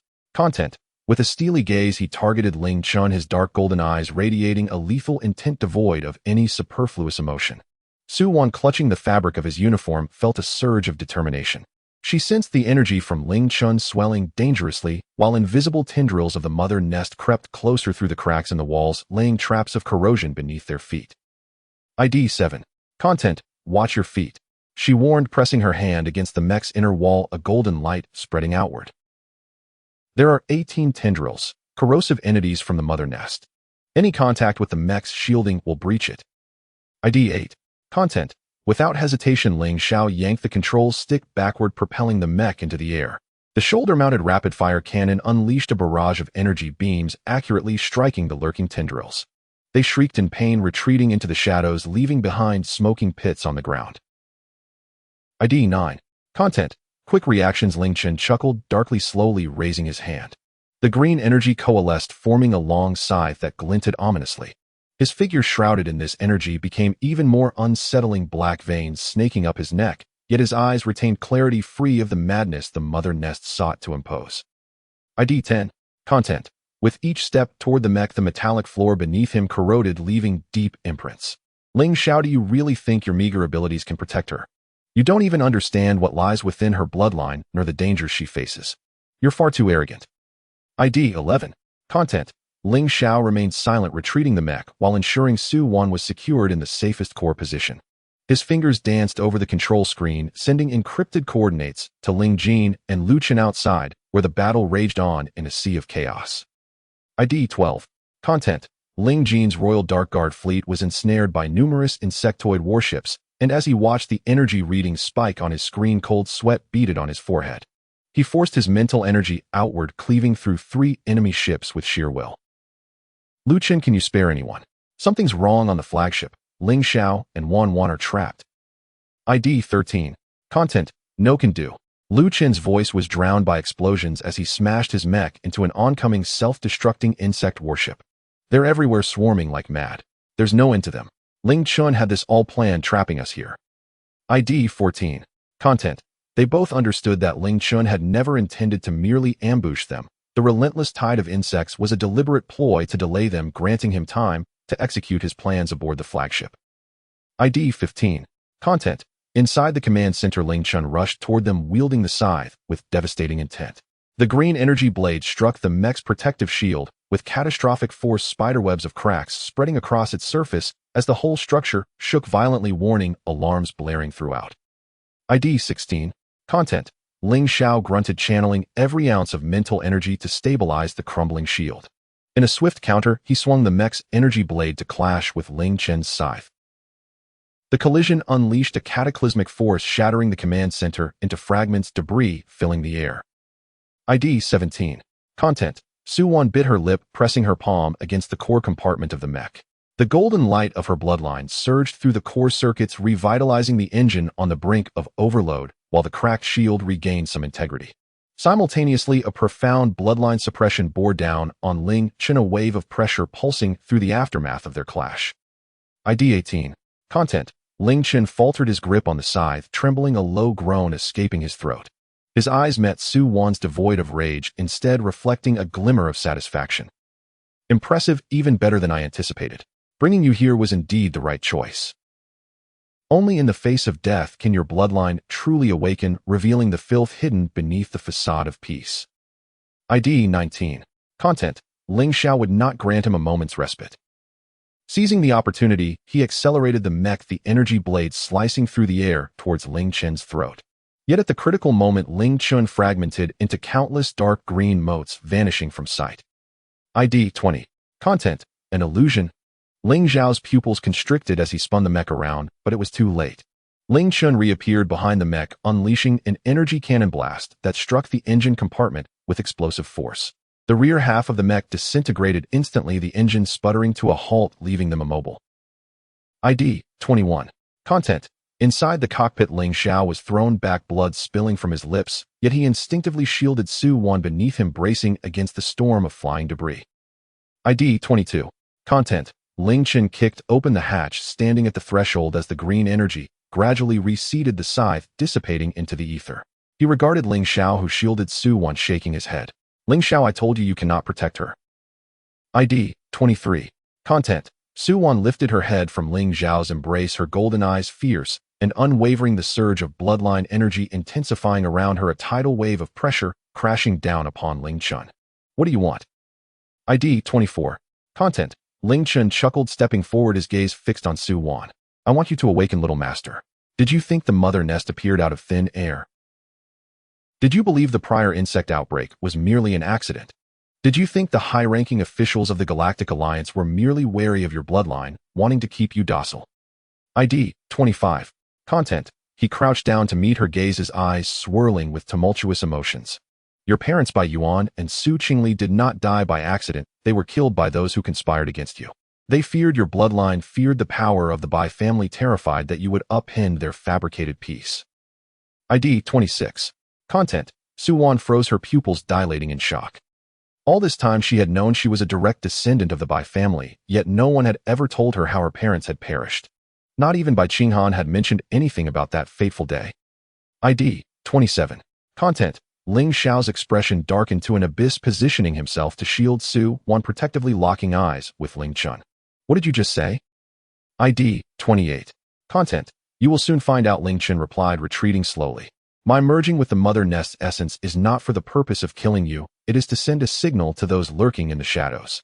They believe that with the mother nest's essence destroyed and the Bai family's heir gone, they can rest easy. ID 29.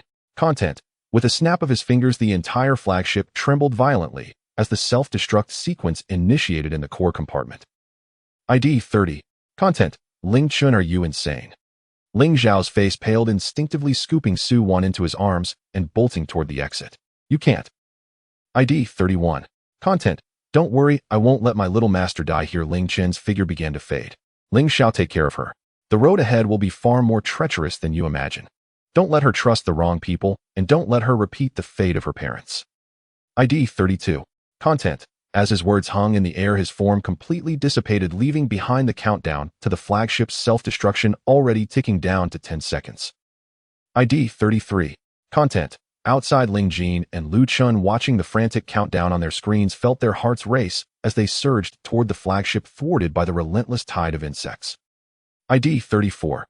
Content: Ling Xiao cradled Su Wan, navigating the tremors toward the escape passage. Su Wan nestled against him, her mind reeling from Ling Chen's revelations, her heart racing with disbelief. Her parents had been murdered. The prior insect outbreak had not been an accident. ID 35.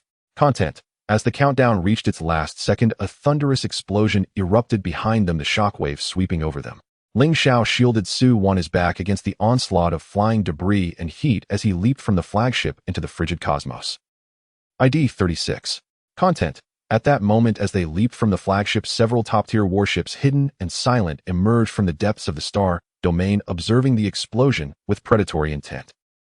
ID 37. Content: Su Wan instinctively looked up, her heart racing as she sensed the malevolent eyes locking onto her, an icy chill creeping down her spine. Ling Chun was right, the game had only just begun. Covers. Ling Chun was right, the game had only just begun. The deafening shockwaves of the explosion still roamed the starfield, molten metal shards carried by waves of heat splattered like a meteor shower in all directions. Ling Xiao held Su Wan tightly in his embrace, his back arched into a solid barrier, the dark golden beast god bloodline forming a protective layer that withstood the flying debris. His feet remained firmly anchored in the void, showing no sign of retreat. Su Wan pressed against his chest, her fingertips gripping the edge of his military uniform, her light golden eyes fixed unwaveringly on the direction of the northwest starfield. Even though the top-tier warships had retracted all their presence and vanished into the darkness, a malicious intent steeped in venom still pricked at her senses, refusing to dissipate. "They're gone," she said, her voice steady.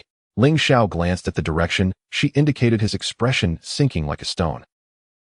His fingers flew over the wrist communicator, sending out an encrypted command in an instant. The murderous aura surrounding him had yet to fade, his tone as cold and hard as iron. "I've already dispatched the Dark Division for pursuit. Even if they can't capture anyone, we can trace their flight paths."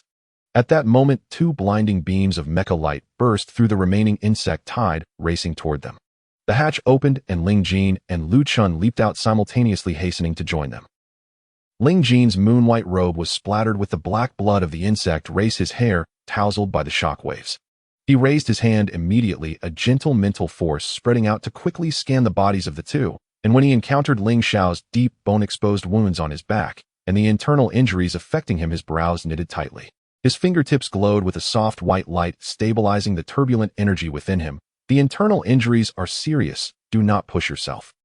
Only after confirming that Su Wan was unharmed, aside from a bit of stardust, did his racing heart finally settle.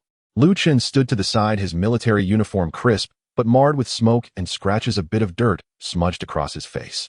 Yet he stood straight, reporting the situation in a calm tone. "Ling Chen's flagship has been completely reduced to wreckage. The search team has scoured the explosion's core area 3 times without finding his body or detecting any life signals. His status remains unknown." The remaining insect tide collapsed entirely after the flagship exploded, with the Vanguard fleet chasing after 2 jump points, only managing to intercept a dozen warships lagging behind. The main forces all slipped into the asteroid belt and fled. He paused, his expression growing more serious as he added, "Moreover, our reconnaissance ship just detected 3 anomalous spatial jump fluctuations from the northwest starfield, aligning with the direction you mentioned earlier. The encrypted frequency of the fluctuations is tied to the exclusive keys of the upper echelons of the Interstellar Alliance Council. Aside from the Council Elders and the highest military commanders, no one else has permission to use it." It was precisely aligned with what Su Wan had sensed. Ling Xiao's fingers tightened instantly, his knuckles turning white. Everything Ling Chun had said before the explosion was coming true. What had happened a decade ago was never an accident. The hidden viper lurked within the power core of the Interstellar Alliance. Return to the Black Gold Lion. Ling Xiao did not linger, still cradling Su Wan, turning and hastening toward the main ship, not far away. "It's not safe here. We'll discuss the rest on board." Ling Jin and Lu Chun exchanged glances and immediately followed suit, issuing commands to their respective fleets for retreat and regrouping. The moment they boarded the Black Gold Lion, Lin Zhou quickly approached, holding a personal light brain in his hand, a complex expression crossing his face as he saluted Ling Xiao. "Commander, you're back. The main fleet has been reorganized and casualty statistics are in 327 light injuries, 19 severe injuries, and no fatalities." Additionally, he paused, glancing at Su Wan, his voice dropping. "Just now, the combat footage from our battle in the M49 starfield was edited and posted on the main Star Network forum by embedded reporters. The entire interstellar community is in an uproar. Moreover, the headquarters of the Interstellar Alliance has issued 3 urgent communications in the past half hour, demanding we immediately return with the young master to the Imperial Star for the highest interstellar medal for quelling the insect rebellion." Ling Xiao did not pause in his steps, striding into the command cabin and placing Su Wan in her designated seat before taking the light brain Lin Zhou handed him, projecting it onto the main screen. The trending topics on the Star Network had been entirely dominated by related keywords, with 7 out of the top 10 entries each accompanied by the fiery red, hot label rapidly climbing in popularity. By family airlands on M49 battlefield. Millennia of Guardian bloodline returns, insect enemies are back.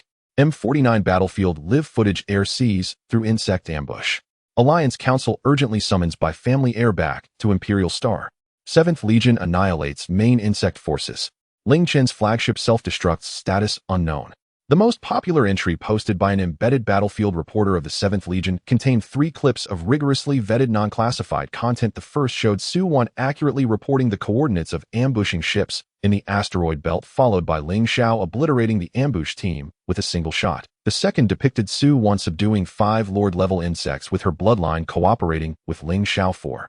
The accompanying text was brief. "The Bai family, who exchanged their entire clan for interstellar peace 1,000 years ago, has never broken their promise." This post had garnered over 1 billion shares within 3 hours, with the comments section flooded with millions of messages. Interstellar civilization had an ingrained instinct to protect the young, especially since Su Wan was the last remaining heir of the Bai family, which had sacrificed their clan for interstellar peace a millennium ago and possessed the rare ancient bloodline capable of countering the insect race. From the day news of her emergence broke, she had become a cherished figure in the hearts of the entire interstellar populace. "Help! I'm crying. 1,000 years ago, the Bai family perished on the battlefield, and now their only surviving little heir stands on the front lines against the insect race. Who understands? So small, just recently transformed, right? When reporting, her voice didn't even tremble. Is this the protection ingrained in her bloodline? The courage is real, and the heartache is real. At an age when she should be carefree in a safe house, she has to fight in desolate starfields. If it weren't for Ling Chen's meddling and the relentless insect race, our little heir wouldn't have to suffer this hardship. I just saw that the Alliance wants to summon the young master back to the Imperial Star for commendation. Did I read that wrong? When the Bai family was massacred, the Council pretended to be dead for 1,000 years, and now that the little heir has awakened her bloodline, they jump out to reap the benefits. Don't be naive. There are already paid commenters stirring the pot openly and covertly suggesting that the Bai bloodline is too powerful and poses a hidden danger if left uncontrolled. Isn't that the rhetoric released by those old geezers in the Council, trying to trick the little heir back to the Imperial Star to confine her? I advise the Council to behave. Citizens across the entire starfield are watching. Anyone who dares to touch a hair on our Bai family heir will storm the Council building.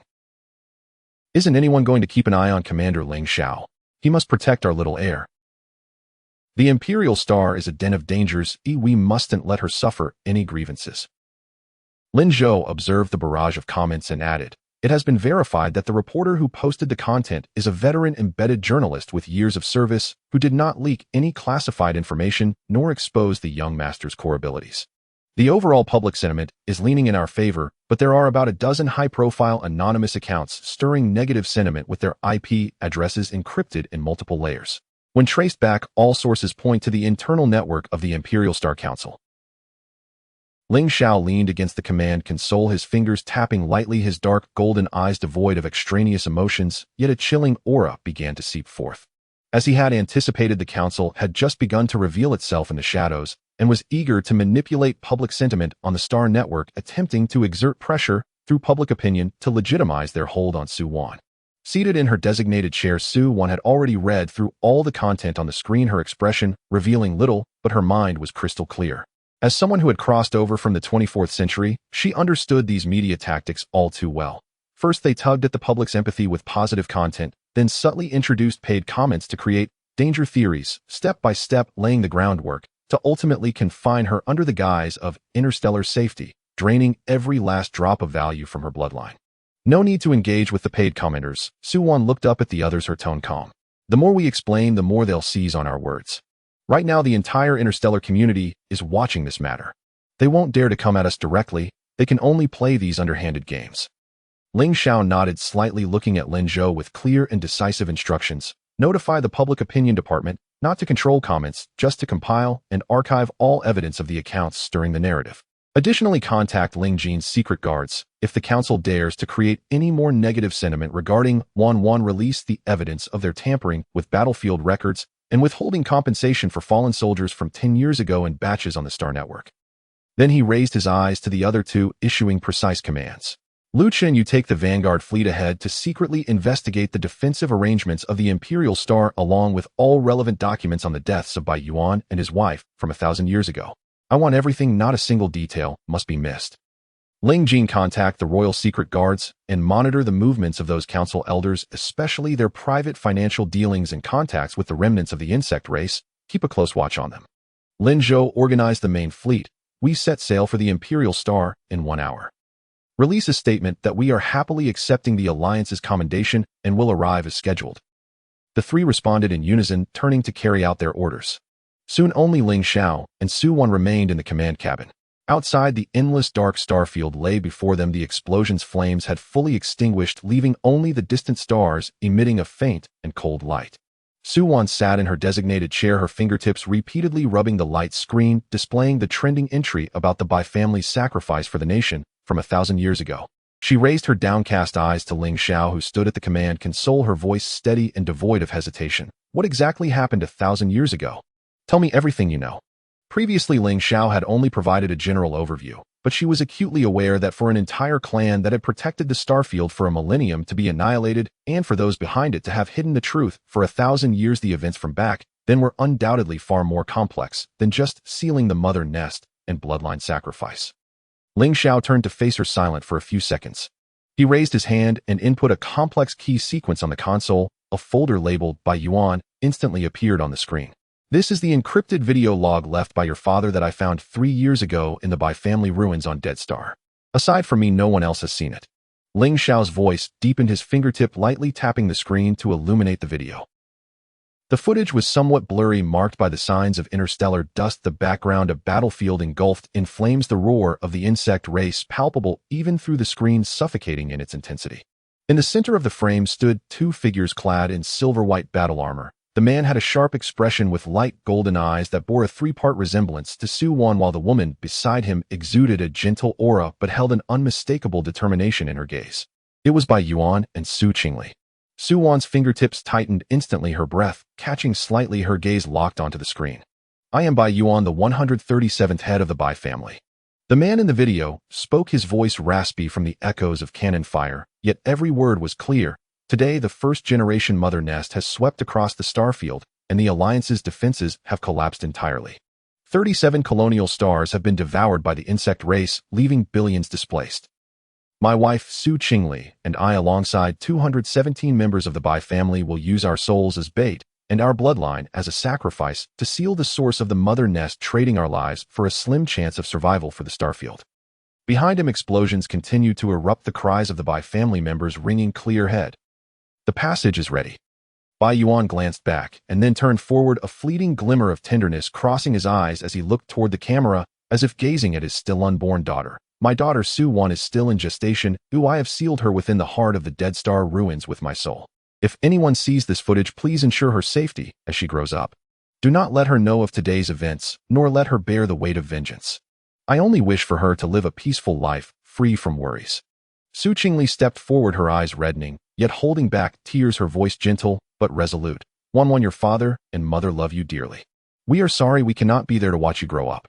Suddenly the footage trembled violently, the roars of the insect race drawing near. Bai Yuan's expression darkened immediately, a chilling tone lacing his words. Today's battle is not lost to the insect race, but to the hearts of men. The Council of Elders conspired with the Mother Nest, leaking the core coordinates of the sealing formation, trapping my entire family here merely to use the insect race to eliminate us and seize the key to our bloodline, controlling the power of the starfield. If one day Wan Wan learns the truth, she need not seek vengeance for us. But she must expose the true faces of these traitors, ensuring that the sacrifices made by the Bai family do not become stepping stones for their power struggles, nor let billions of citizens live in the false peace constructed by these traitors. The Bai family has guarded the starfield for 1,000 years, never breaking their promise. Today we sacrifice ourselves without regret. At the moment his voice fell, the screen erupted with blinding golden light, consuming Bai Yuan and Su Qingli's figures, leaving only the last resounding oath and the frenzied roars of the insects. The footage ended abruptly, leaving the screen dark. In the command cabin, the sound of a falling pin could be heard, with only the low rumble of the engine remaining. Su Wan lowered her gaze, her long eyelashes casting shadows over her emotions, not crying, nor losing control, only her fingertips turning pale, her knuckles tinged with blue. She had witnessed countless power struggles and betrayal in the past, yet when the truth lay bare before her, when she saw her parents betrayed by those they protected with their lives, her heart was gripped tightly by an invisible hand, aching to the point of breathlessness. 1,000 years ago, her parents and their entire clan had exchanged their lives for peace in the starfield. Yet those traitors climbed to the highest positions in the Alliance, trampling on the corpses of the Bai family, rewriting history, erasing their contributions, and even seeking to eradicate the last remaining child. 1,000 years. They had hidden for an entire millennium. Ling Xiao approached her, offering no unnecessary comfort, merely projecting another encrypted document onto the screen, his tone still low, but laced with a hint of coldness. This contains all the evidence I have gathered over the years at risk. The 7 elder families that betrayed your parents back then are now the 7 core families holding power in the Alliance Council, and 5 of the current council elders are direct descendants of these 7 families. For a millennium, they have maintained control over the military and political power of the Alliance, secretly destroying all historical materials related to the Bai family. They have attributed the achievement of sealing the Mother Nest 1,000 years ago to their own families, and painted the Bai family as the disobedient ones who acted independently, leading to our annihilation. Meanwhile, they have been searching for your whereabouts. Your parents hid you too well, and they spent 1,000 years looking for you, until I brought you back from Dead Star 2 years ago, exposing your existence. Su Wan raised her eyes, her light golden gaze icy clear. So the assassination attempts I faced right after I hatched 2 years ago, and the insect race's pinpoint attacks were all orchestrated by them. Yes, Ling Xiao nodded. Much of what Ling Chen did previously seemed directed at you, but in reality, every step was designed to force these people to reveal their true selves. Just then the door to the command cabin swung open, and Ling Jin walked in holding an encrypted royal document, his expression grave. I just uncovered a royal document stating that Ling Chen's mother is a distant heir of the Bai family's main line, who was secretly rescued by the royal family after the sealing war ended, living in hiding. Ling Chun has known the entire truth since birth. He previously collaborated with the remnants of the Mother Nest, deliberately releasing the insect race, even going so far as to fuse with the Mother Nest's essence, all to create chaos and shatter the false peace constructed by these people. In times of peace, no one would believe that the power holders of the highest council in the Alliance are the criminals who betrayed the Starfield 1,000 years ago. Only with the return of war, only when the insect race sweeps across the Starfield once more will they act and reveal their true nature. Su Wan immediately understood. No wonder Ling Chun had said those words before the explosion. No wonder he had countless opportunities to harm her, but had never laid a finger on her. No wonder he had detonated the flagship to force the Council's warships hidden in the shadows to reveal themselves, allowing her to see firsthand the hidden vipers beneath the facade of peace. Then the insect race's massive outbreak a decade ago was also their doing. Su Wan's voice was calm, but carried a chilling edge. Yes, Ling Jin nodded, projecting the document onto the screen. A decade ago. After hearing this, Su Wan lightly nodded, remaining silent. She turned away, gazing out at the distant starfield. She was determined to brave the den of dangers on the Imperial Star, to uncover the truth behind her parents' deaths, the grievances of the Bai family, and to settle accounts with those lurking in the shadows. Meanwhile, in the distant Imperial Star within the top-level conference room of the Alliance Council, several elders dressed in luxurious robes were gathered around a round table, staring at the completely out-of-control public sentiment on the Star Network, their expressions dark enough to drip water. Useless. A bunch of useless fools. The elder in charge slammed the table, his voice hoarse and muddled. You can't even lead a narrative. Now the entire Starfield is defending that little girl. How can we act? Elder, this isn't the time for anger. Another elder furrowed his brow, fiddling with a jade seal. Ling Xiao clearly left a backup, The moment our accounts stirred, they were already on to us. Public sentiment is all in favor of the Bai family. If we act recklessly, we'll only bring disaster upon ourselves. If hard tactics won't work, then let's try soft ones, the elder said, darkly, a hint of malice flashing in his eyes. The commendation ceremony will proceed, as usual, held in the council building. At that time, even if Ling Xiao is there to protect her, she will have to walk into the commendation platform alone. Once she steps through that door, her fate will no longer be in her hands. The hatch opened slowly, the warm winds of the Imperial Star blowing in, and outside the deafening cheers of the crowd echoed, countless cameras focusing on the two figures, elongating their shadows. In the shadows, malicious gazes locked onto Su Wan like lurking snakes awaiting the perfect strike. Ling Xiao held Su Wan's small hand, his palm steady and warm, his pace neither hurried nor slow, exuding an aura that kept all prying eyes at bay. At that moment, a warm, mechanical voice resonated in Su Wan's mind, contrasting sharply with the cold prompts she had heard during the jump. A gentle whisper of reassurance. Host 1-1, 3 sniper positions have been detected on the high platform 300 meters to your left front, and 2 dark guards carrying mental suppressors are hiding within the welcoming team behind you. The relevant coordinates have been synchronized to Ling Xiao's personal terminal, and the energy in the protective clasp on your wrist is fully charged and can withstand the highest level of energy attacks. You need not worry.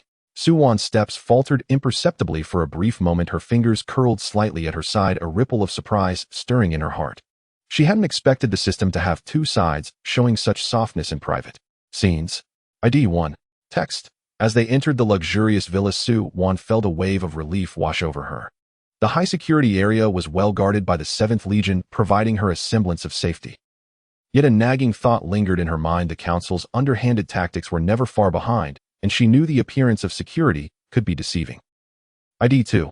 Text. Once inside, the atmosphere shifted, becoming almost oppressive. The walls seemed to close in around her with the weight of unspoken tension. Su Wan glanced at Ling Xiao, whose expression remained stoic, revealing nothing of his inner thoughts. She wanted to reach out to feel the reassurance of his presence, but kept her thoughts to herself. ID 3. Text. The moment they settled into the spacious living room, the system's voice echoed in her mind once more. Host 1-1, I have detected 27 listening points and 12 hidden cameras around the villa. Would you like me to disable them? The excitement in the system's tone contrasted sharply with the gravity of the situation. ID 4. Text. With a slight smile, Su Wan replied mentally, no need. Let them see our unprepared selves. It will serve us well in the long run. She felt a surge of confidence, knowing that she was no longer a passive participant, but a player in this dangerous game. ID 5. Text. As they moved deeper into the villa, she sensed the presence of the Council's hidden agents nearby. Ling Xiao turned to her, his voice low and composed. Stay here in the living room, Wan Wan.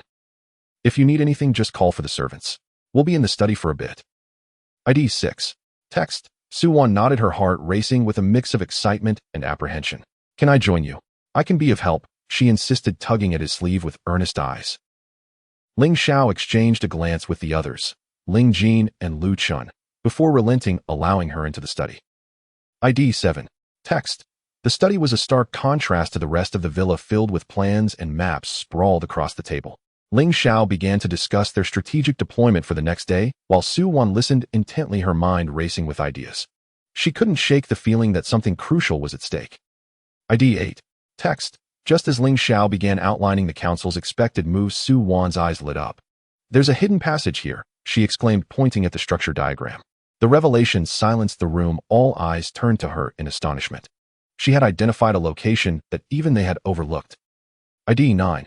Text. Lu Chun was the first to recover, his expression shifting to one of gratitude. Thank you, Wan Wan. I had already sent someone to investigate that area, but this confirms our suspicions of a hidden chamber. Su Wan felt a swell of pride, realizing her instincts were sharper than she had given herself credit for. ID 10.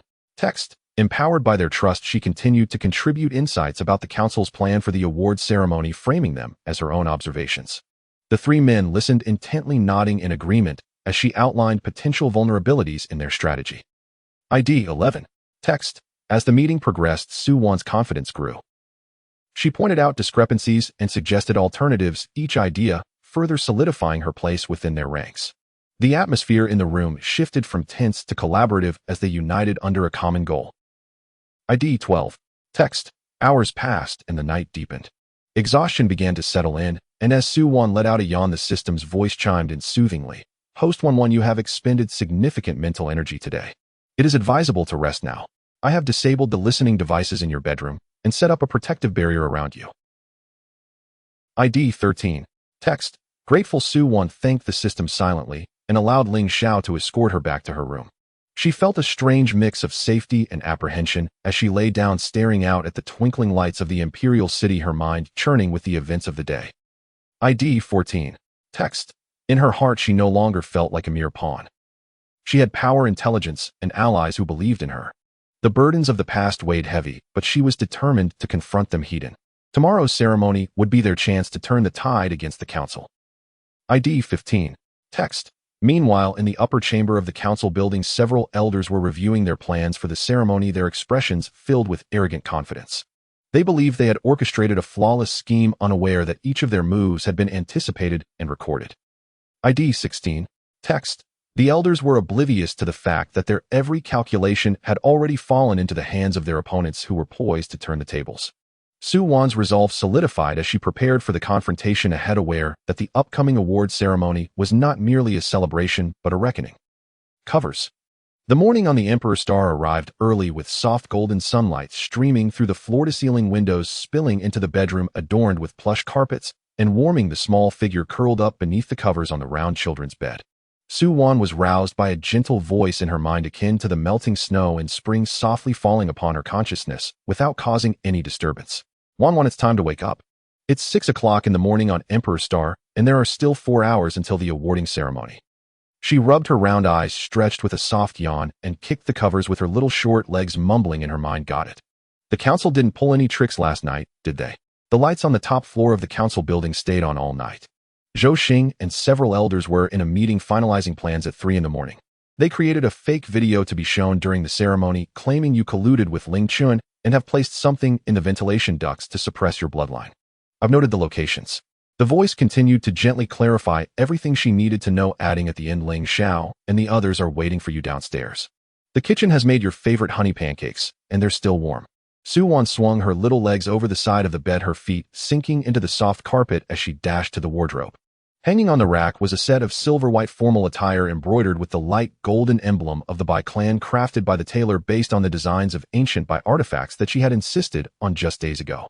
She tiptoed to reach the garments, donned them with effort, and finally pushed the door open and ran outside.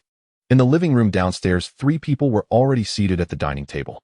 Ling Xiao occupied the main seat, clad in a crisp black military uniform, the golden stars on his epaulets gleaming in the morning light, a small silver-white, night-blooming Sirius badge pinned at his collar. He was tapping the deployment documents on his light brain, exuding a cold aura. Hearing the patter of little feet, he immediately looked up, his stern brows softening at the sight of her, and gestured to the chair beside him. 1-1 is awake. Come sit. The chair had already been adjusted to the perfect height for her. Ling Jin, seated to his left, wore a pale moon-white formal outfit. As the emperor of the interstellar realm, he possessed an air of authority. Seeing the little girl run over, he smiled and offered her a warm cup of milk. Slow down, don't trip. Did you sleep well last night? Lu Chen sat on her right, his military attire impeccably neat. He nodded slightly as she approached, his stern expression softening a fraction, pushing the plate of pancakes toward her. Su-1 climbed onto the chair, grasping a fork to pierce a piece of pancake, her cheeks bulging as she spoke with a mouthful. I found out some things last night. Zhou Xing and the others are going to use a fake video to accuse me of colluding with Ling Chun during the awarding ceremony. Ling Jin raised an eyebrow, seeming to recall something, lightly tapping the table's edge with his fingertips. These people are becoming increasingly shameless. They survived a millennium ago thanks to the Bai clan, yet now they're trying to tarnish a child's reputation. I dispatched 3 elite teams into the council building at dawn. Lu Chen spoke in a low voice, shifting the building's structural diagram on his light brain. The devices in the ventilation ducts can be dismantled 10 minutes before the ceremony starts. We have people stationed at all the entrances. If they make a move, we can immediately encircle them. Ling Xiao reached out, gently brushing the crumbs from her face, his tone deep but resolute. How do you want to handle the video? We'll cooperate with you. Su-1 swallowed her pancakes, swinging her little legs excitedly, her eyes sparkling. If they dare to show it, I'll expose them on the spot. If they want the whole star system to see me as a joke, I'll show them how the esteemed council chairman fabricates evidence to wrongfully accuse others. Ling Xiao observed the glimmer in her eyes, a faint smile tugging at his lips, and nodded. All right, we'll follow your lead. After breakfast, with 2 hours remaining until the awarding ceremony, the convoy was already assembled at the villa's entrance. 12 sleek black armored hover vehicles were on standby, with the main vehicle specially designed to withstand 3 blasts from the highest caliber energy cannons. The entrance was crowded with reporters and citizens. As they spotted Ling Xiao carrying Su Wan out, a deafening cheer erupted, cameras flashing in a frenzy. "Little master, we will always support you. The Bai clan is the guardian of the stars." The voices of the crowd crescendoed, and Su Wan atop Ling Xiao's shoulder waved her tiny hand towards them, offering a shy smile. The gentle voice in her mind chimed in again, "Don't worry, Wan, I've blocked all the malicious cameras aimed at you." Su Wan quietly whispered a thank you in her heart as Ling Xiao placed her into the main vehicle. Ling Jin and Lu Chen sat across from them, and as the door closed the outside, noise faded away. The convoy slowly started moving towards the council building. The main road was packed with onlookers, with a throng stretching from the villa entrance to the council building, cheers rising and falling like waves. Su Wan peered out the window, her small face devoid of expression. Suddenly the convoy came to a halt, and outside harsh insults rang out, accompanied by frantic pounding on the car windows. "The Bai clan is a disaster. If it weren't for her, the Zerg wouldn't have come. She's a traitor colluding with Ling Chun, unworthy of the medal. Get out of Emperor's Star." A group of a dozen people in black surged past the barricades, lunging at the main vehicle, waving banners filled with slanderous words, their faces pressed against the glass with menacing expressions. Reporters instantly focused their cameras on the scene, broadcasting live to the Star Network. The atmosphere inside the vehicle turned icy. Lu Chen's hand was already on the door handle, his gaze as cold as ice. "I'll handle this." "Wait." Ling Xiao stopped him, looking down at the little girl in his arms with a gentle tone. Wan, do you want to handle it yourself? If not, we can take care of it." Su Wan nodded, gripping Ling Xiao's clothes. "I can do it." Ling Xiao then opened the car door and stepped out, holding her securely. The previously raucous crowd fell silent, all cameras now trained on the 5 or 6-year-old girl in Ling Xiao's arms. The live stream on the Star Network pausing momentarily. The instigator, momentarily taken aback, soon shouted, "Look, it's this disaster. She's responsible for the deaths of so many frontline soldiers." Su Wan leaned against Ling Xiao's shoulder, holding a mini microphone. Her clear, childlike voice projected through the microphone, reaching every corner of the Star Network. "You say I'm a disaster. Let me ask you, when the mutated beasts and the Zerg threatened to engulf the entire star system 1,000 years ago, it was my parents who led the Bai clan to sacrifice their lives for 1,000 years of peace. Where was your family then? When the Zerg returned 10 years ago, it was the uncles of the Bai clan who stood on the front lines for 7 days and nights, protecting the lives of countless people on the back planets. Where were you then? 3 days ago, in the M49 star region, I, along with Ling Xiao and the others, destroyed the rebel flagship and drove the Zerg away. And you, taking the council's money to insult those who protect you, don't you feel ashamed?" Her voice was soft but clear, each word hitting home. The crowd suddenly reacted, erupting into an ear-splitting chorus of agreement. "That's right. The Bai clan are the guardians, not a disaster. These people are just mercenaries. Get out." The leader's face turned pale, and as he opened his mouth to retort, Su Wan shook the microphone again, continuing, "You say I colluded with Ling Chun. Let me ask you, on the 15th of last month, when 3 million interstellar coins were deposited into your account by the council's financial department, what was that for? And last night, when the council's Secretary of Internal Affairs secretly met you and handed you today's script, what was that about?" As soon as her words fell, the Star Network's live feed displayed complete bank statements, surveillance footage of their meeting, and identity information of all the instigators, clear and evident. This had been prepared in advance, waiting for this very moment. The scene erupted into chaos, with the crowd rushing forward to encircle the instigators, reporters shoving their cameras into their faces, leaving them nowhere to hide. Su Wan tucked the microphone away, snuggling closer to Ling Xiao, and whispered, "Let's go." Ling Xiao tightened his embrace, turning back to the vehicle. As the door closed behind them, Ling Jin affectionately ruffled her hair, his eyes filled with pride. "Our Wan is amazing," silencing them with just a few words. Lu Chen also nodded slightly in approval. Wan remained composed under pressure, steadier than many adults in the military. Ling Jin pinched her soft cheek, his tone carrying an uncontainable pride, yet he admonished her, "Next time, don't act recklessly. What if they were armed?" While chiding her, he handed her a cup of warm water, checking its temperature with care. Su Wan took a sip from the cup, swinging her short legs, aware that this was just an appetizer. The real battle awaited her in the council building. Wan were approaching the council building. There are 8 sniper points hidden in the square and 23 dark guards. Zhou Xing has a device in his pocket that can suppress your bloodline, which will activate upon contact. The gentle voice reminded her, and Su Wan responded in her heart, leaning tighter against Ling Xiao. 20 minutes later, the convoy came to a steady stop in front of the council building. The entire structure was built from white interstellar crystal, imposing and majestic, towering into the clouds. Yet Suwon knew all too well that behind its gleaming facade lay countless murky secrets. The grievances of her parents and the entire clan from a millennium ago, the hidden truths of a decade past, all concealed within. The square was packed with reporters and citizens. Zhou Xing, flanked by several council elders, descended the steps with feigned smiles, armed soldiers standing behind them, their weapons subtly aimed at the convoy. Ling Xiao carried Su Wan down with Ling Jin and Lu Chen closely following, forming an impenetrable protective circle around her. Zhou Xing approached briskly, first bowing to Ling Jin and addressing him as Your Majesty before turning to Ling Xiao with an outstretched hand. Thank you, Commander Ling Xiao, for your hard work. The 7th Legion has made tremendous contributions to quelling the rebellion. His gaze then shifted to Su Wan, reaching out as if to pat her head, a benevolent smile plastered across his face. So this is the little master of the Bai clan. Just like your father in his youth, truly a hero in the making. Su Wan immediately buried her face in Ling Xiao's neck, evading his hand, trembling slightly in a display of shyness. Yet internally, she scoffed, recalling the system's warning about the bloodline suppressor he carried in his pocket, which would activate upon contact with her. Ling Xiao subtly shifted to block Zhou Xing's hand, applying pressure as he shook at his tone. Sharp, you're too courteous, Chairman Zhou. The child is shy, so it's unnecessary for you to fuss over her. The awarding ceremony is about to start. Let us proceed inside. Zhou Xing's hand was gripped painfully, his smile faltering for a moment, a glimmer of malice flashing in his eyes, before he quickly masked it, awkwardly retracting his hand and stepping aside. Of course, please go inside. Everything is ready. They followed him into the building, traversing a long corridor. Armed soldiers flanked both sides, their gazes fixated on them, scrutinizing and vigilant. There are 12 energy devices concealed within the corridor walls that could seal off the entire route. I've disabled them without damage, leaving them intact. The voice in her mind quietly chimed, and Su Wan discreetly poked Ling Xiao's neck with her little finger, conveying their prearranged signal about the device locations. Ling Xiao gently patted her back, providing a reassuring response. Ling Jin walked alongside, seemingly admiring the corridor's murals, but actually sweeping through the entire building with his mental prowess, discreetly issuing commands to the outer guard teams.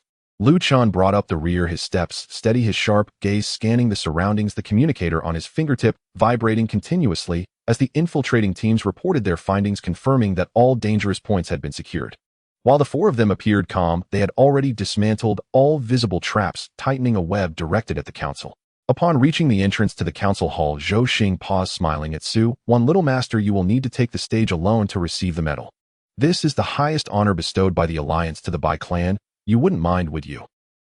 He had calculated well by separating the little girl from Ling Xiao and trapping her alone on stage. Once the fake video played and the soldiers surrounded her, she wouldn't be able to escape. Before Su Wan could respond, Ling Jin interjected coolly, his tone firm but gentle, carrying the weight of imperial authority. No.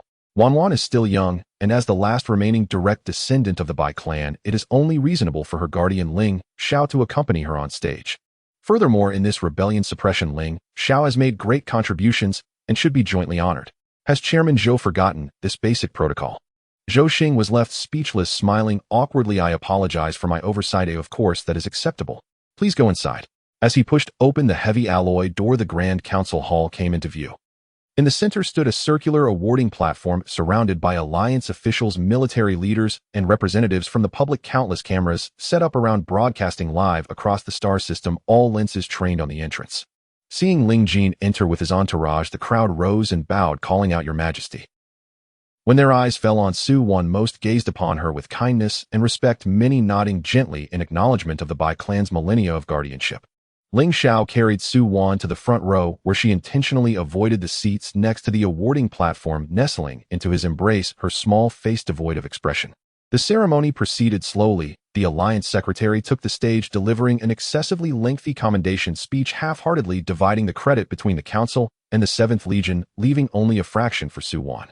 The audience grew drowsy. Star Network comments filled with complaints urging them to get to the point. After a full hour, they finally reached the awarding segment. Zhou Xing stepped onto the platform with 2 medals, smiling as he announced, Next, let us welcome Commander Ling Xiao and the Little Master of the Bai clan to the stage to receive the highest guardian medal of the interstellar realm.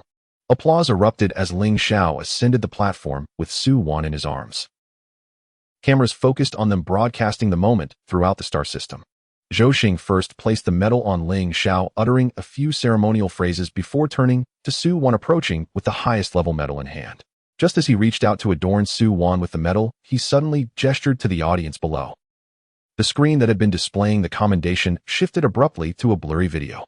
In the video, a small figure resembling Su Wan was seen conversing with Ling Chun, discussing collusion with the rebels and leaking defense coordinates.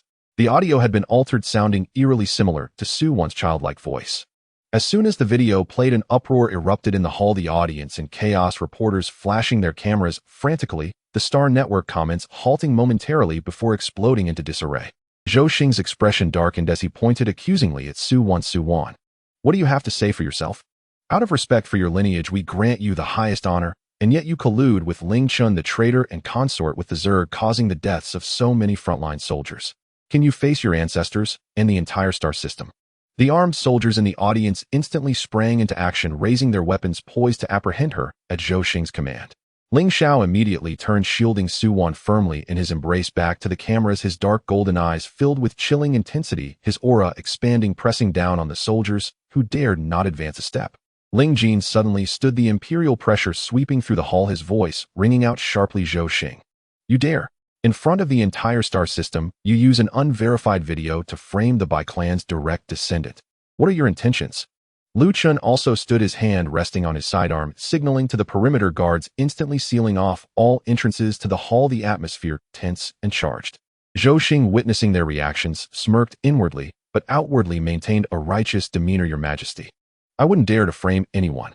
This video was recovered by our technicians from Ling Chen's terminal. It is irrefutable evidence. Su Wan has colluded with the rebels, and the evidence is clear. She must be arrested immediately. At that moment, sheltered in Ling Xiao's arms, Su Wan gently patted his arm, peeking out from his embrace. Unfazed, she blinked her round eyes and spoke into the microphone, her voice resonating clearly throughout the hall and every corner of the star system. Chairman Zhou, you claim this video was recovered from Ling Chen's terminal. Let me ask you, that terminal was destroyed by Ling Xiao 6 months ago when he escaped. How did you obtain it? Did you chase after Ling Chun and steal it from him? Zhou Xing's face froze, and he retorted sharply, it was found in a secret base Ling Chun left on Emperor Star. Don't try to wriggle out of this. Oh. Su Wan tilted her little head, snapping her fingers as the screen switched to display the video's production files, with 17 versions of modification records, each version's modification time, personnel, and voice print comparisons clearly indicating that this video had been fabricated by the Council's technical team, finalized just last night at 3 in the morning. The hall fell into a stunned silence before erupting into even louder chaos. The audience glared at Zhou Xing, their expressions filled with anger and disdain. The Star Network comments exploded, lambasting Zhou Xing's disgraceful behavior.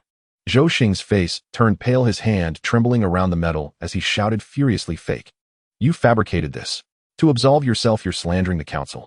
I'm not slandering anyone. Su Wan snapped her fingers again, and the screen changed to yesterday's surveillance footage, showing Zhou Xing personally overseeing the video editing in the tech department, clearly stating, it must be seamless, let that girl have no way to refute it.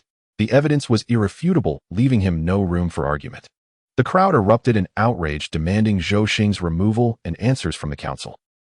Ling Jin watched coldly from his seat. Zhou Xing, by publicly fabricating evidence to frame the Bai clan's direct descendant, and disrupting the awarding ceremony, do you realize the gravity of your actions? Realizing he could not salvage the situation, Zhou Xing's expression shifted slightly, a flicker of panic in his eyes. He quickly dropped to his knees before the audience, feigning remorse. Your Majesty, I admit my guilt. I was momentarily foolish, too trusting of my subordinate's report, and failed to verify the authenticity of the video before releasing it. I am willing to resign from my position as chairman and cooperate with the investigation. He shifted the blame entirely onto his subordinates, lowering his stance, avoiding any mention of his intentional framing or the elder families behind him. He knew he had lost today's battle. Only by protecting himself could he hope to turn the tide. Scenes. ID 1. Text. As the echoes of applause filled the hall, Jiang Chun held Su Wan tightly in his embrace, a smirk playing on his lips despite the gravity of the situation. He had anticipated this very maneuver, which is why he had withheld the core evidence linking Zhou Xing to the Insectoid Alliance and his collusion with Ling Chun. Today his strategy was to catch them off guard, ensuring that the influence of the 7 great families remained intact for now. It was better to reel in a big fish than to push them into a corner. ID 2. Text. Ling Jin understood this principle as well. With a cold gaze directed at Zhou Xing, he declared, given your voluntary confession, your position as chairman will be suspended and an investigation will be conducted by the Imperial Supervisory Office in conjunction with the military. Until the results are revealed, you are prohibited from leaving Imperial Star or engaging in any parliamentary matters. Await your fate. ID 3. Text. With a nod to the royal guards behind him, two of them stepped forward, escorting the pallid Zhou Xing away. A meticulously orchestrated scheme had culminated in Zhou's downfall, and the audience erupted in thunderous applause, bowing deeply in respect to the young girl at the award platform. ID 4. Text. Jiang Chen looked down at Su Wan nestled in his arms, pride radiating from his dark golden eyes. He took the Stellar Guardian medal and solemnly fastened it to her chest, his voice deep and resolute. You deserve this medal. You have upheld the integrity of the Bai family. ID 5. Text. Su Wan gazed at the medal adorned with the Bai family's emblem, her small fingers gently tracing its surface, yet her heart remained unyielding. Just then a voice echoed in her mind, alerting her of a new development. Wan, the elder Wei Kuan has fled and is signaling from the West Lounge, sending messages to an unknown star domain outside, claiming that the plan has failed and that a backup plan is to be initiated. The frequency matches the one Ling Chen used 6 months ago. ID 6. Text. A frown creased Su Wan's brow as she mentally responded, keep an eye on him, don't let him notice. While Zhou Xing had fallen, the 7 great families lurked in the shadows, and Ling Chun remained elusive. The grievances of her parents and the entire clan from a millennium ago, along with countless buried secrets, had yet to be unveiled. ID 7. Text. Jiang Chen noticed Su Wan's small fist clenched tightly, knuckles turning white. He slowed his pace, gently enveloping her hand with his, and asked softly, what's wrong? Are you feeling unwell? ID 8. Text. Su Wan shook her head, tilting her face up to him, with a bright smile masking her inner turmoil. In a sweet childlike voice she replied, no, just a bit sore in my hand. ID 9. Text. Ling Jin and Lu Chun hurried after them, their expressions grave, the tension around them palpable.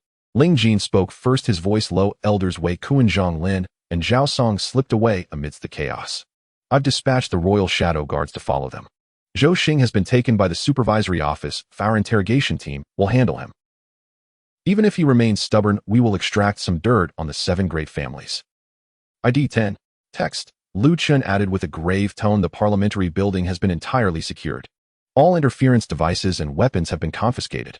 We have also taken control of the archives and hidden rooms on the 3rd underground level where wartime documents from a millennium ago are stored.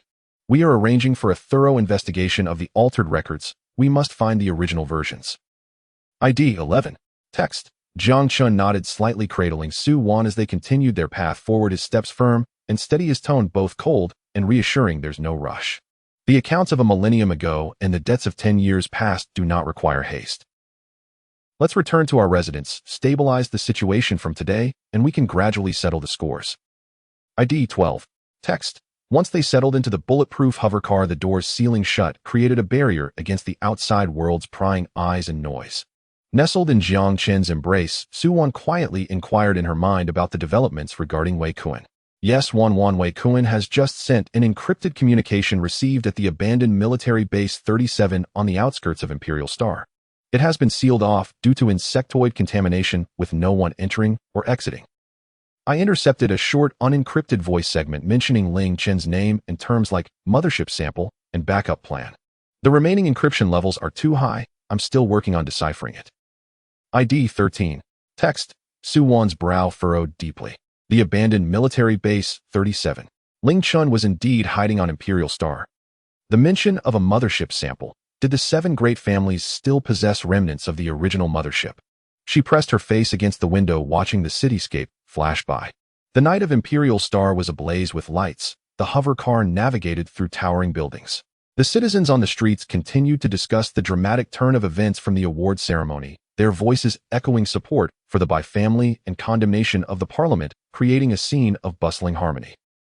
ID 14. Text. The 7 great families would not relent, and the hidden Ling Chun could strike at any moment. The truth of the betrayal from a millennium ago remained buried in dust, and the grievances of the Bai family had yet to be fully avenged. The confrontation on the award platform today was far from an end. It was merely the beginning of this war. ID 15. Text. She touched the cool metal of the medal against her chest, her small fist clenching tight once more. It was all right, as she had someone to protect her, someone who could see through all conspiracies, and a mission she must complete. Those lurking in the shadows, those indebted to the blood of the Bai family. She would root them out one by one, settling the accounts with interest. Covers. The hovercar fleet smoothly entered the Royal Villa district in the core area of the Imperial Star as the heavy anti-explosion alloy gate slowly opened. 12 black hovercars drove in one after the other, and the gates silently closed behind them. The outer 7th Legion Guard team swiftly established 3 layers of security circles with sentry posts intricately nested, ensuring that even a bug carrying an abnormal signal could not sneak in unnoticed. This was a security zone specifically designated by Ling Jin after his ascension to the throne, fortified to the highest level, making it one of the safest places in the entire Imperial Star. Ling Xiao carried Su Wan as he stepped out of the car. The little girl nestled in his arms, her small head resting on his broad shoulder, her round eyes discreetly scanning the surroundings, taking in all the security points and the signal jamming range. At that moment, a warm voice echoed in her mind like a gentle breeze brushing past her ear. Wan, don't worry. There are no hidden listening devices or secret sentries around the villa, and all abnormal signals have been blocked by me. This place is absolutely safe. Su Wan secretly sighed in relief. She kicked her short legs, sliding down from Ling Xiao's embrace, and dashed into the living room, plopping down onto the soft wool carpet. She swung her little legs and picked up a strawberry cake that the servants had prepared in advance, taking a big bite, her cheeks instantly puffing out like a little hamster hoarding food. After a long morning filled with chaos on the road and confrontations on the awarding platform, she was already starving. Ling Jin and Lu Chun followed her inside, and a servant quickly approached to take the military coats they had removed, bringing forth warm tea and freshly baked snacks. The atmosphere in the living room was still tinged with an unshakable tension, even though it lacked the sharpness of the council building. Ling Jin casually sat down on the sofa, his fingertips lightly tapping on the holographic console. A live feed from the interrogation room was instantly projected onto the blank wall of the living room.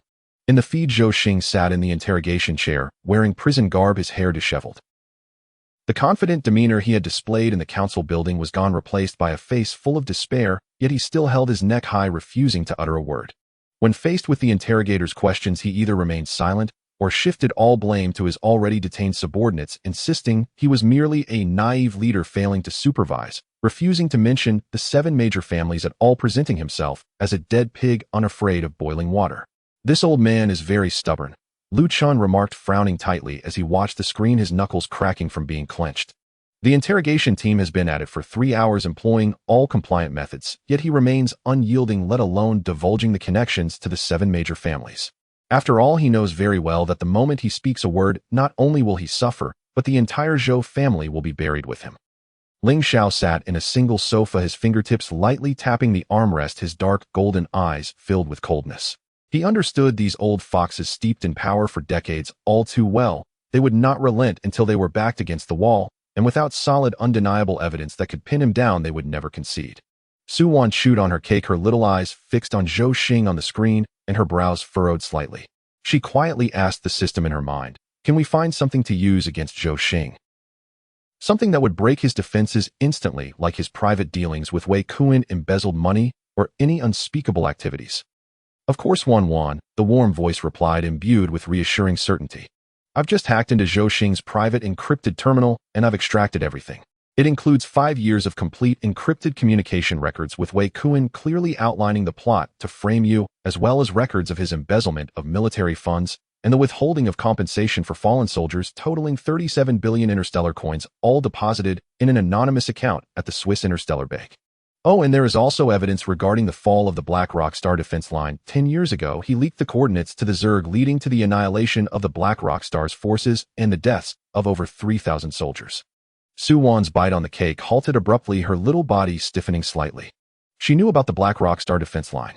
Ling Xiao had shown her the battle report from 10 years ago. It was one of the most critical defense lines on the border.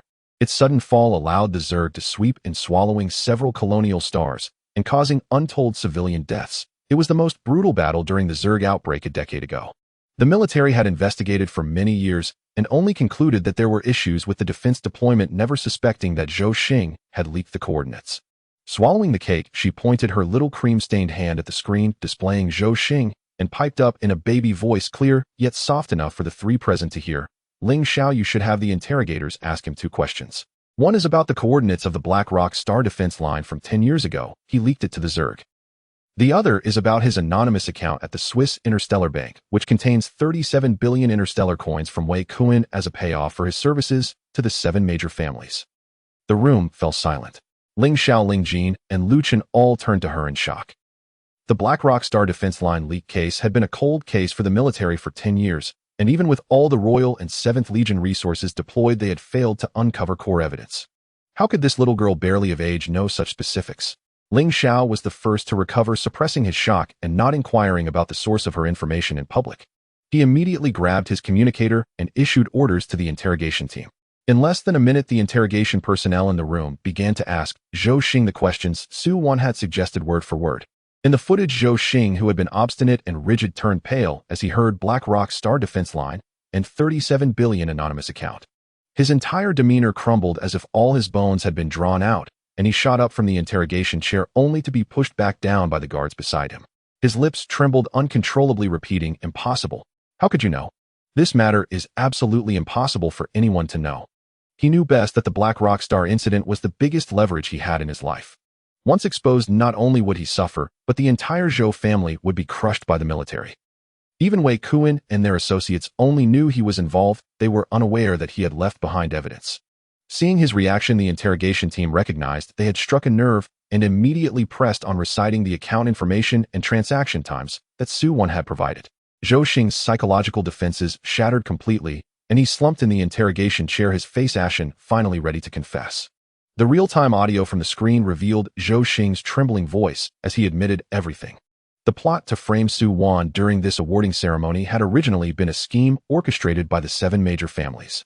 He was merely a frontline executor. Wei Kuan, Zhang Lin, Zhao Song, and Li, the heads of the 4 families, were the masterminds behind the plan. Their aim was to frame Su Wan for colluding with the rebels, arrest her, draw her bloodline, and unravel the secrets of the Bai family's ability to restrain the Zerg, while simultaneously eradicating the Bai family's influence in the star system, ensuring no future threats remained. They have the sample of the first-generation mother nest. They have been secretly researching it for nearly 1,000 years. Zhou Xing's voice quivered with fear. When the Bai family patriarch sealed the mother nest 1,000 years ago, they secretly hid a fragment of its source. For all these years, they have continued their research, aiming to control the Zerg and the entire star system. The expressions of the 3 in the living room sank to an abyss. The fragment of the first-generation mother nest. They never imagined that the 7 major families had sunk so low as to hoard a fragment of the mother nest's source and secretly study it for a millennium. No wonder the Zerg had never completely vanished over the years, and no wonder there had been a sudden outbreak of a massive Zerg tide 10 years ago. 10 years ago, the Zerg outbreak was caused by their research going awry. Zhou Xing continued, his voice choked with tears. The mother nest sample went out of control and leaked, triggering the Zerg tide at the border. They were terrified of exposure, so they used the Zerg tide to eliminate everyone who knew the truth or could trace it back to them. The Bai family's old guard veterans who participated in the sealing battle, all were killed by them under the guise of the Zerg.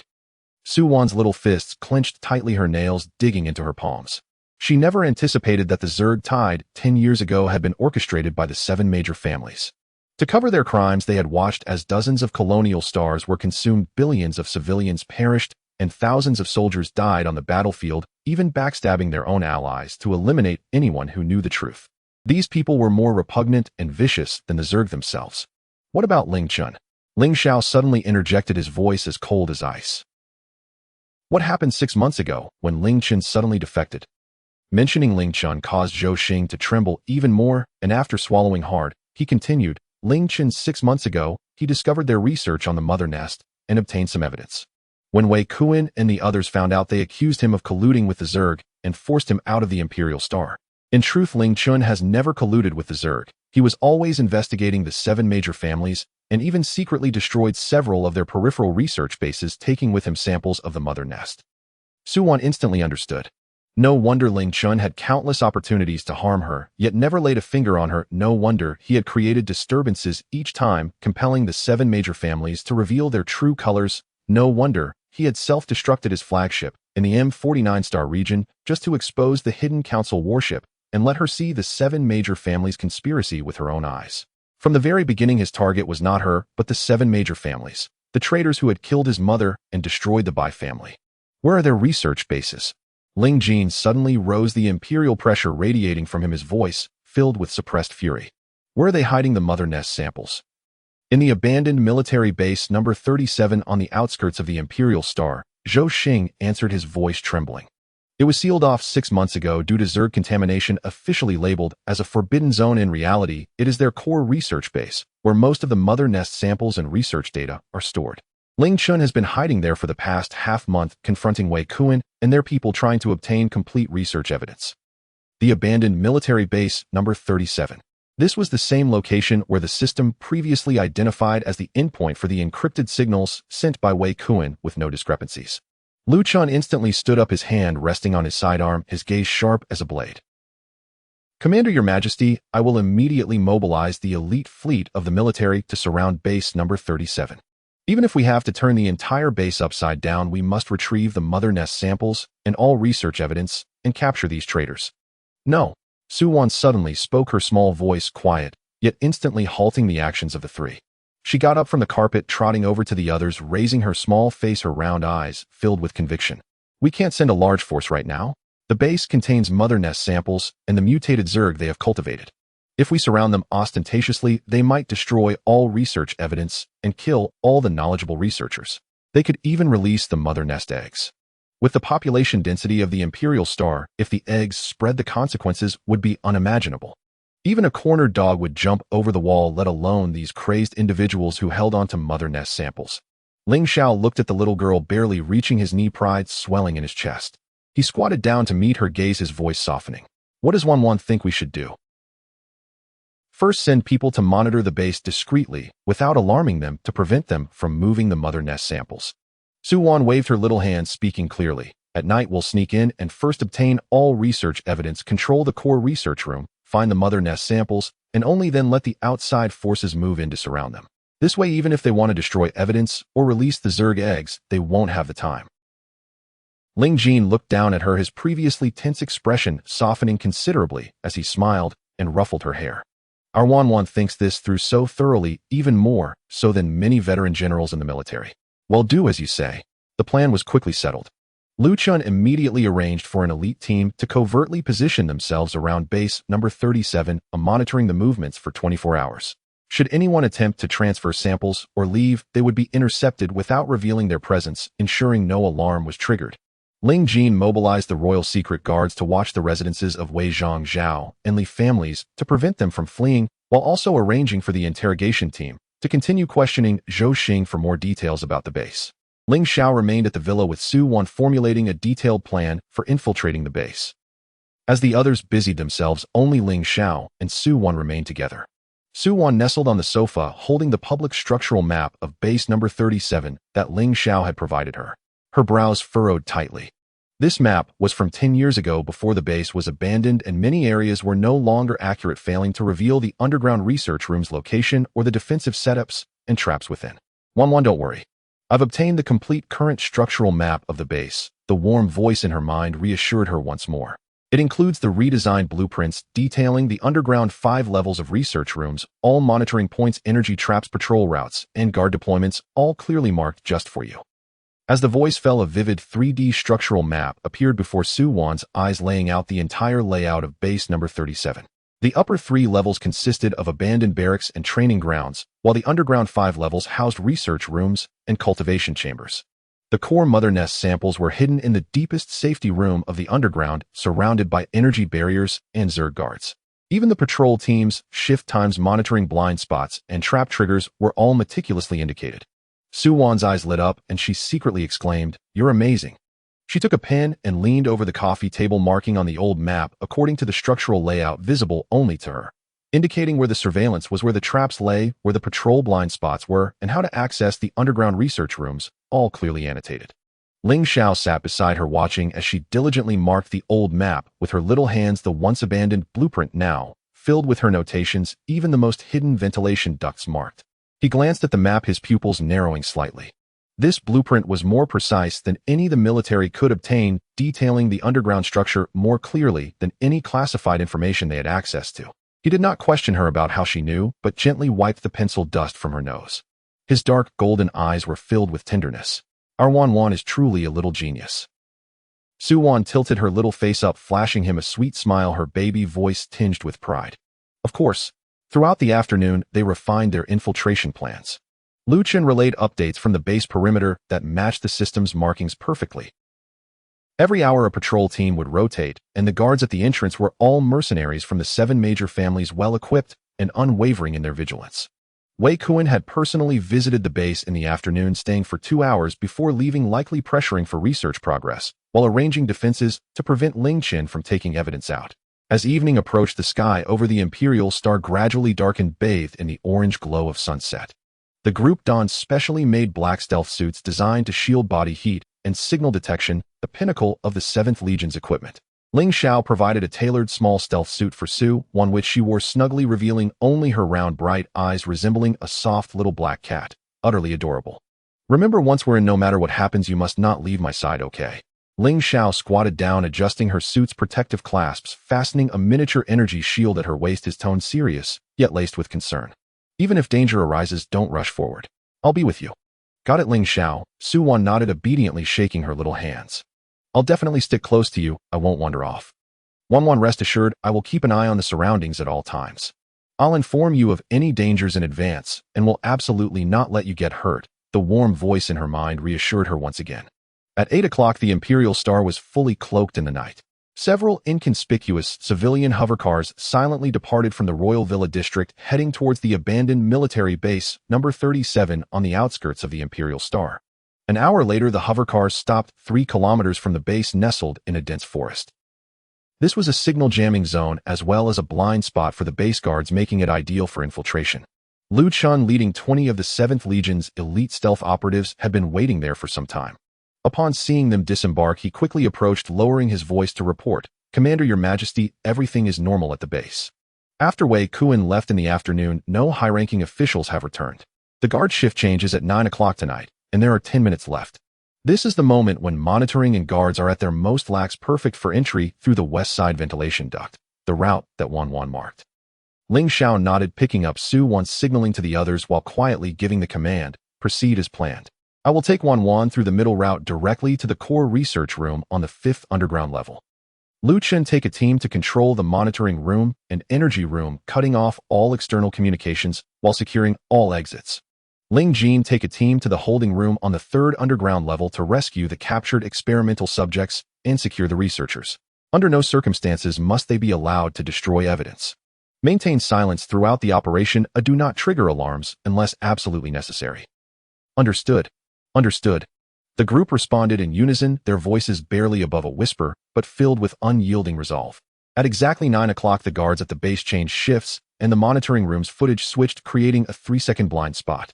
Now, Ling Xiao, cradling Su Wan, moved like a shadow, swiftly darting out along the base's wall and arriving at the entrance of the west side ventilation duct. The iron grate had already been cut open by Lu Chen's men beforehand, left slightly ajar, nearly undetectable unless one looked closely. Ling Xiao bent down, holding Su Wan as he entered the ventilation duct. The space was narrow, but it was sufficient for him to maneuver. He moved silently, making not a single sound, and Su Wan remained still in his arms, her breathing light. "Wan, 50 meters ahead, there's a surveillance camera. It will turn left in 3 minutes, we'll wait to pass." The voice in her mind chimed in at the right moment. Su Wan gently tugged at Ling Xiao's clothing, leaning in to whisper about the monitoring. Scenes. ID 1. Content. Ling Xiao immediately halted, cradling Su Wan as they hid behind the corner of the duct. As expected, mere moments later, the surveillance camera within the duct pivoted to the left. Without hesitation, he hurriedly carried Su Wan and dashed past, perfectly evading detection. ID 2. Content. With the system's advanced warnings, Su Wan continuously advised Ling Xiao on avoiding surveillance traps and patrols. The duo made swift progress, traversing the ventilation ducts to arrive above the core research facility on the 5th underground level in just 20 minutes. ID 3. Content.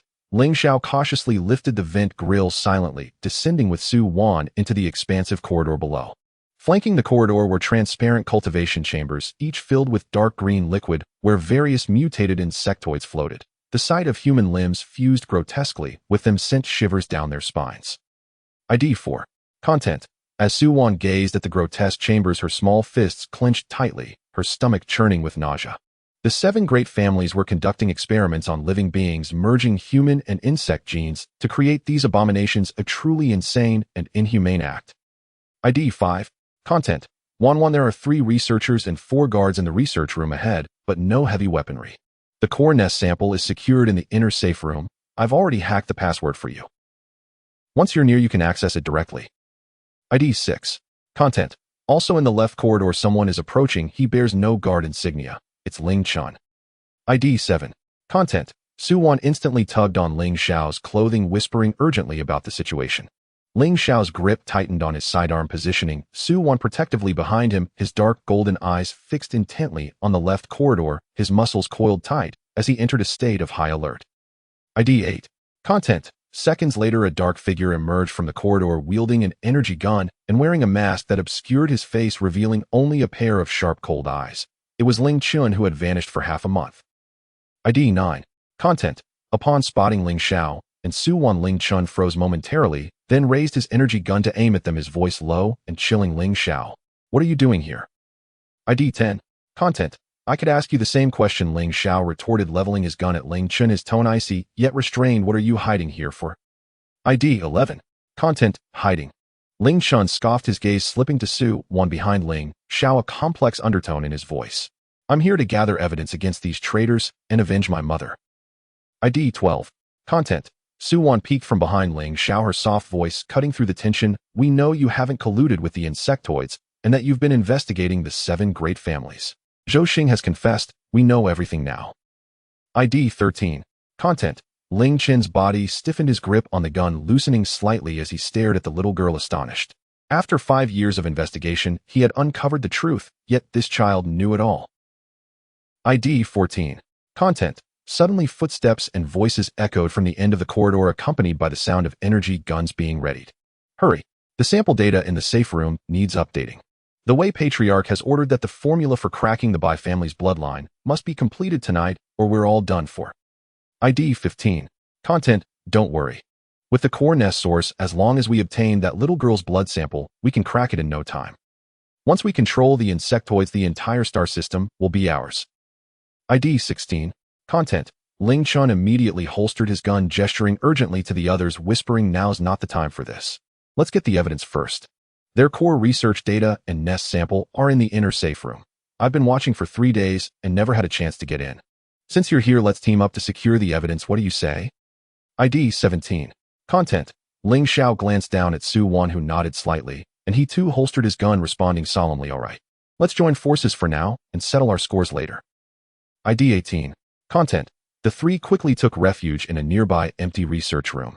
Several researchers in white lab coats, accompanied by 4 guards, passed by, heading straight for the inner safe room, completely oblivious to the 3 lurking in the shadows. ID 19. Content. As the group reached the door to the safe room and prepared to input the password, Ling Xiao and Ling Chun sprang into action simultaneously. Like 2 bolts of black lightning, they darted out swiftly, incapacitating the 4 guards without making a sound. ID 20. Content. The researchers were terrified and barely opened their mouths to scream when Su-Wan dashed past, seizing a nearby tranquilizer needle and jabbed it into each of their legs. Their eyes rolled back as they collapsed unconscious. ID 21. Content. Ling Chun observed Su-Wan's swift and decisive actions with a flicker of surprise in his eyes, followed by a smile, as he murmured, no wonder you're Bai Yuan's daughter. You embody the spirit of the Bai family. ID 22. Content. Wan, the safe room door is unlocked now. Oh, just push it open. ID 23. Content. Following the system's guidance, Su-Wan pushed the alloy door of the safe room, which opened without triggering any alarms. ID 24. Content. As the trio stepped into the safe room, they were instantly taken aback by the sight before them. In the center stood a massive, transparent cultivation chamber, within it a fist-sized fragment radiating an eerie green glow, the core source of the first-generation nest. ID 25. Content. Surrounding the fragment, countless minuscule tendrils floated in the cultivation liquid, exuding a nauseating aura. Even from behind the chamber, they could feel the terrifying energy contained within. ID 26. Content. The chamber was surrounded by numerous light brains and instrument screens filled with dense research data spanning a millennium. From ancient times to the present, all the records were meticulously documented here. There were also communication records of collusion between the 7 great families and the insectoids, original documents leaking the sealing coordinates 1,000 years ago, and internal reports on the insect tide outbreak from a decade prior. All the evidence was clearly compiled within the light brains. ID 27. Content. We finally found it, Ling Chun exclaimed, his hands trembling slightly as bloodshot eyes glistened. After 5 years of relentless investigation and countless sacrifices, he had finally uncovered the evidence against these people, allowing him to give his deceased mother the justice she deserved. ID 28. Content. Ling Xiao swiftly produced a specialized storage device, downloading all the research data and incriminating documents, while simultaneously creating 3 backups, distributing them among the 3 in case of unforeseen events. ID 29. Content. Su-Wan approached the cultivation chamber, staring at the core source fragment. Her brows furrowed tightly as she distinctly sensed the malice emanating from the fragment alongside the innate suppression coursing through her bloodline. The Bai-family bloodline was inherently the nemesis of the insectoids. Even a fragment could be suppressed by her bloodline. ID 30. Content. Wan, be careful. This core source fragment still possesses vitality and can sense your bloodline. It's becoming agitated. ID 31. Content. Just as the system's warning echoed in her mind, the core source fragment within the cultivation chamber began to tremble violently. The surrounding tendrils writhed wildly and bubbles erupted in the cultivation liquid, triggering the security alarm of the safe room to blare loudly. ID 32. Content. Not good. The alarm has been triggered. Ling Chen's expression shifted as he raised his energy gun. The guards outside must have heard us. We need to leave quickly. ID 33. Content. Simultaneously blaring alarms erupted throughout the base, echoed by the sound of rapid footsteps and the readiness of energy guns. Countless guards rushed toward the 5th underground level. ID 34. Content. What's the panic? Ling Xiao remained calm, securing the storage device as he shielded Su-Wan, his voice firm, as he ordered Ling Jin Lu Chen execute the plan and take control of the entire base. ID 35. Content. Immediate responses came through the communicator. Understood. Outside, fierce gunfire erupted as Lu Chun and his team secured the monitoring room and the energy room, while Ling Jin controlled the researchers and guards converging toward the 5th underground level. ID 36. Content. At that moment, the cultivation chamber shook violently, the glass surface suddenly covered in spiderweb-like cracks.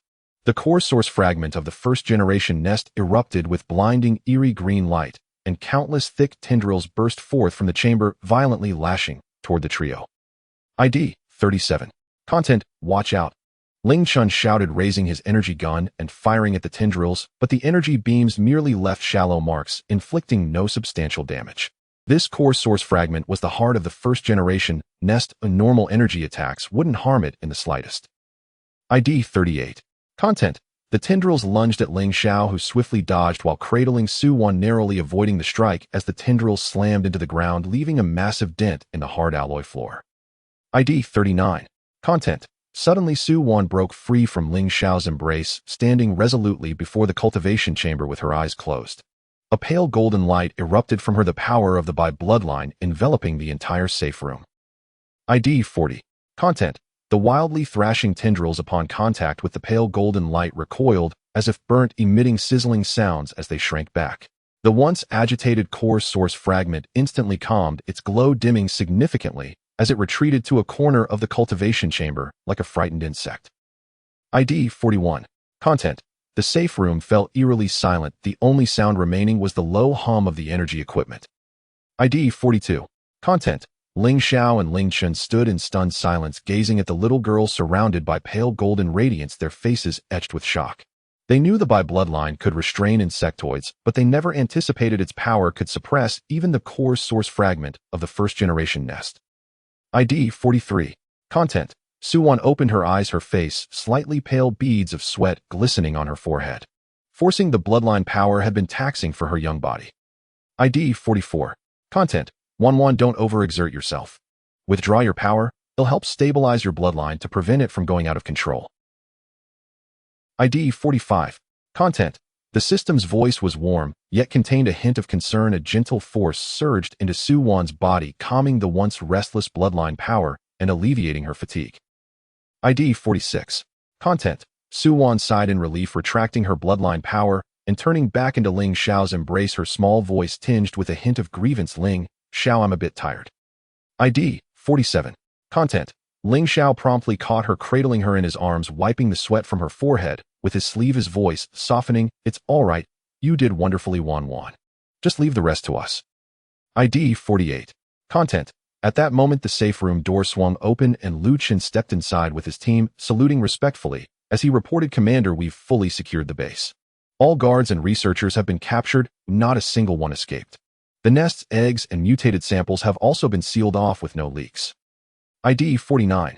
Content. Following closely, Ling Jin entered the safe room, his eyes widening slightly at the sight before him, then smiling at Su Wan in Ling Xiao's arms. Wan is truly amazing. ID 50. Content. He quickly masked his smile, his tone growing serious. I've mobilized the Royal Guard and the 7th Legion's main fleet, heading to the old residences of the Wei Zhang, Zhao, and Li families for arrests.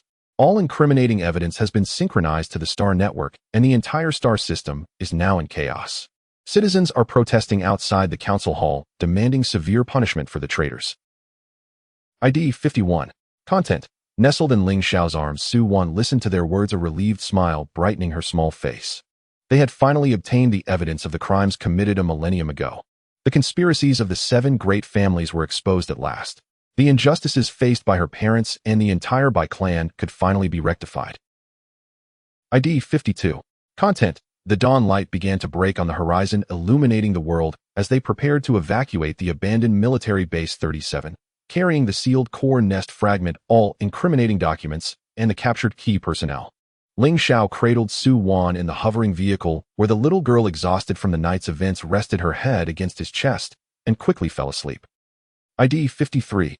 Content. Wan, sleep peacefully. Everything is taken care of, you are safe now. ID 54. Content. The soothing voice in her mind felt like a lullaby gently settling in her consciousness. In her dreams, Su Wan's furrowed brow relaxed and a smile graced her lips. ID 55. Content. She understood that this marked a pivotal step in a war that had persisted for a millennium. Yet she also recognized that the journey was far from over. Although the core source of the first-generation nest was sealed, remnants of the insectoid forces still lurked throughout the star system, and remnants of the 7 great families remained hidden in the shadows. Ling Qin's matters also required resolution. ID 56.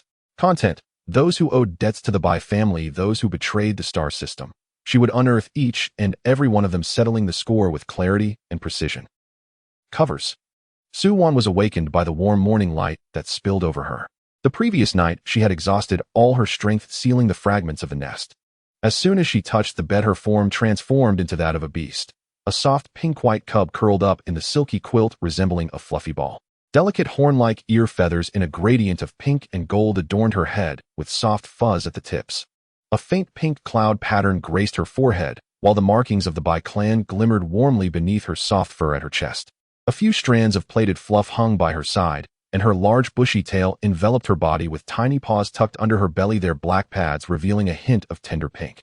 Her long lashes fluttered a few times before her amber eyes slowly opened, glistening with moisture. You are awake, Wan. It's 8 a.m., and you've already slept for 10 hours. The beastly cub tilted her head, responding lightly in her mind, stretching lazily, her fur puffing out in a circle before she clambered down from the bed.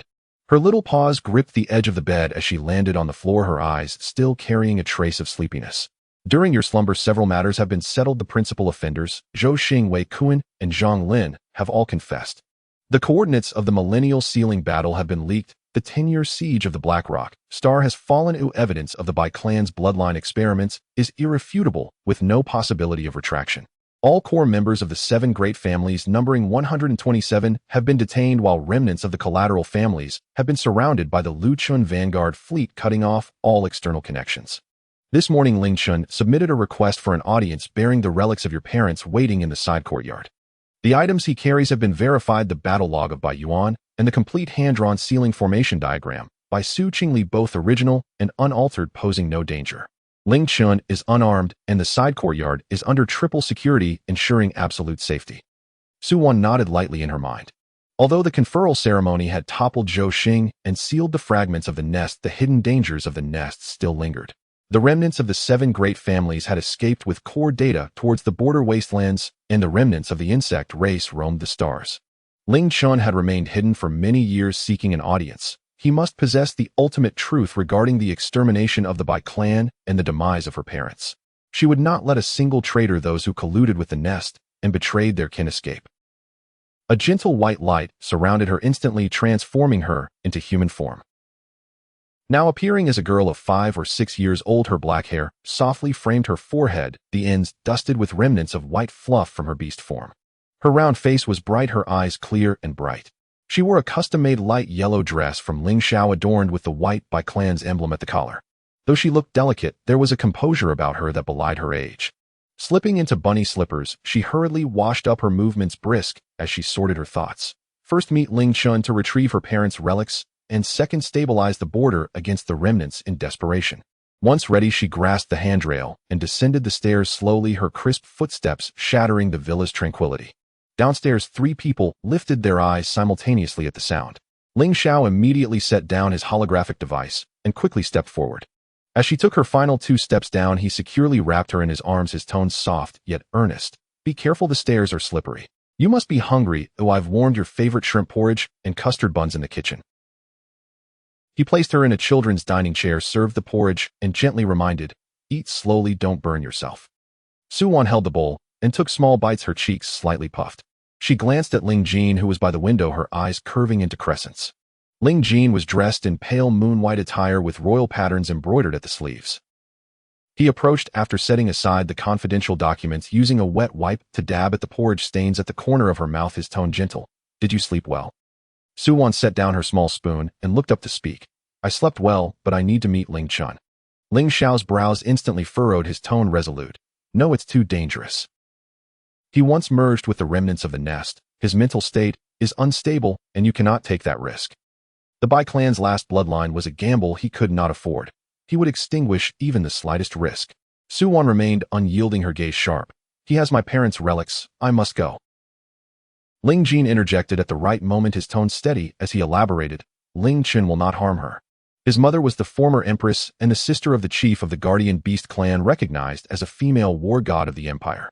She fought valiantly across the stars, but was secretly plotted against by the 7 great families, leading to her tragic death. At the age of 10, Ling Chun learned the truth about his mother's demise.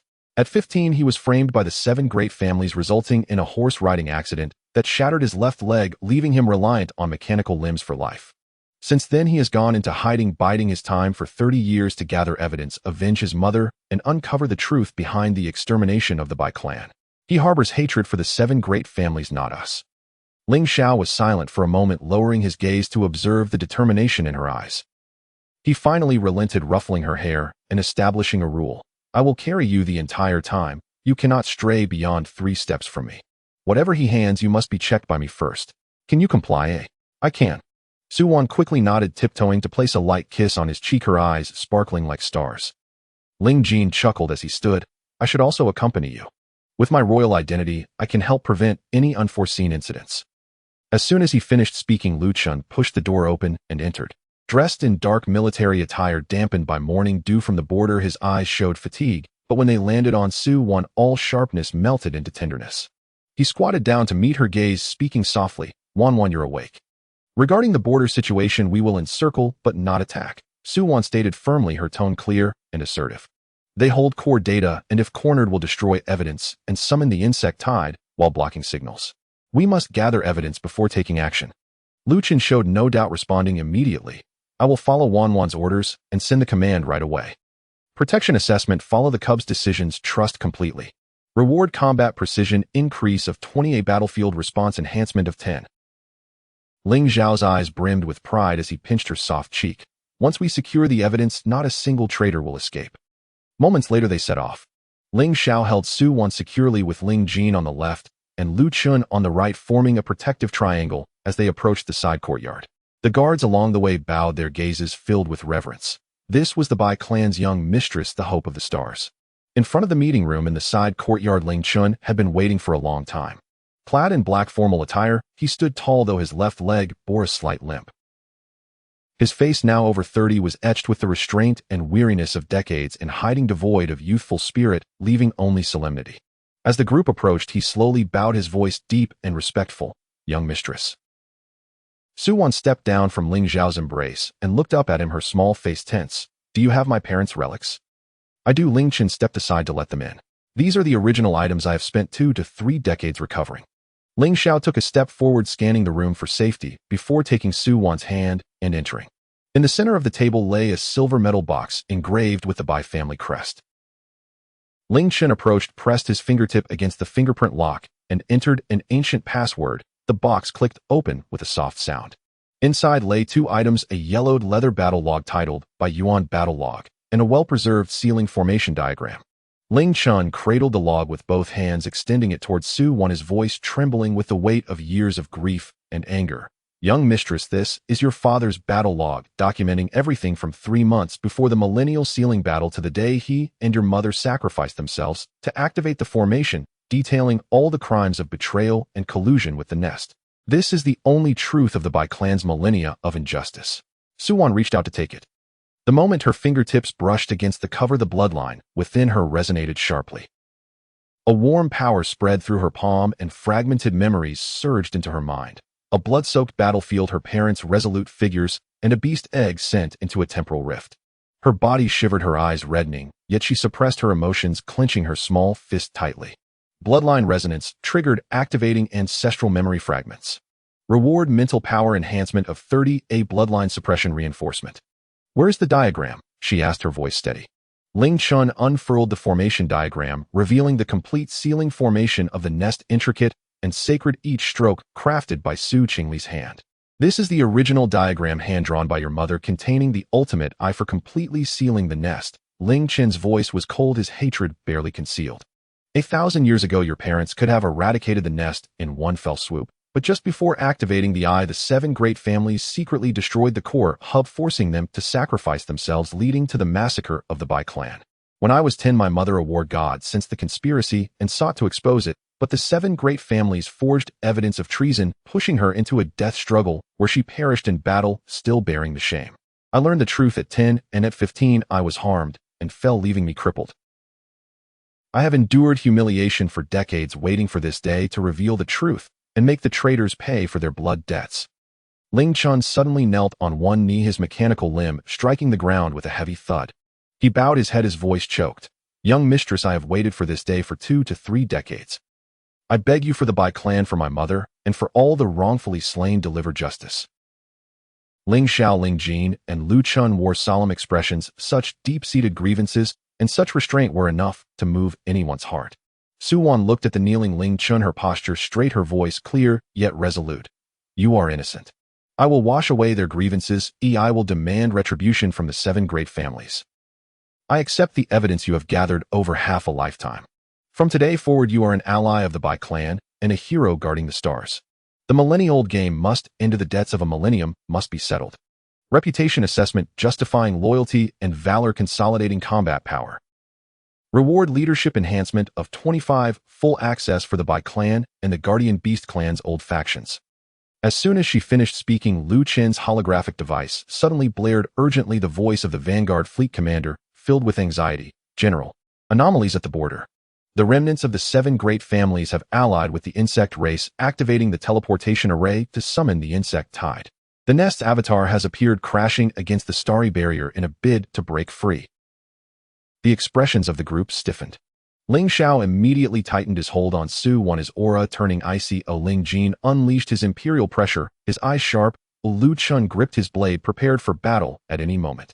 Yet Su Wan remained calm, peering out from Ling Xiao's embrace, her tone steady as she commanded. Lu Chun, relay the order, reinforce the barriers of the fleet, sealing all insect tides, nest avatars and remnants, encircle, but do not annihilate. Target the teleportation array with artillery. Destroy it if they dare summon reinforcements. We will launch a full assault once we arrive. Understood, Lu Chun replied solemnly, turning to dispatch orders. Ling Jin looked at Su Wan. I will return to the palace immediately to activate the highest royal authority, sealing star routes, and dispatching the royal guards and mech legions for support to stabilize the imperial star situation, ensuring no future troubles. Ling Xiao gazed down at her, his eyes gentle yet resolute. I will take you to the border. I will go with you. Ling Chen stepped forward. I have merged with the remnants of the nest and am familiar with its power fluctuations and weaknesses. I can offer assistance. Ling Xiao nodded, saying no more, securely holding Su Wan as they boarded the ship together. The battleship's engines roared to life, slicing through the sky towards the border wastelands. On board the starship, Su Wan sat nestled in Ling Xiao's embrace, poring over her father's battle log, studying each word meticulously.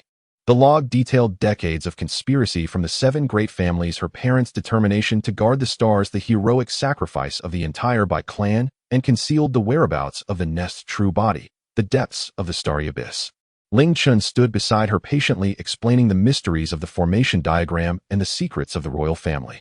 The four of them coordinated seamlessly, awaiting their arrival at the battlefield. In less than half an hour, the battleship reached the border. From a distance, the black tide of the insect swarm loomed ominously, the avatar of the nest casting a giant shadow, continuously crashing against the starry barrier, sending shockwaves rippling through, threatening to shatter it. The remnants of the 7 great families hid behind the insect tide, employing forbidden weapons to launch frenzied assaults. Su Wan hopped down from Ling Zhao's embrace, her body enveloped in a sudden white light, as she transformed back into her beast form. Now her beast shape bore an added regal air, her snow white fur shimmering softly, her pink gold ear feathers fully extended, and the Bai clan markings glowing intensely, her fluffily braided tail raised high. Though she appeared innocent, an undeniable aura of power emanated from her, befitting a descendant of the Bai clan. Ling Xiao, Ling Chun, and Lu Chun were momentarily stunned, their eyes soon filled with awe. Su Wan leaped forward, a streak of white light racing toward the nest's avatar. Detecting the presence of the Bai bloodline, the nest's avatar let out a roar, abandoning its assault as its tentacles reached out, spewing venom in an attempt to swallow her whole. Su Wan moved with lightning speed, darting through the gaps between the tentacles, her claws gleaming coldly. Each strike landed on a vital point. The nest's avatar writhed in pain, its attacks growing more frenzied, with tentacles spreading wide, blocking all avenues of escape. Attack its chest core. That's its lifeline. Ling Chen's voice rang out with precision. Su Wan's gaze sharpened as she dove straight down, her clan markings radiating brilliant light. The pure power of her bloodline coalesced into a beam that struck fiercely at the core of the nest's avatar. Boom! A deafening explosion resounded across the stars as the core of the nest's avatar shattered, its body disintegrating into clouds of black smoke. Deprived of command, the insect tide instantly fell apart, scattering in all directions. Seizing the opportunity, Lu Chun ordered a counterattack. Artillery rained down and mechs charged forward. In mere moments, the insect tide was annihilated and the remnants of the 7 great families were all captured without a single escape. The crisis at the border was thoroughly resolved. Su Wan transformed back into human form and returned slowly to Ling Zhao's side, her face slightly pale, yet her eyes remained bright. It's done. Ling Xiao stepped forward, pulling her tightly into his embrace, his voice hoarse. You did excellently. Ling Jin led the reinforcements, and upon seeing the peace restored at the border, the weight on his heart lifted. He looked at Su Wan with pride. You are a heroine of the stars, a pride of the Bai clan. Ling Chun bowed respectfully. Young mistress, you have lived up to the Bai clan and our ancestors. The group escorted the prisoners back triumphant to the Imperial Star. The citizens of the Imperial Star erupted in celebration, Su Wan's name resonating throughout the stars, known by all as the young mistress of the Bai clan, who single-handedly repelled the insect tide, dismantled the conspiracy, and safeguarded the peace of the cosmos. Back at the villa, Su Wan did not pause as she spread out the log and the formation diagram once more. Ling Xiao, Ling Jin, Lu Chun, and Ling Chun gathered around, collectively sorting through the evidence and drafting subsequent plans. The log revealed that the 7 great families still had hidden lines of influence scattered throughout the stars, deeply entrenched and needing to be uprooted one by one. To completely eradicate the true body of the nest, they needed to visit the ancestral lands of the Bai clan, awaken the complete bloodline, gather 3 tokens, and activate the ultimate formation diagram. Su Wan traced her fingers over her father's handwriting, her resolve unwavering. The millennia-old secrets had been unveiled, the evidence against the traitors secured, the weaknesses of the nest well known, and the border crisis resolved. Next, they would uproot hidden lines, eliminate traitors, enter the ancestral lands, awaken the bloodline, descend into the abyss, and destroy the nest. She was the young mistress of the Bai clan, the hope, guarded with her parents' lives, the protector of the stars. With sworn allies at her side, and the hopes of millions behind her, no matter how treacherous the road ahead, she would forge on undeterred. The 1,000-year grievances would finally come to an end, the blood debts would be settled today. Knock knock. A gentle knock echoed through the room, and the butler quietly announced, Young Master Mr. Bai Qinghan requests an audience. Su Wan lifted her gaze, her tone calm. Let him in. The study door was pushed open lightly, and Bai Qinghan stepped in with measured strides. Dressed in a pure white brocade robe, he exuded a composed elegance, his demeanor now imbued with a respectful gravitas that signified his acceptance of Su Wan as the sole heir of the Bai clan. His return was not merely a visit, but a commitment to serve. His gaze first settled on Su Wan, then flickered to the yellowed logbook and hand-drawn formation diagram laid out on the desk. He paused momentarily, his eyes reflecting a surge of emotion and respect. Young master, Bai Qinghan stepped forward, bowing deeply in a gesture of allegiance befitting a subordinate to their superior. After days of travel, I have gathered the scattered remnants of the Bai clan and the hidden guards across the Star Realms. I am here to report back. With that, he presented a black token engraved with the Bai clan's emblem, its intricate patterns resonating with the clan's insignia on Su Wan's chest. This is the command token for the Bai clan's old members, now entrusted entirely to you, young master. Su Wan extended her hand to receive the token, its cool touch resonating faintly with her Bai lineage, a brief warm glow flickering before fading. Ling Xiao, standing nearby, nodded slightly. Bai Qinghan's loyalty was evident, having always protected Su Wan. His leadership over the Bai clan's remnants was indeed fitting. You've worked hard, Su Wan said, carefully stowing the token away. She pointed to the logbook and formation diagram on the desk, her tone earnest. This is my father Bai Yuan's battle log, and the complete hand-drawn diagram of the Mother Nest sealing formation by my mother Su Qingli. It is the core evidence of the Bai clan's thousand-year grievance. Come take a look. Bai Qinghan's heart trembled. He had only known Su Wan as the last descendant of the Bai clan, but had never seen the relics of their lord and lady. As he approached, he was unable to suppress a shiver of reverence. The worn leather cover bore the words Bai Yuan's battle log in bold strokes. The formation diagram sprawled before him, intricate and sacred, each line a testament to Su Qingli's artistry, employing the unique sealing techniques of the Bai direct line. Ling Chun added, gravely clarifying the log and diagram's significance. The log details the truth behind the betrayal of the 7 great families 1,000 years ago who colluded with the Mother Nest and caused death and destruction. The diagram conceals the ultimate eye of the formation that could end the Mother Nest. As Bai Qinghan scanned the opening entries of the log, his expression grew increasingly solemn, his eyes brimming with sorrow and indignation. A millennium ago, the Bai clan was filled with loyalty and valor. Their lord and lady sacrificed themselves for the formation, only to be betrayed. No wonder the Bai clan fell in a single night, becoming a mere footnote in the annals of interstellar history. He bowed deeply, his voice resolute. The 7 families betrayed our trust, wreaking havoc across the stars and destroying my entire clan. I, Bai Qinghan, with 30,000 Bai clan remnants, am ready to follow your command, young master, to eradicate the traitors and obliterate the Mother Nest to honor our lord and lattice spirits. Su Wan met his gaze, her eyes resolute, as she gradually recounted the plan agreed upon with the others. We have established a plan. First, we will eliminate all hidden lines of the 7 families, cutting off the Mother Nest's external support. Then we will head to the ancestral land of the Bai clan to awaken our full bloodline and gather 3 tokens. Finally, we will venture into the interstellar abyss to destroy the Mother Nest's essence. Bai Qinghan is willing to lead the charge.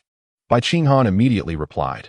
The Bai hidden guards are well versed in the secret strongholds of the stars and can coordinate with Lord Ling Xiao and Lord Lu Chun for precise extermination.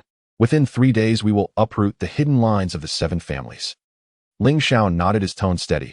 I will join you in leading the team attacking from both sides to ensure nothing escapes. Ling Jin then spoke up. I will return to the palace to announce the truth about the war god and publicly disclose all the crimes of the traitors, stabilizing the interstellar situation. Lu Chun added. I will lead the Mech Legion to seal off the routes and eliminate any remaining insect factions to prevent future troubles. Ling Chun stated, I am familiar with the secret passages of the 7 families and the royal family and can guide everyone. Within the study, plans were laid out, each person clear on their roles, their spirits ignited with the fire of battle. Bai Qinghan's return consolidated the scattered forces of the Bai clan, becoming Su Wan's most steadfast ally. Su Wan gently closed her father's battle log, carefully storing it away, then rolled up her mother's diagram, looking up at the others with a clear and resolute voice. We rest tonight, at dawn we move out. Understood, young master. 5 voices responded in unison, their tones strong, a blend of warmth and martial spirit filling the study, laying down the firmest foundation for the impending journey. That night, the villa was enveloped in the tense atmosphere of impending war. Bai Qinghan stood at the side of the study, meticulously overlaying the distribution map of the 7 families' hidden lines that he had painstakingly compiled over the years onto Ling Xiao's interstellar defense map, his finger marking the details repeatedly, his expression serious. There are 3 core hidden points within the Empire Star.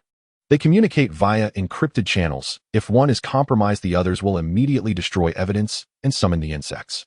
Ling Xiao tapped the screen, lightly connecting the 3 hidden points in a triangle. We cannot attack all at once, we must take them down one by one. First we sever their communications, then surround and eliminate them individually. Ling Chun leaned against the table, lightly tapping the surface with his mechanical limb. I know their encrypted frequencies. When Ling Yu conspired with the 7 families, I secretly copied their communication keys.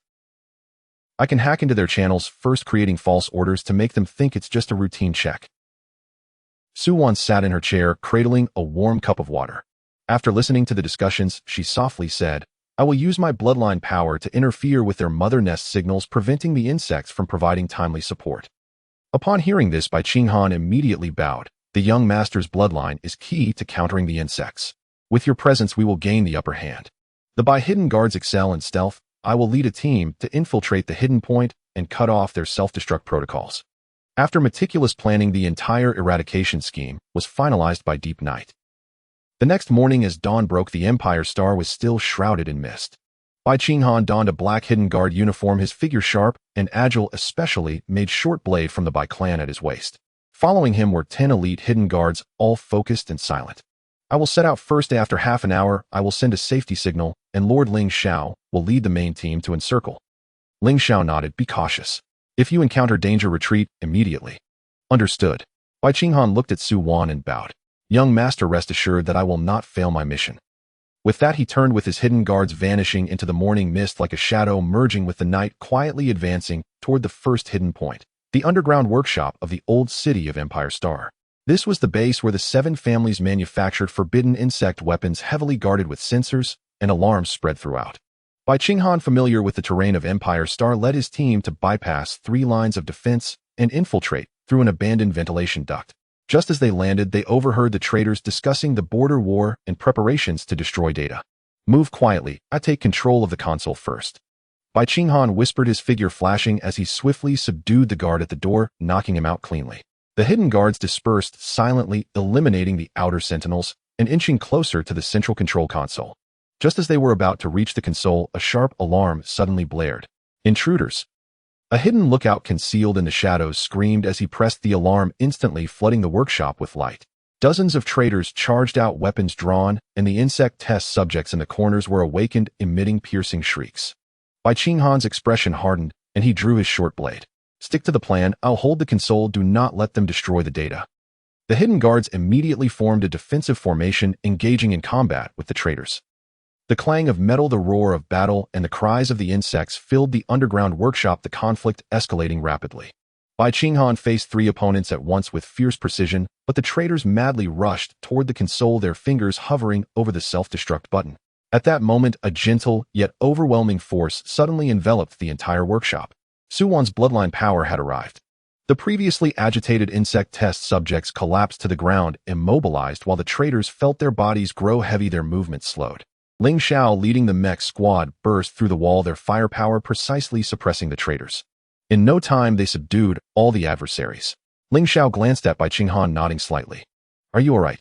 I'm fine. Fortunately, I followed the arrangements and left a backup. Bai Qinghan sighed in relief, wiping dust from his face as he quickly approached the console, copying all the data. We have secured the evidence, and all weapons and test subjects here have been confiscated. Eradication of the first hidden point successful. Seized evidence of the 7 families' weapons manufacturing. Reward by hidden guards. Combat effectiveness increased by 10. The first victory was celebrated, but there was no time to rest. According to the plan, the group pressed on, seizing the moment, while the other hidden points had yet to receive news, immediately heading to the second location, the supply depot on the outskirts of Empire Star. This site concealed energy supplies prepared by the 7 families for the insect factions. If detonated, half the outskirts would be reduced to ashes. This time, Bai Qinghan had scouted the defenses in advance, leading the hidden guards to sever the detonation lines. Ling Xiao was responsible for the outer encirclement, while Su Wan used her bloodline power from the starship to suppress the insect's presence, and Ling Chun hacked into communications, continuously broadcasting false orders. Step by step they advanced, each move calculated. After a full day and night, they finally secured the second hidden point. The third hidden point proved to be the most challenging, serving as the intelligence center for the 7 families, housing the complete list of hidden lines across the stars guarded by death warriors, with an escape route still remaining. Bai Qinghan studied the intelligence map, his brow furrowed. This passage leads directly to the interstellar port. If they escape, it will be difficult to capture them again. Ling Chen spoke lowly. I know the passage. It was secretly constructed by Xiao Hong and Ling Yu. I will block the exit. Lu Chun led the Mech Legion to seal off the airspace, while Ling Xiao led the frontal assault, and Bai Qinghan took the hidden guards through the secret passage, directly assaulting the core of the intelligence center. Su-won remained in the rear, using her bloodline power to disrupt signals, rendering the Death Warriors inside deaf and blind. The fierce battle lasted a full 3 hours, with the Death Warriors resisting fiercely, even detonating their bombs in a desperate attempt to take down their foes. Bai Qinghan's reflexes were sharp. He pushed a hidden guard aside, just in time to avoid the blast, his clothing torn by the shockwave, yet he pressed on, rushing to the intelligence cabinet and seizing the hidden list of connections. I got it. With the last Death Warrior subdued, the 3 core hidden points within Empire Star were finally eradicated. Bai Qinghan hurried to Su-won, bowing as he presented the list, his voice tinged with exhaustion, yet unwavering. Young Master, all hidden lines within Empire Star have been cleared without a single escapee. The evidence is complete. Su-won accepted the list, her fingers lightly brushing over the densely packed names before looking up at the others. Ling Xiao bore some dust. Lu Qin's military uniform was slightly torn. Ling Qin's mechanical limb was warm to the touch, and Bai Qinghan's garment bore marks from the explosion. All hidden lines within Empire Star cleared. The intelligence network of the 7 families completely crippled. Reward: spiritual power increased by 20. Full access to interstellar intelligence granted. Ling Jin's communication arrived just in time, his tone filled with satisfaction. I have received the evidence, and tomorrow I will make these crimes public, completely dismantling the remnants of the 7 families across the Star Realms. Su-won nodded, glancing at Bai Qinghan. You've worked hard these days. Bai Qinghan immediately bowed, his eyes filled with sincerity. For the young master, for the Bai clan, I would not hesitate to give my life. After a half-day's rest, the group in the villa reassembled. Although the hidden lines of Empire Star were cleared, the branches of the 7 families in the Fengshui Kanglan and Yunqing Star realms still resisted fiercely and were intertwined with the insects. Any misstep could destroy the final evidence. Bai Qinghan displayed the defense maps of the 3 star realms on the screen, his finger tracing each marked point. His voice, hoarse from days of strategizing, remained clear. Fengshui Star is their interstellar communication hub, controlling all dark line signals in the Star realm. Kanglan Star hides the energy supply station for the Mother Nest. Yunqing Star is the hideout of the remaining direct line, the hardest nut to crack. He raised his gaze to Su-won, bowing respectfully. In my opinion, we should first take Fengshui Star to cut off their communications, then attack Kanglan Star to sever their supplies, and finally encircle Yunqing Star to catch them all in one net. Ling Xiao stroked the light blade on his wrist, nodding in agreement. Step-by-step encroachment is the safest approach. I will lead the mech squad in the frontal assault. Qinghan, you take the hidden guards around. Lu Chun will secure the airspace, and Ling Chun will keep an eye on the underground passage. Absolutely. Lu Chun adjusted the military communicator on his wrist, his dark uniform sharp as ever, his battle spirit unwavering. Ling Chun lightly tapped the table, with his mechanical limb, coldness glinting in his eyes. I know the secret paths of Yunqing Star like the back of my hand. Not a single direct line will escape. Su-won, seated at the head, lightly tapped the edge of the table, finalizing the plan. We will execute according to this strategy. I will oversee from the flagship, ready to suppress the insects with my bloodline power. Battle plan finalized. Everyone's spirit heightened. Combat effectiveness increased by 15. At dawn the following day, 3 starships sliced through the morning mist of Empire Star, heading straight for Fengshui Star. The surface of Fengshui Star was dotted with signal towers, and the hidden sentries of the 7 families lurked between the skyscrapers, the alertness far exceeding that of Empire Star. Bai Qinghan, clad in hidden guard attire and wearing a light-blocking mask, was the first to board a stealth vessel, leading 20 by hidden guards like phantoms through the gaps between buildings. The main control tower is on the top floor, guarded by 15 men with level 3 energy rifles. Bai Qinghan whispered through his earpiece, issuing commands. 3 groups will flank from the rear, 2 groups will hold them off, and 1 group will follow me into the control room. Stealthy infiltration, sudden assault, and enemy suppression unfolded seamlessly. But just as Bai Qinghan was about to sever the main control signal, insectoid wings suddenly swept past. Outside, reinforcements summoned by the hidden lines had arrived. A swarm of insects shattered the glass and pounced on them, and the hidden guards instantly found themselves in a fierce battle. Young master, insects are attacking. Su-won received the message on the main ship and immediately activated her bloodline power. The Bai clan emblem on her chest radiated a brilliant light, a pure protective force transcending the stars, enveloping Fengshui Star. The insects found themselves sapped of strength, their wings stiffening and crashing to the ground. Bai Qinghan seized the opportunity, driving his short blade into the core of the control console, silencing the signal tower in a heartbeat. Fengshui Star secured. The news invigorated the starship crew. Without delay, they immediately moved to Kanglan Star. This energy supply station lay deep beneath the sea, where the pressure was immense, making it difficult for mechs to penetrate. Bai Qinghan promptly changed into an underwater combat suit. The Bai hidden guards are trained from a young age for underwater combat. I will lead the team to dive in and blow up the supply core. In the dark depths of the sea, turbulent currents surged as the traders of the seven families had set up a laser net outside the supply station and even kept aquatic insects. Bai Qinghan wielded an underwater blade cutting through the dark flow, leading the hidden guards to dismantle the laser traps one by one, fiercely battling the aquatic insects. As the blade sliced through the water, blood mist swirled, and though he was scratched by the claws of the insects, he gritted his teeth and charged to the core device, pressing the detonation button. Boom! Flames erupted from the seabed, and the supply station collapsed entirely. Kanglan Star Supply Station destroyed, energy supply to the mother nest reduced by half. With 2 victories under their belt, they finally approached the final battle, Yunqing Star. This location was mountainous, with the direct line members of the 7 families hiding in a fortress within the mountains, heavy artillery set up, and elite insects occupying the mountain pass, preparing for a desperate defense. Ling Xiao led the Mech Legion in a frontal assault with artillery and insect venom clashing in a spectacular display of sparks. Lu Qin sealed off the airspace, preventing any escape. Ling Chun guarded the exit of the secret passage, capturing anyone trying to flee, while Bai Qinghan led the elite by forces climbing the cliffs to launch a surprise attack from the fortress skylight. Inside the fortress, the leader of the direct line, seeing the situation was dire, grabbed a nearby child as a hostage, shouting threateningly, "Let me go. Otherwise I will kill him." Bai Qinghan halted, his gaze fierce but cautious. In a moment of urgency, Su Wan's bloodline power manifested as a gentle light beam, silently wrapping around the hostage and safely pulling the child back. Bai Qinghan seized the gap, drawing his short blade and swiftly subduing the leader. With this, all strategic points across the 3-star realms were cleared, and the last remnants of the 7 families were utterly destroyed. As the starships returned to Empire Star, it was already dusk 3 days later. The setting sun bathed the streets of Empire Star, and the populace spontaneously gathered, their cheers echoing through the skies. Ling Jin had publicly disclosed all evidence, vindicating the war god, revealing the collusion between Xiao Heng and Ling Yu with the insects, and forever staining the 7 families' name on the pillar of shame. In the villa's courtyard, Bai Qinghan removed his battle armor, the wound on his shoulder hastily bandaged, yet he stood tall before Su Wan, bowing deeply. "Young master, all hidden lines and remnants of the 7 families have been eradicated without exception." Su Wan handed him a bottle of healing potion, her gaze warm. "Qinghan, you've worked hard." Bai Qinghan accepted it with both hands, warmth flooding his heart as he bowed once more.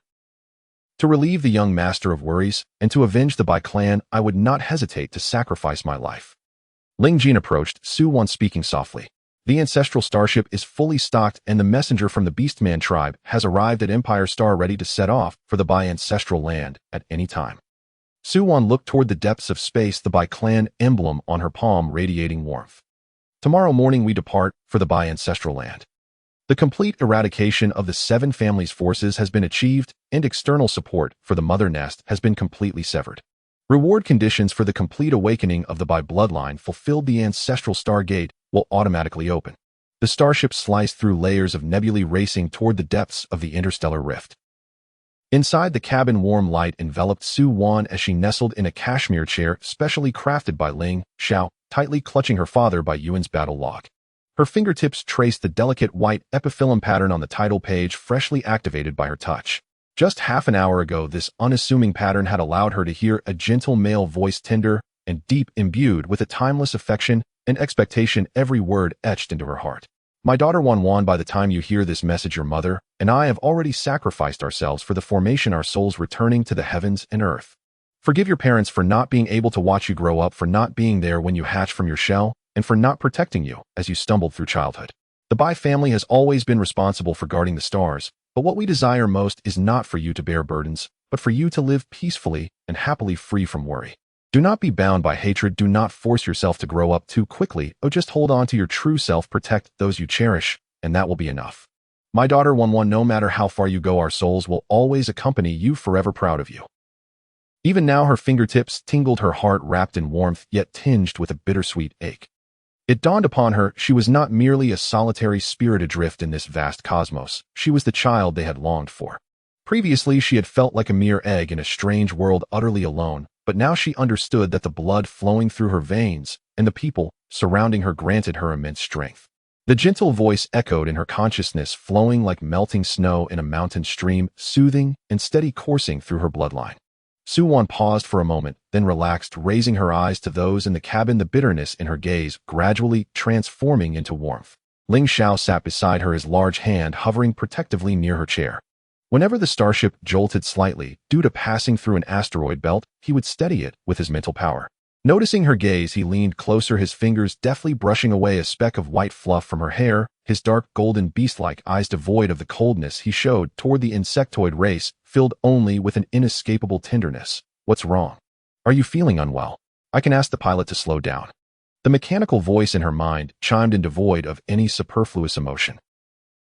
Ling Xiao's fingers hesitated imperceptibly, but his expression remained composed as he continued to soothe Su-Wan's anxiety. No need to slow down. Su-Wan shook her head, grasping his sleeve and giving it a gentle tug.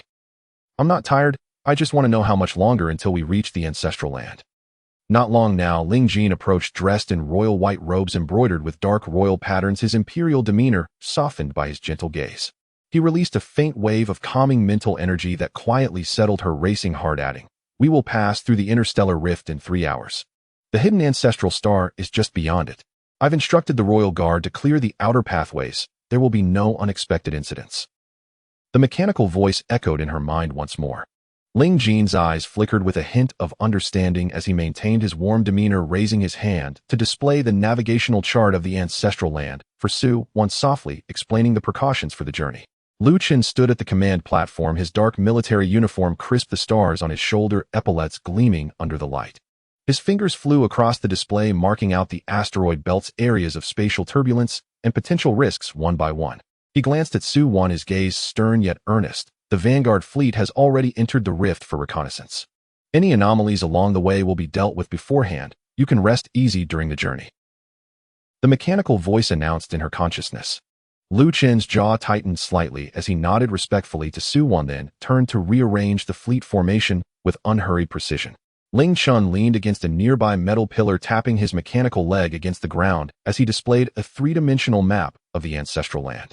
His mother, a direct disciple of Su Qingli and a lauded war deity, had meticulously recorded the structure, hidden passages, and restrictions of the bi-ancestral land in her journals. Pointing at the map, he said to Su-Wan, "The hidden star of the main ancestral land lies deep within the interstellar rift, surrounded by 3 layers of ancient spatial restrictions that only the direct descendants of the Bai lineage can safely pass through. Moreover, the ancestral gateway requires both the battle log of the Lord and the sealing array drawn by the Lady to unlock simultaneously. Attempting to force entry will trigger a self-destruction sequence." Bai Qinghan, holding the Bai family's sacred texts, stood respectfully beside, his tone sincere as he addressed Su-Wan. "Young master, I have memorized the 3 trials and ritual processes within the ancestral land. The ritual jade talisman lies deep within the inheritance hall, not easily obtainable. It requires your direct bloodline to unlock the trials step by step." Su-Wan nodded, lowering her gaze to the battle log in her hands, tracing her fingers over her father's handwriting. The last few pages contained a simple map of the ancestral land and a few fragmented phrases: guard the heart, guard the way, guard the people, to inherit the legacy. It dawned on her that obtaining the token was not as simple as reaching out. Trials lay ahead. Her parents had left these for her to see if she was worthy of shouldering the responsibilities of the Bai family. "Rest assured, I will not let you down." The soft voice resonated in her consciousness once more. 3 hours passed swiftly. The starship jolted violently as it entered the interstellar rift. The outside light dimmed instantly, and turbulent spatial currents battered against the ship's energy shield, producing a dull thud as the entire vessel began to shake. "Be careful." Ling Xiao swiftly pulled Su-Wan into his arms, using his own body to shield her, his immense mental power stabilizing the bridge's violent rocking. Looking down at the unharmed little one in his embrace, his racing heart finally calmed, and he gently ran his fingers through her tousled hair. "Don't be afraid, I'm here." The mechanical voice rang out once more in her mind. Ling Xiao relaxed slightly, his grip on Su-Wan tightening protectively. Ling Jin immediately raised his hand, expanding his calming mental energy to stabilize the spirits of everyone on board, his fingers deftly maneuvering the display to adjust the starship's course, avoiding the most turbulent areas of the currents. Ling Xiao, protect 1-1. "He'll adjust the course. We'll clear this turbulent zone in 3 minutes." Lu Chun was already firmly positioned at the command platform, issuing orders with a sharp tone. "Vanguard fleet, clear the way. Charge the main cannons and disperse the turbulent currents ahead." All ships tighten your formations and protect the main vessel. The mech army sprang into action, their pale blue energy cannons slicing through the darkness, gradually dispersing the raging currents ahead to carve a safe path for the flagship. Lu Chen stood at the command position, his gaze sharp as an eagle, each command precise and resolute, embodying the essence of a war god. In just 3 minutes, the starship successfully emerged from the turbulent zone. Outside, a hidden star shrouded in white mist and a soft golden glow hung quietly at the edge of the rift. The mountains were blanketed with white epiphyllum flowers, their faint, refreshing scent wafting through the air, marking the long-lost Bai ancestral land, a place far removed from the Bai family's secondary ancestral land she had visited before. Here lay the roots of the Bai family's thousand-year legacy, the very place where her parents had grown up. Yet before anyone could breathe a sigh of relief, the alarm on the command platform blared sharply. Report. Numerous remnants of the insectoids detected outside the Stargate.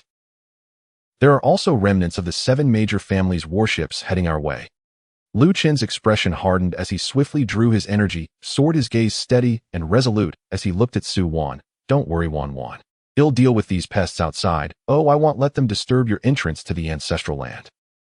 With that, he turned and dashed out of the bridge, the mech army following closely behind. The sounds of cannon fire erupted outside the Stargate as Lu Chen piloted the top-tier god-slaying mech, leading the charge, unleashing a barrage that instantly obliterated 3 enemy warships.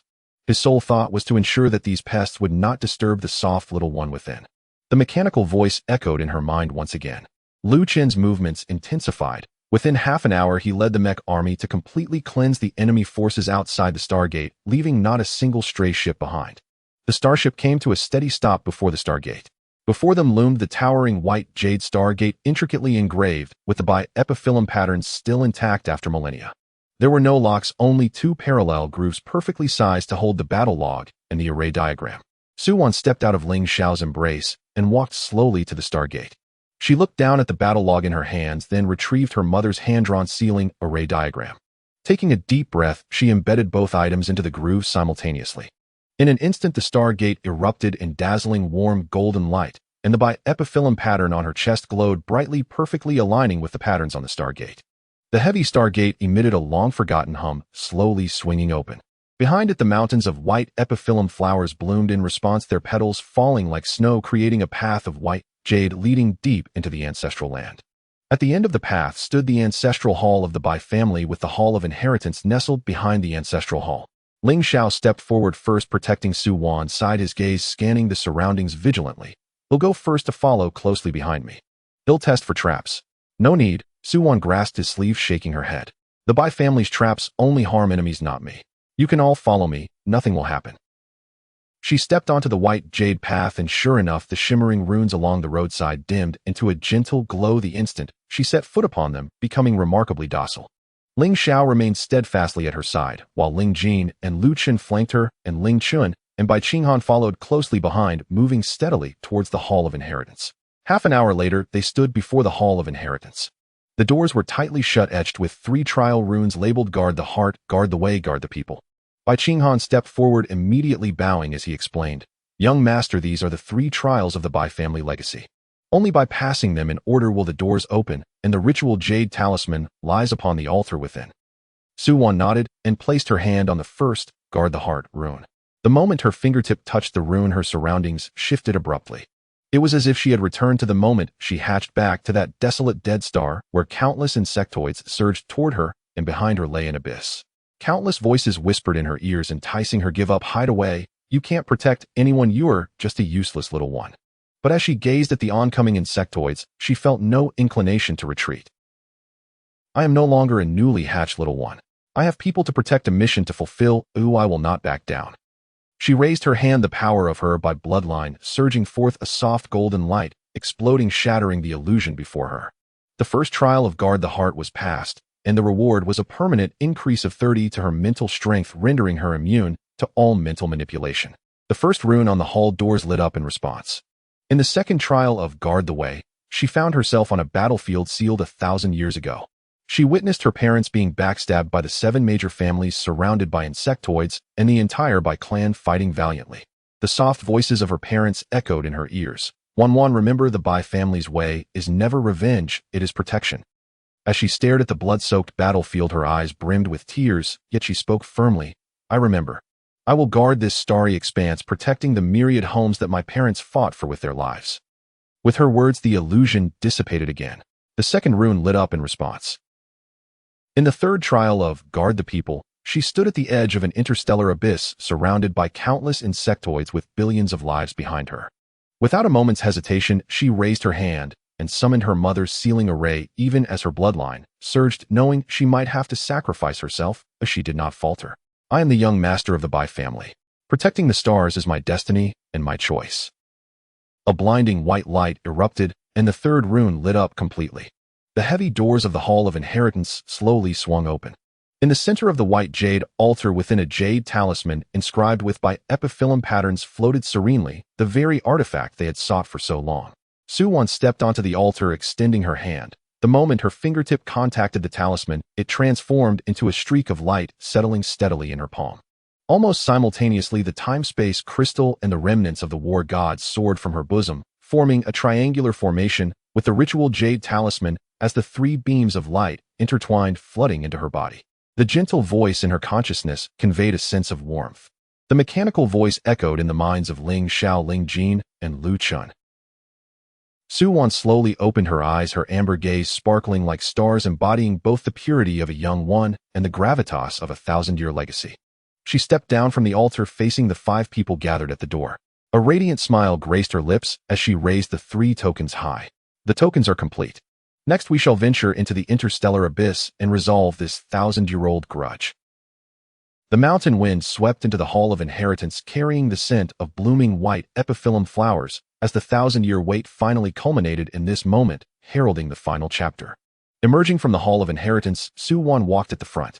Petals of the white, night-blooming cereus fluttered in the wind, and the family crest on her chest glimmered faintly. Wherever she passed, the long-dormant restrictions within the ancestral land obediently receded, and even the ancient energy in the air became tranquil. Ling Xiao, Ling Jin, and Lu Chun naturally formed a protective circle around her, with Ling Chun and Bai Qinghan closely following, meticulously verifying the data on the ancestral land's restrictions against the interstellar abyss route. Su-Wan gently clenched her fist. The 3 tokens had long since merged with her bloodline. The pale golden power of the Sirius flowed slowly at her fingertips, steady and abundant. The gentle voice echoed softly within her heart. The group soon reached the Stargate. The remnants of the insectoid forces and the remnants of the 7 great families had been thoroughly eradicated. The enemy's warship wreckage was completely destroyed, and the passage was clear. The fleet stood ready outside the interstellar rift, with all 17 star systems surrounding the abyss sealed off. Supply points and hidden star domains were fully controlled, ensuring that not a whisper could escape from the mother nest. The mech army was on high alert, having marked all terrain features, insectoid defenses, weaknesses, and breakthroughs throughout the interstellar abyss. Ling Xiao looked down at the young girl beside him. Wan, should we depart now, or do we need to rest a bit first? Su-Wan met his gaze. No more waiting. We leave immediately. My parents have waited for this day for 1,000 years, and the people in the stars have waited far too long. The gentle voice resonated again. Without further discussion, everyone boarded the ship. The starship's engines rumbled lowly as it slowly left the hidden star of the Bai family, passing through layers of nebulae and racing towards the interstellar rift. The atmosphere within the cabin was calm and solemn, each member preparing for the final battle. Bai Qinghan stood before the display, explaining the activation sequence, energy nodes, and precautions for the ultimate sealing array to Su-Wan. Ling Chun pulled up a 3-dimensional map of the interstellar abyss, marking the internal traps, obstacles, and positions of the high-level insectoids. Lu Chun adjusted the firepower configuration and battle plan at the operations console, ensuring that all external attacks would be completely intercepted when the sealing array was activated. Ling Jin quietly spread out his mental energy, constructing a heavy shielding barrier to isolate all illusions and mental pollution. Ling Xiao remained quietly by Su-Wan's side, never leaving her. They would block all danger. They would shoulder all pressure. Su-Wan only needed to focus on what she had to do. She closed her eyes, quietly feeling the gentle flow of power within her, intertwining with the 3 solid presences beside her. Her parents had never truly left. They had merely changed forms, always accompanying her, protecting her as she moved forward. The starship smoothly broke through the interstellar rift, plunging into the boundless blackness ahead, the chilling and profound area known as the interstellar abyss. Su-Wan slowly opened her eyes, her voice clear and steady, resonating through the entire bridge. Target the interstellar abyss. Ling Xiao gently grasped her hand. Ling Jin raised his gaze, his mental energy sweeping outward like a tide, firmly locking onto the abyss direction. Lu Chen's expression grew serious as his voice rang out powerful and commanding. All personnel prepare for battle. The starship's engines roared, cutting through the silent star sea, advancing resolutely into the deepest shadows. The vessel plunged into the darkness of the interstellar abyss. Surrounded by the absence of starlight, thick darkness enveloped them, clashing with chaotic energy currents that struck against the ship's shield, producing a deep, resonant hum. The air was thick with the insectoid's foul scent, growing stronger the deeper they ventured.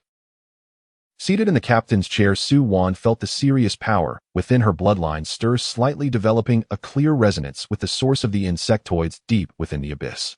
The gentle voice echoed once more. Everyone in the cabin diligently performed their roles, eliminating all potential risks before they could materialize. The bridge fell silent save for the soft sounds of the instruments, the atmosphere tense yet composed. Suddenly, a piercing alarm shattered the silence. Report. Insectoid forward outpost detected ahead. Remnants of the 7 great families and insectoid forces are mixed in, with over 30 ships blocking the passage. A myriad of red dots appeared on the display, sealing off their route. Lu Chen lifted his eyes and issued orders decisively. Vanguard fleet, engage. Flank on both sides, charge the main cannons, and prioritize the destruction of the enemy command ship. Almost simultaneously, Ling Jin's mental barrier tightened, intercepting all mental assaults aimed at the flagship, while Ling Xiao stepped in front of Su Wan, his light sword quietly drawn. Su Wan glanced at the display. Finish them quickly, oh, don't waste time. The sounds of cannon fire erupted. Pale blue energy blasts pierced the darkness, violently colliding with the enemy's shields and exploding into blinding light. The mech army surged forward, confronting the approaching insectoids, heat as blades and cannon fire intertwined in the shadows. Battle orders streamed from the flagship, accurately covering fire that tore through the enemy's defenses. Invisible mental energy sliced through, destroying the control systems of the enemy ships and annihilating the concealed insectoid entities.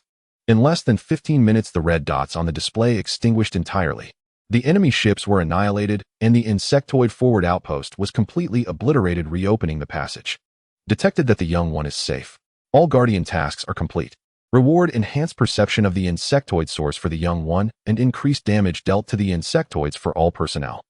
Lu Chun directed a team to quickly clear the battlefield, then accessed the latest deep space reconnaissance data. The mother nest is located within the asteroid belt, 3 astronomical units ahead, surrounded by 8 high-level insectoids and nearly 1 million insectoid troops on guard. Su Wan rose and moved to the display, observing the massive energy reaction deep within the asteroid belt, the power in her bloodline surging more fiercely. She turned back to her companions. Rest for 10 minutes, then we set off to strike the mother nest. No one voiced dissent. 10 minutes later, the fleet was reassembled, engines roaring as they sped towards the depths of the asteroid belt. In the depths of darkness, the foul stench of the mother nest enveloped them. The starship surged into the asteroid belt, the surrounding darkness deepening ominously. Asteroids, both large and small, collided chaotically in the turbulent currents. The smallest were half the size of the starship, while the largest rivaled a small planet. When they collided, they erupted into a storm of debris and energy shockwaves. The ship's protective shield emitted a continuous high-frequency hum, bracing against the onslaught of debris and turbulence. The fetid stench of the insectoid race seemed to condense into a tangible form, seeping into the cabin through the ventilation ducts, causing a heaviness in the chest. Su Wan stood before the main screen, her fingertips lightly resting on the cold surface. The power of her bloodline surged within her, akin to a fire ablaze, forging a potent connection to the massive insectoid core ahead. The host is approaching the core of the insectoid nest. Source suppression strength is increasing. All conditions to activate the sealing array have been met. The host must maintain bloodline stability to avoid interference from the source's aura. A gentle voice resonated in her heart, imbued with a soothing power that quickly calmed the tumultuous bloodline within her. Data on the operations console refreshed rapidly, adjusting the flight path to evade incoming asteroids. The mech legions were fully on alert, their cannons trained on the encroaching darkness, awaiting the command to fire. A piercing alarm suddenly shrieked, shattering the cabin's silence. Report. Insectoid main forces detected 30,000 kilometers ahead. 8 high-tier insectoid lords leading 1 million low-tier insectoids are charging towards us. The screen was instantly filled with a dense cluster of red dots resembling a surging tide of crimson. From the depths of the asteroid belt, they advanced, devouring everything in their path, even the hardest asteroids reduced to fine powder. Lu Chen's orders were delivered without hesitation, echoing through the fleet via the communication channel. All ships form a defensive formation. Charge the main cannons in batches. Divide the mech legions into 3 squads to engage. Hold the left and right flanks while the center strikes at the high-tier insectoids. The moment the command was issued, Ling Jin's mental force surged forth, constructing an impenetrable psychic barrier before the fleet, blocking the overwhelming psychic howls of the insectoids while precisely targeting and eliminating the hidden psychic entities within the swarm. Ling Xiao led an elite assault team, boarding their mechs and charging out of the main ship, the dark golden mechs slicing through the darkness towards the densest area of the insectoid swarm. The sound of cannon fire erupted, shaking the entire asteroid belt. The pale blue main cannons pierced the darkness, a synchronized volley tearing a massive gap in the insectoid horde, incinerating countless low-tier insectoids into ash.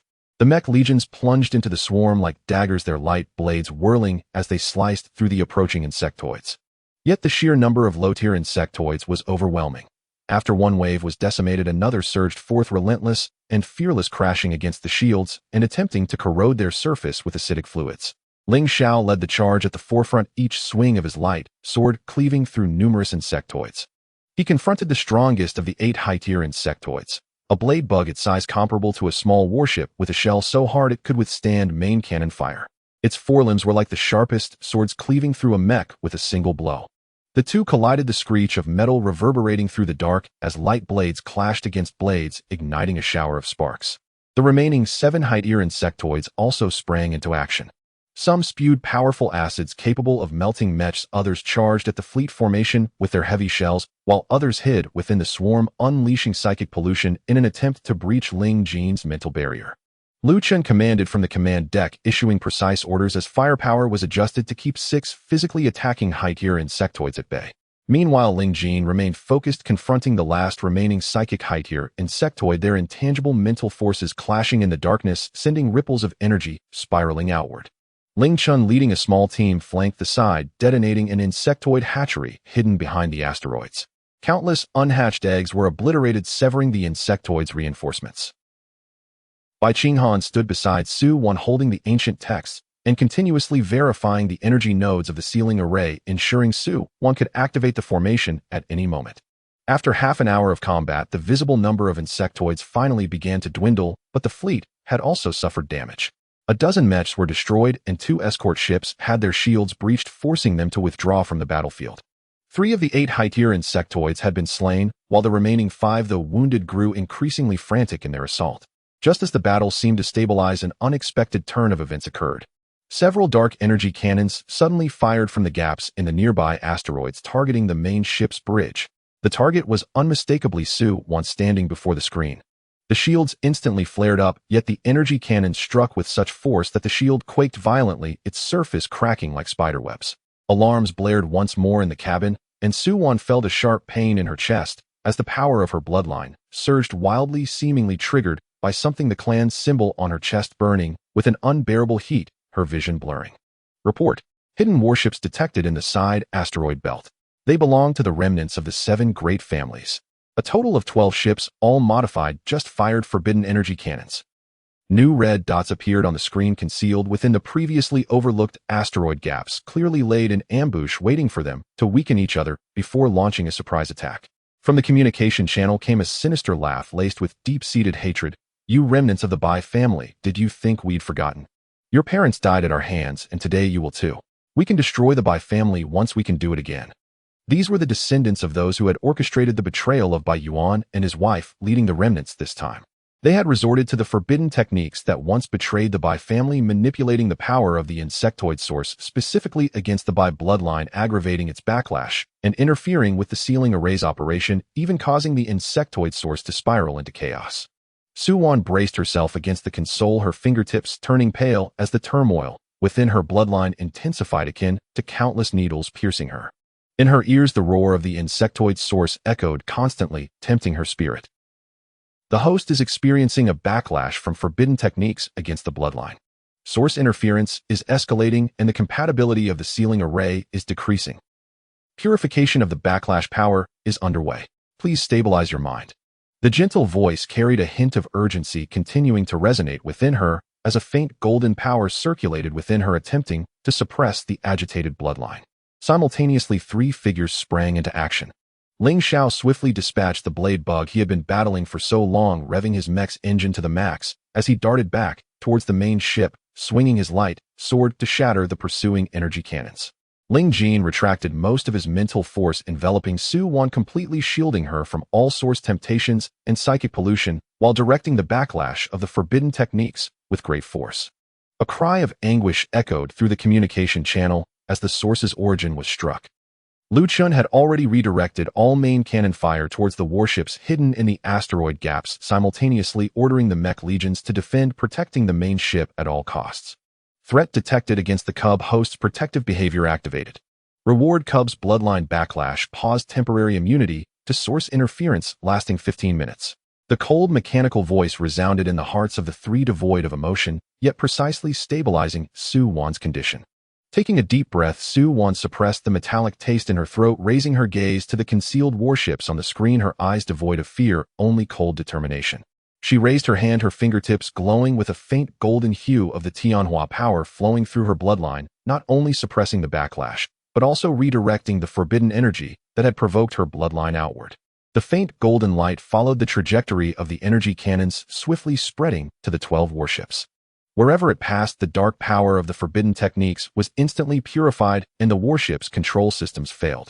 You wish to destroy the Bai family. Su Wan's voice traveled through the communication channel, clear, yet laced with chilling resolve. What you owe my parents, what you owe the Bai family, what you owe the galactic populace will be repaid today. As her words fell, Ling Xiao had already charged into the fleet of warships, his light sword slicing one in half. Ling Jin's mental force ensnared all the warships, preventing them even from self-destructing. Lu Chen's main cannon fire followed suit, obliterating 6 warships in a single volley, while the remaining 6 were surrounded by the mech legions with no chance to escape. In less than 10 minutes, all 12 warships were destroyed, the last remnants of the 7 great families uprooted, leaving not a single survivor.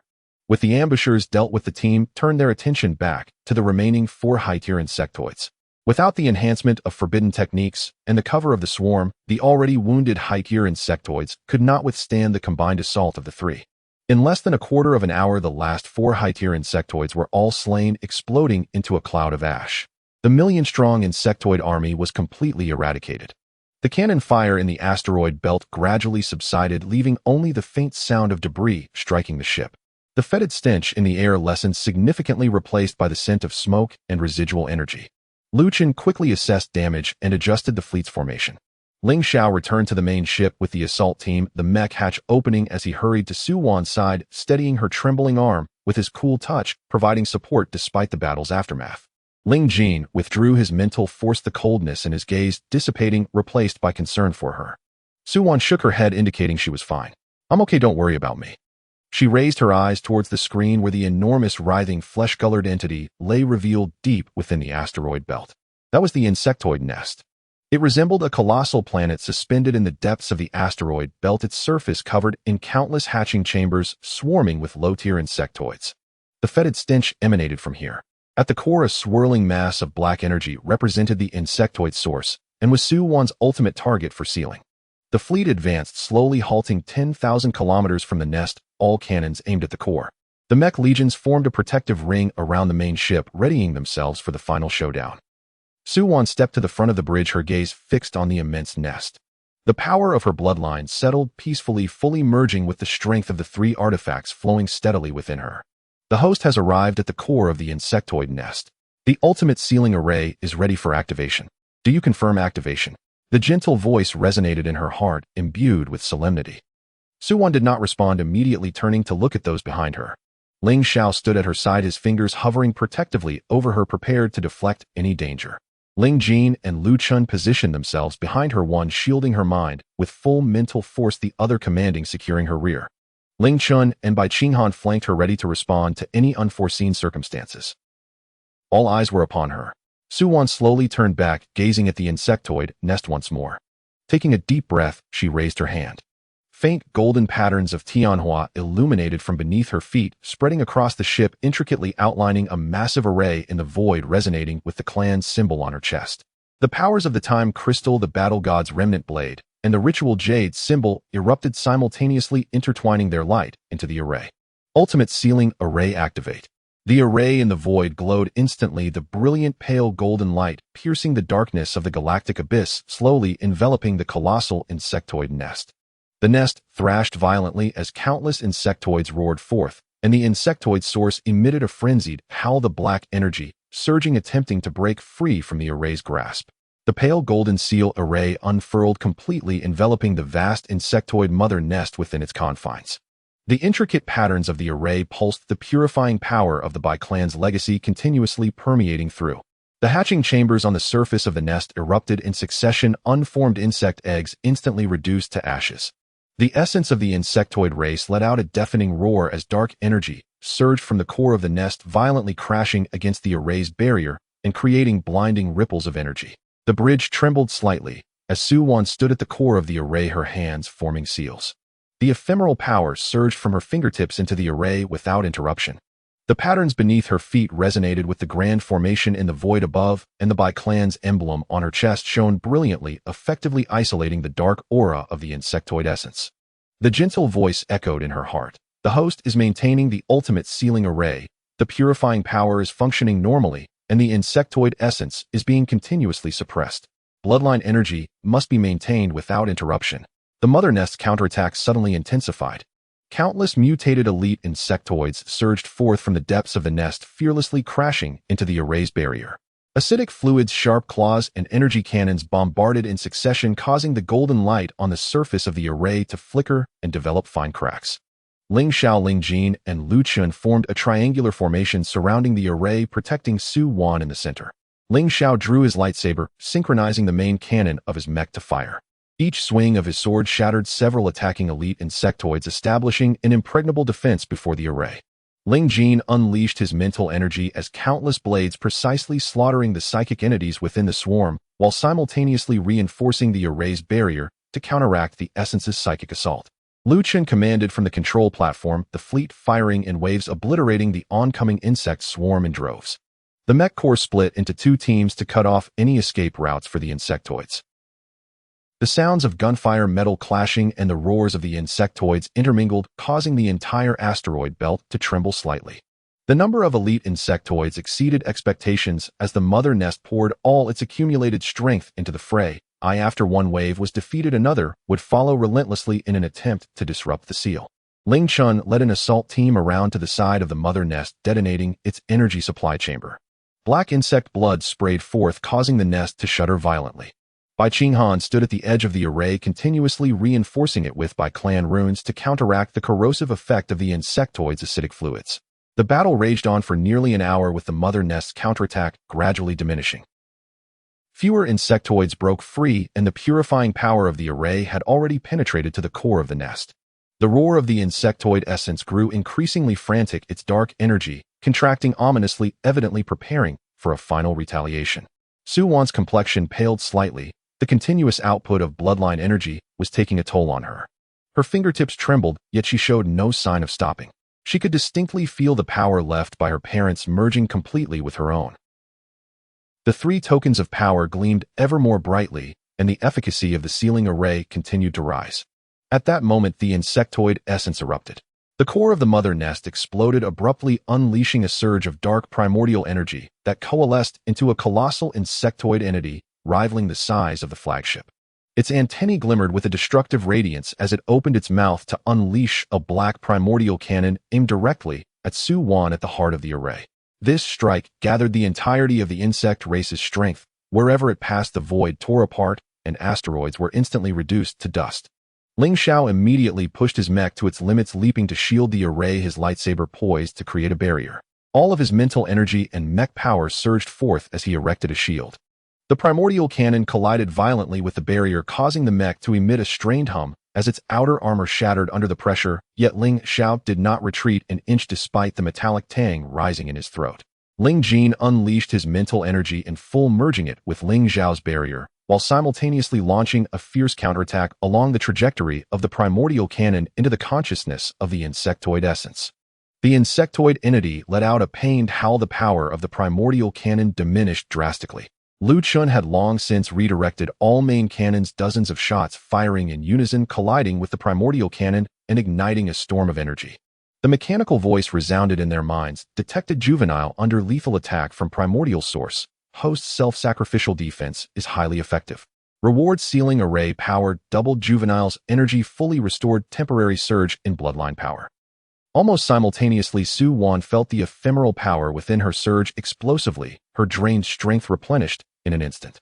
A soft golden light erupted from her, sweeping through the array's patterns. The previously cracked array barrier was instantaneously repaired, even more resilient than before, as the purifying power surged towards the insectoid essence like a tidal wave. It's time to end this. Su Wan's voice resonated clearly throughout the battlefield as she raised her hands. The sealing array in the void instantly contracted, countless golden patterns transforming into chains that tightly ensnared the insectoid essence, continuously tightening and purifying its dark power. The insectoid essence thrashed wildly, dark energy colliding chaotically, yet the golden chains held firm, preventing any escape. It attempted to assault Su Wan's mind with psychic manipulation, but was thwarted by Ling Jin's mental barrier. It tried to break the chains and lunge at Su Wan, only to be repelled time and again by Ling Xiao's lightsaber and Lu Chen's cannon fire. Its dark energy was continually purified, and its form diminished. Half an hour later, the struggles of the insectoid essence finally ceased. The once massive entity had shrunk into a ball of dark energy, tightly bound by the golden chains in the center of the array, unable to resist any longer. The mother nest, deprived of its source of power, collapsed completely, transforming into drifting ashes scattered within the dark expanse of the asteroid belt. Su Wan took a deep breath, pressing her hands downward. The sealing array instantly tightened to its utmost limits, the golden patterns completely enveloping the energy sphere, and countless purification runes flowed, sealing the dark energy entirely. As the final line of the pattern closed, the array in the void gradually contracted, ultimately forming a golden seal that merged into Su Wan's palm. The turmoil of the insectoids that had persisted for a millennium officially came to an end with the complete sealing of the primordial source. Only a few insignificant remnants remained, posing no threat. Host successfully sealed the insectoid essence. The ultimate sealing array is fully completed. Reward by clan bloodline completely awakened, permanent enhancement of all host states. The gentle voice echoed once more in her heart. The alarms within the cabin were completely silenced. The sounds of cannon fire ceased, leaving only the soft hum of the instruments.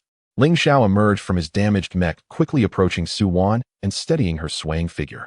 Ling Jin and Lu Chun followed closely behind, and soon after Ling Chun and Bai Qinghan returned, bowing respectfully to Su Wan.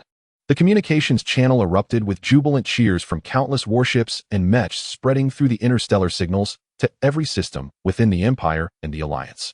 Su Wan gazed at the golden seal in her palm, lifting her eyes to the crowd. "We're going home."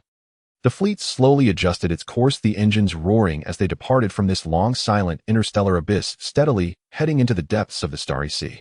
The fleet slowly adjusted its course, the engines emitting a deep, steady roar as it sailed out of the silent abyss of interstellar space that had endured for millennia, steadily heading deeper into the sea of stars.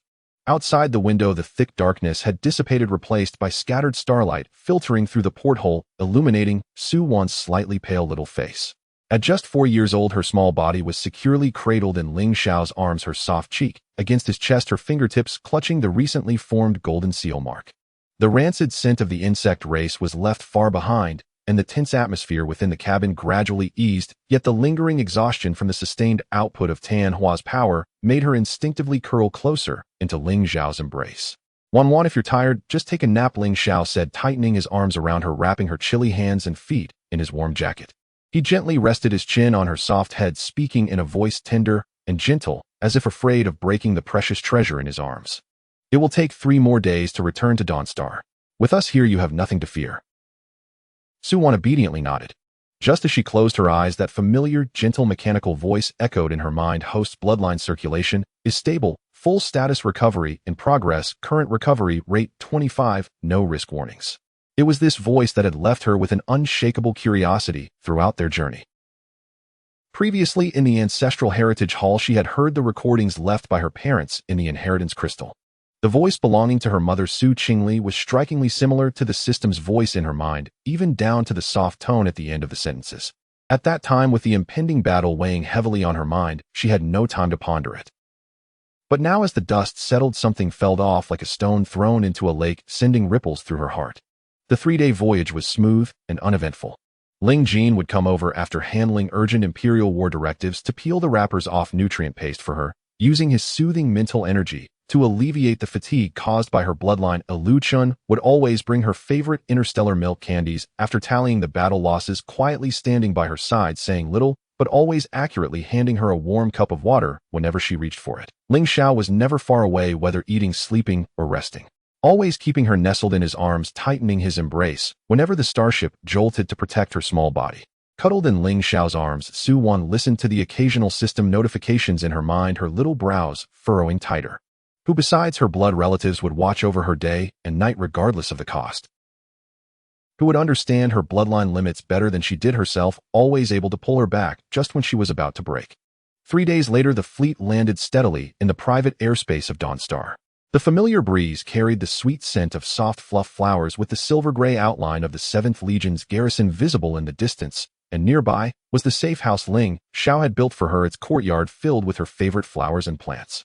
Su Wan slipped from Ling Xiao's arms, tightly clutching the wooden box she had brought back from the Heritage Hall, her short legs pattering into the study. Ling Xiao, Ling Jin, and Lu Chun exchanged glances, not following her, but instead standing guard at the door of the study, fingers resting on their weapons, holding their breath to listen for any sounds inside, fearing she might encounter any mishap.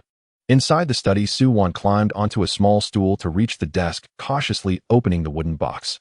Inside lay a warm white jade pendant, the family heirloom of the Bai family and her parents' only gift to her. She reached out her tiny hand, and as her fingertips brushed against the cool jade pendant, the gentle system voice immediately sounded, detected host's touch on the Bai family's heirloom jade pendant, synchronizing inheritance power.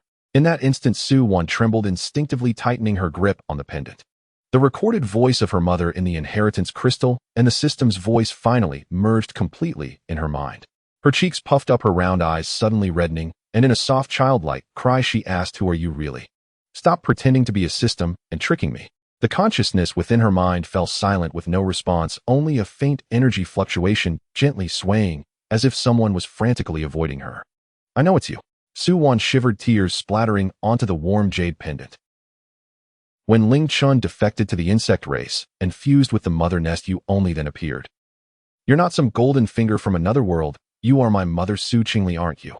She recalled every moment of their journey, training her bloodline powers to the point of exhaustion. It was this voice that helped her untangle her chaotic energy, trapped by the ancestral restrictions. It was this voice that guided her step by step to break the seals. Just moments ago, when sealing the source of the insect race, her consciousness was nearly blurring, and it was this voice that kept calling her name, helping her hold on until the very end.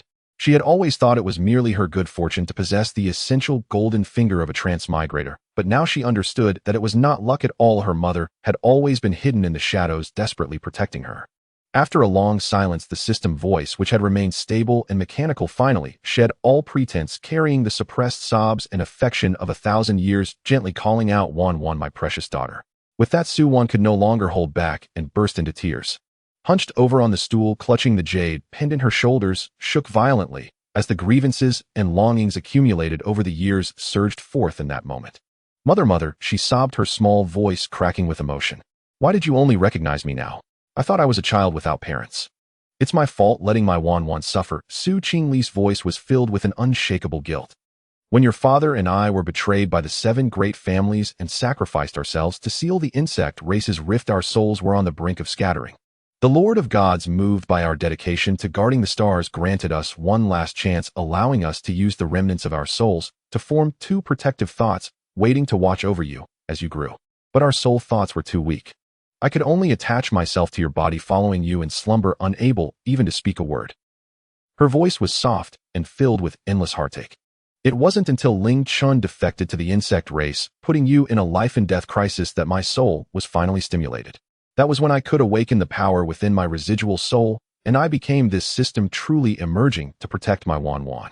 Su Wan sniffled, wiping her tear-stained face with her small paws, hurriedly asking, "But what about father? Where is he? Is he here too?" As soon as she asked, the study door was gently pushed open. Ling Xiao, Ling Jin, and Lu Chun had been listening outside for a long time, and hearing her heart-wrenching cries, they couldn't help but rush in. As the three entered, a deep and steady male voice echoed in their minds, devoid of its usual cold mechanical tone, replaced by the warmth, guilt, and gratitude of a father. "You three boys, thank you for protecting my daughter for 4 years." The three of them shook in unison, exchanging looks filled with shock and understanding. Ling Xiao was the first to regain his composure. He hurried to the desk, bending down to scoop up Su Wan, who was sobbing and out of breath on the stool, gently wiping her tear-streaked face, with his thumb speaking softly and tenderly, as if afraid of frightening the small child in his arms. "Don't cry, Wan Wan. Your father divided his soul into 3 parts, binding them to me, Ling Jin, and Lu Chen, always staying by your side." Su Wan's eyes widened, her long eyelashes trembling with tears, looking at Ling Xiao, her small voice still tinged with sobs. "Father's soul is with you." "Yes," Ling Xiao nodded, looking down at the little girl in his arms, explaining everything to her slowly, word by word. "Not long after you hatched, the insect race came to attack, drawn by your bloodline. When I was protecting you, this system suddenly bound to me. The only task was to keep you safe. As long as I could protect you, I would earn rewards to strengthen my abilities, allowing me to stand in front of you." As soon as he finished speaking, Ling Jin and Lu Chen stepped forward, gently patting Su Wan's head, softly continuing, "We were later ambushed by Xiao Heng and poisoned with an incurable toxin when the system suddenly appeared." Bai Yuan's voice echoed in their minds, once more, still steady, but now imbued with a sense of release, along with an unbreakable paternal love and guilt. Ling Xiao held Su Wan, slowly relaying his words, speaking deliberately, fearful she wouldn't understand, even more afraid she would cry again. "Yes, father is clumsy, unable to comfort children or hold my little Wan Wan in my arms. I could only entrust the first sliver of my soul to Ling Xiao when he risked his life to protect you so he could survive and guard you. And when Ling Jin and Lu Chun were ambushed, I divided the remaining soul pieces among them, allowing them to accompany you and shield you from all storms. I watched you hatch from your egg, saw you stumble and learn to walk, heard your first soft cries, and watched you grow little by little." His tone was filled with unshakable tenderness. "I couldn't peel candy wrappers for you, couldn't comfort you when you cried. I could only force them to grow stronger, giving them the power to protect you, making them your pillars, so no one could bully my precious daughter." Nestled in Ling Xiao's embrace, Su Wan listened to these words, tears streaming down her face, soaking his military uniform. It turned out that from the moment she hatched, when she was at her most vulnerable, her father had already been guarding her. It turned out that Ling Xiao and the others always appeared right on time during her dangers, suddenly becoming stronger whenever she was about to falter, all thanks to the last remnants of her parents' souls, creating a safe haven for her. "Mother, father," she buried her little face in Ling Xiao's neck, whispering, "Please don't leave. It took me so long to find you." The study fell silent in an instant, even their breathing barely making a sound. Su Qingli's voice sounded again, soft as water, yet carrying an unbreakable reluctance. "Silly child, your father and I can only exist because of our unwavering wish to protect you. Now that the source of the insect race is sealed, our vengeance fulfilled, my Wan Wan is safe and sound, our wish has been accomplished, and our souls cannot last much longer. But do not fear," she continued, her voice filled with gentle reassurance. "Your father and I infused our last bits of strength into your bloodline and left some with them as well.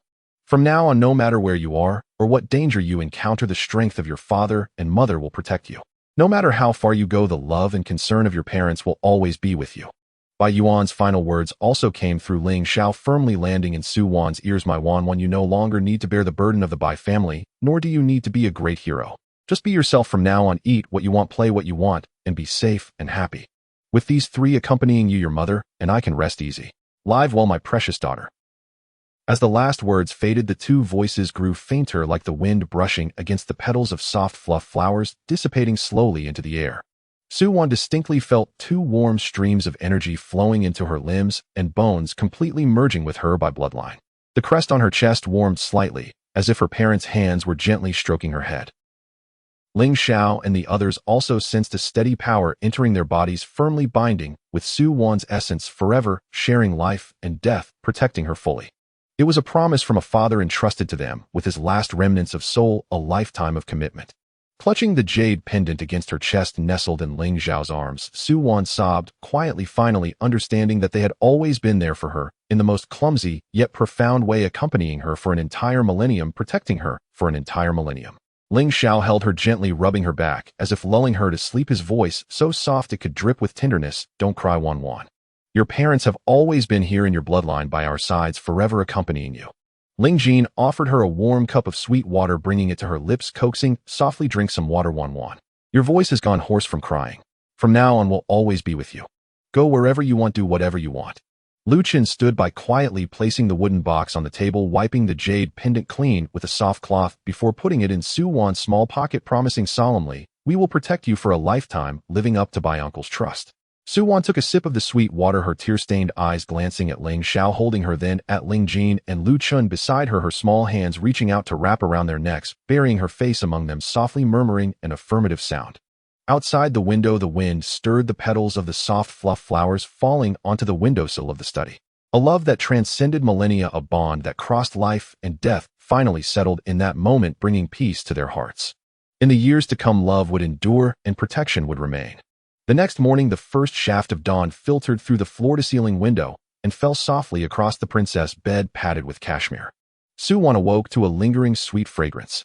Her small body curled beneath the covers, long, dense lashes trembled as her pale golden eyes opened. Still dazed from sleep, she instinctively reached toward her chest. When her fingers met the Bai-Tan jade pendant nestled there, the cool surface warmed under her touch like her parents' hands pressed gently to her heart. Memories from the night before surged up, her parents' voices, a guardianship that spanned 1,000 years, and the final fading words, "Live well," which made her nose twinge. She buried her face in the soft duvet, pressed and rubbed, but no tears fell.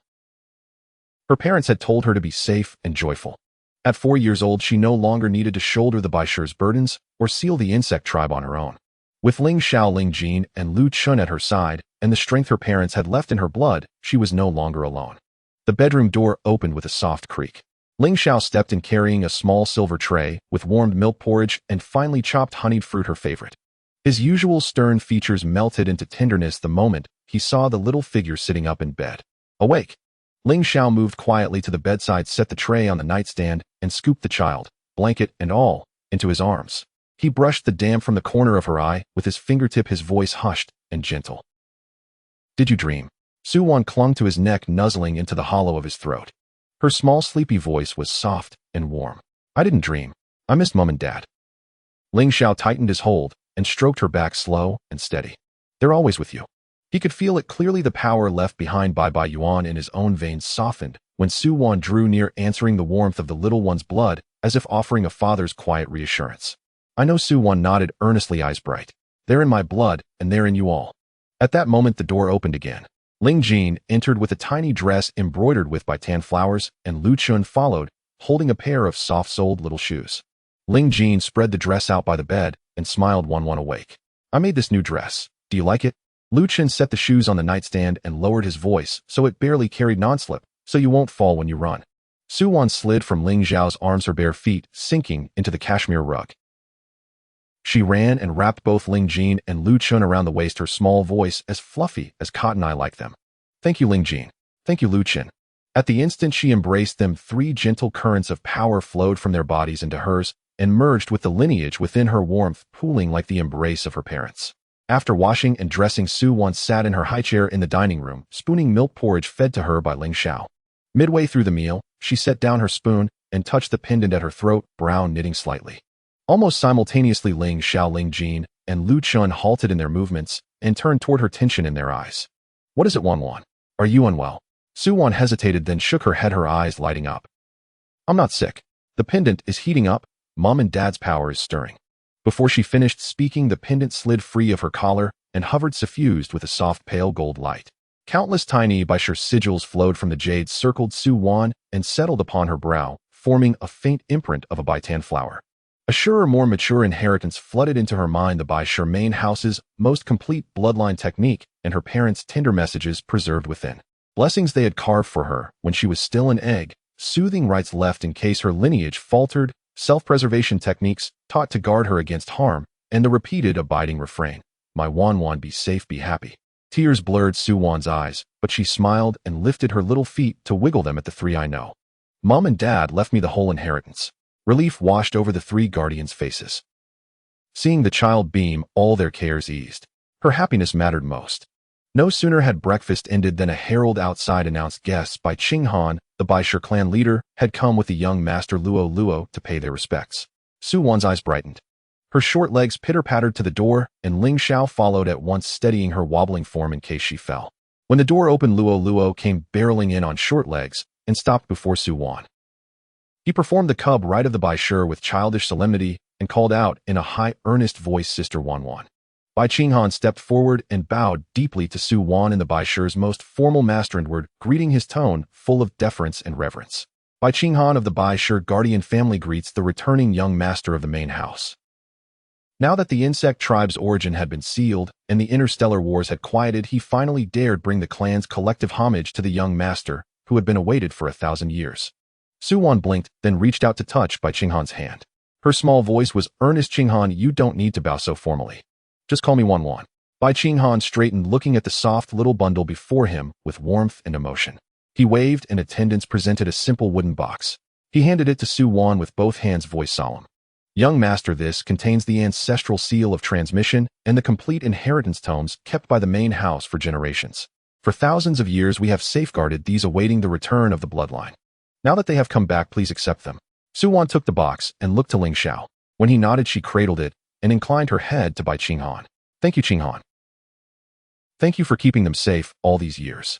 Luo sidled up, tugged at Su Wan's hand, and produced a candy wrapped in colored paper, pressing it into her palm with solemn conviction. "Sister Wan Wan, this is for you. So sweet.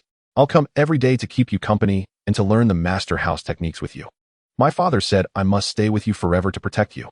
"All right," Su Wan answered at once, clutching the candy and smiling with upturned eyes. Bai Qinghan and Ling Xiao withdrew to the study to discuss the Bai Shi's succession arrangements and the remaining clearing of insect remnants at the borders. The living room was left to Su Wan and Luo, two little whirlwinds.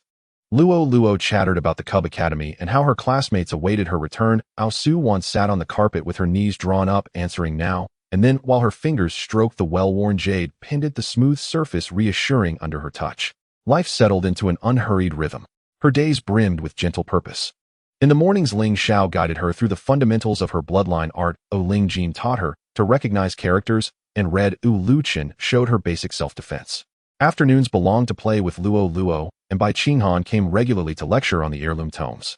Sometimes at night she would sit by the window, palm against the jade at her breast, watching the stars and whispering to her parents about what she had learned or what she had eaten, about how Ling Xiao, Ling Jin, and Lu Chen cared for her. Each time she spoke, the pendant warmed and the lineage's strength stirred, as if her parents replied with gentle reassurance.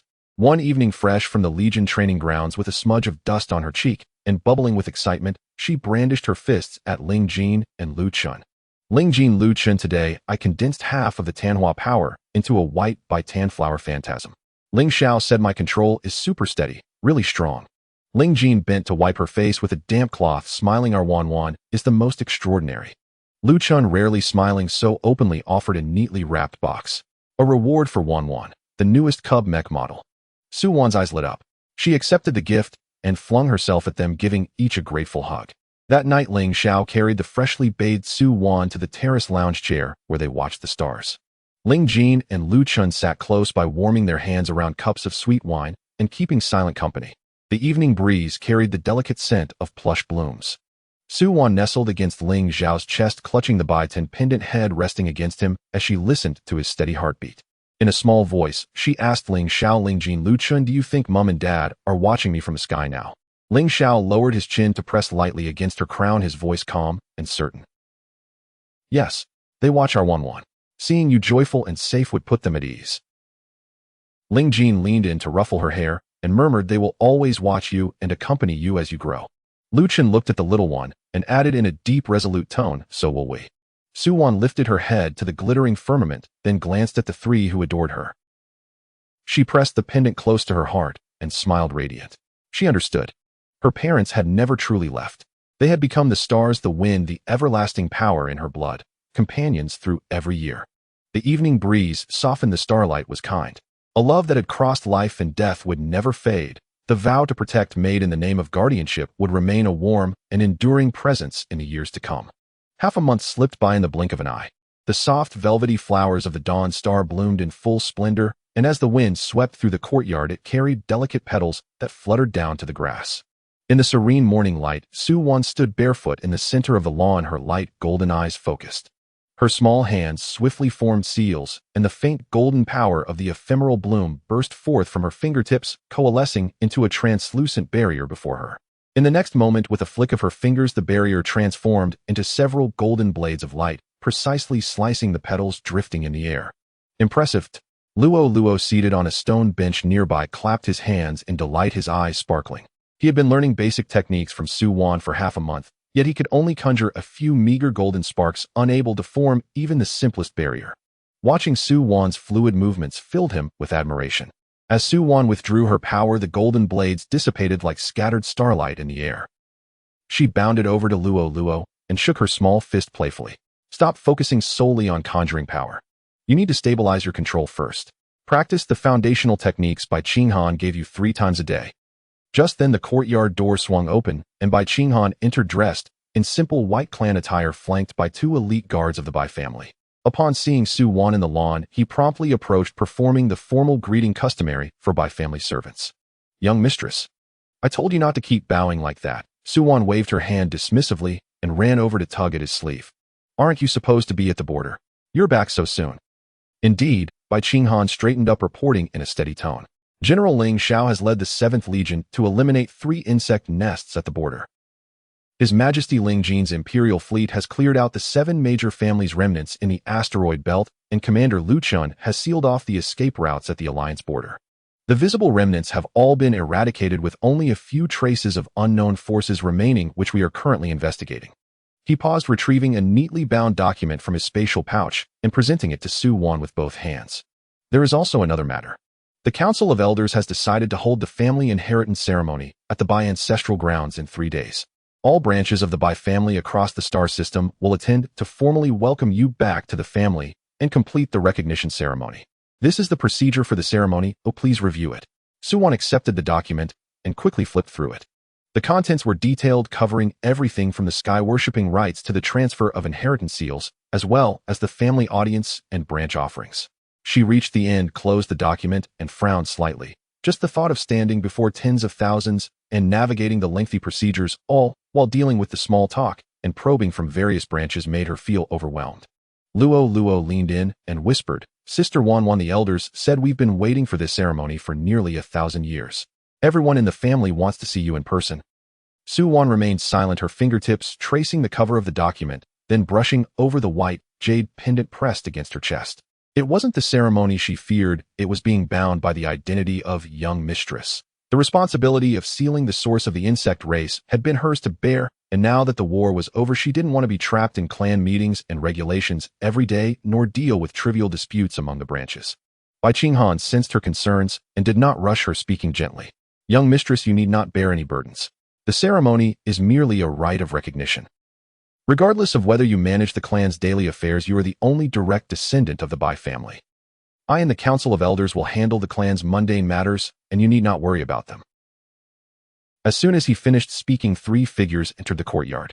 Ling Xiao, holding a light jacket, hurried to Su Wan's side, bending down to drape it over her shoulders, covering her bare arms and legs, his tone a mix of exasperation and care. The morning wind is chilly. How many times must I tell you not to run barefoot on the lawn?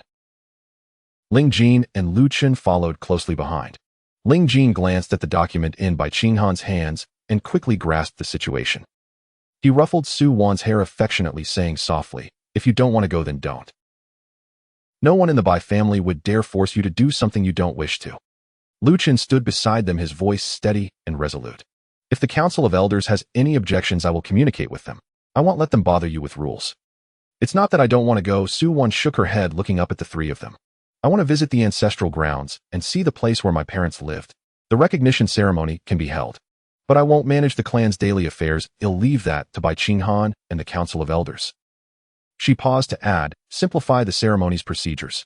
Eliminate the unnecessary formalities. I'll only perform the ancestral worship and the transfer of the inheritance seal.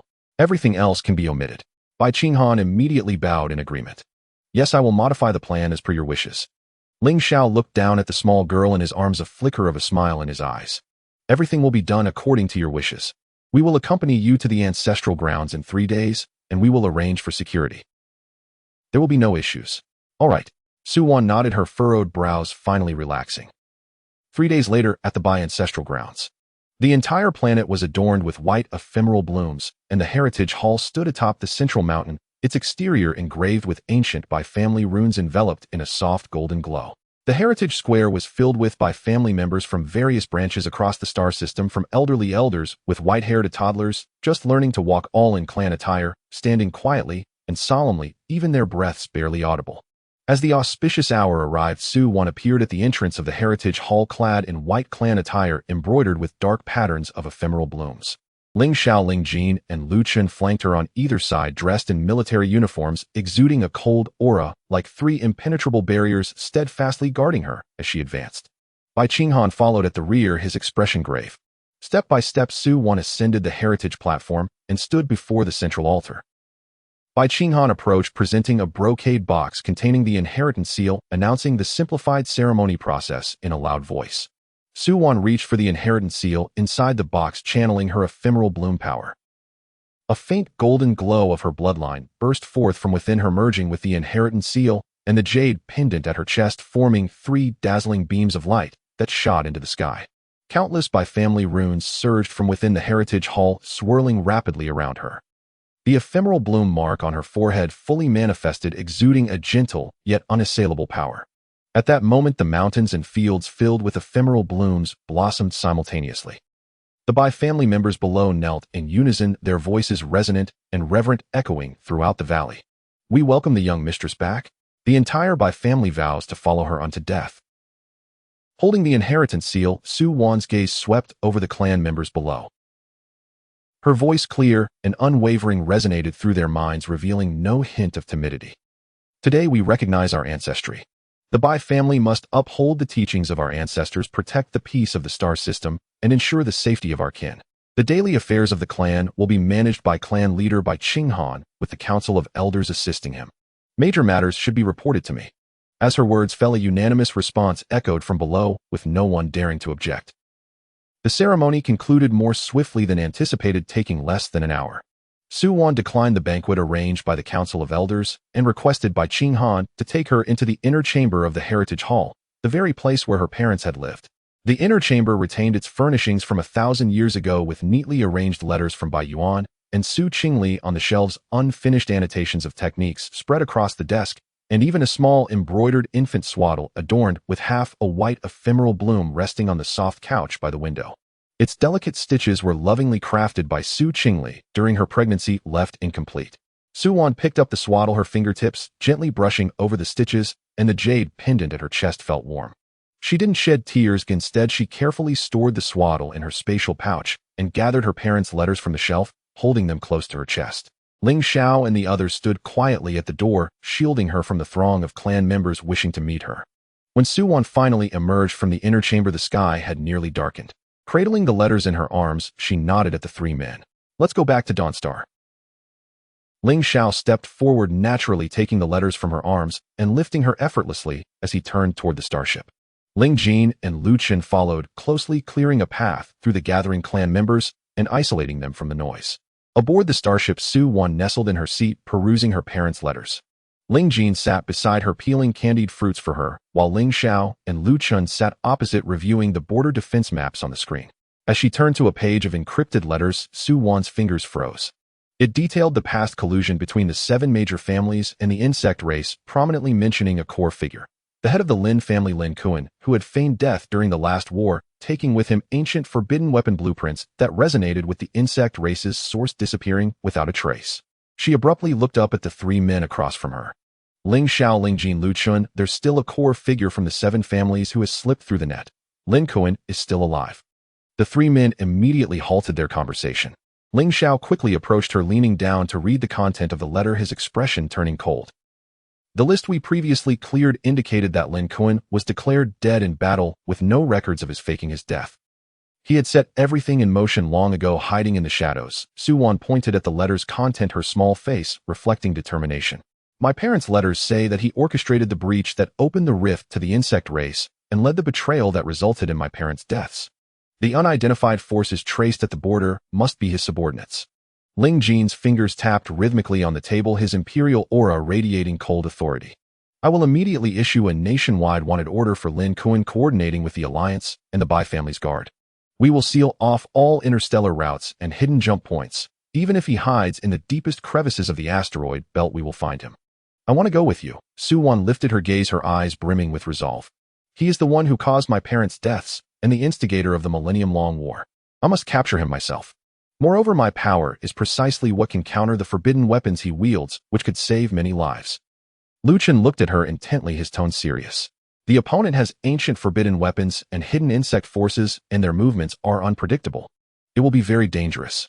I'm not afraid. Su-Wan shook her head, sitting up straighter, her small frame resolute. I have the inheritance left by my parents, and I have all of you and the Bai family. I'm not afraid of him. I can fight alongside you.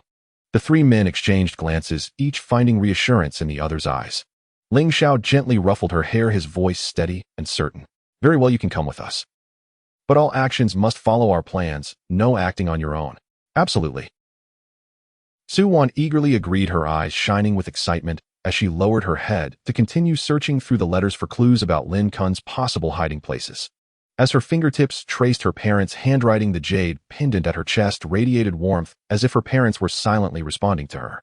The starship soared through the starry expanse, racing towards Dawn Star. On the night of returning to Dawn Star, the dark lines across the entire galaxy activated simultaneously. For 7 long days, Lin Kun seemed to have vanished from the world, leaving no trace of energy fluctuations or whereabouts. In the study of the safe house, an entire wall of light screens was filled with investigative information, yet not a single valid clue emerged. Su-Wan sat on a raised chair, her fingertips repeatedly brushing over the records of Lin Kun and her parents' letters, her brows tightly furrowed.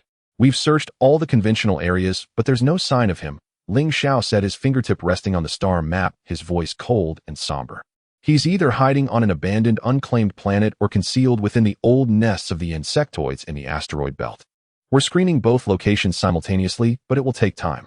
Suddenly, Su-Wan raised her eyes, her fingertip landing on a specific page of the letter, her tone resolute. There's no need to search further. He's at the original site of the insectoid rift deep within the asteroid belt that seals the source. The three men instantly turned to her. The letter states that Lin Kun's forbidden weapon can only be activated with the energy from the rift's source. Being too far away renders it useless. She touched the jade pendant at her chest and added, my Tanhua power is bound to the source. For the past few days, I've sensed faint dark energy probing in the direction of the rift. Initially, I thought it was residual insectoid energy, but now I realize it's him testing the forbidden weapon. Ling Xiao immediately zoomed in on the core area of the rift on the map. Their residual energy interference from the sealing array prevented any internal signals from being detected, making it an ideal hiding spot. It was our oversight, Ling Xiao said, his fingertip resting on the coordinates of the core area, his eyes turning icy. I will immediately mobilize the main fleet to encircle him. No, Su-Wan shook her head, sliding down from her chair, her small face set in determination. The fleet's movements would be too conspicuous, forcing him to act desperately and activate the forbidden weapon. If the rift detonates, it would affect surrounding inhabited planets. The 4 of us along with an elite strike team will suffice. My power can shield his perception and counter the forbidden weapon. Lu Chen reminded her in a deep voice. The energy in the core area is chaotic. The forbidden weapon's potency is unknown, which is too dangerous. I must settle this grudge myself. Su-Wan looked at the 3 men, her gaze unwavering. Only my Tanhua power can completely destroy the forbidden weapon without causing any leakage. The 3 exchanged glances before nodding in agreement. Ling Xiao reached out to ruffle her hair, only setting one requirement. Stay by my side the entire time. You are not to leave my sight. 2 hours later, a stealth flagship silently departed from Dawn Star, heading straight for the core of the asteroid belt. On board, besides the 4 of them, there were only 30 of the 7th Legion's most elite commandos. As the flagship approached the edge of the core area, the dark aura in the air intensified. Su-Wan's fingertips glowed with a faint golden halo, precisely locking onto a stronghold deep within an asteroid 3 kilometers away. There it is. Dark wards are laid outside, and proceeding further will expose us. The group donned their stealth mechas, and Su-Wan activated her Tanhua power. The faint golden halo enveloped everyone, perfectly shielding their presence and energy fluctuations as they stealthily approached amongst the asteroids. After traversing the dense asteroid cluster, a stronghold hollowed out inside an asteroid came into view. The outer layers were protected by multiple wards, with the stench of decaying insectoids wafting from within alongside dark energy that resonated with the sealed source. Ling Jin expanded his mental energy, quickly mapping out the internal layout, his voice barely above a whisper. There are over 100 high-level mutated insectoids inside, and the forbidden weapon is in the core control room. Lin Kun is right beside it, guarded by 2 insectoid hybrids. Lu Chen signaled, and the commandos immediately dispersed, blocking all exits of the stronghold. Action, Ling Xiao commanded, charging out first with Su Wan in his arms, his sword drawn, cleaving through the outer wards and the asteroid shell in an instant. Ling Jin's mental energy formed blades, swiftly eliminating the insectoid guards at the entrance. Lu Chen followed closely behind, clearing the surging mutated insect horde. Nestled in Ling Xiao's embrace, Su Wan's Tianhua power purified the incoming insectoids to ash wherever it passed, ensuring no dark energy leaked out. In just a few minutes, all exterior guards were eliminated, and the four led the commandos directly into the core control room. In the center of the control room stood a black forbidden weapon device, towering over a person covered in twisted dark runes. A pipe at the top extended into the void, continuously channeling dark energy towards the sealed source. Lin Kuan, his hair graying and eyes filled with malice, stood before the device, unperturbed by the intruders, a twisted smile spreading across his face. I wondered who it was. Turns out it's the spawn of Bai Yuan and Su Qingli, his gaze fixated on Su Wan, brimming with resentment. All those years ago, I didn't eliminate you completely, leaving you alive while sealing the insectoid source. I never expected this. Lin Kuan. Su Wan slid down from Ling Xiao's arms, her small frame standing tall. You betrayed the Bai family, colluded with the insectoids, and opened the rift that led to my parents' deaths. Today this debt must be settled. Settle debts. Lin Kuan laughed maniacally, his fingertip pressing against the device, the dark energy surging violently. What can you, a mere 4-year-old child, do? The Bai couple died at my hands, what can you possibly do? This forbidden weapon has already been activated. In half an hour the sealed insectoid source will awaken, and the entire galaxy will be engulfed in war once more. Ling Xiao positioned his sword firmly before Su Wan, his gaze as cold as ice. You will not leave here alive today, nor will this cursed device. Lin Kuan became increasingly frantic. This forbidden weapon is bound to my soul. If I die, it will self-destruct, burying the entire asteroid belt along with 3 surrounding inhabited planets and billions of people. As his words fell, he suddenly activated the forbidden weapon, the dark energy forming blades that lunged toward them. Ling Xiao swung his sword to block, sending ripples of energy that erupted in blinding light. Futile. Lin Kuan cackled madly. This forbidden weapon is specifically designed to counter your orthodox powers. At that moment, Su Wan moved. Stepping out from behind Ling Xiao, her small hands swiftly formed seals, and the white jade pendant at her chest radiated dazzling golden light, the imprint of the white Tianhua flower appearing prominently on her forehead. The pale golden Tianhua power erupted, transforming into a massive, ethereal white Tianhua flower that enveloped the entire control room. Wherever the golden light passed, the dark energy dissolved instantly, and the seemingly impenetrable shields melted away like ice encountering fire. Impossible. Lin Kuan's smile froze, disbelief flooding his eyes. How could your power possibly break the forbidden weapon? The Bai family's Tianhua inheritance is the natural nemesis of your dark forbidden weapon. Su Wan's voice rang clear, imbued with undeniable strength. Just as my parents could seal the rift, I can destroy your forbidden weapon today and avenge them. With a flick of her finger, countless golden runes soared from the white Tianhua flower, crashing down upon the forbidden weapon device. The runes consumed the dark patterns, and the black device rapidly transformed before their eyes, its brilliance swiftly dimming. Lin Kuan's eyes bulged with rage as he frantically attempted to trigger the forbidden weapon, only to find that the dark energy within had already been thoroughly sealed by the Tianhua power, unable to be activated even in the slightest. In an instant, Ling Jin flashed before him, his mental energy flooding into Lin Kuan's consciousness, stripping him of all his powers. Lu Chun moved forward, using specially crafted restraints to lock his hands and feet, completely eliminating any possibility of resistance. Su Wan approached the forbidden weapon device, pressing her fingertip against it, channeling her Tianhua power. In just a few seconds, this device that had plagued the galaxy for millennia was reduced to a pile of scrap metal, leaving not a trace of dark energy behind. After neutralizing the forbidden weapon, Su Wan walked before Lin Kuan, who was pinned to the ground, her pale, golden eyes devoid of emotion. The debts you owe my parents and the entire galaxy must be repaid. Lin Kuan's eyes were filled with venom, and just as he opened his mouth to curse, Ling Xiao stepped on his mouth, silencing him completely. Take him back for a public trial at the Imperial Supreme Court, Ling Jin ordered coldly. The blood debts of the 7 great families must be witnessed by the entire galaxy. He must pay the price. The commandos immediately escorted Lin Kuan out, and the remaining insectoids in the control room had been entirely cleared. Su Wan gazed out into the void, where the direction of the sealed source no longer held traces of dark energy, probing having returned to tranquility. She touched the jade pendant at her chest, feeling it warm, as if her parents were gently patting her head. Ling Xiao approached, bending down to lift her into his arms, his voice gentle.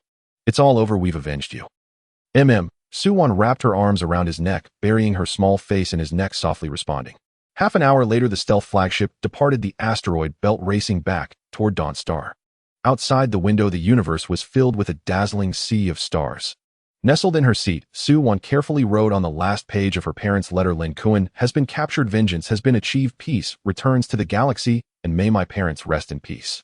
She closed the letter, the warmth of the jade pendant at her chest resonating with the powers of the three individuals beside her, radiating warmth from her fingertips all the way to her heart. The public trial of Lin Kuan was set to take place at the Imperial Supreme Court, broadcast live across the entire star system. Within 10 minutes of the broadcast, the number of viewers surpassed historical records, with every entry related to Lin Kuan's trial dominating the trending topics. The barrage of comments streamed continuously from the moment the live feed began. On the day of the trial, the central square outside the courthouse was packed with people from various star regions. In the millennia-long war against the insectoid species, nearly every family had lost loved ones to the conflict, and Lin Kuan was the architect of this turmoil.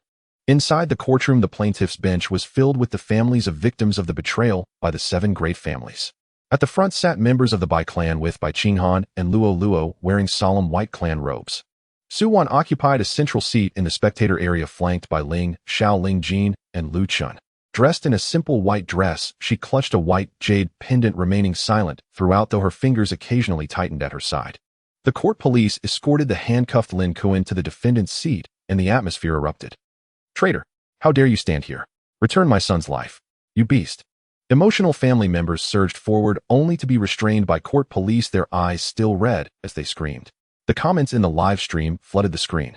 "The scoundrel who deserves 1,000 cuts is finally facing justice.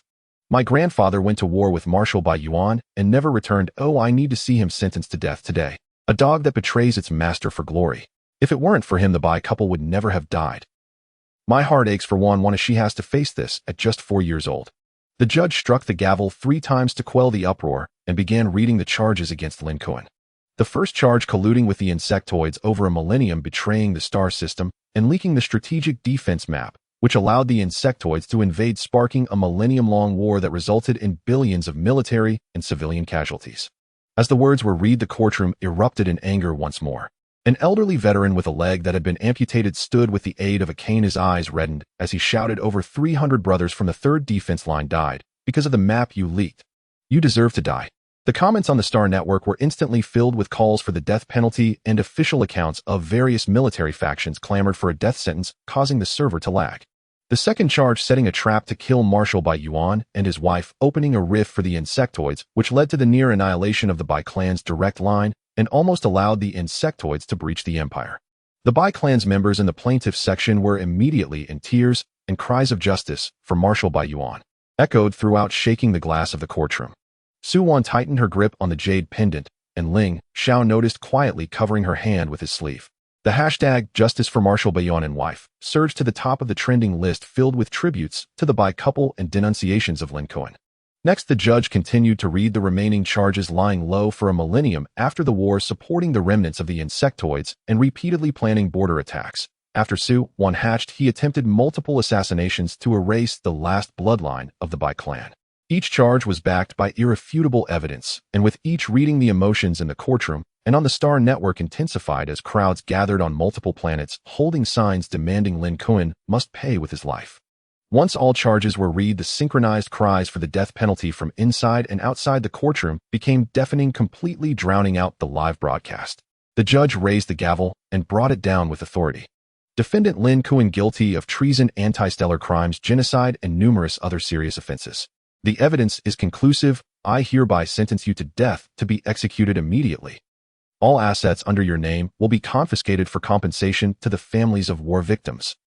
As the verdict was pronounced, the courtroom erupted in thunderous cheers. Some cried as they fell to their knees, calling out the names of their lost loved ones, while others embraced, both weeping and laughing. The Star Network crashed for 3 minutes, and when it returned, it was filled with celebratory messages. Suwon looked at the handcuffed Lin Kuan, who glared at her with deep-seated hatred, yet could no longer stir up any storm. She let out a gentle breath, her anxious heart finally at ease. Ling Xiao withdrew his sleeve, covering her hand, and softly said, "It's over. Oh, let's go home."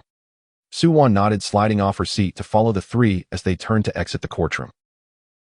She did not accept any media interviews, nor did she acknowledge the grateful crowd boarding the cloaked aircraft to return directly to Dawnstar. Back at the safe house, Su-won kicked off her shoes barefoot. She flopped onto the living room carpet, rolling around with a cushion and completely relaxing. Ling Jin approached, placing a cup of warm sweet milk on the coffee table, saying the Elder Council and the Imperial Assembly have submitted requests to hold a galaxy-wide celebration banquet for you and to bestow upon you the title of Guardian of the Stars with lands of your choosing. I'm not going. Su-won sat up with the cushion in her arms, shaking her head. The celebration is too troublesome, and I don't want any rewards. I lack nothing. Bai Qinghan can handle the Bai clan's matters, and you all can handle the star system's issues. I just want to live my life in peace. Lu Chun entered from outside, placing a packaged box in front of her. This is for you, the limited edition mech model from the Star Paradise you mentioned before, along with upgrade parts for the Cub mechs. Su-won's eyes lit up as she quickly opened the box and looked up at Lu Chun with a beaming smile. Thank you, Lu Chun. Ling Xiao, sitting beside her, ruffled her hair. If you don't want to go, then don't. No one can force you. I'll refuse the Assembly's request, and Bai Qinghan will handle matters with the Bai clan. Whatever you want to do, we'll support you. I want to finish this model first, and then go to the training ground to test the mech upgrade parts tomorrow. Su-won said, her face brimming with excitement. The three watched her, bright eyes, a smile creeping into their own. Su-won, cradling the model box, sat cross-legged on the carpet and began unboxing it, her fingers delicately handling the tiny parts as she furrowed her brow at the instruction manual. Ling Jin sat on the opposite sofa, handling official duties while occasionally glancing at her. Ling Xiao went to the kitchen, and Lu Chun squatted beside her, lightly tapping the assembly diagram in the manual with his finger, pointing out a position that would make it easier for her. Before long, Ling Xiao returned with a plate of cut fruit, offering a piece of peeled cantaloupe to Su-won. She opened her mouth to take a bite, her eyes crinkling with delight as she mumbled, "Sweet. Ling Xiao, you should have some too." At that moment, Ling Xiao's light brain suddenly vibrated, a secure communication from the front lines. He glanced at the content, his jaw tightening slightly, and the smile in his eyes faded momentarily before quickly concealing it, not alarming Su-won, who was focused on her model. Ling Jin met his gaze, a questioning look in his eyes. Ling Xiao subtly shook his head, mouthing, "We'll talk later," and turned back to Su-won, softening his tone, "Do you want me to help you build the main body?" "No need." Su-won immediately shook her head, raising the half-assembled mech body proudly. "I can do it myself. Wait until I'm done and I'll show you." The three refrained from mentioning the communication again, quietly accompanying her. The living room was filled with the soft sounds of parts clashing and Su-won's occasional whispers of joy as she connected crucial components. Su-won pinched the wing part between her fingers and compared it with the fuselage docking point for a long time. After much effort, she finally managed to fit it in, only to realize it was installed the wrong way. Pouting, she tried to dismantle it, but the tiny docking points were incredibly tight. Her nails turned red from the effort, and her brows knitted tighter. Lu Chun remained silent, simply retrieving a flat tweezer designed for model assembly from the toolbox and handing it to her. Su-won looked up at him, murmured a soft thank you as she took the tweezers and gently pried at the gap, successfully removing the incorrectly installed part. She compared the orientation again with the instruction manual, and with a satisfying click, the piece snapped into the correct position. She shook her dangling little legs in delight, a proud smile lighting up her face. He. Ling Xiao sat on the carpet beside her, holding a fruit fork, and once she finished assembling the parts, he offered her a piece of neatly cut fruit. Su-won opened her mouth to eat without taking her eyes off the model and her hands oblivious to the juice that dribbled at the corner of her mouth. Ling Xiao raised his hand, gently wiping the juice away with his fingertip, careful not to disrupt her concentration. Ling Jin, having finished his official duties, set aside his holographic terminal and crouched down in front of her, his gaze fixed on the model she was working on. He spoke, "This is a mini version of the active standard mech of the 7th Legion." Ling Xiao piloted a full-sized mech of the same model during the Border Defense War and achieved great acclaim. Su-won's eyes instantly lit up as she looked at Ling Xiao, momentarily forgetting to move her hands on the model. "Really? You fought in this mech and won?" Ling Xiao's ears turned slightly red as he nodded, pointing to the barrel of the model's cannon. "Yes, I used this particle cannon to destroy a Zerg underground incubation chamber, cutting off their route of attack. Then I must assemble it perfectly." Su-won immediately hugged the model to her chest, her little face brimming with excitement.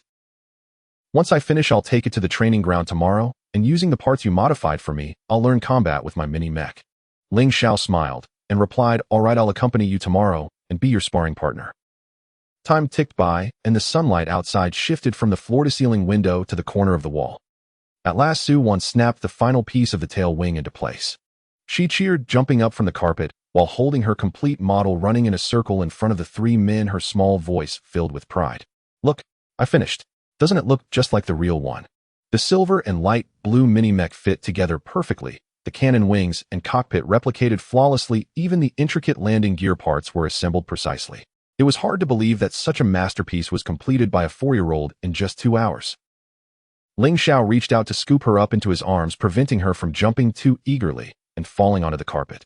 He lightly tapped the model's body with his fingertip, his tone brimming with unreserved praise. Impressive. It's even better than what new recruits in the Legion would make.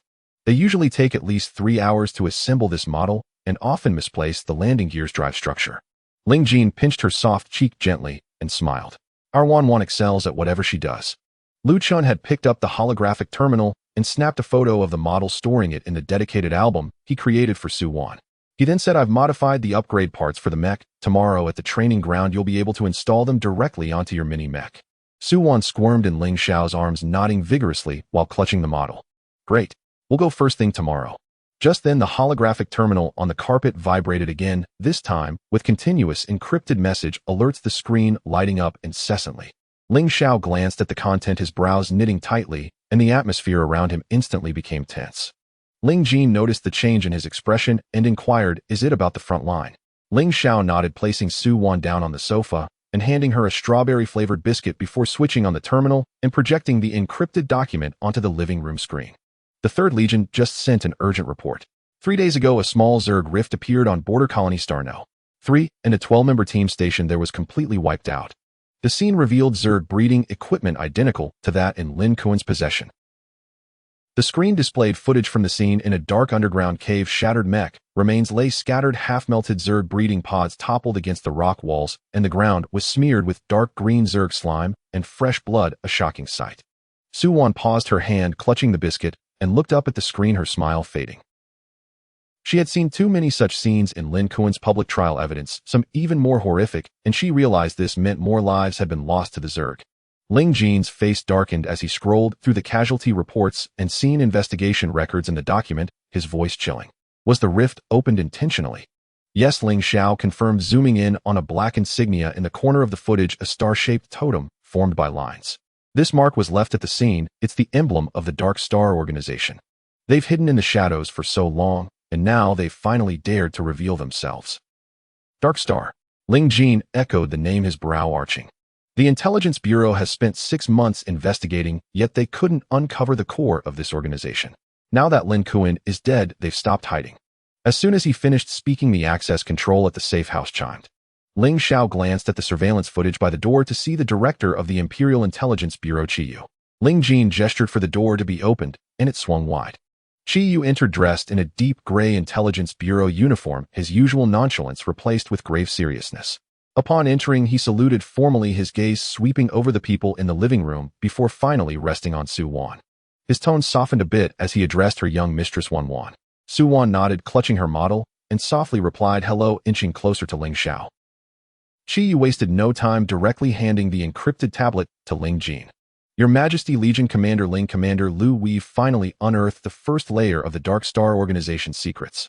This organization was established 1,000 years ago, founded by a collateral branch of the royal family, the Yu Wang, along with several military, high-ranking officials who envied Marshal Bai Yuan.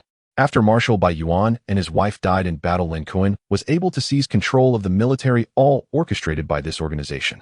He opened the tablet to reveal documents detailing the currently traceable financial flows, correspondence records, and some identities of peripheral members, with timelines tracing back to when Marshal Bai Yuan and his wife were still fighting on the borders.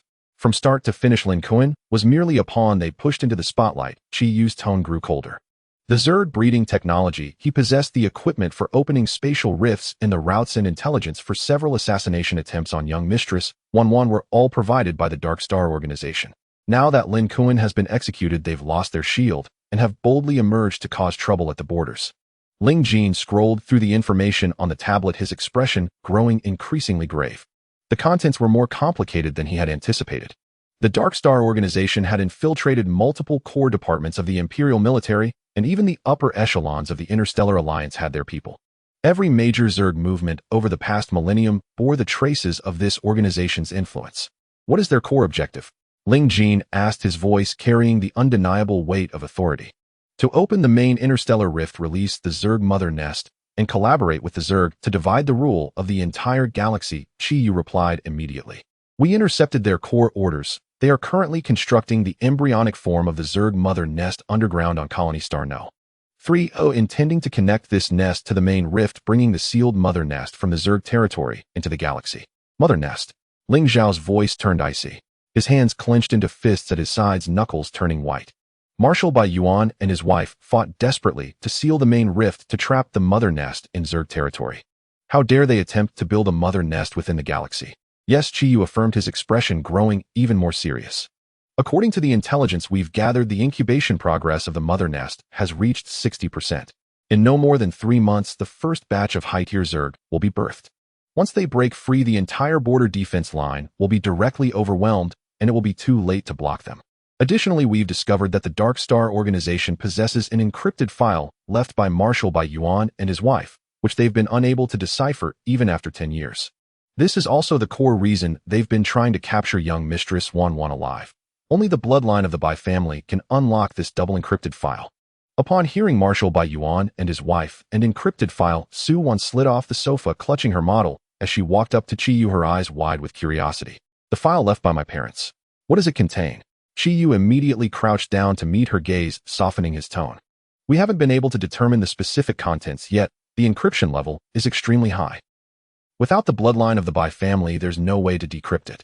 The Dark Star people can't capture you, so they're attempting to force you to reveal yourself by creating chaos with the mother nest and Zerg movements at the border. Su Wan tightened her grip on the model, silent, as she looked up at Ling Xiao, Ling Jin, and Lu Chun. The atmosphere in the living room grew heavy. Ling Jin tapped the edge of the tablet, addressing Chi-Yu. How far have we gotten in tracing the infiltration range of this organization? Do we have any leads on the identities of the core members? Chi-Yu's expression turned grim as he shook his head. It's very difficult.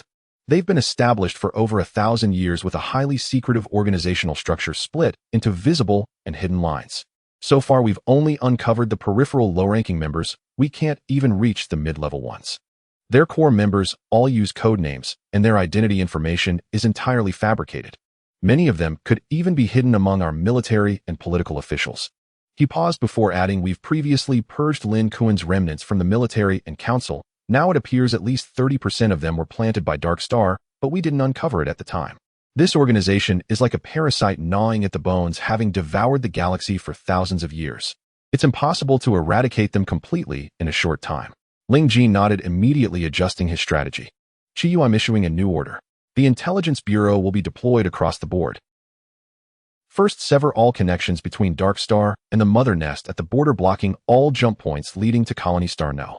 3, preventing any supplies or personnel from being sent there. Second, gradually clear out the visible Dark Star strongholds within the Empire, capturing live targets and digging up mid-level members, infiltrating step by step without alarming them. Third, conduct thorough investigations of personnel in core military and political departments. Anyone linked to Dark Star, regardless of their position, should be suspended and scrutinized, proceeding systematically without rushing to close in. Understood. Chi-Yu immediately straightened up, saluting crisply. I understand. This organization has deeply rooted itself, but we can only infiltrate gradually, slowly purging them, first cutting off their connections with the Zerg before targeting the core members. Ling Xiao immediately deploy the main forces of the 7th Legion to Colony Star No. 3 at full speed, coordinating with the local 3rd Legion forces to establish a comprehensive encirclement around the rift, ensuring all heavy firepower is in place. No Zerg is to escape from the rift. Ling Jin continued issuing commands, his reasoning clear and decisive. The primary goal is to destroy the underground mother nest, cutting off their chances of connecting with the Zerg Queen. A secondary is to capture Dark Star personnel at the border. Understood. I'll move troops right now. Ling Xiao responded, already picking up the holographic terminal to contact the Legion's staff and issue deployment orders. Lu Chen, please contact the military department of the Interstellar Alliance to coordinate the Allied forces stationed at the border, synchronizing actions with the Imperial Legion to block all cross-border jump points in the surrounding star fields, ensuring no core members of Dark Star can escape from the Empire into the Alliance. Ling Jin looked at Lu Chen. Additionally, please have the Alliance conduct a simultaneous investigation of internal Dark Star infiltrators, sharing information between both sides and leaving them no opportunity to exploit. Lu Chen nodded, succinctly replying, all right, I'll contact the Alliance's command right away. Dark Star has laid plans in the Alliance as well. Their influence has been evident during previous border disturbances. A simultaneous purge will maximize our efforts to sever their retreat routes. The group immediately set to work. The living room was filled with the sounds of terminal keys and low conversations. Meanwhile, Su-Wan, holding her model, stood in the center of the living room, suddenly speaking up in a soft, yet clear voice, "I want to go with you." All actions halted as everyone turned to her. Ling Xiao was the first to stop what he was doing, crouching down to meet her gaze. His tone softened, but bore an undeniable firmness. "1-1, the border is too dangerous. The area around the Mother Nest is swarming with Zerg, and Darkstar members are there too. You're safest here on Dawnstar, protected by the Royal Guard. We'll handle the Mother Nest situation, and the subsequent campaign against Darkstar will take a long time. There will be plenty of opportunities for you to learn. If I don't go, you'll have to worry about my safety too." Su-Wan shook her head, her seriousness evident. "The Darkstar people are coming for me anyway. Staying on Dawnstar will only complicate things for the Guard. If I follow you, it will be less of a worry. Moreover, my bloodline can sense the location of the Zerg and purify the toxins from the rift. I can help." Ling Jin regarded her in silence for a few moments before asking, "Have you thought this through? The border is not like Dawnstar. There are no soft flowers from the courtyard, no honey-roasted ribs or fruit puddings you love, and you'll have to stay in the military camp every day without running around freely. Most of your food will be military rations with few treats." "I've thought it through." Su-Wan nodded, tugging at Ling Jin's sleeve. "I can be obedient. I promise not to wander off, and I'll stay close to you." Lu Chen approached, placing the lightweight mech helmet he had modified overnight on the coffee table. "I've upgraded her mini-mech. The protection level is now the highest, capable of withstanding 3 direct impacts from high-tier Zerg.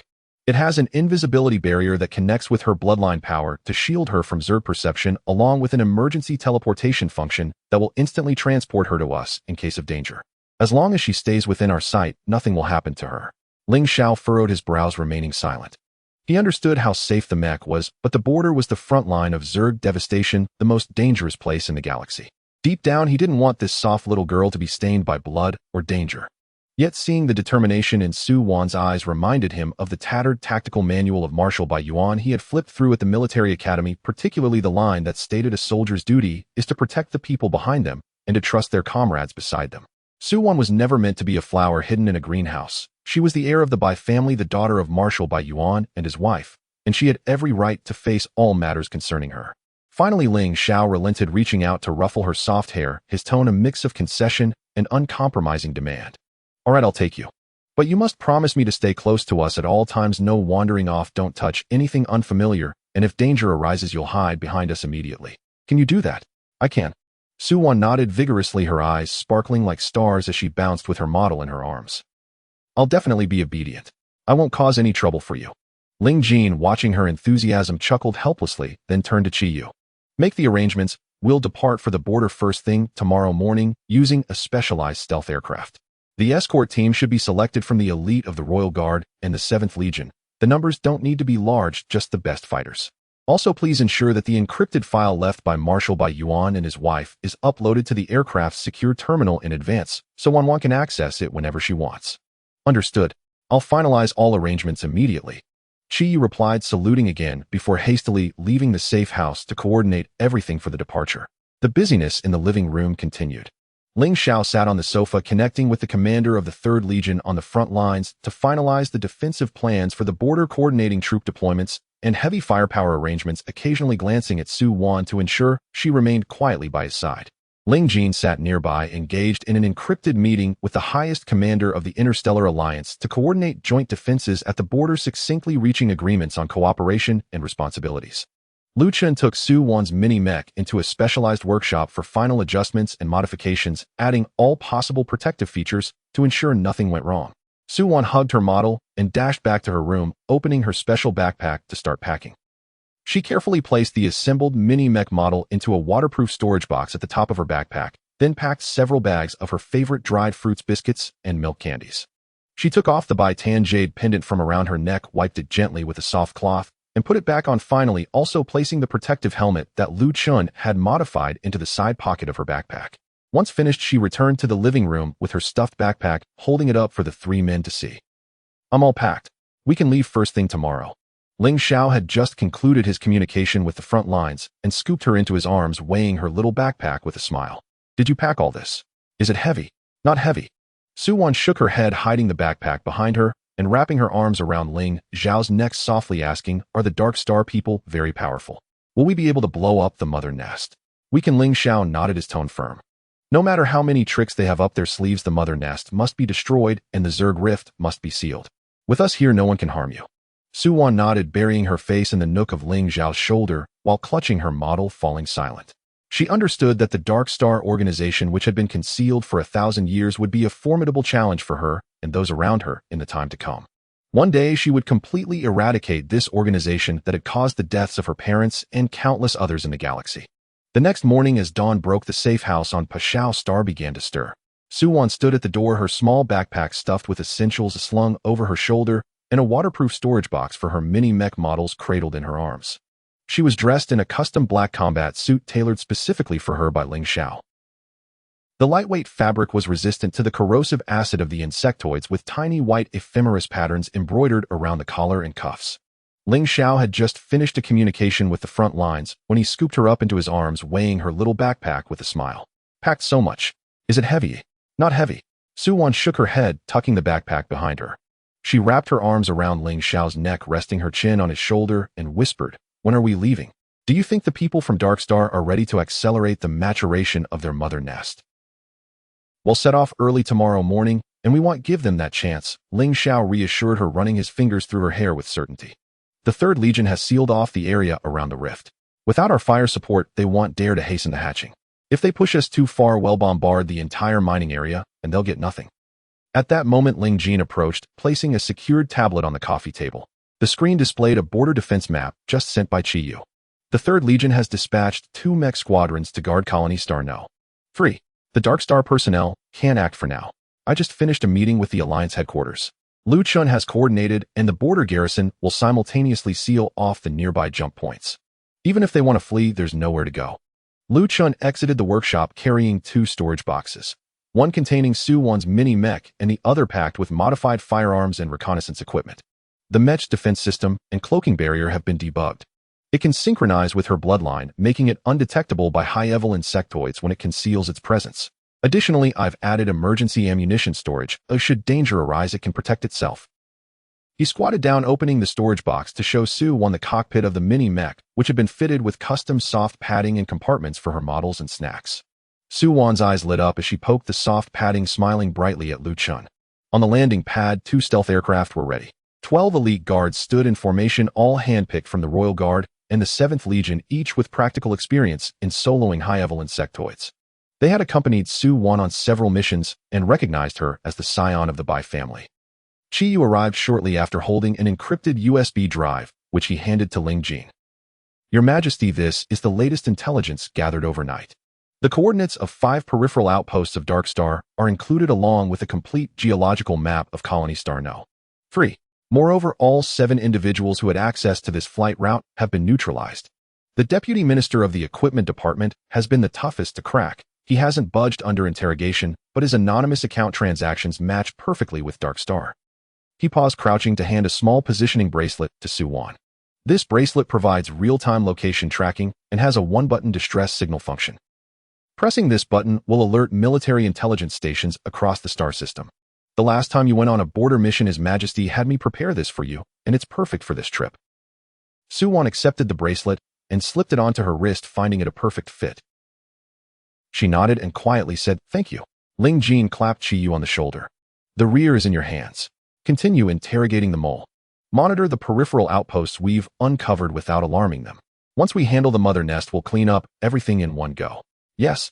Your Majesty, rest assured, I will guard the rear." Chi Yu stood straight, saluting with a precise military gesture. The group boarded the leading aircraft in turn. The hatch closed slowly, and the engines emitted a barely audible hum as the aircraft ascended, piercing through Pashao Star's atmosphere and heading straight for the border star domain. Inside the aircraft, Su Wan leaned against the window, watching the fleeting starry rivers outside. Ling Xiao sat beside her, placing the storage box next to an empty seat to relieve her of the burden, and handed her a cup of warm, sweet milk. "We have 4 hours of flight time left. If you get tired, lean on me and take a nap. There will be plenty to do once we arrive." Su Wan took a sip of the milk, shook her head, and pointed to a red glowing planet outside the window. "Isn't that the planet we went to last time to exterminate the remaining insectoids? I remember there were many insect eggs hidden in those canyons." "Yes, that's the one." Ling Xiao glanced in the direction she was pointing, a hint of a smile in his eyes. You sense those insect eggs through the mech's cockpit door back, then more accurately than the Legion's detection instruments. The 3rd Legion is still talking about how we brought a little lucky star along. Ling Jin, sitting opposite, chuckled at the remark. Once we finish this mission, I'll arrange for an exclusive tour of the mech museum you wanted to visit. There's a scaled model of the Tanhua that Marshal by Yuan piloted back in the day, as well as a complete collection of all standardized mechs in the star system. Are there models of the 7th Legion's latest combat mechs? Su-Wan turned her head instantly, her eyes sparkling with excitement. Yes, you can find any model you want, Lu Chen replied from the side, adjusting the mech's emergency systems. As they spoke, the aircraft suddenly jolted and a shrill alarm blared. Ling Xiao sprang to his feet, rushing to the control panel, his fingers flying over the screen, and his expression turned grave. 2 unidentified military aircraft are approaching us at high speed, locking onto our aircraft. They are active models from the Imperial Army. Lu Chun immediately stood up, gripping the fire control joystick on the right side of the control panel. Are they from Dark Star? Did the mole leak the information? Most likely, Ling Jin said, moving closer to the control panel and observing the 2 rapidly approaching lights on the screen, his gaze turning frigid. Our flight route is classified. Under normal circumstances, it shouldn't have been locked onto. It seems the mole in the military is not the only one we've caught. As soon as he finished speaking, 2 laser cannons fired at the aircraft. Ling Xiao yanked the control stick, executing an extreme roll that narrowly dodged the attack. The lasers grazed the wings, leaving behind a blinding trail in the starry sky. If they dare to chase us, they won't be leaving. Ling Xiao's expression was icy as he quickly tapped on the control panel, locking onto the 2 aircraft. Lu Chen, you take the left wing, I'll handle the right. We fire in 3 seconds. Understood, Lu Chun replied, his finger poised on the fire trigger. 3 seconds later, 2 heavy particle cannons fired simultaneously from the wings of the aircraft, hitting the pursuing warplanes with pinpoint accuracy. 2 massive fireballs erupted in the starry sky, reducing the aircraft to fragments without a distress signal being sent. The alarm ceased, and the aircraft resumed smooth flight. Ling Xiao immediately sent an encrypted communication to Chi Yu recounting the situation and ordering him to broaden the search range and intensively investigate all personnel with access to the classified flight route. Su-Wan sat in her seat, clutching her small backpack. Ling Xiao approached, squatting in front of her, gently touching her arm and calf to ensure she hadn't been jolted by the earlier turbulence.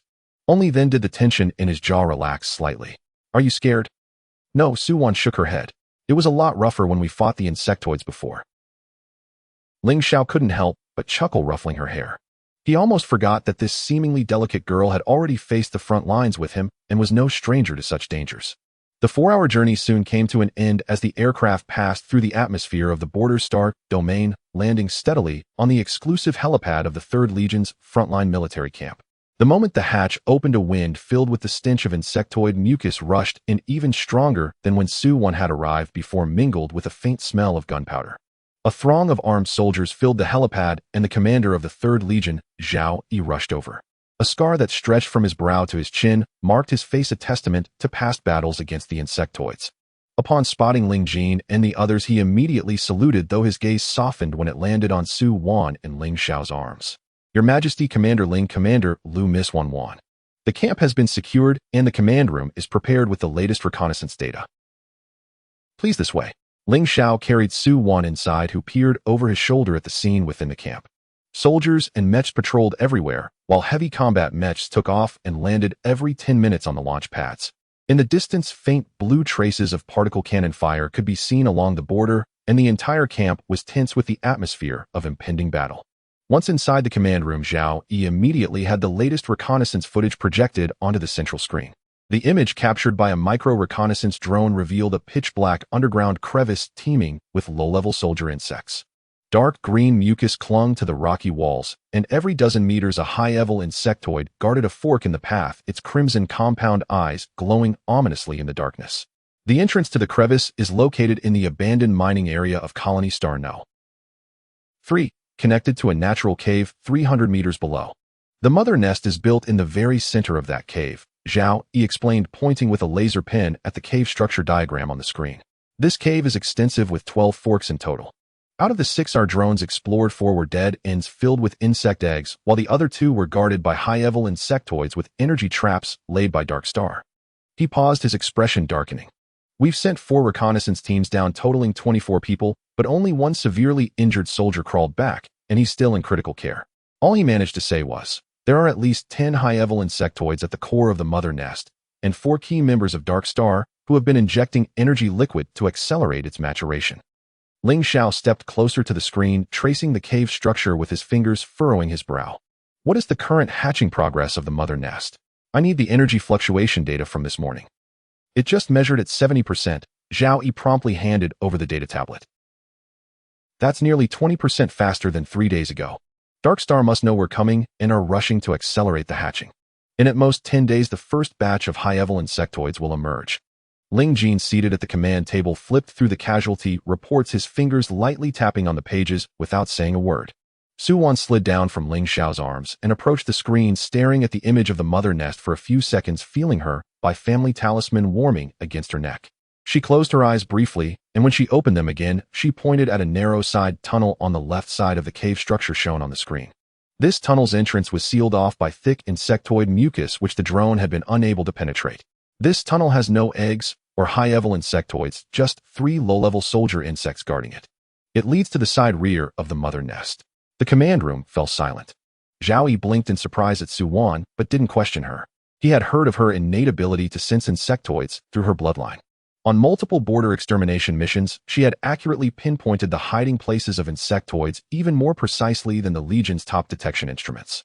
Miss Wan, are you sure? The entrance to this tunnel is completely sealed with mucus.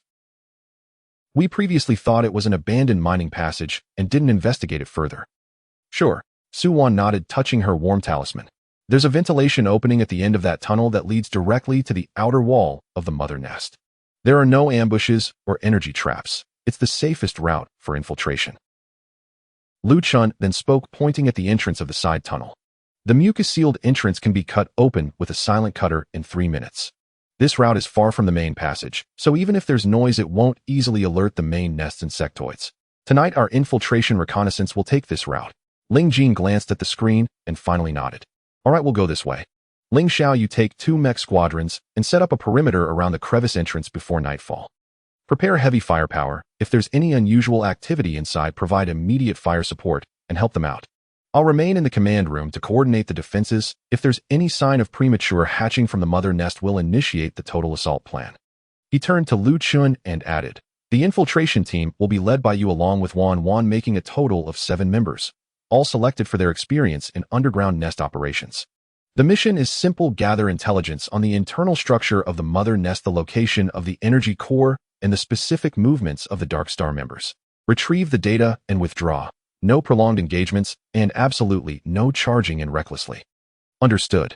Lu Chen nodded, already picking up his holographic device to select team members. He chose only those elite soldiers from the Alliance who had fought alongside him through thick and thin, silent, steady, and precise in executing orders, each one experienced at escaping from deep within insectoid nests. Ling Xiao squatted down to meet Su Wan's gaze, his tone serious and uncompromising. Once inside, you must stay close to Lu Chun at all times. Keep your mech on and the cloaking barrier activated. Even if you see something, you must not charge. And do you understand? I understand. Su Wan nodded, firmly looking up at him as she promised. Before nightfall, Lu Chun gathered the 6 selected team members in the training room, projecting the infiltration route onto the wall and assigning tasks: 2 for cutting and clearing the path, 2 for rearguard and vigilance, 1 for reconnaissance and documentation, and another for fire support, each task clearly defined. Su Wan donned her mini mech, placing the helmet on her head, standing beside Lu Chun. The mech fit her height, perfectly adorned with a silvery blue exterior and subtle white ephemeris patterns, a modification Lu Chun had made specifically for her. She moved her fingers, testing the mech's dexterity, finding it responsive and smooth. The training she had undergone with Ling Xiao had made her adept at operating it. Once the team finished their task assignments, they all nodded in agreement, saluted, and turned to check their equipment, saying not a word more. After night fell, the modified stealth mech squad silently descended onto the abandoned mining area of Colony Star No. 3. The mining area had long been corroded by insectoid mucus, looking unrecognizable, littered with abandoned mining trucks and fractured steel frames. The wind whistled through the tunnels, creating a haunting sound. Su Wan followed closely behind Lu Chun, the mech's cloaking barrier activated, syncing with her bloodline powers to conceal all presence. Even their footsteps were inaudible. Lu Chun raised his hand, signaling silence. The squad immediately spread out into combat formation, stealthily moving toward the entrance of the side tunnel Su Wan had indicated. The entrance was indeed sealed off by thick semi-solid mucus resembling a block of black jelly that completely blocked the opening. Two team members responsible for clearing the path stepped forward, taking out a silent laser cutter to slowly slice along the edge of the entrance. The semi-solid mucus was cut through, emitting a faint hissing sound. 3 minutes later, the entire block of mucus was neatly severed, revealing a narrow tunnel behind. Lu Chen glanced back at Su-Wan, who nodded to assure him it was safe inside. He immediately gestured for the team to advance, leading the way into the tunnel, with Su-Wan following closely. The remaining team members entered in pairs, and the last member closed off the entrance with the mucus block erasing all traces. Inside the tunnel, it was narrow and dark, the walls slick with insectoid secretions. The deeper they went, the stronger the stench of blood became. Su-Wan maximized her bloodline sensing ability, occasionally tugging at Lu Chen's clothing to indicate where patrols of soldier insects were and where hidden sinkholes lay. After more than half an hour, the squad successfully reached the end of the passage, where there was indeed a ventilation opening about half a person high. Through the grate, they could see the vast body of the mother nest outside. Lu Chen signaled for the team to halt. He crouched down and peered through the grate. Outside was a massive cave space with the fleshy mother nest standing in the center like a small mountain. Countless tubular passages coiled around it like veins pulsing rhythmically. The core of the mother nest emanated a blinding pale purple light, and they could hear the faint sounds of insect eggs hatching within. Beside the mother nest stood 4 individuals cloaked in black, their faces concealed by silver masks. They were injecting the outer layer of the mother nest with a syringe-like instrument filled with pale purple liquid. With each injection, the mother nest's movements accelerated, and the purple glow grew even brighter. Su-Wan leaned closer to Lu Chen, whispering into the team's communication channel. The one on the far left carries the same aura as Lin Kuan. He's his superior. Beneath the core of the mother nest lies a source of high-temperature energy, which is its weak point. If we blow that up, the mother nest will be utterly destroyed. Lu Chen signaled his acknowledgement, raising his hand to indicate that 2 team members should use a micro camera to capture the external situation, recording the structure of the mother nest and the movements of the Dark Star members. Another team member took out a detection device, aiming it at the core of the mother nest to collect energy fluctuation data. Just then, the figure on the far left suddenly turned, looking towards the ventilation, opening his hand, already resting on his sidearm. The communication channel filled with the team's hushed breaths, everyone raising their weapons, pointing them at the direction of the opening. Lu Chen protected Su-Wan from behind, his finger hovering over his sidearm, his gaze turning cold and ready to fire at any moment. Su-Wan quickly retracted all her bloodline aura, even her breathing becoming incredibly light. She could sense that the person's gaze swept over the opening several times, but didn't detect anything unusual. After several tense seconds, he slowly turned back, resuming his conversation with the others. A collective sigh of relief swept through the communication channel. Lu Chen glanced back at Su-Wan, a hint of fear in his eyes, and raised his hand to signal a retreat. The team had gathered all the necessary data and silently began to withdraw in the order they had entered. Su-Wan walked behind Lu Chen, occasionally looking back to ensure no insectoids were following. As the squad neared the exit, a piercing insectoid shriek suddenly echoed through the cave, causing the entire cavern to tremble. The movements of the mother nest surged, and the purple light intensified, almost blinding them. The communication channel immediately crackled, with Ling Xiao's voice low, yet urgent. "What's happening? The energy fluctuations from the mother nest have spiked suddenly, and the outside insectoids are becoming restless. You need to withdraw quickly. I've instructed the support troops to converge on the rift entrance." Lu Chen barked orders immediately, full speed retreat. Go. The team quickened their pace, rushing towards the exit. Just then, the sound of insectoids scuttling emerged from the passage behind them, crimson compound eyes glowing in the darkness as several low-level soldier insects began to chase after them. The 2 rear guard team members immediately turned, firing their silenced weapons, accurately hitting the compound eyes of the soldier insects. The front few collapsed instantly, but the remaining ones continued their reckless charge. "Don't linger. Retreat." Lu Chen shielded Su-Wan as he rushed to the exit, moving the mucus block that had been blocking the way. "You all go first, while hold the rear." Scenes. ID 1. Text. The team members rushed out of the cave in succession, with Su-Wan being propelled to the front by Lu Chen. As she dashed out, the sharp crack of laser cannons fired behind her caught her attention. Turning around, she saw Lu Chen wielding a gun, unleashing a volley of fire at the pursuing insectoid creatures, the pale blue lasers cutting through the dark like striking beacons. ID 2. Text. The mech squad dispatched by Ling Xiao arrived just in time, heavy artillery positioned at the edge of the mining area, unleashing relentless fire upon the advancing swarm. Dark green goo splattered everywhere. Seizing the cover provided by the barrage, Lu Chun sprinted out swiftly, pulling Su Wan into the rescue aircraft. ID 3. Text. As the hatch sealed shut, the aircraft ascended, immediately soaring toward the military base. Su Wan removed her helmet and glanced back at the mining area, now illuminated by the fiery explosions in the distance, casting an eerie glow over the chaos. ID 4. Text. Lu Chen sat beside her, meticulously checking her mech for any injuries. Satisfied to find her unharmed, he let out a sigh of relief and spoke into the public communication channel. Safe withdrawal. All data on the nest structure, energy weaknesses, and the movements of Dark Star members have been synchronized with the command center. ID 5. Text. Ling Jin's calm voice resonated through the communication channel received. The information has been reviewed. A strategic meeting will be held at 4 o'clock to formulate the general assault plan. ID 6. Text. Leaning back in her seat, Su Wan touched the jade pendant around her neck, feeling its warmth. Moments ago, near the nest, she had unlocked the second part of the encrypted file left by her parents. It contained not only the nest's vulnerabilities, but also a list of core members of the Dark Star organization. At the top of the list, a single codename stood out: Star Master, devoid of any identifying information. ID 7. Text. She clenched the pendant tightly, refraining from voicing her thoughts, her gaze drifting toward the night sky, rushing past the window. Covers. The aircraft pierced through the night, racing toward the frontline camp, the atmosphere inside the cabin far from relaxed.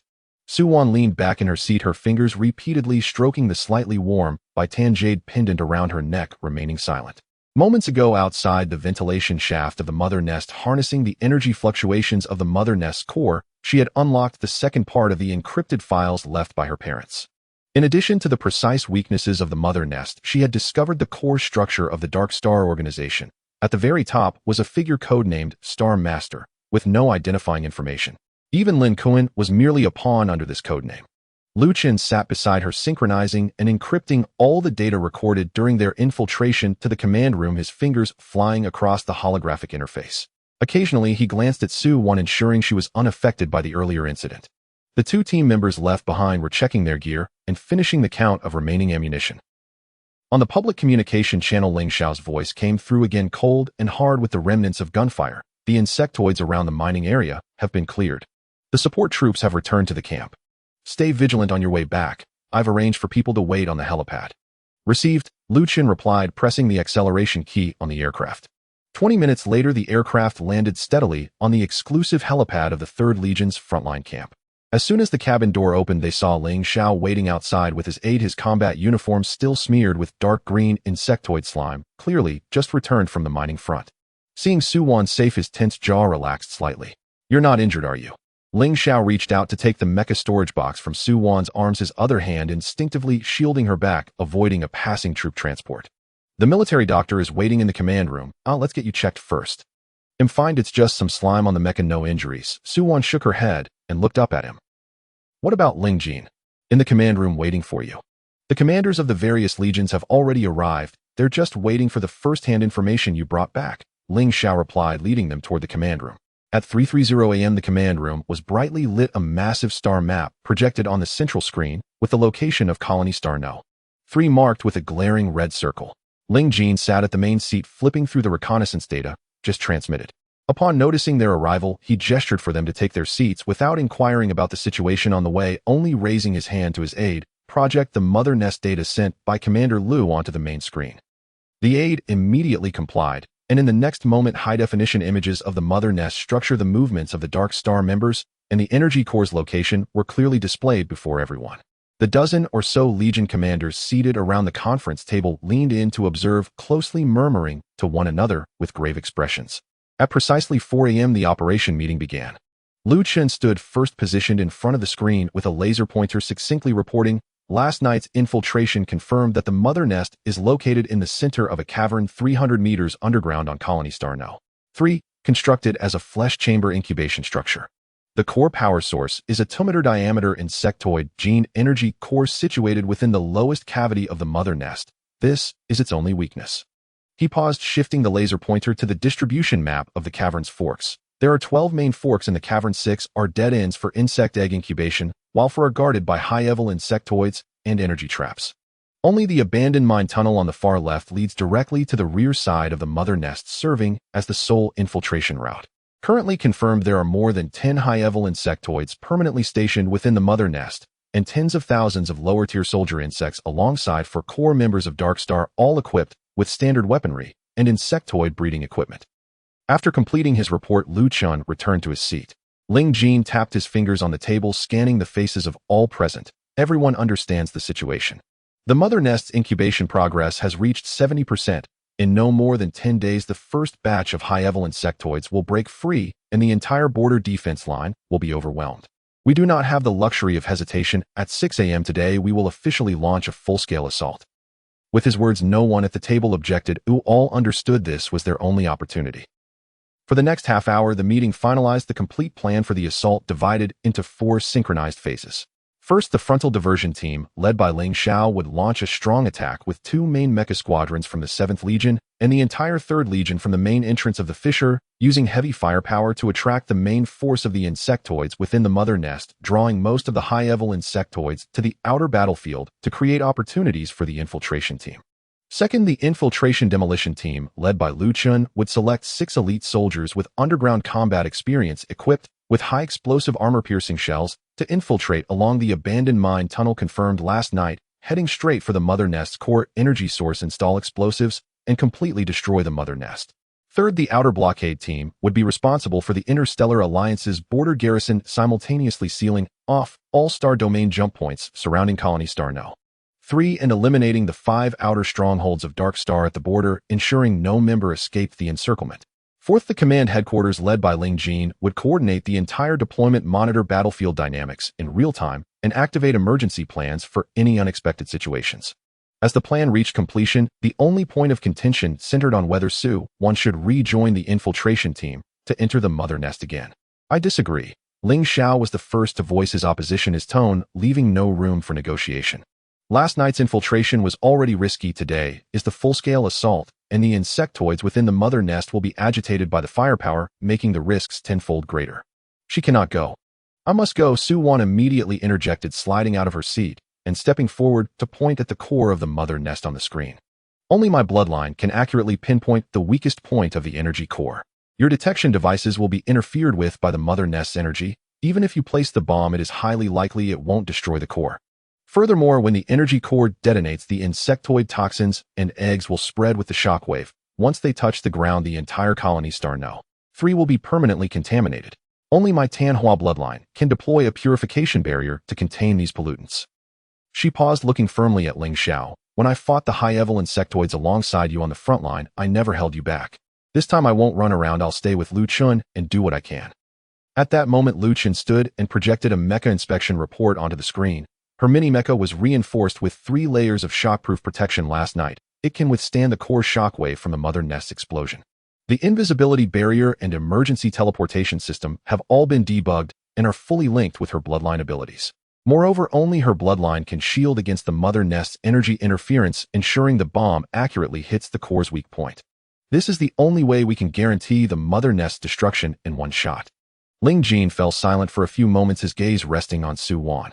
The young girl stood straight in front of the screen, her expression unwavering, even with a hint of fatigue from lack of sleep. He recalled the image from the dossier 1,000 years ago of Marshal Bai Yuan and his wife, standing resolutely before the main fissure, refusing to budge, and he slowly nodded. You can go, Ling Jin's voice was steady, carrying an undeniable authority. But you must stay close to Lu Chun at all times. After the bomb is installed and the purification barrier is set, you must be the first to initiate the emergency teleportation to evacuate. You are not to remain in the core area to witness the detonation. Can you do that? I can. Su-1 nodded vigorously, finally breaking into a smile. By the time the meeting adjourned, it was already 5 a.m. The commanders of each legion immediately returned to their troops to make final preparations for the assault. The entire camp buzzed with activity, the sounds of mecha engines, soldiers lining up, and weapon calibrations intermingling, creating a palpable tension that enveloped the entire base. Ling Xiao took Su-1 to the mecha hangar, making final adjustments to her mini-mecha, checking every protective device 3 times to ensure everything was flawless. Lu Chun selected the infiltration team members, finalizing the last details of their infiltration. Ling Jin stayed in the command room, making final connections with the Alliance command to ensure the outer blockade was impenetrable. At 6 a.m. sharp, the signal flare for the full-scale assault streaked across the morning sky at the border, officially commencing the operation. Ling Xiao piloted his dedicated combat mecha, charging ahead in the forefront, dozens of heavy combat mechas forming an assault formation, particle cannons firing in unison, the pale blue fire illuminating the entire mining area. The insectoid sentry at the fisher's entrance was instantly obliterated, dark green slime splattering everywhere. The insectoid's roars echoed throughout the cavern as countless lower-tier soldier insects surged from the fissure, followed by several high-level insectoids pouncing ferociously toward the mecha squad.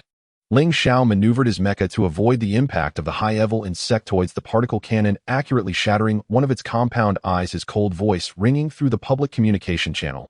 All units advance according to the predetermined plan. Draw the insectoid main forces outward and buy time for the infiltration team. The sounds of gunfire, insectoid roars, and mecha collisions intertwined the frontal battlefield, descending into complete chaos. Meanwhile, Lu Chun led the infiltration team quietly to the entrance of the abandoned mine tunnel. The slime block, cut the previous night, still lay untouched, showing no signs of disturbance, clearly indicating that the Dark Star members had not discovered this concealed infiltration route. Suwon donned her mini-mecha, the helmet securely fastened, the invisibility barrier activated, merging with her bloodline powers to conceal all traces of her presence. She made a safe gesture to Lu Chun and was the first to slip into the tunnel, with Lu Chun following closely behind, the remaining team members pairing off as they entered in succession. The tunnel remained dim and slick, the sounds of distant gunfire causing the rock walls to tremble slightly. Most of the insectoids in the mother nest had been drawn to the frontal battlefield, and the patrolling soldier insects had diminished significantly from the previous night. Suwon maximized her bloodline perception, occasionally reporting the situation ahead on the team communication channel, guiding her squad to avoid the few remaining patrols and newly set energy traps, and within 20 minutes, they successfully reached the ventilation shaft at the tunnel's end. Peering through the grating, they saw only 2 high-level insectoids guarding the open space in front of the mother nest, while 4 Dark Star members were frantically injecting energy liquid around the mother nest, clearly thrown into disarray by the frontal assault, completely unaware of the threat behind them. Lu Chun signaled, and 2 team members immediately produced silent cutters, quietly slicing open the grating of the ventilation shaft. The team filed out using the rock walls for cover as they stealthily approached the core passageway at the rear side of the mother nest. Just then, one of the Dark Star members on the far left suddenly sensed movement, spinning around, sharply barking, "Who's there?" Almost simultaneously, he raised his laser gun and fired in the direction of the team. Lu Chun immediately shielded Suwon behind him, raising his own weapon and accurately shooting the man's wrist, causing the laser gun to clatter to the ground. The remaining 3 Dark Star members reacted instantly, drawing their weapons to counterattack, simultaneously sounding the whistle at their waists. The shrill whistle echoed, and the mother nest immediately responded with the roars of insectoids, a dozen soldier insects charging toward their position in a frenzy. "2 of you provide fire support, the rest follow me to the core area. Quickly!" Lu Chun commanded sharply over the communication channel, firing 2 shots that downed the 2 leading Dark Star members. The 2 covering team members quickly found cover and opened fire on the rushing insectoids, the sound of their silenced weapons ringing out as soldier insects fell one after another. Lu Chun, protecting Suwon, led the remaining team members along the outer passage of the mother nest directly toward the energy cavity beneath the core. The deeper they went, the higher the temperature became, the air thick with a metallic odor as the flesh walls of the mother nest pulsated with unhatched insect eggs occasionally dropping from the walls. The jade pendant around Suwon's neck grew unbearably hot. She closed her eyes and pointed toward a half-closed flesh membrane door ahead. "It's in there, the energy core is inside, and there are 2 Dark Star members guarding it." Lu Chun gestured to the team, and 2 members advanced to kick open the flesh membrane door. The 2 Dark Star members inside had just raised their guns when they were struck down by precise bullets to their foreheads, collapsing lifelessly. Beyond the door lay a vast cavity, at the center of which stood the energy core, over 2 meters in diameter, emitting a blinding purple light and continuously supplying energy to the mother nest, warping the surrounding air with its heat. "This is it. Quickly install the bomb," Lu Chun ordered, and the team immediately moved to secure the high-explosive armor-piercing shells at the 4 weak points of the energy core. These locations had all been marked by Suwon in the communication channel beforehand. "Bomb installation complete. Detonation set for 10 minutes. The team reported immediately. Lu Chun turned to Suwon, who had moved to the center of the cavity, closing her eyes to activate her Tan-Hua bloodline. A faint golden aura radiated from her, forming a transparent barrier that spread along the cavity's rock walls, enveloping the entire core area. This barrier would contain the shockwave from the explosion and purify the insectoid toxins and eggs released during the blast, preventing contamination of the entire colony star. 3 minutes to detonation. Oh, everyone evacuate immediately. Lu Chun ordered once more. The team instantly turned to retreat, but Lu Chun remained beside Su-won, his voice low. Can the barrier hold? I'll take you with me. No, I need to wait for the bomb to detonate. The barrier cannot break. Su-won shook her head, her eyes still closed, her voice steady. You all evacuate to the safe zone first. Once the explosion is over, I'll activate the teleportation right away, or I'll be fine. At that moment, Ling Xiao's urgent voice crackled through the communication channel. Lu Chun, a large number of high-level insectoids are returning to the core of the mother nest. They'll reach your position in no more than 2 minutes. Hurry. Lu Chun gritted his teeth and ordered the team already at the door. You all retreat from the cavern immediately and stand by at the rendezvous point. With that, he took his position at the entrance, firmly protecting Su-won behind him, taking down the rushing soldier insects one by one. The countdown timer ticked away in the communication channel. 10 seconds, 9 seconds, 8 seconds. 3, 2, 1, detonate. A violent explosion erupted, the purple energy core shattered into pieces, and a ferocious shockwave spread out in all directions, violently crashing against the white barrier Su-won had erected. The entire cavity shook violently, and the flesh walls of the mother nest collapsed in an instant. Su-won let out a muffled groan, blood trickling from the corner of her mouth, yet she gritted her teeth, maintaining the barrier, preventing even a trace of toxins or insect eggs from escaping. With the energy core supply severed, the mother nest's movements abruptly halted, and the vast flesh structure visibly withered, the insect eggs inside, losing all vitality. Detonation successful. The mother nest's energy signal has completely vanished. The voice of Zhao Yi, commander of the 3rd Legion, rang out excitedly in the public communication channel. Lu Chun immediately turned and supported the swaying Su-won, urgently asking, Are you hurt? I'm fine, just a bit drained. Su-won shook her head, dispelling the barrier that was near its limit, and pressed the red teleport button in her mecha. 3 seconds later, the two were instantly teleported out of the cavern, landing inside the waiting aircraft. Ling Xiao had been waiting inside. Seeing them emerge safely, he rushed over, lifting Su-won's mecha helmet to reveal the blood at her mouth's corner, his expression darkening immediately. Call the military doctor. No need, Su-won tugged at his sleeve, smiling. It's just a bit tiring to activate my bloodline. I'll be fine after some rest. The mother nest is destroyed, right? It is, Ling Xiao replied, looking at her pale face, his tone softening as he reached out to wipe the blood from her lips. You did well. By noon, the full-scale assault had concluded. The mother nest was completely annihilated, the fissure of Colony Star No. 3 permanently sealed by heavy firepower, the remaining insectoid remnants at the border exterminated, and the 5 outer strongholds of Dark Star uprooted, capturing 17 live members, with only 2 core members escaping the encirclement amid the chaos. In the command room, the interrogation updates poured in. The captured Dark Star members were tight-lipped, and after hours of questioning, only 3 had opened up, but their revelations caused the already relieved hearts of everyone present to tighten once again. Ling Jin slammed the interrogation records on the table, his face icy. The testimonies recorded were filled with madness. What you destroyed was merely an incubation body. That is the genetic anchor of the Mother Empress. As long as the Mother Empress is alive across the main fissure, as long as her genetic fragments are scattered throughout the stars, as long as there is sufficient energy, a new mother nest will inevitably grow again. So what if natural formation takes thousands of years? We of Dark Star can wait. 1,000 years ago, Bai Yuan could seal the fissure once, we can open it a second time. You'll never win. Ling Xiao clenched his fists, his knuckles turning white. He finally understood why the border's insectoids could never be completely eradicated, why even after the main fissure had been sealed 1,000 years ago, there were still constant insectoid movements. What they had destroyed was merely a shell, the root had never been severed. Seated nearby, Su-won opened the newly unlocked content in the encrypted files, which contained the last record left by Marshal Bai Yuan, his handwriting hurried, yet clear. The insectoid Mother Empress is a native dark species of the interstellar realm, her soul deeply bound to the space fissure, making her impossible to eradicate completely. She can only be sealed with the Bai family's Tanhua bloodline. Her genetic fragments can scatter with the fissure's fluctuations, catalyzing into a new mother nest upon encountering sufficient energy, with a natural formation cycle of approximately 1,200 years. Sealing the main fissure can only delay her arrival, it cannot entirely cut her off. Only by re-establishing the seal can we ensure 1,000 years of peace for the next generation in the interstellar realm. She raised her head to look at Ling Jin, Ling Xiao, and Lu Chen, softly saying, My parents already knew. The mother nest can never be completely destroyed, as long as the Mother Empress across the main fissure remains, as long as Dark Star exists. Even if we destroy 100 mother nests, new ones will still emerge in a few hundred years. The command room fell into silence. The silence in the command room lingered for a long time, finally broken by Ling Jin.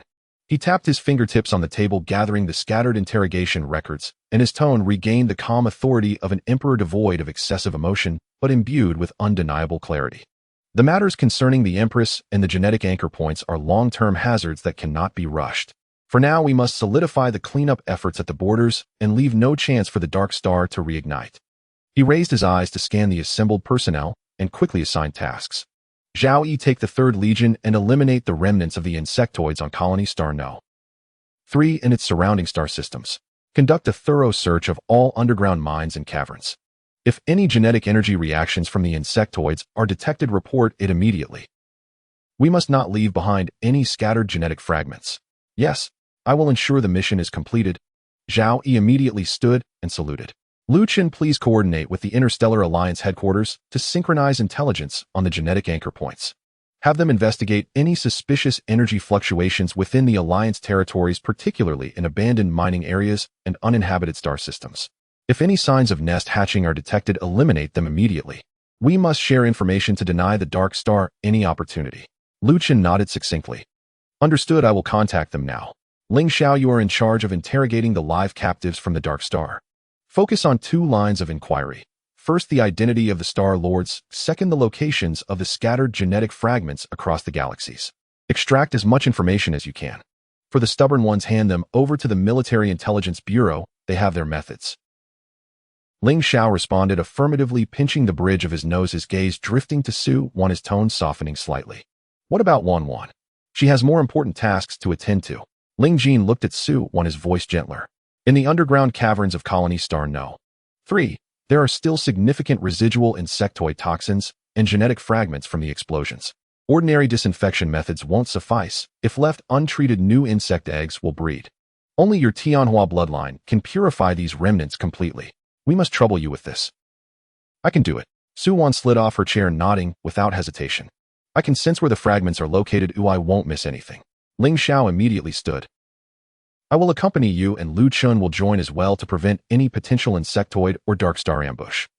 Over half an hour later, the 3 descended into the underground caverns of Colony Star No. 3 with an elite squad. The explosion had left the caverns in disarray, the withered remains of the nests scattered across the ground. Dark green insectoid slime clung to the rock walls, and a faint metallic odor lingered in the air. Even after disinfection, weak traces of insectoid genetic energy fluctuations could still be detected. Su Wan was dressed in lightweight combat attire, not wearing her mech, and the white Tianhua jade pendant around her neck swayed gently with her movements. She closed her eyes, channeling the power of her bloodline, a soft golden halo emanating from her, spreading like a thin mist along the rock walls and floor. Wherever the halo passed, the dark green slime visibly lost its color and vitality. The scattered genetic fragments nestled in the crevices were enveloped and purified by the white halo, leaving not even a trace behind. Ling Xiao stood vigilantly by her side, his hand resting on his sidearm, scanning every corner of the cavern with alertness, wary of any sudden developments. Lu Chen, meanwhile, stationed his team at the cavern entrance, sealing off all potential escape routes and ensuring that no unrelated personnel approached. As the purification area expanded, Su Wan's complexion gradually paled, beads of sweat forming on her forehead, and her breathing grew slightly rapid. Ling Xiao crouched down, supporting her arm, frowning as he said, "Take a break. There's no rush. We have all the time we need." "I'm fine." Su Wan shook her head, gritting her teeth as she continued to channel her bloodline power.